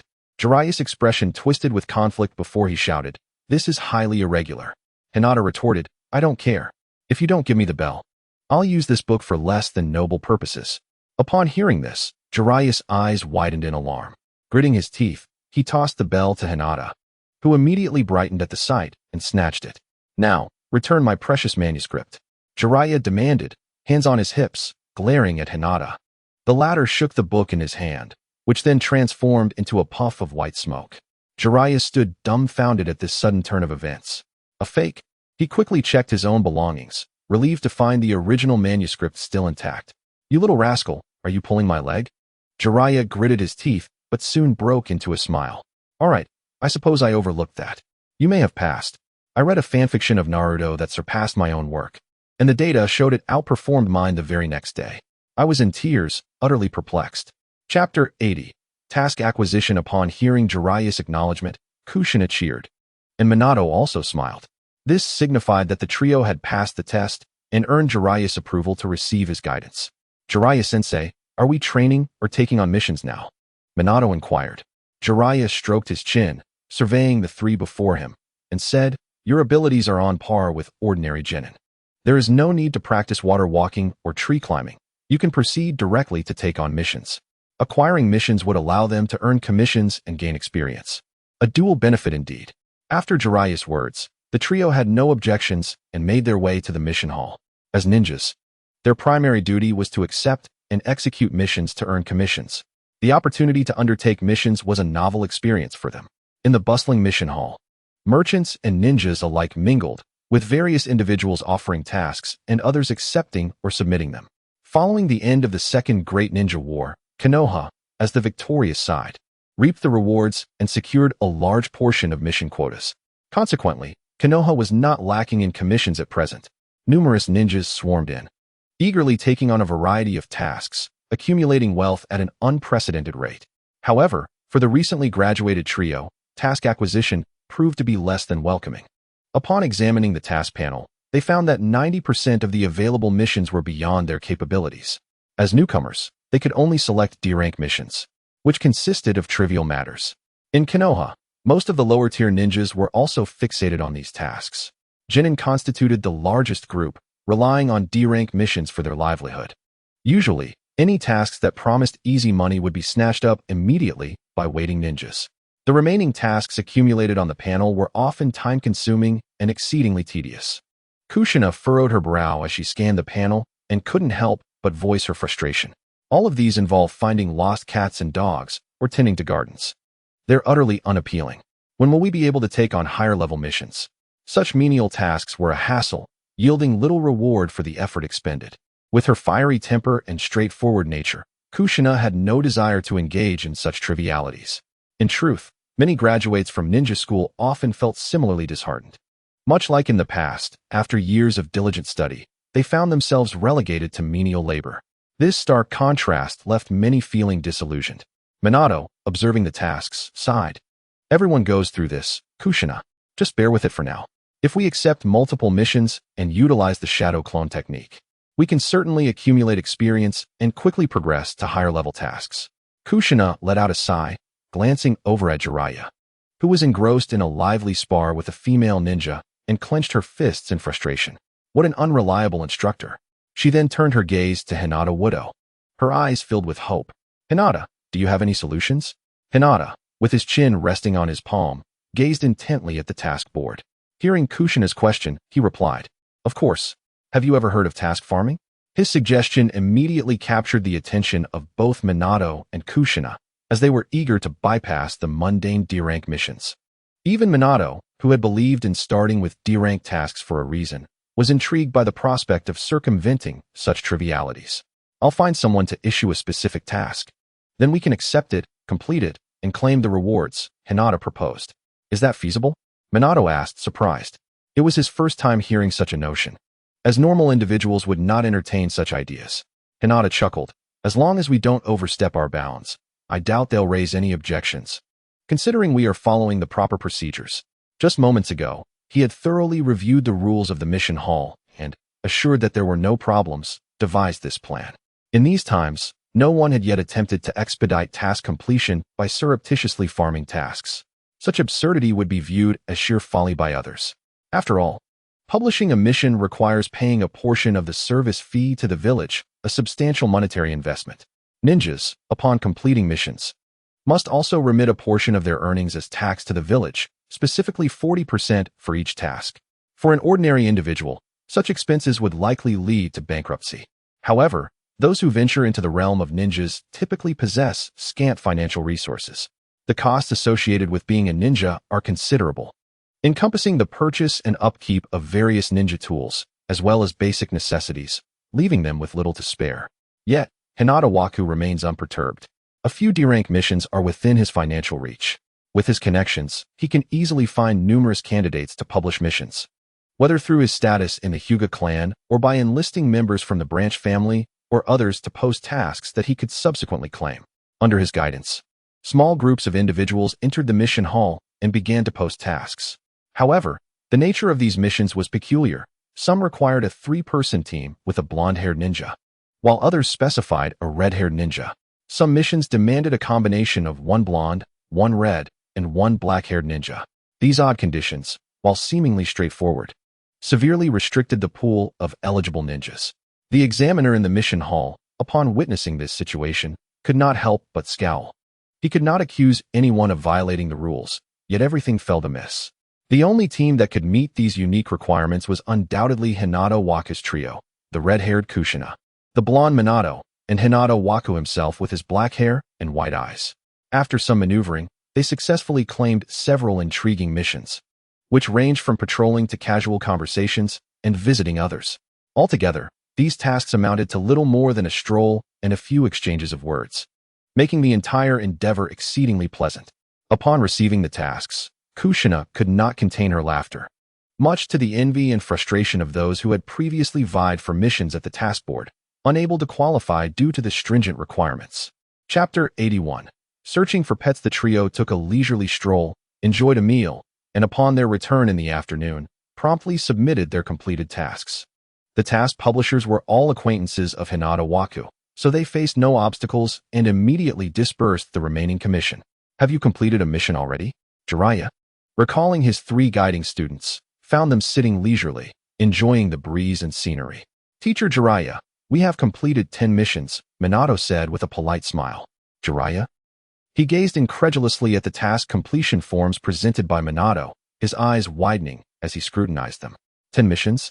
Has it truly become this effortless to complete tasks? It was not disbelief on his part, but rather an understanding of the difficulty involved. Even with shadow clones, he could manage a maximum of 6 or 7 D-rank missions in a day. Why are these tasks so bizarre? He examined the script on the mission scroll, rubbed his eyes, and looked again. Each character was familiar, yet the combination eluded him. The tasks appeared exceedingly strange, laden with various restrictions, yet perfectly suited to the trio before him. With a perplexed expression, he lifted his gaze to Minato and shook his head. Minato exuded an air of innocence, unlikely to engage in such antics. Then, turning to Kushina, he again shook his head. Kushina's straightforward nature left little room for cunning. Upon encountering Hinata Waku, however, his eyes lit up as he felt he had identified the culprit. Hinata Waku, have you orchestrated these tasks? Jiraiya leaned over the table, hands pressed down, glaring down at Hinata Waku. This posture lacked menace, appearing rather comical instead. Hinata Waku met his gaze unflinchingly, retorting, what do you mean by orchestrating? Someone published the tasks that just so happened to align with our team.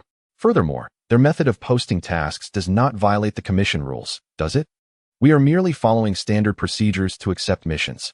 You can refer to the ninja mission regulations on the wall over there. On the side wall of the mission hall were inscribed the 12 rules governing mission commissions and acceptance. Jiraiya's expression stiffened as he scratched his head in irritation, intending to argue further. He had indeed perused the mission regulations and was aware that Hinata Waku, that mischievous little rascal, had not breached any rules. Yet, was this not simply exploiting loopholes in the ninja mission acceptance process? Kid, you won't gain any real experience by taking such shortcuts. Everyone starts with D-rank missions. How can you resort to cheating? Hinata Waku cast him a sidelong glance and replied leisurely, Teacher Jiraiya, I just noticed an S-rank mission where a beautiful wealthy woman is searching for a handsome, powerful ninja to protect her. I believe that task would suit you perfectly. Perhaps you should give it a try. Upon hearing this, Jiraiya's eyes instantly brightened. He sprang to his feet, hands on his hips, tossing his hair back dramatically as he dashed toward the mission point. What a delightful opportunity. This is just the thing for me, Jiraiya. However, it was not long before he stormed back in a fit of rage, glaring at Hinata Waku. You deceitful little rascal. You tricked me. Hinata Waka laughed heartily. Look at you.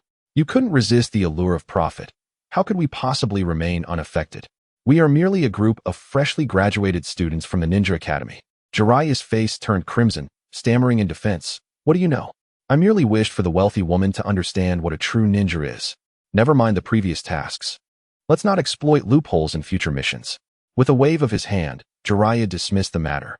Once Jiraiya departed, Kushina anxiously ran her fingers through her hair. This method of task manipulation was no longer viable. They would have to accept the mundane tasks as they came. Minato reassured her, it's all right. We have already secured 10 D-rank missions. Soon, we will gather enough experience to take on C-rank tasks. The task acceptance model in the ninja world bears a resemblance to gaming mechanics from a previous life. As long as the missions accepted are sufficient and the ninja's skill rating is high, they can undertake higher-level tasks. Generally, lower-ranking ninjas can accept both D-rank and C-rank missions. So with diligence, the trio could soon attempt C-rank tasks. C-rank missions are somewhat more favorable, avoiding menial tasks like farming or unclogging toilets. Hinata Waka stood up, gazing at Kushina and Minato, a sly grin gracing his face. Fear not. If we employ our wits, we can uncover more loopholes. I have already devised another method for completing missions. Let us give it a try. With that, he boldly approached the task board and selected several missions to locate lost cats and dogs. Kushina and Minato exchanged glances and hurried to follow, eager to discover what clever plan Hinata Waku had in store. Waku, searching for these pets will consume a significant amount of time, and even if we find them, there's no guarantee they will be the right ones, is there? Minato remarked. These tasks are indeed laborious and arduous endeavors. Must we truly attempt them? Hinata Satoru chuckled. Fear not, for I possess a clever stratagem. Follow me. Under his guidance, the two companions arrived at the refused site of Konoha. This locale was rife with waste, yet it had inadvertently become a haven for stray cats and dogs. Hinata Satoru turned to Minato Namikaze and Kushina Uzumaki, instructing, capture the stray cats and dogs before us and present them to me. Although they were unsure of Satoru's intentions, they complied with his request.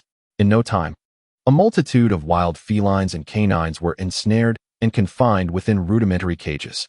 Satoru held the mission scroll in one hand while he scrutinized the strays' appearances and sizes. Is this your method of locating the lost pets?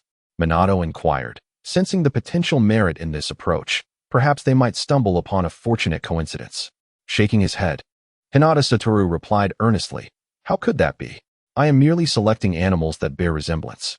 After comparing several creatures, he identified one that closely matched the description on the mission scroll and extracted it from the cage. Then, he produced a series of dye bottles and presented them to the stray cats and dogs. This particular cat resembled the one on the mission, except for the absence of a white spot on its forehead. No matter, I shall simply tint it, Hinata Satoru mused, mixing the dye and applying it to the wild cat's brow.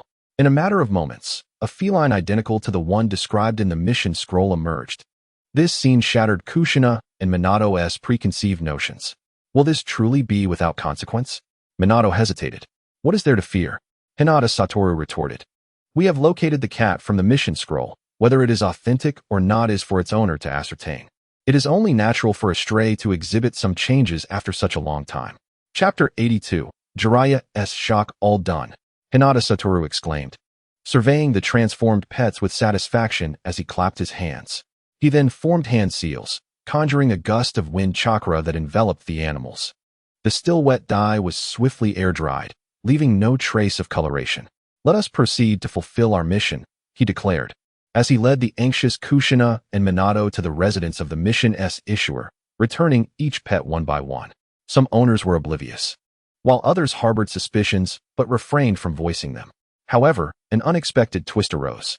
At the home of a wealthy merchant, the plump matron cradled a golden kitten, her eyes widening in surprise as she beheld the golden kitten in Hinata Satoru's arms. My Mimi has been found. This one cannot possibly be hers, she remarked. Both Kushina and Minato, being well-mannered individuals, felt a surge of anxiety at the prospect of their plan unraveling.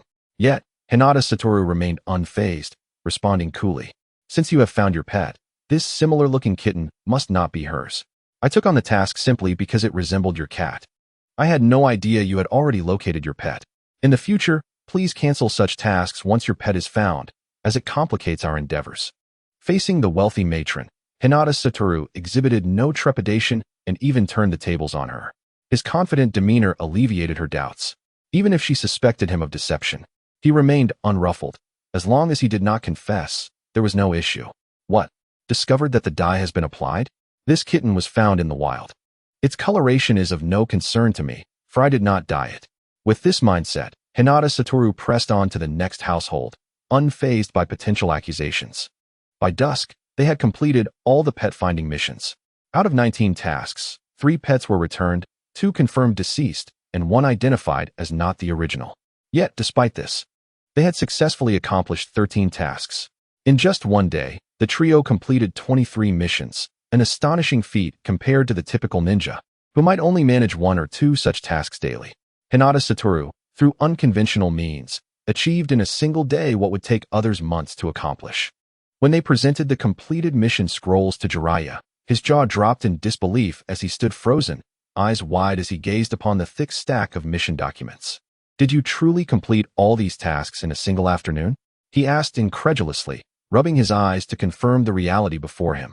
You didn't resort to task farming, did you? His gaze shifted to Minato and Kushina, whom he regarded as trustworthy children, certain they would divulge any deceit. Kushina turned her gaze to the roadside scenery, while Minato offered a wry smile. Addressing Jiraiya, we did not farm tasks. These are all long overdue missions from the task hall. It's disheartening to think you doubt us. Sensei, you may verify it. Hinata Satoru feigned a sigh. Jiraiya scratched his head, sensing something amiss but unable to pinpoint it. Could they truly have completed these tasks normally? He pondered. How could 3 young ones possibly accomplish so much? He scrutinized the mission scrolls, his brow furrowing as he examined the contents. The scrolls listed tasks for locating lost pets, typically regarded as one of the more troublesome missions, given the uncertainty of a pet's whereabouts. Not only did these tasks consume time and effort, but they also required inquiries and assistance from local residents. Such vexing missions were generally avoided by ordinary ninjas unless the reward was exceptionally high. Yet, he noted, the compensation detailed on the scrolls was merely standard. Hinata Satoru, what cunning scheme have you devised to complete these tasks? Jiraiya directed his inquiry at Satoru, suspicion brewing in his mind. To him, Satoru appeared the most dubious of the 3. As a member of the Hyuga clan, he possessed the ability to command and direct the branch family. Was it possible he had summoned them to search for pets throughout Konoha using the Byakugan? Such behavior would undoubtedly provoke discontent among the clan members, and even the clan leader would not condone such actions. Hinata Satoru, this mischievous child, hardly seemed the type to wield such authority. With a serene smile, Hinata Satoru replied, I merely fulfilled the tasks as they were assigned. Do not cast aspersions upon my character. Yet, Jiraiya countered, this defies logic. He scratched his head, the conflict between curiosity and confusion apparent in his expression. Why had he not thought of such an efficient method to complete missions? Jiraiya circled around Hinata Satoru, incessantly posing questions. Just tell me. I promise I won't share it with anyone. Hinata Satoru's eyes flickered as he gazed at Jiraiya and said, Teacher Jiraiya, this is my secret. If you wish to know, you must offer something in return. He scrutinized Jiraiya from head to toe, contemplating how to extricate some benefits from him. Jiraiya shuddered, sensing that the glint in Hinata Satoru's eyes was not entirely benevolent. What do you desire? Let me clarify, I am not selling myself. A few black lines crossed Hinata Satoru's forehead, rendered speechless by Jiraiya's unseemly remarks. Teacher Jiraiya, as one of the legendary 3, you surely possess formidable jutsu. Please impart them to us, Hinata Satoru urged, rubbing his hands together with eager anticipation.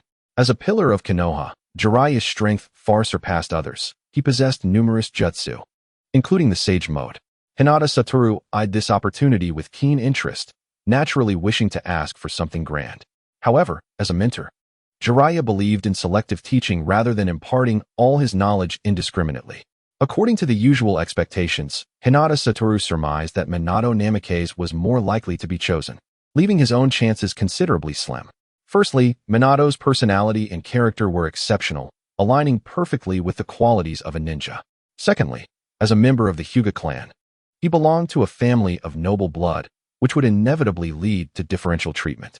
Chapter 83. Sage Mode. What? You wish to learn my jutsu? Jiraiya exclaimed, hands on his hips, casting a displeased glance at Hinata Satoru. You are quite greedy to covet my techniques. However, I must admit, your taste is commendable. My Toad Sage's jutsu is not something just anyone can master, not even Orochimaru. The more he spoke, the more pleased he became, chuckling at the thought of Orochimaru's disciple wanting to learn from him, which made him feel superior. Yet, he soon grew conflicted. Most of his jutsu were intertwined with Sage Mode, likely unsuitable for Hinata Satoru. Would he really teach him the summoning techniques of Mount Myaboku, which came with certain risks? Observing the fluctuating expressions on Jiraiya's face, Hinata Satoru asked, I've heard you can teach the legendary Sage Mode, something even teacher Orochimaru cannot do. Will you teach me? He believed that only Jiraiya, as the Toad Sage, could master such techniques.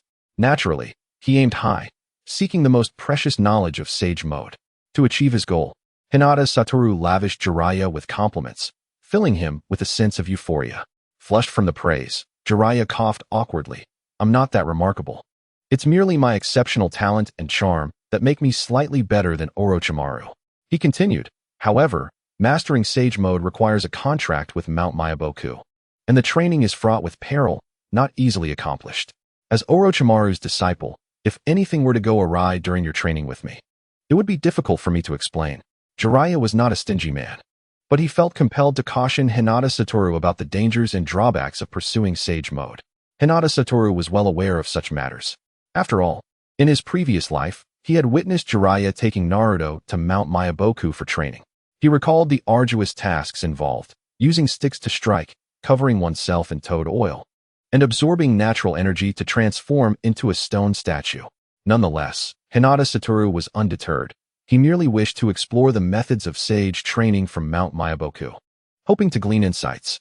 He also considered the possibility of learning Sage Mode from the Dragon Cave and the Wetbone Forest, believing that the Summoning Beast Sage Mode might not perfectly fit human adaptation. After all, the transformations often resulted in a grotesque appearance, with protruding horns or skin covered in blemishes. He longed to see if he could devise a Sage Mode uniquely his own. While this notion seemed fantastical, upon reflection, it was not entirely unfeasible. First, it was essential to understand the natural energy utilized in Sage Mode. Historical records indicated that long before the arrival of the Otsutsuki clan, the world was abundant in natural energy, and chakra itself had yet to emerge. It was only after the Otsutsuki clan planted the seeds of the divine tree that the first chakra fruits were formed. This meant that natural energy could be transformed into chakra, with chakra being another manifestation of natural energy. Sage Chakra Mode, therefore, was the amalgamation of natural energy and one's own chakra, significantly enhancing one's ninjutsu, taijutsu, and jinjutsu. By grasping these principles, perhaps he could construct a Sage Mode that belonged to him alone. Hinata Satoru resolved to seek out natural energy, observing and understanding its forms. Only then could he experiment and research how to extract, absorb, and transform natural energy. When you next journey to Mount Myaboku, please take me with you. I have merely heard of the power of Sage Mode and wish to witness it firsthand. If it proves dangerous, I shall not insist on training, he implored. Given his earnest request, Jiraiya could only accede. Since you've expressed it so earnestly, I shall agree. Next time I return to Mount Myaboku for training, I will bring you along. Now, do share how you accomplish those tasks. Of course, it's quite simple, Hinata Satoru replied, his laughter echoing with satisfaction. I merely found a few similar cats and dogs, dressed them up a bit, and returned them to their owners. Jiraiya's mouth fell agape in disbelief. Is that all? Did the clients not notice? Some did, of course, but what of it? A simple explanation of having mistaken them suffices. With so many tasks and numerous pet owners, as long as some do not recognize them, the mission is accomplished. If they truly adored their pets, how could they fail to recognize them? That seems reasonable. Jiraiya scratched his head, never having considered such an approach to completing tasks. It was indeed a clever ruse. Yet, since the clients had confirmed the mission's completion, he could not claim failure. This left him exasperated, pondering why he had never thought of such a brilliant idea during his own early days. He recalled how diligently he had worked upon graduation, tirelessly completing tasks and exhausting himself. Had he known of this method, perhaps he would not have been so fatigued. However, as a mentor, he could not outwardly condone such behavior. Clearing his throat, He feigned seriousness. This approach is rather inappropriate. We cannot proceed this way in the future. If everyone resorted to deceit, who would dare to issue commissions to Konoha? With the tasks completed, Hinata Satoru nodded in agreement. Teacher Jiraiya is right. We must avoid such tactics in the future. We should undertake proper missions. Tomorrow, let us undertake some ordinary missions, as we have accumulated sufficient experience. We should be able to accept C-rank tasks. Upon hearing this, Kushina's eyes sparkled with delight as she exclaimed, "That's wonderful. C-rank tasks are considerably superior to D-rank ones. If we can secure a escort mission, we might even venture beyond the village and explore other places." Being a child at heart, Kushina, having spent quite some time in Konoha, yearned for a little adventure. Jiraiya, however, felt a wave of apprehension wash over him. This was problematic. The Jinchuriki of the Nine Tails was contemplating leaving the village. Moreover, Hinata, as a member of the esteemed Hyuga clan, was under protective watch. Should they accept an out-of-village task, Jiraiya feared he would incur the wrath of the third Hokage. In the Hokage's office, shrouded in a haze of smoke, it resembled a celestial realm among the clouds.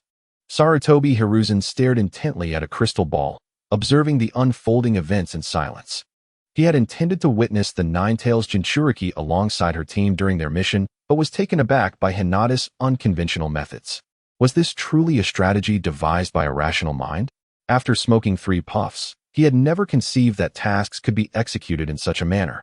Initially, when Hinata sought assistance to complete tasks, he chose to overlook it, reasoning that a member of the esteemed Hyuga clan, as a disciple of Orochimaru, deserved some leniency, especially since it wasn't his own money being spent. He believed Jiraiya would intervene, but after Jiraiya's admonition, Hinata resorted to even more audacious tactics. He began using stray cats and dogs as mission targets, claiming that as long as the original owners did not recognize them, the task was complete. This was utterly outrageous. The rigid mindset of a ninja dictated that such actions were incorrect. A ninja should risk their life to fulfill their duties. Yet, Hinata was desperately seeking loopholes in the system.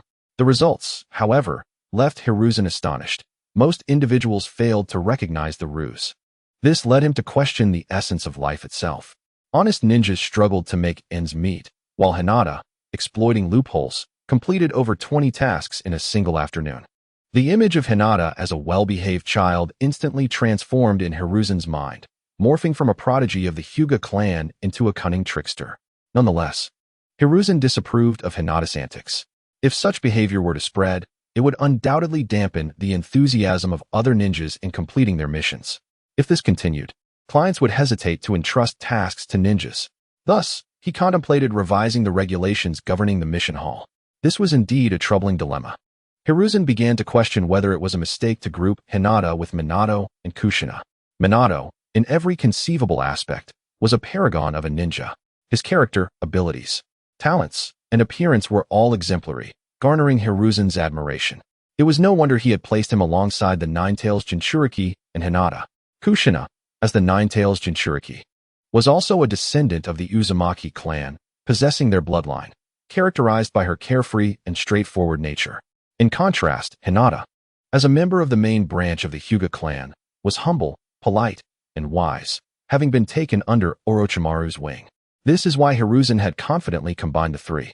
Now, however, he feared that Hinata's influence might corrupt the other 2 innocent children. While Hinata appeared more docile compared to the competitive students in the Ninja Academy, his actions had proven otherwise. Just then, the office door was knocked upon, and Jiraiya barged in nonchalantly. Upon entering, he noticed the smoke-filled room and promptly opened the window. Once the haze cleared, Jiraiya pulled up a chair and sat before Hiruzen's desk. "Old man, Orochimaru truly knows how to choose his disciples. This little rascal Hinata is far too clever. More so than Orochimaru himself, exploiting loopholes and tasks to complete over 20 D-rank missions in a day. My team has now surpassed the others, qualifying us for C-rank tasks. What say you?" He tossed the question at Hiruzen, clearly relishing the moment, exuding a carefree demeanor. Jiraiya was inherently unconcerned with management or authority. Otherwise, he wouldn't wander aimlessly through the ninja world, penning novels. After a brief contemplation, Hiruzen replied, "Let us consider these tasks as completed by them." Given that there was no precedent for nullifying such tasks, Hiruzen felt compelled to acknowledge their completion. More critically, He was troubled by the possibility that Hinata's actions might influence Kushina and Minato negatively. A true ninja should not be led astray by thoughts of exploiting loopholes and neglecting their duties. Moreover, annulling the previous tasks would only lead the three to concoct new schemes together. Hiruzen had already resolved to separate them to minimize their collaboration, primarily to ensure Hinata did not continue working alongside the others. Jiraiya, I will assign you a B-rank mission. Take Kushina and Minato with you, but Hinata, as a member of the main branch of the Hyuga clan, should remain behind. Upon hearing this, Jiraiya sighed in relief. Excellent. Let that little rascal stay home. No need for him to cause trouble elsewhere. With him around, I genuinely feared whether the mission could proceed normally. Jiraiya found Hinata's unpredictable nature exasperating. Yet he could say little. He had not violated any regulations, nor had he failed to complete the tasks. Hinata remained blissfully unaware that he had been excluded from the team by both Hiruzen and Jiraiya. Even if he had known, it would not have mattered to him. To him, being a ninja was merely a means to earn money, and he had the ability to do so without any trifles. His aspiration to become a ninja was driven by the desire for unparalleled strength and the ability to attain immortality. Tasks were of little concern to him. This mindset was influenced by his previous life, where commission tasks resembled game quests, yielding wealth and experience upon completion. In reality, however, commission tasks were fraught with complications, offering only meager rewards. When Hinata learned of the situation from his clan, he felt a wave of relief. Gaining Jiraiya's approval was already a significant achievement, and he looked forward to learning the Sage Mode alongside him. As for undertaking missions or venturing beyond Konoha, Hinata deemed it inconsequential. The most invaluable treasure he had already secured. He merely needed to await the opportunity to accompany Jiraiya to Miyaboka Mountain. Following the growth trajectory of Naruto Uzumaki, Hinata understood that all he needed to do was wait for Jiraiya to take Minato to Miyaboka Mountain. At that time, he could simply follow along. Chapter 85. Delicious instant noodles. The next day, when Kushina and Minato heard about the situation, they gazed reluctantly at Hinata So. In their eyes, Hinata So had already become their companion and friend. However, due to his identity, Hinata So was unable to leave the village and experience the scenery of other places. Kushina said, "Stay well in Konoha. Minato and I will complete the mission diligently. Upon our return, we shall recount the events and experiences to you." Minato added, "I initially thought your family status was special, but I did not expect such restrictions to accompany it." It was then that they realized. As a member of the Hyuga clan, Hinata So bore an inescapable responsibility, which was to remain within Konoha and under the protection of his family. They had previously perceived the branch family members as caged birds. Now it seemed that the main family members were also confined within their own cage, albeit one adorned with a sense of nobility. Hinata So waved his hand dismissively, saying, "You need not worry about me. Just focus on your mission. I have little interest in these tasks anyway. Here, take this, you can eat it on the way." Hinata So produced a sealed scroll from his robes and handed it to Minato, instructing, "This is instant noodles I had made for you. It's suitable for consumption during missions when food is scarce in the wild. If you have the time on your journey, it would be perfect to taste it and provide me with feedback." The scroll contained the instant noodles that Hinata So had commissioned, which he had also sampled. The flavor was acceptable, yet his personal taste did not necessarily reflect the preferences of the masses. Thus, he sought Kushina and Minato's assistance in evaluating it. It also served as sustenance for their journey. "Hey kids, it's time to set off," Jiraiya called out from the side. The B-rank task assigned by Hiruzen Sarutobi was to escort a merchant convoy into the Land of Rain. As long as they reached their destination, the mission would be deemed complete. Kushina and Minato bid a reluctant farewell to Hinata So and departed with the large merchant convoy. Ordinarily, a merchant convoy would not hire freshly graduated genin for such tasks. However, with Jiraiya, an elite jonin, present, the leader of the convoy acquiesced. For the reputation of the three legendary ninjas was well known throughout the ninja world. Upon exiting Konoha's borders, Kushina initially felt a thrill as she observed the unfamiliar surroundings. However, as time passed, the bumpy ride in the cart became tiresome and her excitement waned. When they paused for lunch, the convoy members found a flat area to start a fire and prepare a meal. "Minato, when will we arrive in the Land of Rain?" Kushina inquired. Minato replied helplessly, "It will likely take several days. This journey is so dull. There are no bandits or thieves attacking us," Kushina lamented, staring at the military rations in her hand. finding them hard to swallow. By the way, let us check the sealed scroll that Hinata-so gave us. He did bring us something delicious. Minato retrieved the scroll from his robe, formed hand seals, and unsealed it. With a pop, several oddly shaped containers appeared, clearly intriguing novelties. Is this instant noodles? Kushina asked curiously as she picked up a container and glanced at the accompanying note. The note detailed the preparation instructions step by step. The noodles could be soaked or boiled, or even crushed and eaten dry, and they appeared quite appealing. Intrigued, Kushina followed the instructions and began to eat. The instant noodles were delightfully crispy, releasing a sweet aroma upon her first bite. As a product of fried noodle dough, they were delicious even when eaten plain. To her surprise, they tasted quite good. She wondered how they would fare when boiled or soaked. She promptly fetched some water and, with Minato, began to cook the instant noodles. Minato was equally curious about the instant noodles, eagerly watching as they added the noodles to the boiling water. Jiraiya, observing, cautioned, as ninjas, "We must remain vigilant of our surroundings and not focus solely on eating." He pulled out a military ration and quietly consumed it. Although the military rations were not particularly flavorful, they provided essential nutrition, making them a staple for ninjas on missions. Just as he was eating, the water boiled, and the noodles and seasoning were added. Instantly, an enticing aroma enveloped the entire campsite, heightening everyone's appetite. "What smells so good?" someone asked. "It seems to be the food brought by the accompanying ninjas," others speculated, wondering what they were eating that smelled so delectable. "I think I can smell tonkatsu ramen," they exclaimed, casting envious glances at Kushina and Minato. Unlike the others, Jiraiya, driven by curiosity, quickly set aside his military ration and approached Kushina and Minato with a grin, asking, "What are you eating?" Stealing glances at the unfamiliar items, his curiosity piqued. "Is this the food that Hinata-so prepared for your journey?" He watched as Kushina fished out the bouncy noodles from the pot, his eyes widening with anticipation. "Minato, could I have a bowl?" Jiraiya inquired. Minato, suppressing his excitement, was about to agree when Kushina interjected, "Wasn't it you who said ninjas shouldn't be preoccupied with eating? Just have a military ration." Jiraiya awkwardly scratched his nose, feeling embarrassed. But soon, the temptation of the instant noodles overrode his reservations. "Ahem, Minato, please serve me a bowl. I want to see what this little brat Hinata-so has created." His dignity faded in the face of his desire to taste the noodles, especially the fragrant broth that was simply irresistible. Holding the bowl in hand, he quickly devoured the noodles, a wave of satisfaction washing over him. The flavor was surprisingly exquisite, leaving him utterly content and craving more. He never anticipated that Hinata-so could produce such a delightful dish. It was indeed impressive. In a world where MSG had yet to be invented, food generally lacked flavor.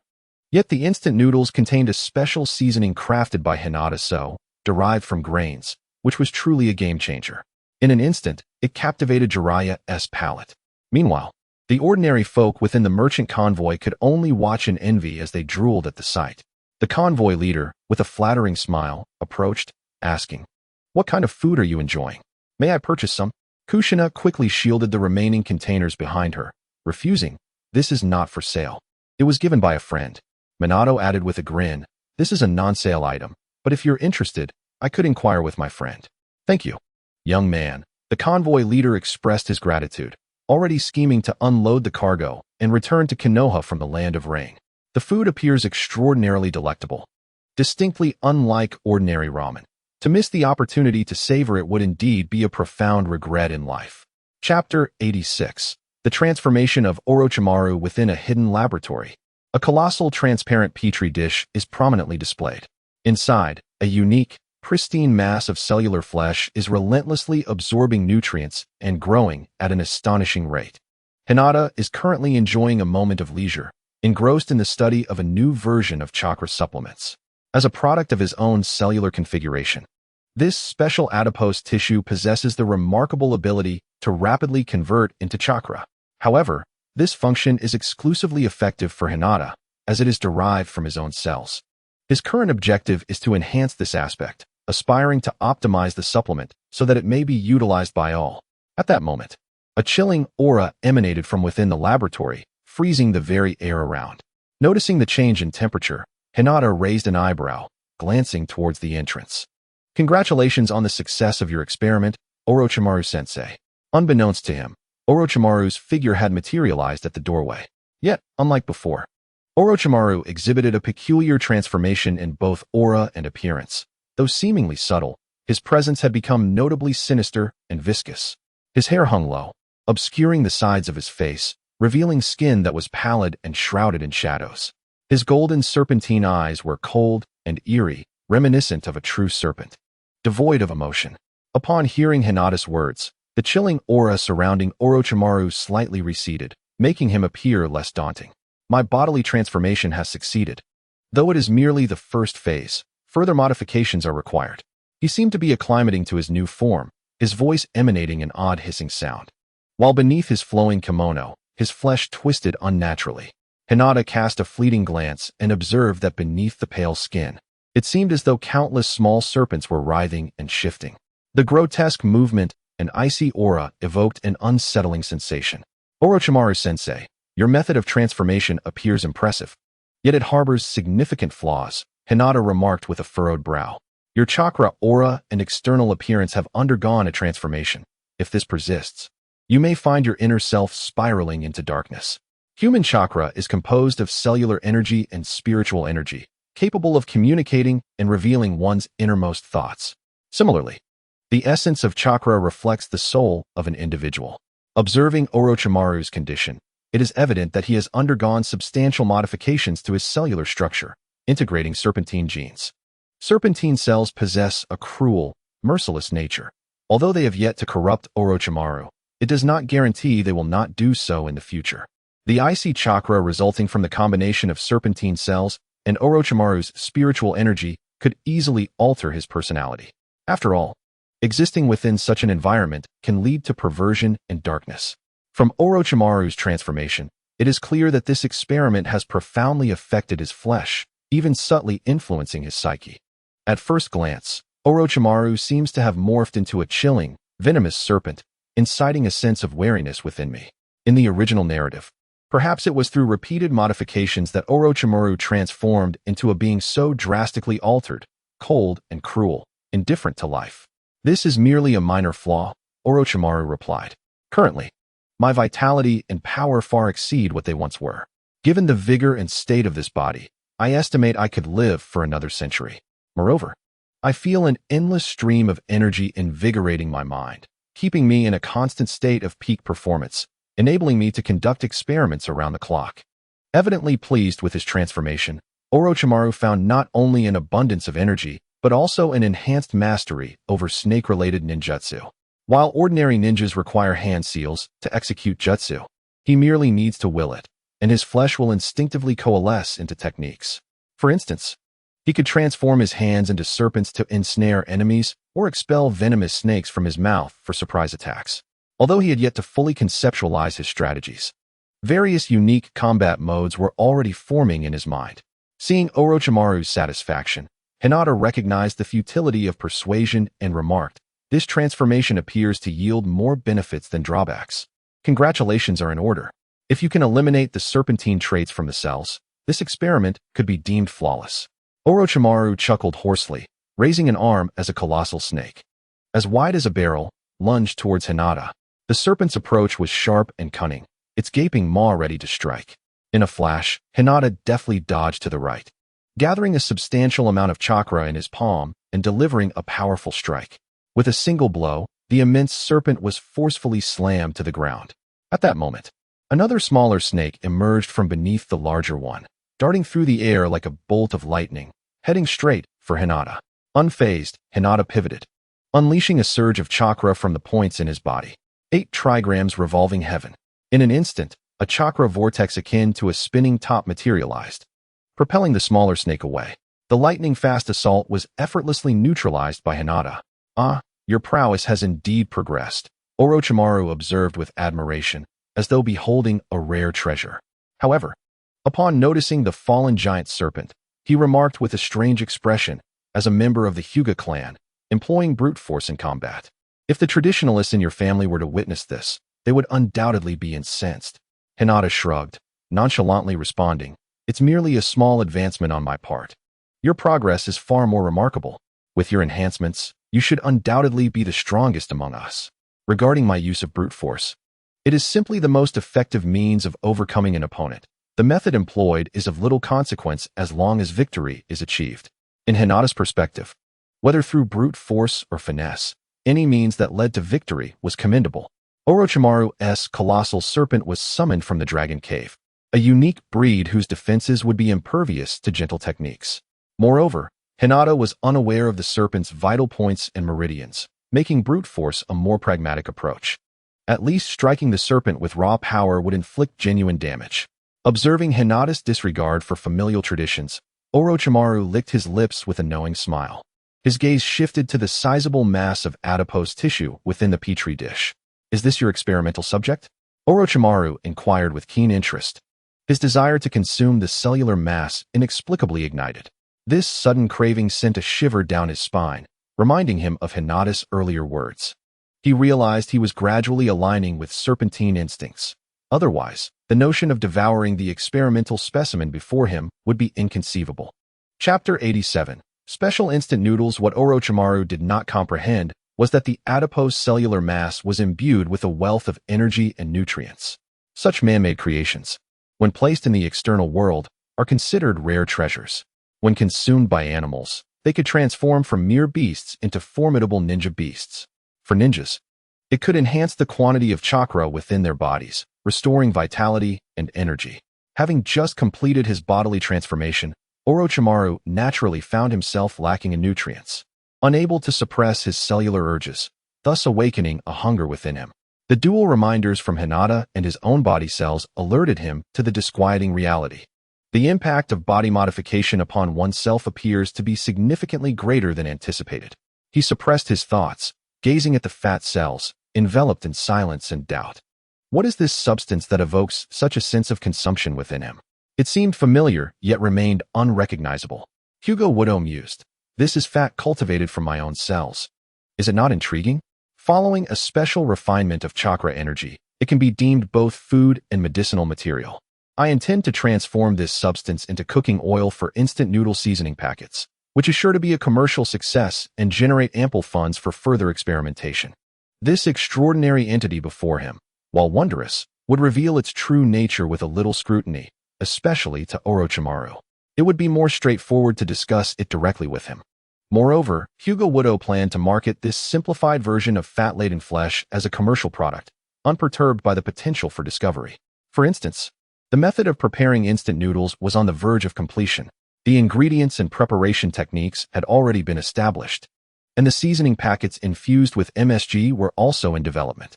Yet, despite this, the palatable instant noodles still bore an undeniable flaw: nutritional value. For ninjas, the nutritional content of instant noodles pales in comparison to that of soldier pills. While soldier pills may lack taste, they are nutritionally dense. Consuming just a few can meet one's dietary needs. In contrast, one must consume several bowls of instant noodles to satisfy the hunger generated by intense training and physical exertion. This is the inherent disadvantage of instant noodles. They cannot replace soldier pills. Thus, if Hyuga aspired to elevate instant noodles to the status of military rations from his previous life, alternative strategies must be devised, either by increasing quantity or incorporating additional ingredients. Hyuga resolved to extract his own fat, utilizing it as cooking oil to enhance the instant noodles. When the solidified special fat adheres to the noodles and is ingested, it will immediately convert into energy and warmth. This approach not only ensures flavor, but also guarantees an abundance of nutrients, potentially surpassing that of soldier pills. Orochimaru inquired, "Have you secretly conducted human experiments on yourself?" His gaze toward Hyuga was complex, his expression difficult to articulate. Hyuga looked quizzically at Orochimaru and replied, "Not at all. I am still young and have no immediate plans for bodily modification, although I may consider human experimentation in the future. Current body modification technologies are not fully mature, and I prefer not to rush into alterations. If I were to modify my body, it would need to be flawless. Unlike your peculiar transformations, it is best not to modify unnecessarily," Orochimaru advised, his hunger dissipating as he regarded the fatty substance. The so-called delicious instant noodles had been relegated to a blacklist of inedibles in Orochimaru's eyes. He observed that his disciple possessed a distinctly different mindset, one that diverged from the ordinary. Upon reflection, he realized he was not so different himself. Could it be that those endowed with talent inherently differ from the mundane? Hyuga Widow cast a puzzled glance at him, unable to grasp the meaning behind his words. A week passed swiftly. Jiraiya led Minato and Kushina back from the Land of Rain after completing their mission. Prompted by the caravan leader, they returned hastily. Upon delivering the mission report, the caravan leader grasped Minato's hand, pleading, "Please, I must inquire how to purchase your instant noodles. I am willing to pay a handsome sum." Throughout the journey, he had been entranced by the aroma of the noodle seasoning, regrettably having tasted none. Jiraiya, taking advantage of his position as a mentor, consumed the remaining broth entirely, leaving nothing for him. This left the caravan leader with no choice but to beseech the opportunity to purchase a few tubs of instant noodles to savor their flavor. Other members of the caravan shared his longing but lacked the courage of their leader to voice their desires. Minato, being gentle in nature, reassured, "Do not worry. My friend created this specifically for sale." After dispelling the caravan leader's concerns, Minato sought Hyuga Widow within the Hyuga clan. Hyuga Widow had remained hidden within the clan, so he was aware of Minato's arrival. "Widow, I am back." The mission was successfully accomplished, Minato announced with a smile. Hyuga Widow replied, "That is splendid. Did anything interesting occur along the way?" Minato recounted. Jiraiya-sensei's reputation resonates throughout the ninja world. Few bandits dared to make an attempt at robbery, rendering the journey rather dull. However, your instant noodles were a tremendous hit. Jiraiya-sensei praised them endlessly, and the caravan members wished to sample them. Yet the portions were too scant to share. He continued, "The caravan leader asked me to inquire if the instant noodles are available for purchase now." Upon hearing Minato's words, Hyuga Widow recognized that his instant noodles had garnered widespread acclaim, making bulk production a viable consideration. However, the machines and materials he ordered had not yet arrived, and it would take several more days before production could commence.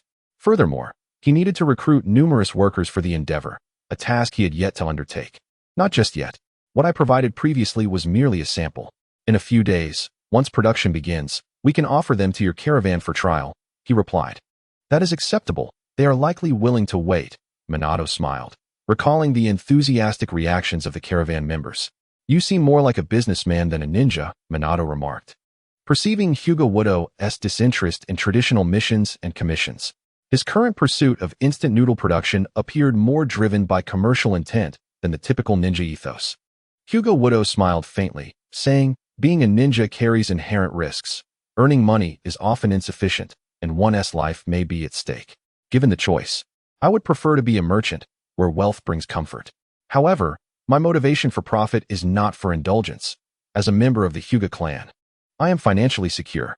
My aim is to fund research and experimentation to transform the entire ninja world, fostering a realm of peace. Ninjas are bound to accept missions and fulfill tasks, a facade of grandeur that ultimately serves as mere employment.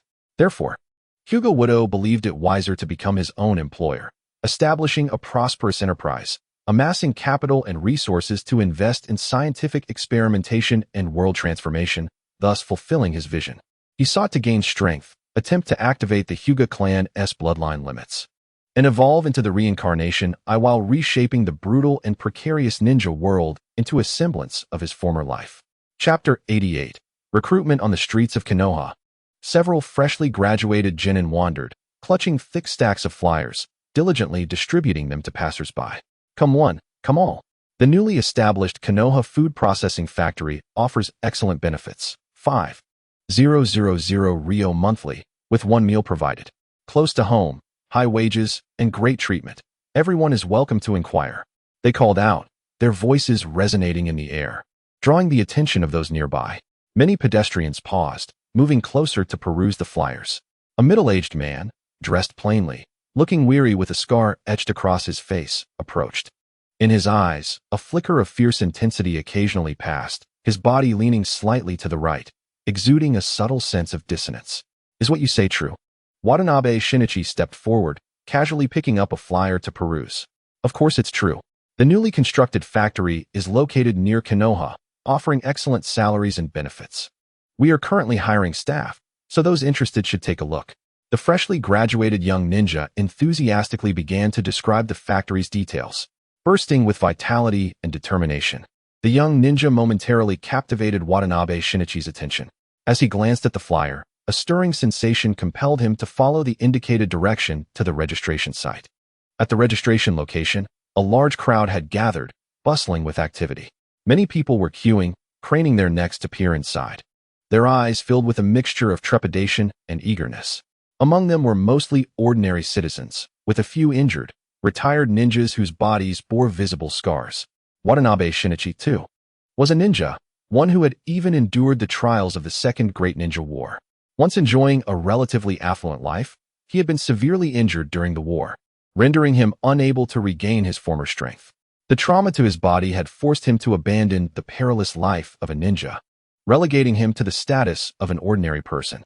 However, life as an ordinary citizen was fraught with challenges. His pension was insufficient, and he had to toil at various odd jobs. Yet, he was not alone in his plight. Many shared similar struggles, with most living in dire conditions. Although 5,000 ryo may seem modest, it could sustain a common person for 2 to 3 months. Many hoped to be selected. Muttering to himself, Watanabe Shinichi hastened to join the queue. Inside the factory, in a modest office, Hyuga Wataru sat at his desk, an assistant beside him, poised with pen in hand. Across from them sat the candidates awaiting their interviews. "Please introduce yourself and share your specialties," Wataru requested. Watanabe Shinichi gazed nervously at the young Hyuga, who, despite his youth, emanated an unsettling aura of authority. "My name is Watanabe Shinichi. I was once a chunin of Konoha, but due to injury, I have become an ordinary person. As for my specialties, they lie in combat, reconnaissance, and instructional experience." His voice dwindled as he spoke, for as a ninja, the instinct for battle and killing was ingrained within him. Beyond that, he felt he had little else to offer. This capability, however, garnered little respect within the village, often met with the disdain of ordinary citizens. Moreover, his previous combat prowess and experience had faded significantly. Listening to his words, Wataru's eyes brightened. He tapped his fingers on the desk, lost in thought. An injured, retired chunin. This was the first such candidate he had interviewed, indicating a life of hardship. The name did not belong to a prominent clan, suggesting he was merely a civilian ninja. Nevertheless, even as an ordinary person, he possessed a wealth of experience surpassing that of most. Skills such as literacy, leadership, and compliance were all foundational abilities cultivated by the village from a young age. Wataru regarded him and said, "That's sufficient. I believe I have a good understanding." Watanabe Shinichi, now flustered, feared rejection and quickly added, "I don't eat much. And I work diligently and seriously. I hope to be accepted." Wataru raised his hand to halt Shinichi's anxious gestures of deference, proclaiming, "There is no need for concern. You have been accepted. You will serve as a team leader in the factory, responsible for managing a production line. Your starting salary will be 8,000 ryo. Should you perform well and exhibit diligence, there will be opportunities for salary increases in the future." His words resonated like celestial music in Watanabe Shinichi's ears, immersing him in a dreamlike state. "Is it true? I have been selected as a team leader?" He could hardly believe his fortune. The salary was significantly better than that of his peers. Since his retirement, his life had been one of poverty and despair, devoid of hope. Having once enjoyed the luxuries of being a ninja, the stark contrast had plunged him into deep anguish. Struggling to support himself, he could hardly provide for his family. Now, however, he had secured employment with a commendable salary, a scenario that felt surreal. Observing his joy, Wataru's gaze briefly softened with compassion. For lower-tier ninjas, once stripped of their utility, life in the village often felt worse than that of ordinary citizens. Offering a monthly salary barely equivalent to the price of a single mission could evoke profound gratitude. Yet, perhaps this would also serve to highlight his own kindness. Wataru continued, "As a ninja who has reached the chunin level, it signifies your considerable capability and talent. Moreover, you have sustained injuries in service to the village. You are a hero of Konoha. Working as an ordinary citizen may not yield the earnings of a ninja, yet it offers stability and peace. As long as you commit to learning and following directions, your income will steadily rise." Watanabe Shinichi's eyes brimmed with tears. It was the first time anyone had called him a hero of Konoha. Overwhelmed with gratitude, he vowed, "I will work hard." In that moment, Wataru's presence loomed larger than life in Shinichi's eyes, akin to a celestial being. After the candidates departed, Wataru continued with subsequent interviews, ultimately concluding the session. Over the course of the day, he had interviewed hundreds, selecting just over 50 individuals. Among the many, Only the retired ninjas were literate. The majority of ordinary citizens were illiterate, revealing the stark disparities of the world. Lord Wataru, I have organized the files for those who passed, as well as those who did not, announced a young woman from the Hyuga clan, dressed in a loose kimono, her features delicate. Hyuga Yui, a member of the branch family, was reserved yet meticulous, having been summoned by Wataru to assist. She had served as a secretary during the recruitment, diligently recording the information of the interviewees. Wataru glanced at the thick stack of notes, nodding in acknowledgement. This encompasses the information of today's interviewees. Although most were not selected, should the factory expand in the future, we can draw from this pool of talent. 50 employees are merely the first step. We may soon need to scale up. Yui, thank you for your hard work today, Wataru expressed. Bowing her head slightly, Yui replied, It is my duty to serve the main family. Observing her respectful demeanor stirred complex feelings within Wataru. Her refined features and gentle disposition belied her greater age. Yet she treated him with utmost respect. There is no need for such formality with me. I am not like those rigid elders of the clan, Wataru reassured her. You are now employed as my secretary. If you perform well, there will be opportunities for promotion and salary increases. In his mind, he held no concept of slavery, though he did acknowledge the value of diligent labor. Yui met Wataru's gaze, her eyes shimmering with an unusual warmth. It was the first time she had felt a sense of comfort and ease from a member of the main family. For the first time, she perceived the shared bloodline that connected the main and branch families. In the presence of other members of the main family, Yui had only ever felt overwhelming pressure and anxiety, fearful of making even the slightest mistake. Such experiences were unfathomable to those in the branch family, who could not grasp the depths of that torment. It is no wonder that the younger generation of the Hyuga clan holds Hinata Satoru in such high regard, fervently persuading themselves to become his secretary. Particularly, my cousin Hyuga Shoke speaks of him with unrestrained admiration, declaring Hinata Satoru to be the hope of the future for the Hyuga clan. Perhaps he truly is exceptional. After completing his tasks, Hinata Satoru pushed open the door and made his way directly to a vacant area outside. There, he encountered 5 men, each distinct in appearance and demeanor, who immediately showed him the utmost respect upon his arrival. Lord Hinata Satoru, they greeted him with reverence, their eyes filled with gratitude and the loyalty of those willing to sacrifice for a worthy leader. These 5 men were carefully chosen group leaders. Among them was Watanabe Shinichi. They had previously been ninjas, and having endured the hardships of life, they exhibited unwavering obedience, devoid of any rebellious spirit. Hinata Satoru observed their expressions and nodded with satisfaction. You are all talents I have meticulously selected. Each of you will be responsible for managing a group of 10.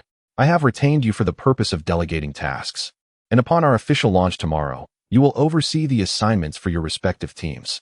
The 5 men listened intently, fully aware of the value of the opportunity before them. Cherishing this hard-earned employment, Hinata Satoru led them into the factory, where numerous machines were set up on the floor. These machines had been custom-built to his specifications from various countries. He employed an assembly line approach, markedly different from the working methods in the ninja world. The 5 groups were assigned distinct processes related to production and manufacturing. One must admit, in this era, to become a ninja is to be among the elite of ordinary people. As Hinata Satoru explained the workings of the assembly line, they quickly grasped the concept, finding it relatively uncomplicated.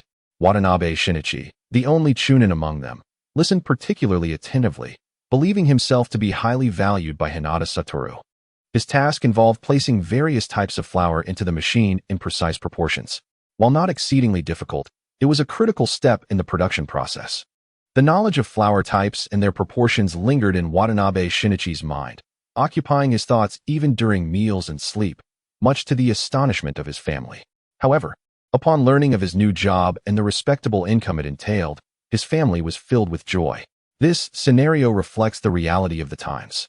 Aside from the nobility and feudal lords, most people lived precariously, facing daily uncertainties. While ninjas might appear carefree, their lives were equally arduous. Losing one's ninja identity plunged one into a hellish existence, unable to work or produce, surviving solely on meager relief funds. Early the next morning, Hinata Satoru, accompanied by Hinata Yui, arrived at the food processing factory an hour ahead of schedule. From a distance, he could see a throng of people gathered at the factory entrance. those who had passed the interview the previous day, eager to begin their new jobs. Upon seeing Hinata Satoru, their anxiety dissipated, and a heavy weight lifted from their hearts. This opportunity was too precious to let slip away. Despite the seemingly modest conditions Hinata Satoru offered, they were indeed generous compared to the tasks assigned to ninjas. 5,000 ryo was a significant income for an ordinary person, not to mention the provision of a meal at noon. The additional benefits advertised were beyond their wildest dreams. As Hinata Satoru observed the eager faces of the crowd, he promptly organized the personnel and opened the factory for operations. Initially, most of the ordinary workers were uncertain about how to operate the machinery, hesitant to take action.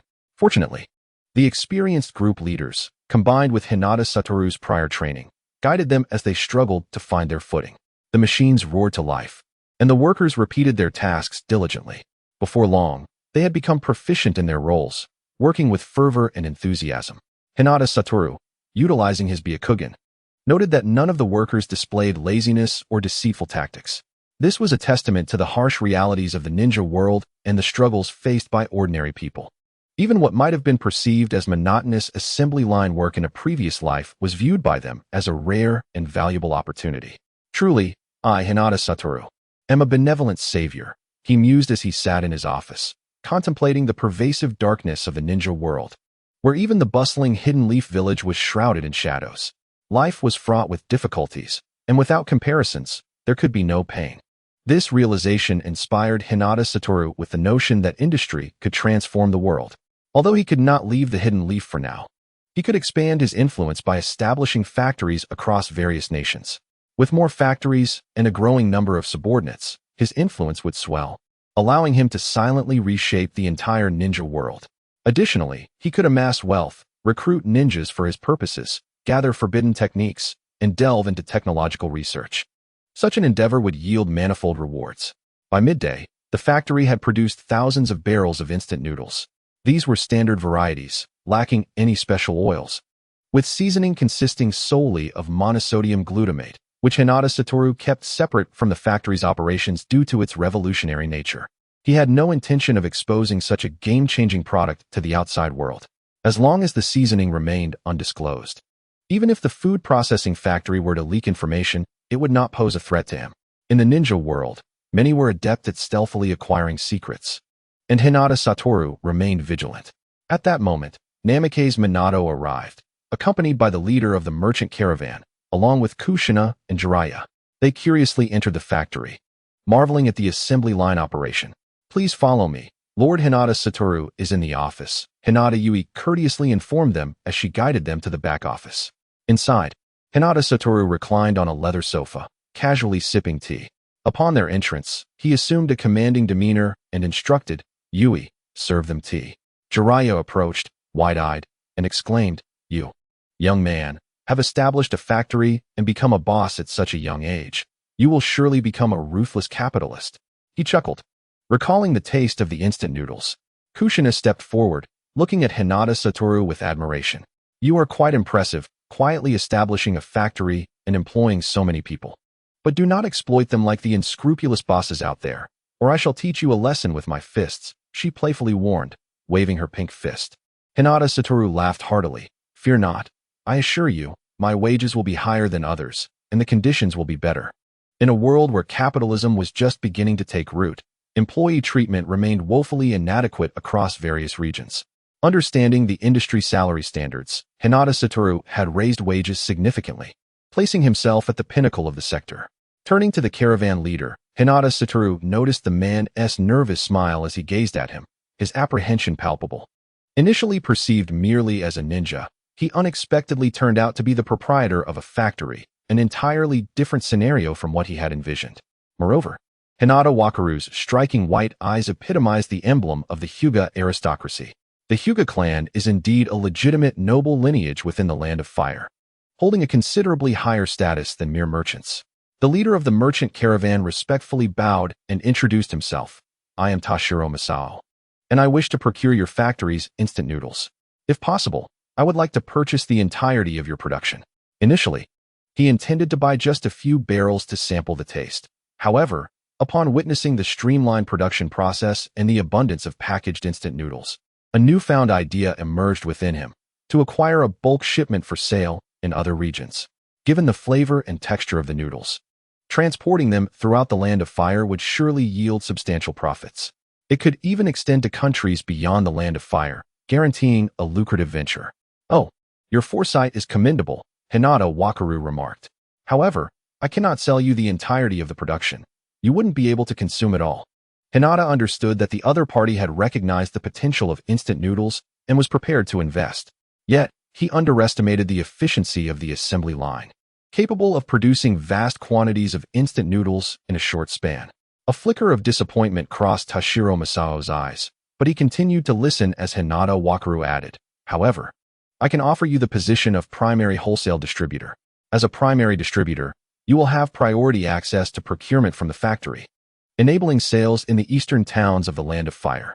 Toshiro Masao opened his mouth to inquire further when Hinata Wakaru interjected, "In this area, no other primary wholesalers will emerge. You may establish your own network for bulk sales or open a store." Having been in commerce for many years, Toshiro Masao swiftly grasped the advantages of being a primary distributor. Within the stipulated region, he would face no competition, thus allowing him to create a monopoly. The downside was that he would have to adhere strictly to Hinata Wakaru's arrangements. Losing the qualification would equate to losing everything.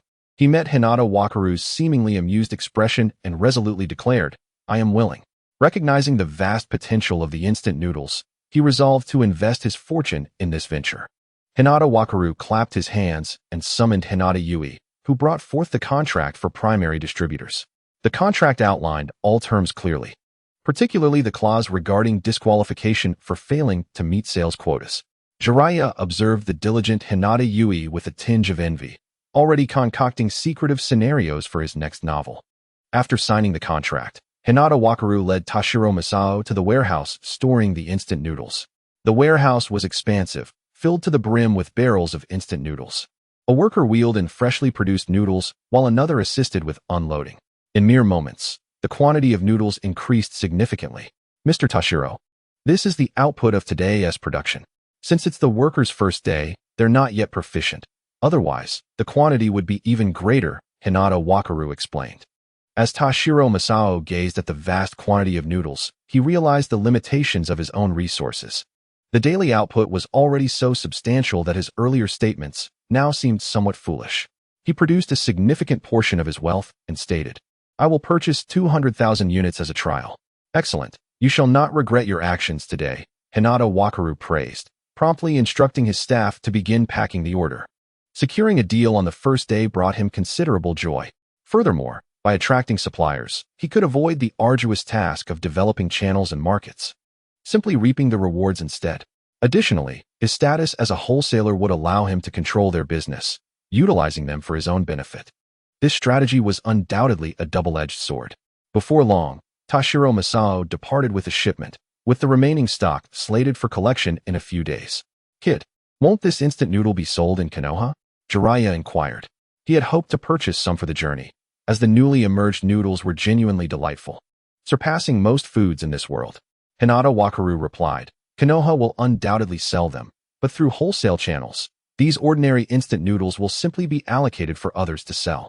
If you wish to try them, once production stabilizes, you can purchase them from stores. However, these are merely instant noodles for the common populace. I am currently endeavoring to develop a special variant tailored for ninjas." Seizing the opportunity presented by Jiraiya's inquiry, he elaborated on his ninja-specific instant noodles, instantly capturing everyone's attention. Could it be akin to soldier pills? Minato Namikaze was the first to react, astonished. Hinata Wakaru bestowed upon him an approving glance, calmly stating, "While instant noodles are delectable, they lack sufficient nutrition and cannot compare to soldier pills, which provide the essential sustenance and energy required for ninjas. One soldier pill is equivalent to 3 or 5 packets of instant noodles, making them impractical for military campaigns. However, my newly developed ninja variant differs. A single packet can rival soldier pills, boasting a delightful taste and ample nutrition that can swiftly convert into chakra energy. Is that truly the case? Such remarkable food exists in the ninja world?" Jiraiya expressed skepticism regarding Hinata Wakaru with doubt. Soldier pills have been a staple since the Warring States period, a reserve food for military endeavors. Over the years, No one has claimed to replace their value. Hinata Wakaru crossed his arms, proudly asserting, "Just because it doesn't exist in the ninja world does not mean I cannot create it. I have diligently studied under Orochimaru, delving deep into the realm of scientific research to achieve these results." Jiraiya scoffed, still unwilling to concede. "I refuse to believe it. Orochimaru spends every day buried in the laboratory, yet I have seen little from him. What can a mere child like you accomplish?" His disbelief stemmed not from skepticism, but from the age of the individual before him. The notion that a child under 10 could produce something so valuable seemed utterly preposterous. Observing Jiraiya's disbelief, Hinata Wakaru proposed, "Let us wager. If I indeed produce results, you must grant me one favor. Rest assured, this will be a minor request, one you can undoubtedly fulfill." Upon hearing this, Jiraiya readily agreed. "Fine, I shall see what you can create that can rival soldier pills." With the wager established, Hinata Wakaru's lips curled into a smile. He retrieved a sealing scroll from his robe, forming hand seals, and in an instant produced a small 2-meter machine.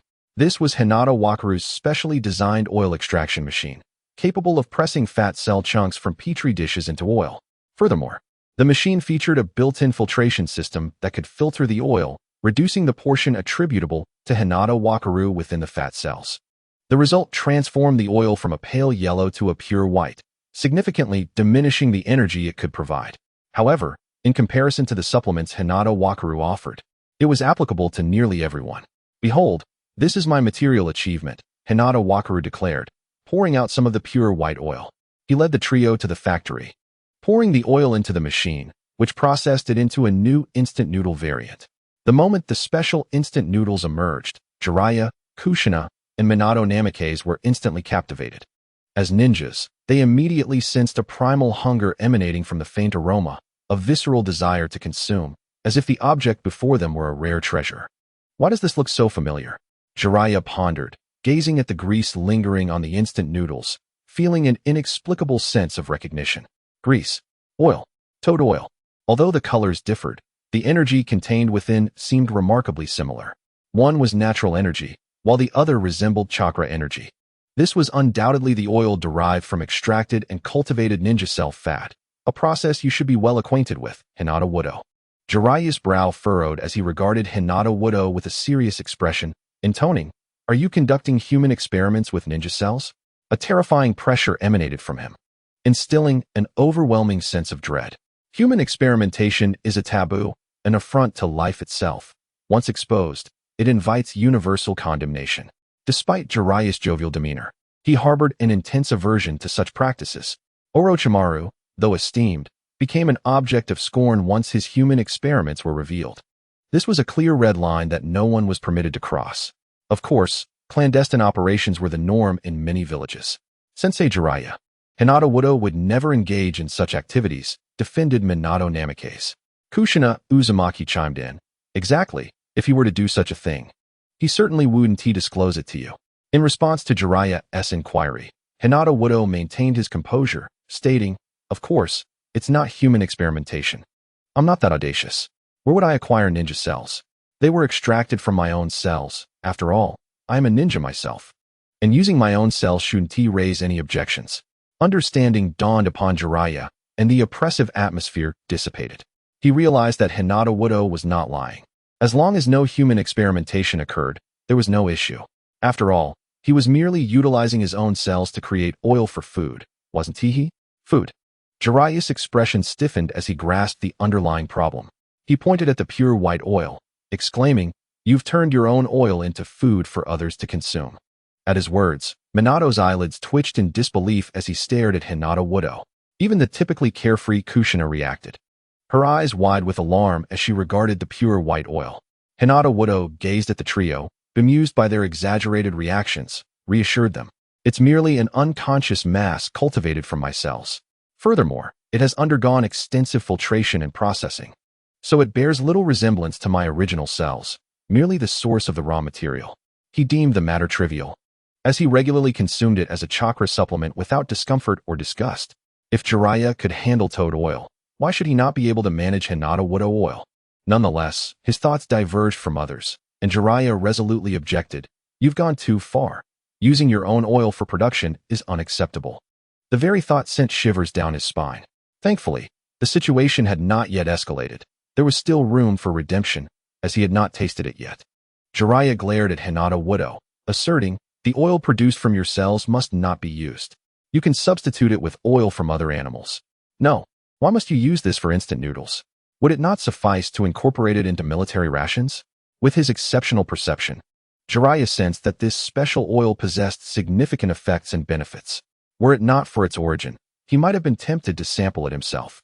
Hinata Widow replied, "Isn't this all for promoting my instant noodles? If I were to turn it into military rations, it would lose its purpose. I might as well use it for chakra supplements." This decision regarding the condensed oil had come after considerable contemplation. However, witnessing the conflicted expressions on Jiraiya and the others' faces sparked further reflection within Hinata Widow. Was the oil derived from his fat cells truly so repugnant? Why hadn't Master Orochimaru mentioned it? If that were the case, he would have to seek alternative sources for fat cells, striving to avoid human cells altogether. If ninja cells were unsuitable, perhaps he could explore the realm of ninja beasts. The ninja boar likely possessed ample fat. As thoughts flowed, Hinata Widow prepared to seek substitute fat cells. He was not one to dismiss counsel. Humility was one of his virtues. "If you cannot accept this, I shall find a way to switch to fat cells from ninja beasts," he declared. Upon hearing his words, Jiraiya, Minato, and Kushina finally exhaled in relief. They exchanged glances. Feeling an overwhelming sense of fortune, they had narrowly averted a potential disaster for Konoha. Chapter 92. The spokesperson due to unusual raw materials. The release of the ninja-themed instant noodles was delayed. However, this did not affect the production and distribution of ordinary instant noodles. The factory workers and machinery operated as usual, churning out barrel after barrel of standard instant noodles. Yet, the plain, unadorned appearance of the barrels attracted little attention. Thus, Hinata Widow turned his gaze toward Jiraiya, revealing a more avaricious side. "Sensei Jiraiya, you promised to assist me earlier. It is time to fulfill that promise." He scrutinized Jiraiya, his hand stroking his chin as if plotting how to exploit him. A chill ran through Jiraiya's body as he crossed his arms defensively. "What are you planning? I'm a performer, not a specimen for sale. You're not intending to use my cells for research, are you?" "Of course not. I have devised a plan to cultivate ninja beast cells for you," Hinata Widow responded, pulling Jiraiya toward another room. Minato and Kushina hurriedly followed, curious about Hinata Widow's intentions. Inside the spacious room, a ninja resembling an artist sat quietly, a canvas before him. "Just help me pose for a few stances. I've heard that Lord Jiraiya enjoys a high reputation among the common folk, and I'm preparing to have you as the spokesperson for the instant noodles. All you need to do is stand here, holding the noodles, and smile while performing a few gestures," Hinata Widow instructed. Though this era was rife with conflict, commerce was flourishing, showing signs of burgeoning capitalism. Merchants had already devised strategies for competition, including the practice of hiring spokespeople. Choosing Jiraiya as a spokesperson was not unusual in this age. Previously, during the sale of universal massage chairs, Hinata Widow had utilized Orochimaru and the Hyuga clan as promotional figures. However, instant noodles were a common food source, making it inappropriate to have a noble like the Hyuga clan endorse them. Similarly, recruiting Orochimaru, known for his penchant for poison and snake techniques, could backfire. A suitable spokesperson could significantly boost product sales, while an unsuitable one might lead to the rejection of a good product. Jiraiya, being of humble origins and possessing a kind demeanor, was the most fitting choice for this role. "What? You want me to be the spokesperson? My fees are quite high." Jiraiya immediately straightened his back and proudly placed his hands on his hips. He was one of the legendary Sannin, the illustrious sage of the Toads, and the future great hero. "So what? You just promised me a condition. Are you now going to go back on your word?" "It seems I must spread the word and let everyone know that even one of the Sannin, Jiraiya, is untrustworthy." Hinata Waku shook his head with a sigh, looking disappointed as he turned to leave. Jiraiya hastily grabbed him, smirking, and said, "Don't go. Can't I be your spokesperson? If word gets out that I'm untrustworthy, how will I ever accept commissions for tasks in the future? It's just a matter of striking a few poses and making a few drawings, nothing to fret about." He stood in an open space as the artist, a skilled ninja adept at the art of painting, swiftly created images on blank sheets of paper. The artist, with a serious expression akin to that of a master, meticulously depicted Jiraiya's movements and expressions. After finishing one pose, he moved on to another, continuing for 7 or 8 poses before finally halting. "Sir, I have completed the drawings," the artist respectfully addressed Hinata Waku, the esteemed proprietor. Hinata Waku picked up the artwork and examined it. Jiraiya was rendered vividly lifelike, as if he were alive within the scroll. After a thorough glance, Hinata Waku nodded in approval. "Quite good. Let us proceed with printing these." As he spoke, he selected 3 of the most appealing images from the collection and handed them to the artist. In a world lacking advanced technology, ninjutsu filled the gap. The abundance of black technology stemmed from the unconventional nature of ninjutsu, which allowed individuals to perform feats far beyond the capabilities of previous generations. The advancement of scientific research was, ironically, a byproduct of the ninjutsu system. By combining fire release and wind release, one could create extraordinarily fine magnifying glasses and microscopes. Lightning release could serve as an energy source, powering various instruments and devices. While the technology in the ninja world may not be overwhelmingly advanced, it certainly possessed a peculiar edge. In the absence of cameras, ninjutsu was employed for replication. Without printers, ninjutsu was utilized to create copying boards. The copying board was straightforward, akin to ancient woodblock printing, where the content was engraved in reverse onto a stone slab.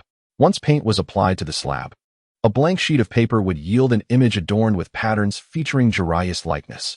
Upon seeing his own face, holding instant noodles, appear in the artwork, Jiraiya's face broke into a radiant smile. He, Jiraiya, was now a celebrity. At this moment, he was just beginning to write his first book, not yet the household name he would become. The concept of intimate paradise had yet to emerge. He was merely known as one of the Sannin. Compared to the illustrious Tsunade, the princess of Konoha, and the prodigious Orochimaru, he seemed rather unremarkable among the Sannin. However, having become a spokesperson, he could potentially gain widespread recognition, filling him with delight. Yet, noticing Hinata Waku's indifferent demeanor, he quickly expressed his dissatisfaction, saying, "I'm helping you out for free as a spokesperson, and you don't even show any gratitude? A few bowls of instant noodles would suffice." Hinata Waku waved his hand dismissively, gesturing towards the noodles. "As your spokesperson, you may eat as many instant noodles as you desire, all free of charge." Having secured Jiraiya as a spokesperson at no cost, he felt he had struck a lucrative deal. To outsiders, it appeared that the third Hokage's disciple was now closely tied to his interests. The advantage of this arrangement was that his business would likely not attract unwanted attention or predation.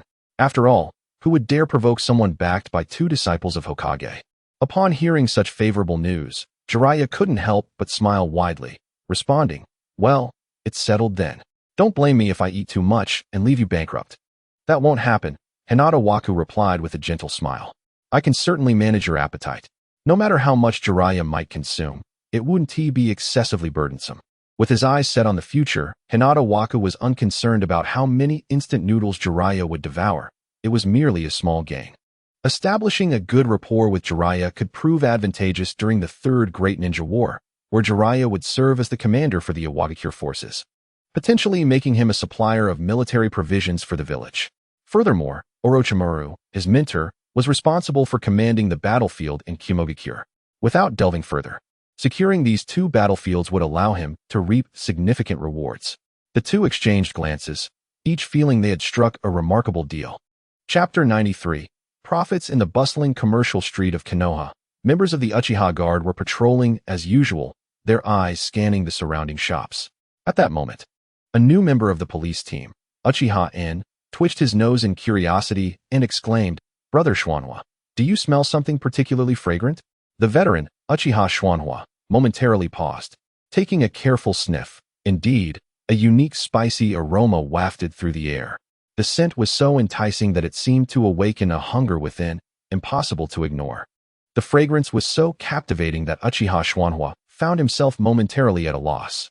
Furrowing his brow, he remarked, "This scent is peculiar. It seems to be coming from the shop ahead. Let us go take a look." The 2 approached the store, where they discovered a new item among the disarray of goods. Behind the counter, the proprietor was joyfully devouring a bowl of instant noodles, eagerly slurping one mouthful after another. It was a paper container adorned with a familiar ninja emblem. "Boss, what delectable item are you enjoying? It smells divine," Uchiha N exclaimed. Just then, he spotted the container of noodles and picked it up for inspection. Konoha instant noodles, personally endorsed by Jiraiya, with robust support. Uchiha and read the text on the packaging and suddenly realized. Turning to Uchiha Schwanhua, he said, "Brother Schwanhua, this instant noodle is endorsed by Lord Jiraiya. Shall we buy some to try? It looks delicious." Uchiha Schwanhua was about to decline when the shopkeeper interjected, "Gentlemen, this is a new delicacy from Konoha. Once you taste it, you will never forget it. I have hot water in my little shop, perfect for preparing the noodles. Would you care to give it a try? Each container is only 20 ryo and takes just 2 minutes to prepare." The price was affordable, the taste promised to be delightful, and most importantly, it was produced in the newly established factory in their village, ensuring cleanliness and hygiene. Initially intending to refuse, Uchiha Schwanhua found himself unconsciously saying, "Let us have 2 containers." He had assumed such a flavorful item would be expensive, yet it was only 20 ryo, cheaper than ordinary food. Moreover, it only took 2 minutes to prepare, meaning it wouldn't disrupt their daily duties. They could resolve any minor conflicts within 5 minutes, allowing them to maintain their patrols. Great. The shopkeeper cheerfully grabbed 2 containers of noodles, skillfully opening the packaging and pouring in hot water along with the seasoning. "Please wait 2 minutes, gentlemen. Once the hot water is ready, the delicious instant noodles will be ready to enjoy. I assure you, the flavor is beyond compare." Uchiha gazed in curiosity at the instant noodles, marveling. "Just add hot water for 2 minutes, and it's ready to eat? This is incredibly convenient. With this food, I can replace cooking with instant noodles and have more time for training." In this era, there were no gas stoves or natural gas. Cooking was rather troublesome, leading most people to eat hastily, spending half the day preparing meals. Even ordinary individuals face challenges, but for Uchiha, who is devoid of family, life is particularly arduous, with the daily necessity of meals posing a significant dilemma. After the demise of his parents, both Uchiha ninjas who perished on the battlefield, he remains the sole survivor. While he has no issue with training and combat, the act of preparing meals each day is a monumental struggle. His culinary attempts yield unsatisfactory results, and dining out proves prohibitively expensive, leaving him distressed at mealtime. In a fleeting moment, he hurriedly peeled back the lid of his instant noodles, and an enticing aroma wafted upward. The previously firm noodle cake began to soften under the hot water's embrace, appearing delightfully elastic. "Elder Schwanhua, I shall commence," Uchiha murmured, clasping his hands in front of his chest before picking up his chopsticks to eat. As the noodles touched his lips, a unique blend of savory and spicy flavors ignited his taste buds, provoking a copious flow of saliva. With each bite, the noodles were delightfully smooth and springy, imbued with a rich, spicy broth. It was utterly delectable. The typically proud and aloof Uchiha shed his icy demeanor in the face of such culinary delight, revealing a look of astonishment. This flavor was simply extraordinary. Moreover, the preparation process was remarkably simple. Merely pouring in hot water sufficed. He quickly devoured the noodles, finishing every last drop of the broth. Glancing at Elder Uchiha Schwanhua, he observed that the elder too had swiftly cleared his bowl.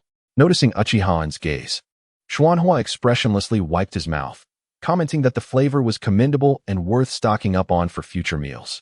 The proprietor, seeing the satisfaction of the 2 gentlemen, eagerly approached to promote further. "In addition to the spicy flavor, we also offer tonkatsu, pickled cabbage, and fish-flavored varieties, each worth a try." With his persuasive efforts, the 2 men successfully purchased 10 tubs to take home. This was merely the beginning.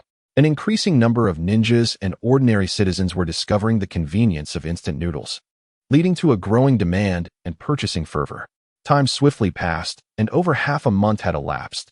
The burgeoning supply needs were beginning to outstrip market capabilities. Hinata Wu decisively expanded the factory workforce, continuously enlarging the production facilities.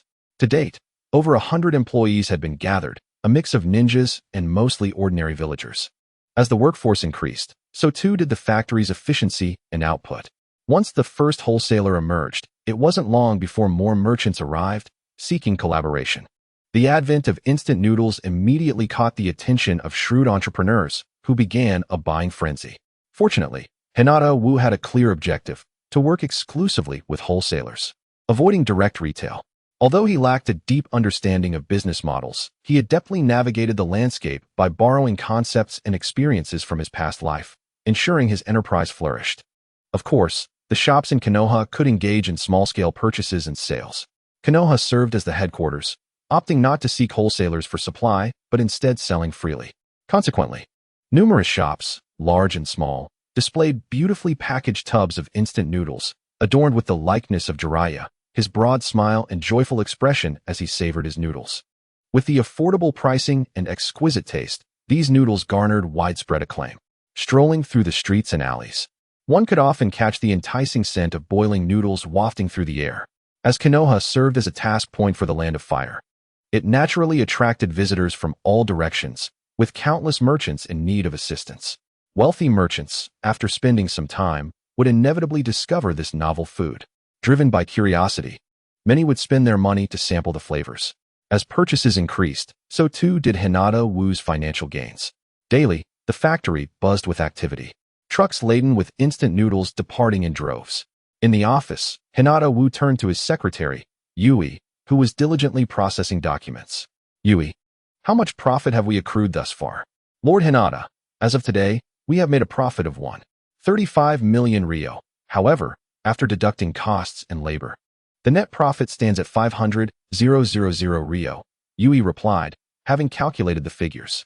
Hinata Wu nodded. Earning such a sum in the first month was promising. This was merely the initial phase of market penetration. Once the market expanded throughout the Land of Fire and beyond, profits would undoubtedly soar. Chapter 94. Fierce battle. After completing his paperwork, evening descended, the sun dipping below the horizon, casting the world into twilight. As the last rays of sunlight faded, Hinata Wu set aside his files, preparing to return to his clan. The factory was still in its infancy, and with a limited number of subordinates. He often found himself heavily involved in various tasks. While Yui provided assistance, her efforts could only cover so much. Fortunately, the shadow clone technique enabled him to multitask efficiently, allowing him to work and train simultaneously without hindrance. Just as Hinata Wu locked the door behind him and prepared to leave, he suddenly halted. Come out. There is no need to hide any longer. I have already detected your presence. His gaze shifted to a shadowy corner, where an initially empty space revealed a dark figure. Impressive, a member of the Hyuga clan, to discover my concealment so swiftly. The newcomer was clad in black attire and wore a mask, obscuring their age and identity. However, their tone and demeanor suggested they were no ordinary individual, bearing the hallmarks of an assassin. Not far from the entrance, another shadow lingered in the darkness, poised to provide support at a moment's notice. Hinata Wu exhibited no fear. Instead, curiosity flickered in his eyes as he inquired, "Who sent you?" Recently, he had sensed subtle, probing gazes directed towards him. The techniques employed by ninjas are varied and multifaceted, and while Hinata Wu could not discern them all, the protective presence of the branch family's guardian ninjas had thwarted any attempts thus far. Now, the fact that these two had managed to circumvent his guardians and approach him suggested they possessed considerable skill. The black-clad ninja spoke in a low voice. Hinata Wu, this is not information you are entitled to. Surrender the secret of the seasoning formula, and we may spare your life. Should you resist, both your eyes and the seasoning secret will be lost. His tone was commanding, targeting not only the seasoning secret, but also Hinata Wu's Byakugan. Hinata Wu let out a hearty laugh, dismissing the threat with a wave of his hand. Just the two of you? You are hardly worthy. If they sought his secret and Byakugan, they would have to come and take them by force. He had long anticipated that someone would attempt to seize his seasoning formula. For MSG was a unique ingredient capable of transforming the culinary landscape. Though seemingly inconspicuous, its ability to enhance the umami flavor of food drew attention from countless individuals. Whomever possessed it could amass considerable wealth. In a world inhabited by elusive ninjas, one could hire them for any task, provided one had the funds. Thus, the introduction of MSG instantly captured the interest of many. Were it not for Hinata Wu's status as a member of the main branch of the Hyuga clan in Konoha, he might have attracted even more trouble. As for the Byakugan, its desirability was immense. With countless spies and informants seeking to acquire even a single eye from the Hyuga clan, an invaluable strategic asset in warfare. After Hinata Satoru established his own training system, his strength increased day by day, leading to a significant boost in his confidence. Instead of fearing the ninjas who were observing him, he felt a thrilling anticipation. The two opponents before him were merely at the level of elite jonin. Even if he could not defeat them, he was confident in his ability to escape. Observing Hinata Satoru's calm demeanor, the black-clad ninja charged at him with shuriken in hand, moving with remarkable speed. Close combat. Hinata Satoru's interest was piqued. and he fearlessly rushed forward.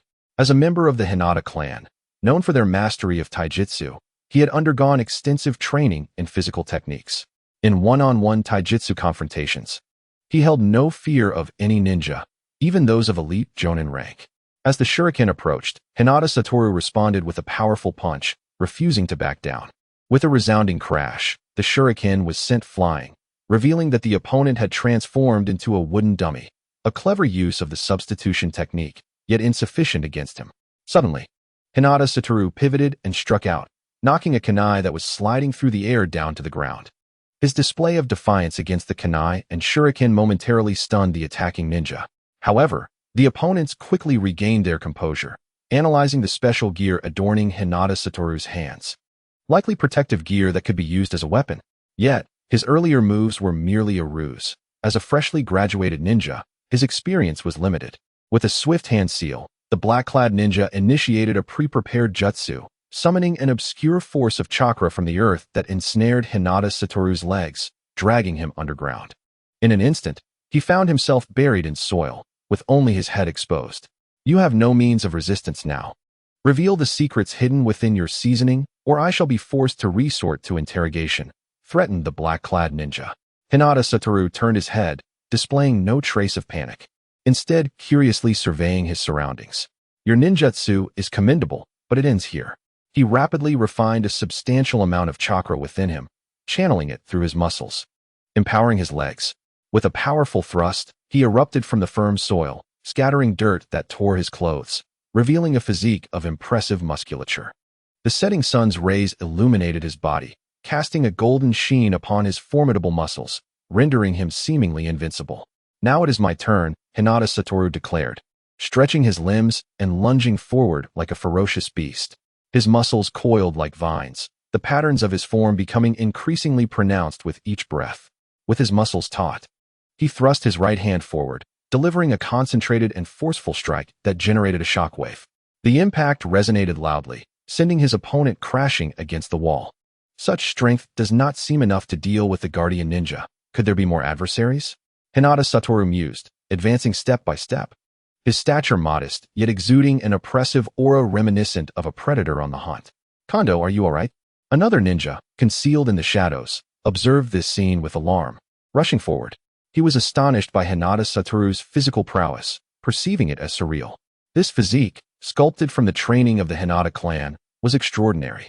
Having witnessed Hinata Satoru's capabilities, he hesitated to engage in close combat, opting instead to throw kunai from a distance of 10 meters. 9 kunai, each embedded with explosive tags, soared toward Hinata Satoru in a unique trajectory. While explosive tags may appear ordinary, their lethality was considerable, even against elite ninjas. A direct hit could inflict significant damage, even on those of shadow-level status. This exemplified the inherent flaw within the high-attack, low-defense ninja system. They could not withstand basic assaults, and injury would inevitably lead to bloodshed. In true combat, strategy, stealth, and the utmost resourcefulness were paramount. Regardless of one's power or arsenal, a single misstep could lead to fatal consequences. The air crackled with the sound of explosions, transforming the area into a battlefield marked by craters and billowing smoke, obscuring visibility and showcasing the explosive tag's might. Is he dead? Baigong Chung searched the smoke for any sign of Hinata Satoru, hastily aiding his comrade. The commotion had likely drawn the attention of the Konoha police force and Umbu. They needed to flee swiftly. As the smoke began to dissipate, a figure emerged from the deep pit, standing resolutely, as if carved from stone. What? The explosive tags had no effect? Baigong Cheng's eyes widened in disbelief. He could hardly fathom that someone could withstand the detonation of explosive tags without injury. Normally, ninjas would evade such attacks, and if unable to escape, they could only hope for the best.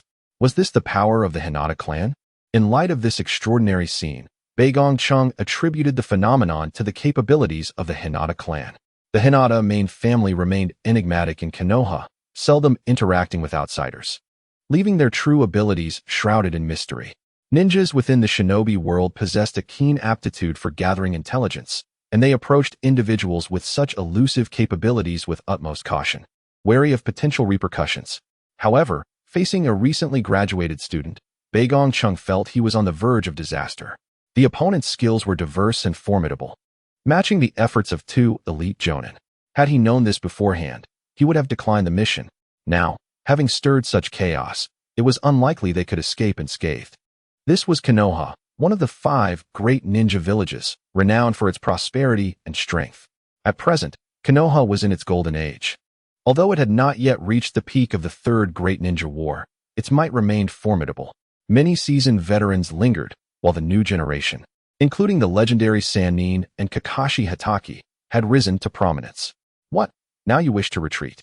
Hyuga Satoru observed the hesitant expressions of the two and took out a bottle of chakra-replenishing potion, drinking it down. As the liquid coursed through him, his previously waning energy surged back, and his muscles became increasingly defined.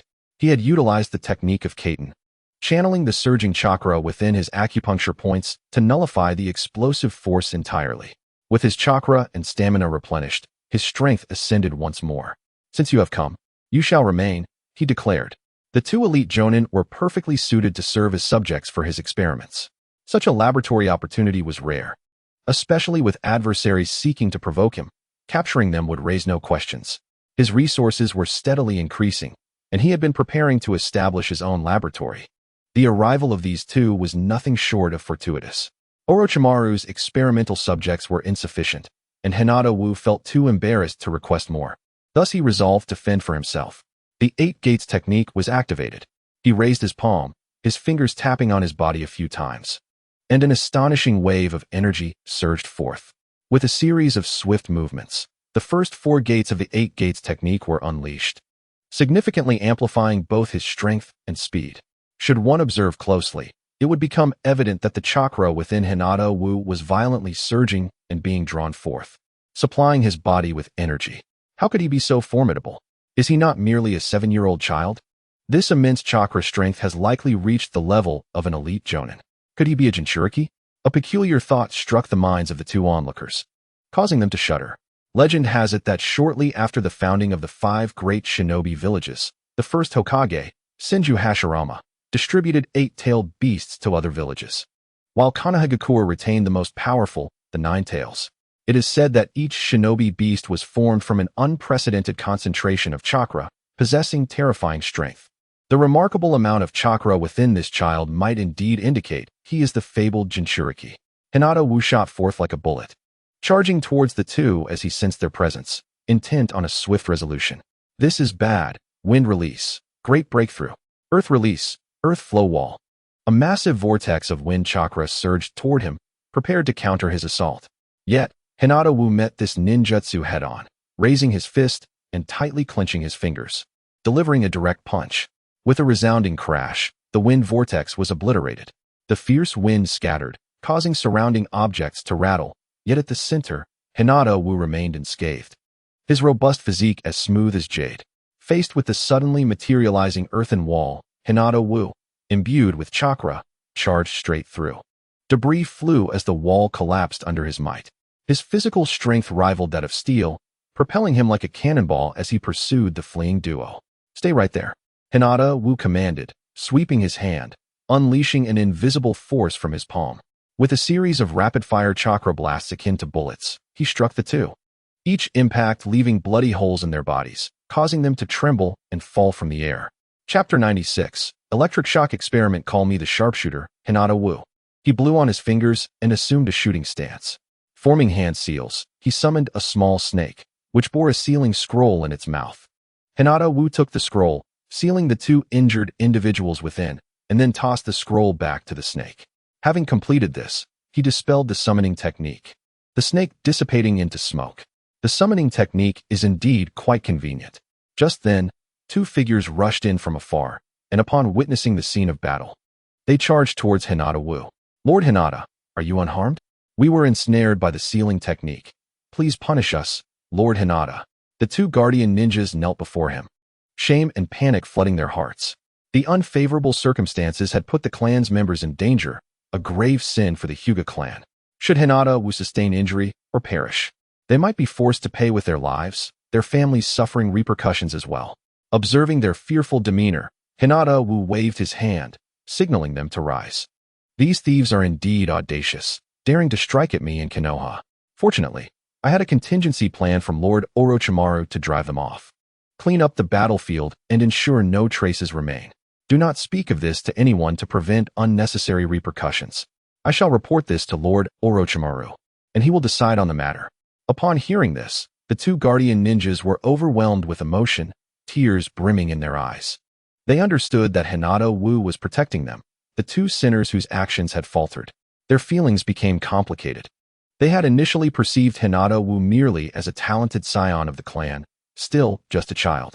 Now, they recognized his benevolence and kindness towards the branch family, viewing him as a rare and admirable leader. Gratitude welled within them as they began to accept Hinata Wu as an equal, even as an adult or superior. After entrusting everything to the guardian ninjas, Hinata Wu turned and departed, returning to the Hyuga clan's domain. The guardian ninjas employed their ninjutsu to swiftly cleanse the battlefield, erasing all evidence. Once they had left, two shadowy figures flitted past, arriving at the scene. They observed the battlefield, noting, those inept fools failed their mission, and Hinata Wu suffered no harm. The branch family's guardian ninjas have been subdued. Could there be other ninjas protecting Hinata Wu?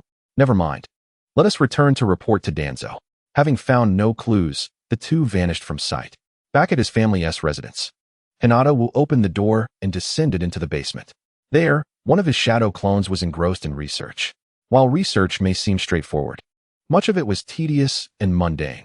Hinata Wu preferred to be at work rather than confined to a laboratory daily. Thus, the shadow clone became his target for exploitation. After all, it was still himself, and a little exertion was acceptable. With a loud pop, the shadow clone disappeared, a surge of memories flooding into Hinata Wu's mind. Today's experimental data and findings left him feeling unsettled, prompting him to rub his tense temples. The burden of the shadow clone technique on his mind was considerable. Were it not for his 2 lifetimes and immense mental fortitude, employing it daily could render him a fool. While the technique was indeed useful, its drawbacks were significant. To enhance work efficiency and accelerate learning, Hinata Wu chose to endure for the time being. When the mental strain became unbearable, he would seek to improve this ninjutsu. A small snake slithered from the corner, still clutching the ceiling scroll in its mouth. Hinata Wu retrieved the scroll and released the 2 individuals from their confinement. With a puff of smoke, the 2 unconscious ninjas lay on the ground, their chakra in complete disarray, rendering them incapable of awakening. Hinata Wu inspected them, confirming their condition was stable before stripping them of their clothing and placing them on the laboratory apparatus. For the experiment, it was essential to examine their data to determine the course of action. In the ninja world, there are methods to investigate data using corpses, and the insights gained from living bodies are naturally far more comprehensive. Hinata Wu amalgamated ninjutsu with scientific instruments, presenting the bodily data of the 2: height, weight, cellular vitality, chakra quantity and attributes, neuronal response. Truth be told, the subject's understanding and familiarity with their own bodies paled in comparison to Hinata Wu's meticulousness.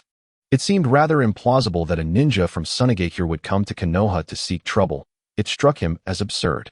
As he perused the report, the data quickly revealed that the individuals hailed from Sunagakure.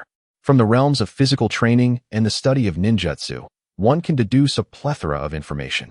However, Hinata Satoru remains indifferent to this. He is acutely aware that some may target him, and the arrival of the 2 individuals presents an opportunity to advance his research. The experiment on the activation of lightning release cells is ready to commence, as is the trial of stimulating the 8 gates with lightning chakra. Regrettably, there are too few experimental subjects. Caution is paramount in their utilization. As he gazes upon the 2 with tightly shut eyes, a flicker of excitement dances in Satoru's gaze. His physical strength has been increasing at a painfully slow pace, now reaching a bottleneck that hinders any substantial growth. This predicament troubles him, for without commensurate power, he cannot safeguard his own interests. Even though he has the backing of Orochimaru and Jiraiya, it pales in comparison to being his own pillar of strength.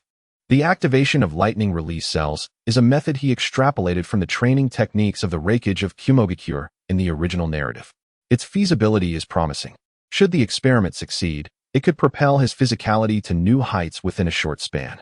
The stimulation of cells and acupuncture points with lightning release is a concept Satoru devised himself. Achieving the opening of the 8 gates through sheer diligence, immense willpower, and countless beads of sweat is an arduous task, one that ordinary individuals cannot meet. As one progresses in their training, the difficulty of unlocking the gates within the body only escalates. Despite utilizing various weighted ninja tools and scientific training methods, Satoru finds that they have lost efficacy on the final 2 gates of the 8 gates. He yearns to see if this experiment might enable him to unlock those final gates. If successful, he could not only forge his own battalion of 8 gates, but also wield an extraordinary power. Satoru ensnares the upper ninja, Kitagami, with specially designed ninja tools on the experimental platform, connecting several wires to his acupuncture points. Once everything is arranged, Satoru slowly pulls the lever down, allowing blue electric arcs to surge into Kitagami's body. The crackling sound of electricity fills the air, accompanied by the gradually rising scent of burnt protein. Satoru's palm descends, amplifying the current, roasting Kitagami from the outside in. "What have you done to me?" The pain coursing through Kitagami's body jolts him awake from his stupor, and he struggles desperately to flee. Yet, the specialized ninja tools restraining him render any escape jutsu utterly ineffective. "Do not waste your energy trying to escape. You cannot flee. Simply accompany me in this experiment," Satoru states coldly, his expression devoid of warmth. Throughout this exchange, he activates his Byakugan to observe the changes within Kitagami and the flow of chakra. Under the influence of the electric current, Kitagami's cells descend into a state of chaos and destruction, his chakra becoming erratic. The Byakugan acts as a precise instrument, elucidating the flow of chakra and cell vitality within the human body. Surprisingly, the escalating current does not stimulate cellular activation. Rather, it seems to induce a gradual maturity within the cells. Soon, a banquet may be at hand. Satoru shuts off the current, indifferent to the collagen lingering in the air, and begins documenting the observed changes. The process of experimentation is inherently tedious, necessitating the establishment of a target followed by endless iterations of reasoning and trials. Satoru sketches on a blank sheet while occasionally glancing at Kitagami. This bizarre scene sends shivers down Kitagami's spine, filling him with dread. Unaware that Satoru is a disciple of Orochimaru, he perceives him merely as a young scion of the Hinata clan venturing into the world. Yet the laboratory and the experiment unfolding upon him reveal that Satoru is far from benevolent. After all, how many good souls engage in human experimentation? As Kitagami's gaze turns vacant, preparing for his demise, Satoru speaks. "If you cooperate with my research, I can offer you a chance to survive. Your body harbors lightning chakra, and I am currently investigating the activation of lightning release cells. As long as you comply, I will not inflict significant harm upon you. The prior experiment has shown that mere chaotic electricity cannot achieve cellular activation. To realize this, the assistance of lightning release transformation, akin to the rakeage, is essential." Hence, Satoru's proposition is made clear. Naturally, he desires his subjects to fully cooperate to maximize the experiment's effectiveness. While he claims not to inflict harm, he makes no promises of releasing his subjects afterward. With numerous experimental projects to pursue, Satoru will not allow his subjects to escape. Kitagami's expression is conflicted. Yet after a moment's hesitation, he finally concedes. "I agree, but during this time, you must not harm me, and once the experiment concludes, you must let me go." Since becoming a ninja, Kitagami has recognized that he has departed from a life of tranquility, now susceptible to various dangers and predicaments. Being an experimental subject is not unendurable, as he believes he will find an opportunity to escape. For now, he must feign compliance to earn Satoru's trust, thus securing a chance for escape. Once free, he could expose this laboratory, potentially reaping a handsome reward. "Very well. As long as you assist me in completing the experiment, I shall allow you to leave." Satoru replies with unbridled enthusiasm. He speaks of the experiment, but does not specify the number of trials or the duration involved. Both harbor ulterior motives as they embark on their tentative collaboration. Satoru discards the chaotic electric current experiment, shifting his focus to the stimulation of cells with lightning release chakra. While lightning release is akin to electricity, it embodies the transformative properties of lightning chakra, directly impacting the physical body. This bears resemblance to his own regenerative technique, yet remains distinct. The activation of lightning release cells is a technique founded on lightning chakra that augments the physical form, while his regenerative method employs non-attribute chakra, differing significantly in application. Satoru sketches ideas on paper, augmenting the experiment with methods for stimulating acupuncture points and the flow of meridians. Once satisfied with his concepts, he calmly announces, "Prepare yourself. We shall commence the second experiment. He adorns Kitagami with a set of sealing ninja tools, lightly tapping on his acupuncture points. In an instant, Kitagami regains sensation, gradually harnessing the strength to refine his chakra. With a sudden jolt, Kitagami's body shakes uncontrollably, collapsing to the ground. Do not attempt any tricks. My tools will allow your chakra to circulate, but you cannot use ninjutsu. Although your jutsu would not pose a significant threat to me, any commotion would certainly displease me. Satoru observes Kitagami with a cool demeanor. Kitagami hurriedly nods. A peculiar chakra surges within him, inducing a sensation of heat and itchiness that is utterly discomforting. Understood. I will cooperate with your experiment. Chapter 98. Progress in the experiment. In the basement, dazzling blue and purple arcs of electricity flicker, illuminating the tranquil chamber with an ethereal glow. All right, cease. You have reached your limit. As Satoru's words echo, the electric spectacle in the basement abruptly vanishes, leaving only Kitagami. Gasping for breath, a peculiar scent of charred protein lingers in the air, creating an eerie atmosphere. Let us supplement with some essence before continuing the experiment. Hinata Satoru's indifferent voice resonated, causing Kitagawa to tremble, fear flashing in his eyes. I cannot proceed any further. My body has reached its limit, and I can no longer extract chakra. If this continues, I shall surely perish, and you promised to spare my life. Regret flooded his heart. Had he known that being a test subject would be so tormenting, he would have preferred death. The relentless extraction of lightning chakra coursed through his body, stimulating cellular activity. Again and again, almost costing him his life. His body was utterly depleted, unable to yield any chakra. Observing the despondent and diminished Kitagawa, Hinata Satoru pondered thoughtfully and retrieved a container of pure white oil. This substance had been sealed away for a long time, untouched. Now that Kitagawa was drained, it was the perfect opportunity to replenish his vigor and energy. The efficiency of chakra conversion from the refined pure white oil had diminished considerably, rendering it unworthy of Hinata Satoru's training. Unbeknownst to Kitagawa, he hesitated momentarily before cautiously tasting it when instructed by Hinata Satoru. The greasy substance instantly transformed into a warm flow within him, replenishing his parched body and cells. Staring at the small barrel of pure white oil, Kitagawa was taken aback. Swallowing hard. What is this? Some secret concoction of the Hyuga clan? As a mere ninja from the Sand Village, he was accustomed to using military rations to restore his stamina and chakra. He had heard tales of more effective substances from bloodlines and prestigious clans. Thus, when the pure white oil appeared, Kitagawa involuntarily associated it with the secret medicines of the Hyuga family. However, its appearance and taste were rather peculiar. After a couple of sips, he felt it was akin to cooking oil, albeit infused with a unique energy that could be converted into the missing energy and chakra within him. This is all for you. Hurry and consume it to restore your stamina and chakra, Hinata Satoru remarked nonchalantly. In high spirits, he was eager to commence the next experiment. Having established his own laboratory, he began to comprehend why Orochimaru engaged in human experimentation. The results and efficiency of such experiments were remarkably swift. Within a day, he discerned the effect of lightning on cellular activation. From previous experiments, he noted a direct correlation between the power of lightning and cellular vitality. The stronger the cellular vitality, the greater the power of lightning, thus enhancing the likelihood of cellular activation and benefiting the physical body. Under the stimulation of lightning chakra, cellular activation could be rapidly initiated, augmenting the overall quality of the physique.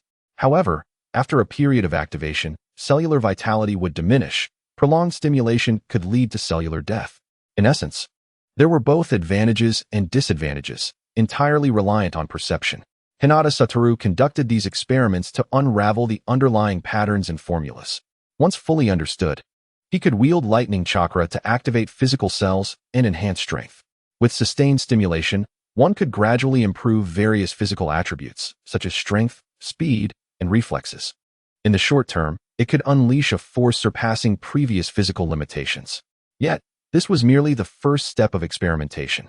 Hinata Satoru aspired to develop combined ninjutsu, first researching lightning-based cellular activation, then attempting to replicate the lightning armor of the Cloud Village. At that point, he would utilize lightning to activate cells, unleash the 8 gates, and convert the chakra erupted from the 8 gates into lightning armor. This would render him invincible, able to confront even the shadows of the Cloud Village with confidence. With this thought in mind, Hinata Satoru cast a fervent gaze upon Kitagawa. Once you have recovered, we shall continue the experiment. He presented the newly devised formulas and plans before Kitagawa, allowing him to familiarize himself with them.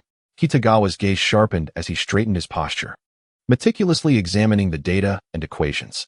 Though the experiments were excruciating, he realized that his strength was persistently advancing.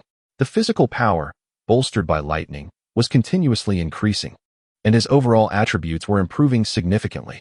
Even the energy within his cells was more vigorous than ever, enabling him to extract more chakra. This sensation compelled him to comply, despite his verbal protests.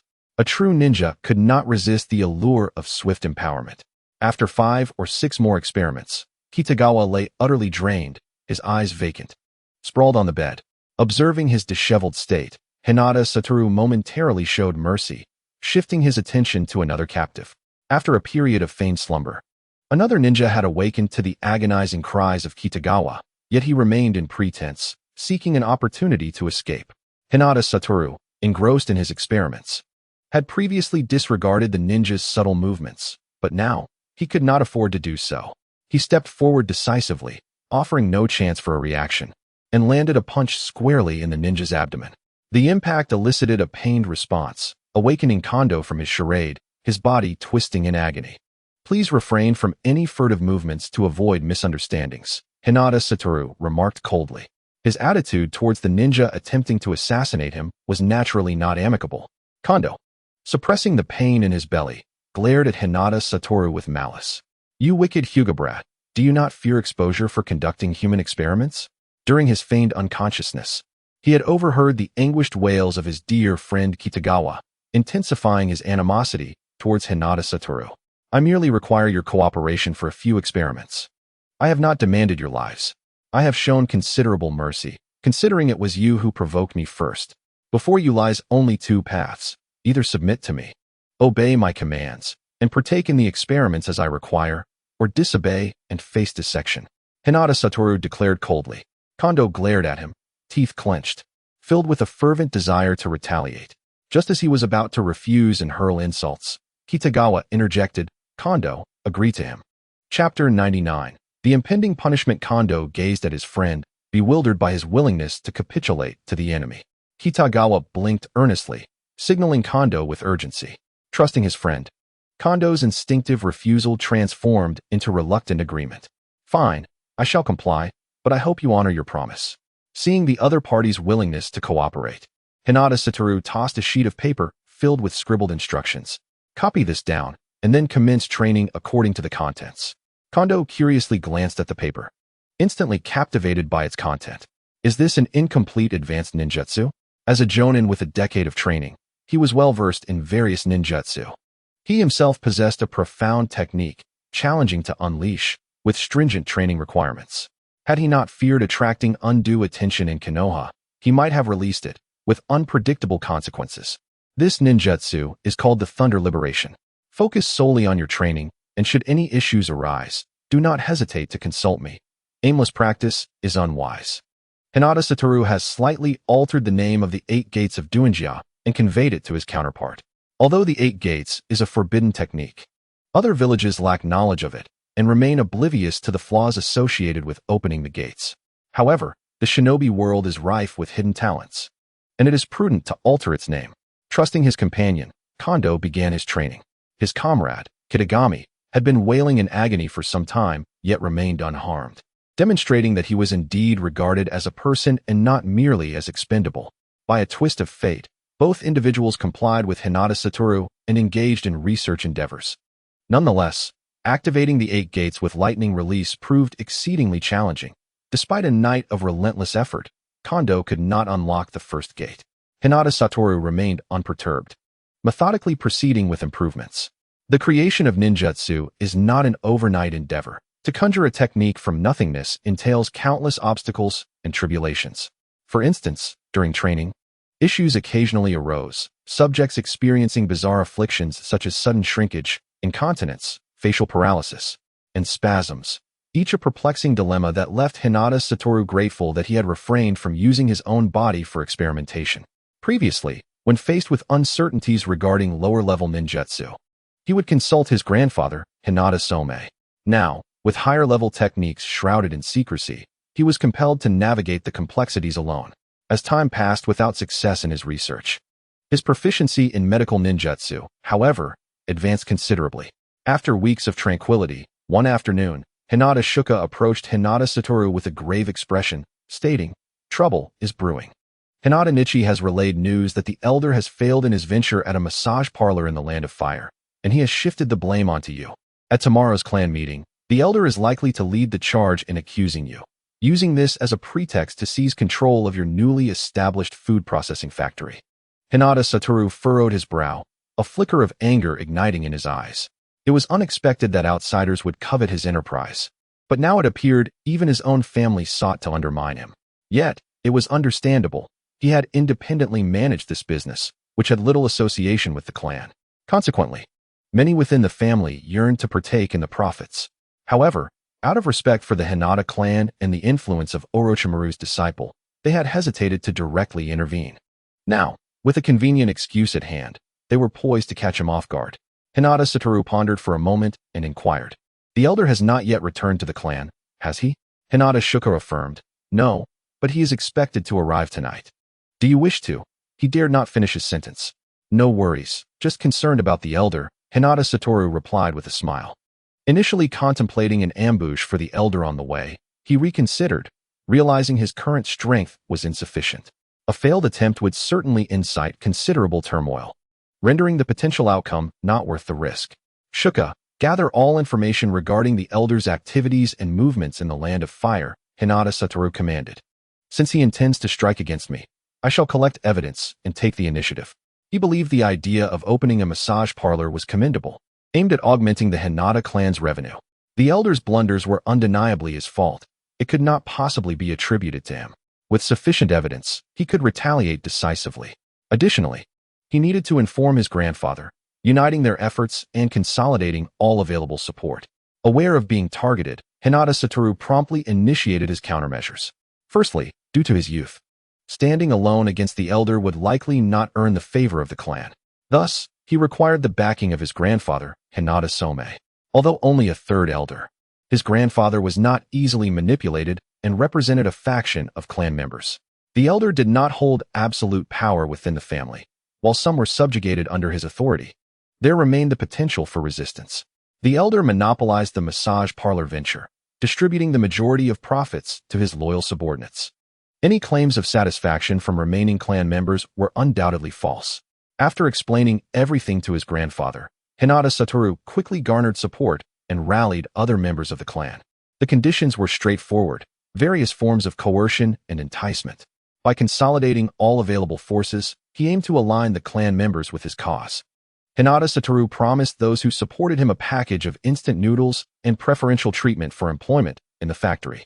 Despite the Hinata clan being a prominent family, many still struggled to afford meals. Furthermore, due to the war, numerous orphans faced immediate cessation of financial support from the clan upon reaching adulthood. This gesture, while subtle, did not escape the attention of the clan leader, Hinata Tenku. However, he refrained from intervening and instead facilitated a degree of discretion. As the clan leader, his authority was not absolute. The elder's faction caused him considerable discomfort. Now, possessing a weapon to counter the elder, he was inclined to support the initiative. Outside Konoha village, a luxurious carriage approached its destination, the Hinata clan grounds. Inside, the elder sat regally at the center, flanked by guardians from the branch family. His countenance was grim, and his expression remained indifferent, reflecting his displeasure. This venture to the Land of Fire had cost him a substantial portion of his wealth. Not only had he failed to achieve his desired results, but the reputation of the Hinata clan had also suffered greatly. In his eyes, all of this was attributed to Hinata Satoru. Had it not been for Satoru's cunning trap, he would not have fallen victim to such a significant loss. That money was intended for his retirement, accumulated over many years, now squandered in an instant. As the elder returned, he resolved to reclaim his losses from the factory established by Hinata Satoru. He turned to the guard beside him and said, "The losses in the Land of Fire were substantial, all due to Hinata Satoru. Once we return to the clan, ensure that his transgressions are disseminated among the clan members. If we can stir discontent within the family toward him, We can use this as a pretext to compel Hyuga Satoru to relinquish control of the factory and the seasonings. A minor child, unprepared to manage such valuable assets, should rightfully allow the clan and myself to oversee them. Upon receiving the orders, the guards swiftly executed them, vanishing silently from the carriage. Meanwhile, the carriage continued its journey, soon entering the territory of Konoha. The Hyuga clan, a prestigious lineage, underwent a cursory inspection before the elder was granted entry. While this was a trivial matter, it held significant implications in the eyes of the observant. Not only were the higher-ups of the Hyuga clan attentive, but the senior officials of Konoha were also closely monitoring the situation, including the third Hokage, Sarutobi Hiruzen, and Shimura Danzo. Inside the Hokage office, Danzo remarked, "The old ghost of the Hyuga clan has returned. This time, it is undoubtedly for the factory and the special seasonings in Hyuga Satoru's possession." The factory, which attracted numerous villagers and shinobi, continuously generated wealth, and the unique seasonings should not fall into the hands of the Hyuga clan. The Hyuga clan, being a prominent noble family, could potentially transform into another Uchiha if endowed with greater wealth and assets. You should take action to compel Hyuga Hayashi to surrender the newly established factory and its secret seasoning for the management of the village. Sarutobi Hizashi's eyes flickered with a hint of unease, yet he refrained from vocal agreement. Instead, responding gravely, the first Hokage once proclaimed that the village must not interfere in the internal affairs of clans. If I were to intervene, the various clans within the village would undoubtedly be alarmed, which would jeopardize the stability and tranquility of the village. Although Hyuga Hayashi had previously sought my approval for the factory, bringing its profits into the village now would create a difficult situation. Danzo furrowed his brow, a cold glint flashing in his eyes. "Hizashi, you are too timid. Even if you intervene, so what? This is for the greater good of the village." Hyuga Hayashi is not merely a member of the Hyuga clan. He is also a disciple of Orochimaru. No one would dare to voice dissent if he took action.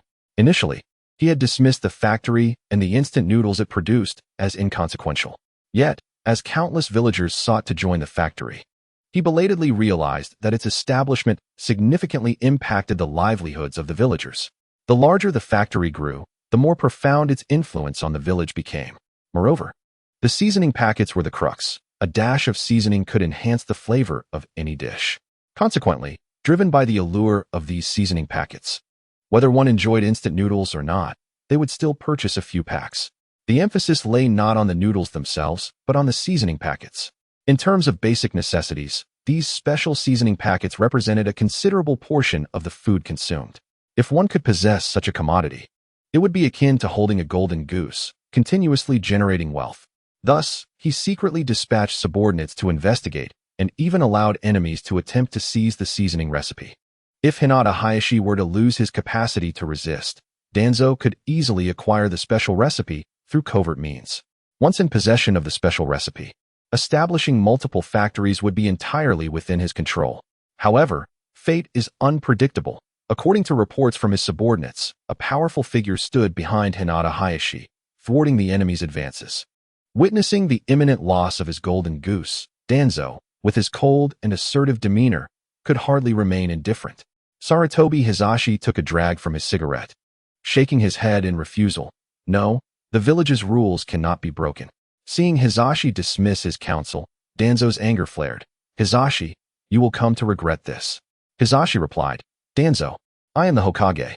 Aware of his friend's temperament, he issued a stern warning, his gaze sharp. The Hyuga clan is a prominent clan of ocular jutsu, and also a noble family within the Land of Fire. Any issues arising could lead to significant complications.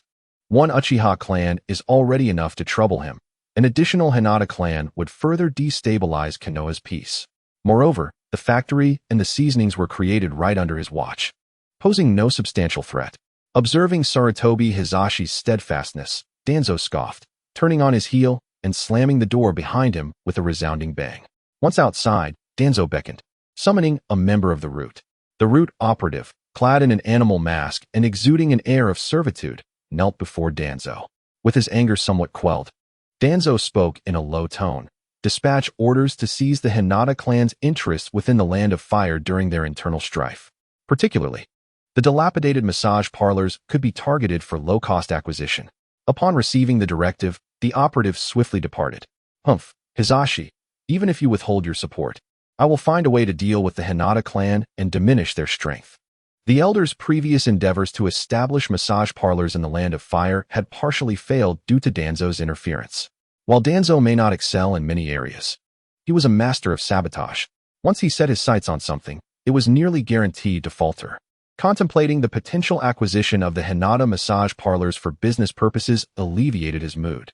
The route was still in its infancy, and the various investments from Orochimaru's experiments required substantial funding. His clandestine actions would not only enrich himself but also weaken the Hinata clan, resulting in a dual benefit. Oblivious to the unfolding events, the elder returned to the clan and immediately called for a clan meeting. The agenda of the meeting was aimed squarely at Hinata Hayashi, hoping to shift the blame and absolve themselves of responsibility. He sat triumphantly on the tatami, overlooking the arriving clan members. On his way back, he had already dispatched individuals to disseminate various rumors, placing all blame on Hinata Hayashi. In his view, the clan members would undoubtedly be dissatisfied with Hinata Hayashi, filled with grievances and indignation. As long as he raised his voice, he could swiftly strip Hinata Hayashi of the factory and the seasoning recipe. Whether Hinata Hayashi agreed or not was of no concern. The greater good of the clan took precedence. Time passed gradually. The clan meeting hall was nearly filled. Yet Hinata Hayashi was conspicuously absent, causing the elder to furrow his brow. Could it be that Hinata Hayashi had caught wind of something and sought to evade my wrath? The elder pondered, considering the possibility. As a member of the main branch of the Hinata clan and a disciple of Orochimaru, who was rumored to have connections with Jiraiya, if he truly sought refuge, it seemed there would be little recourse to apprehend him.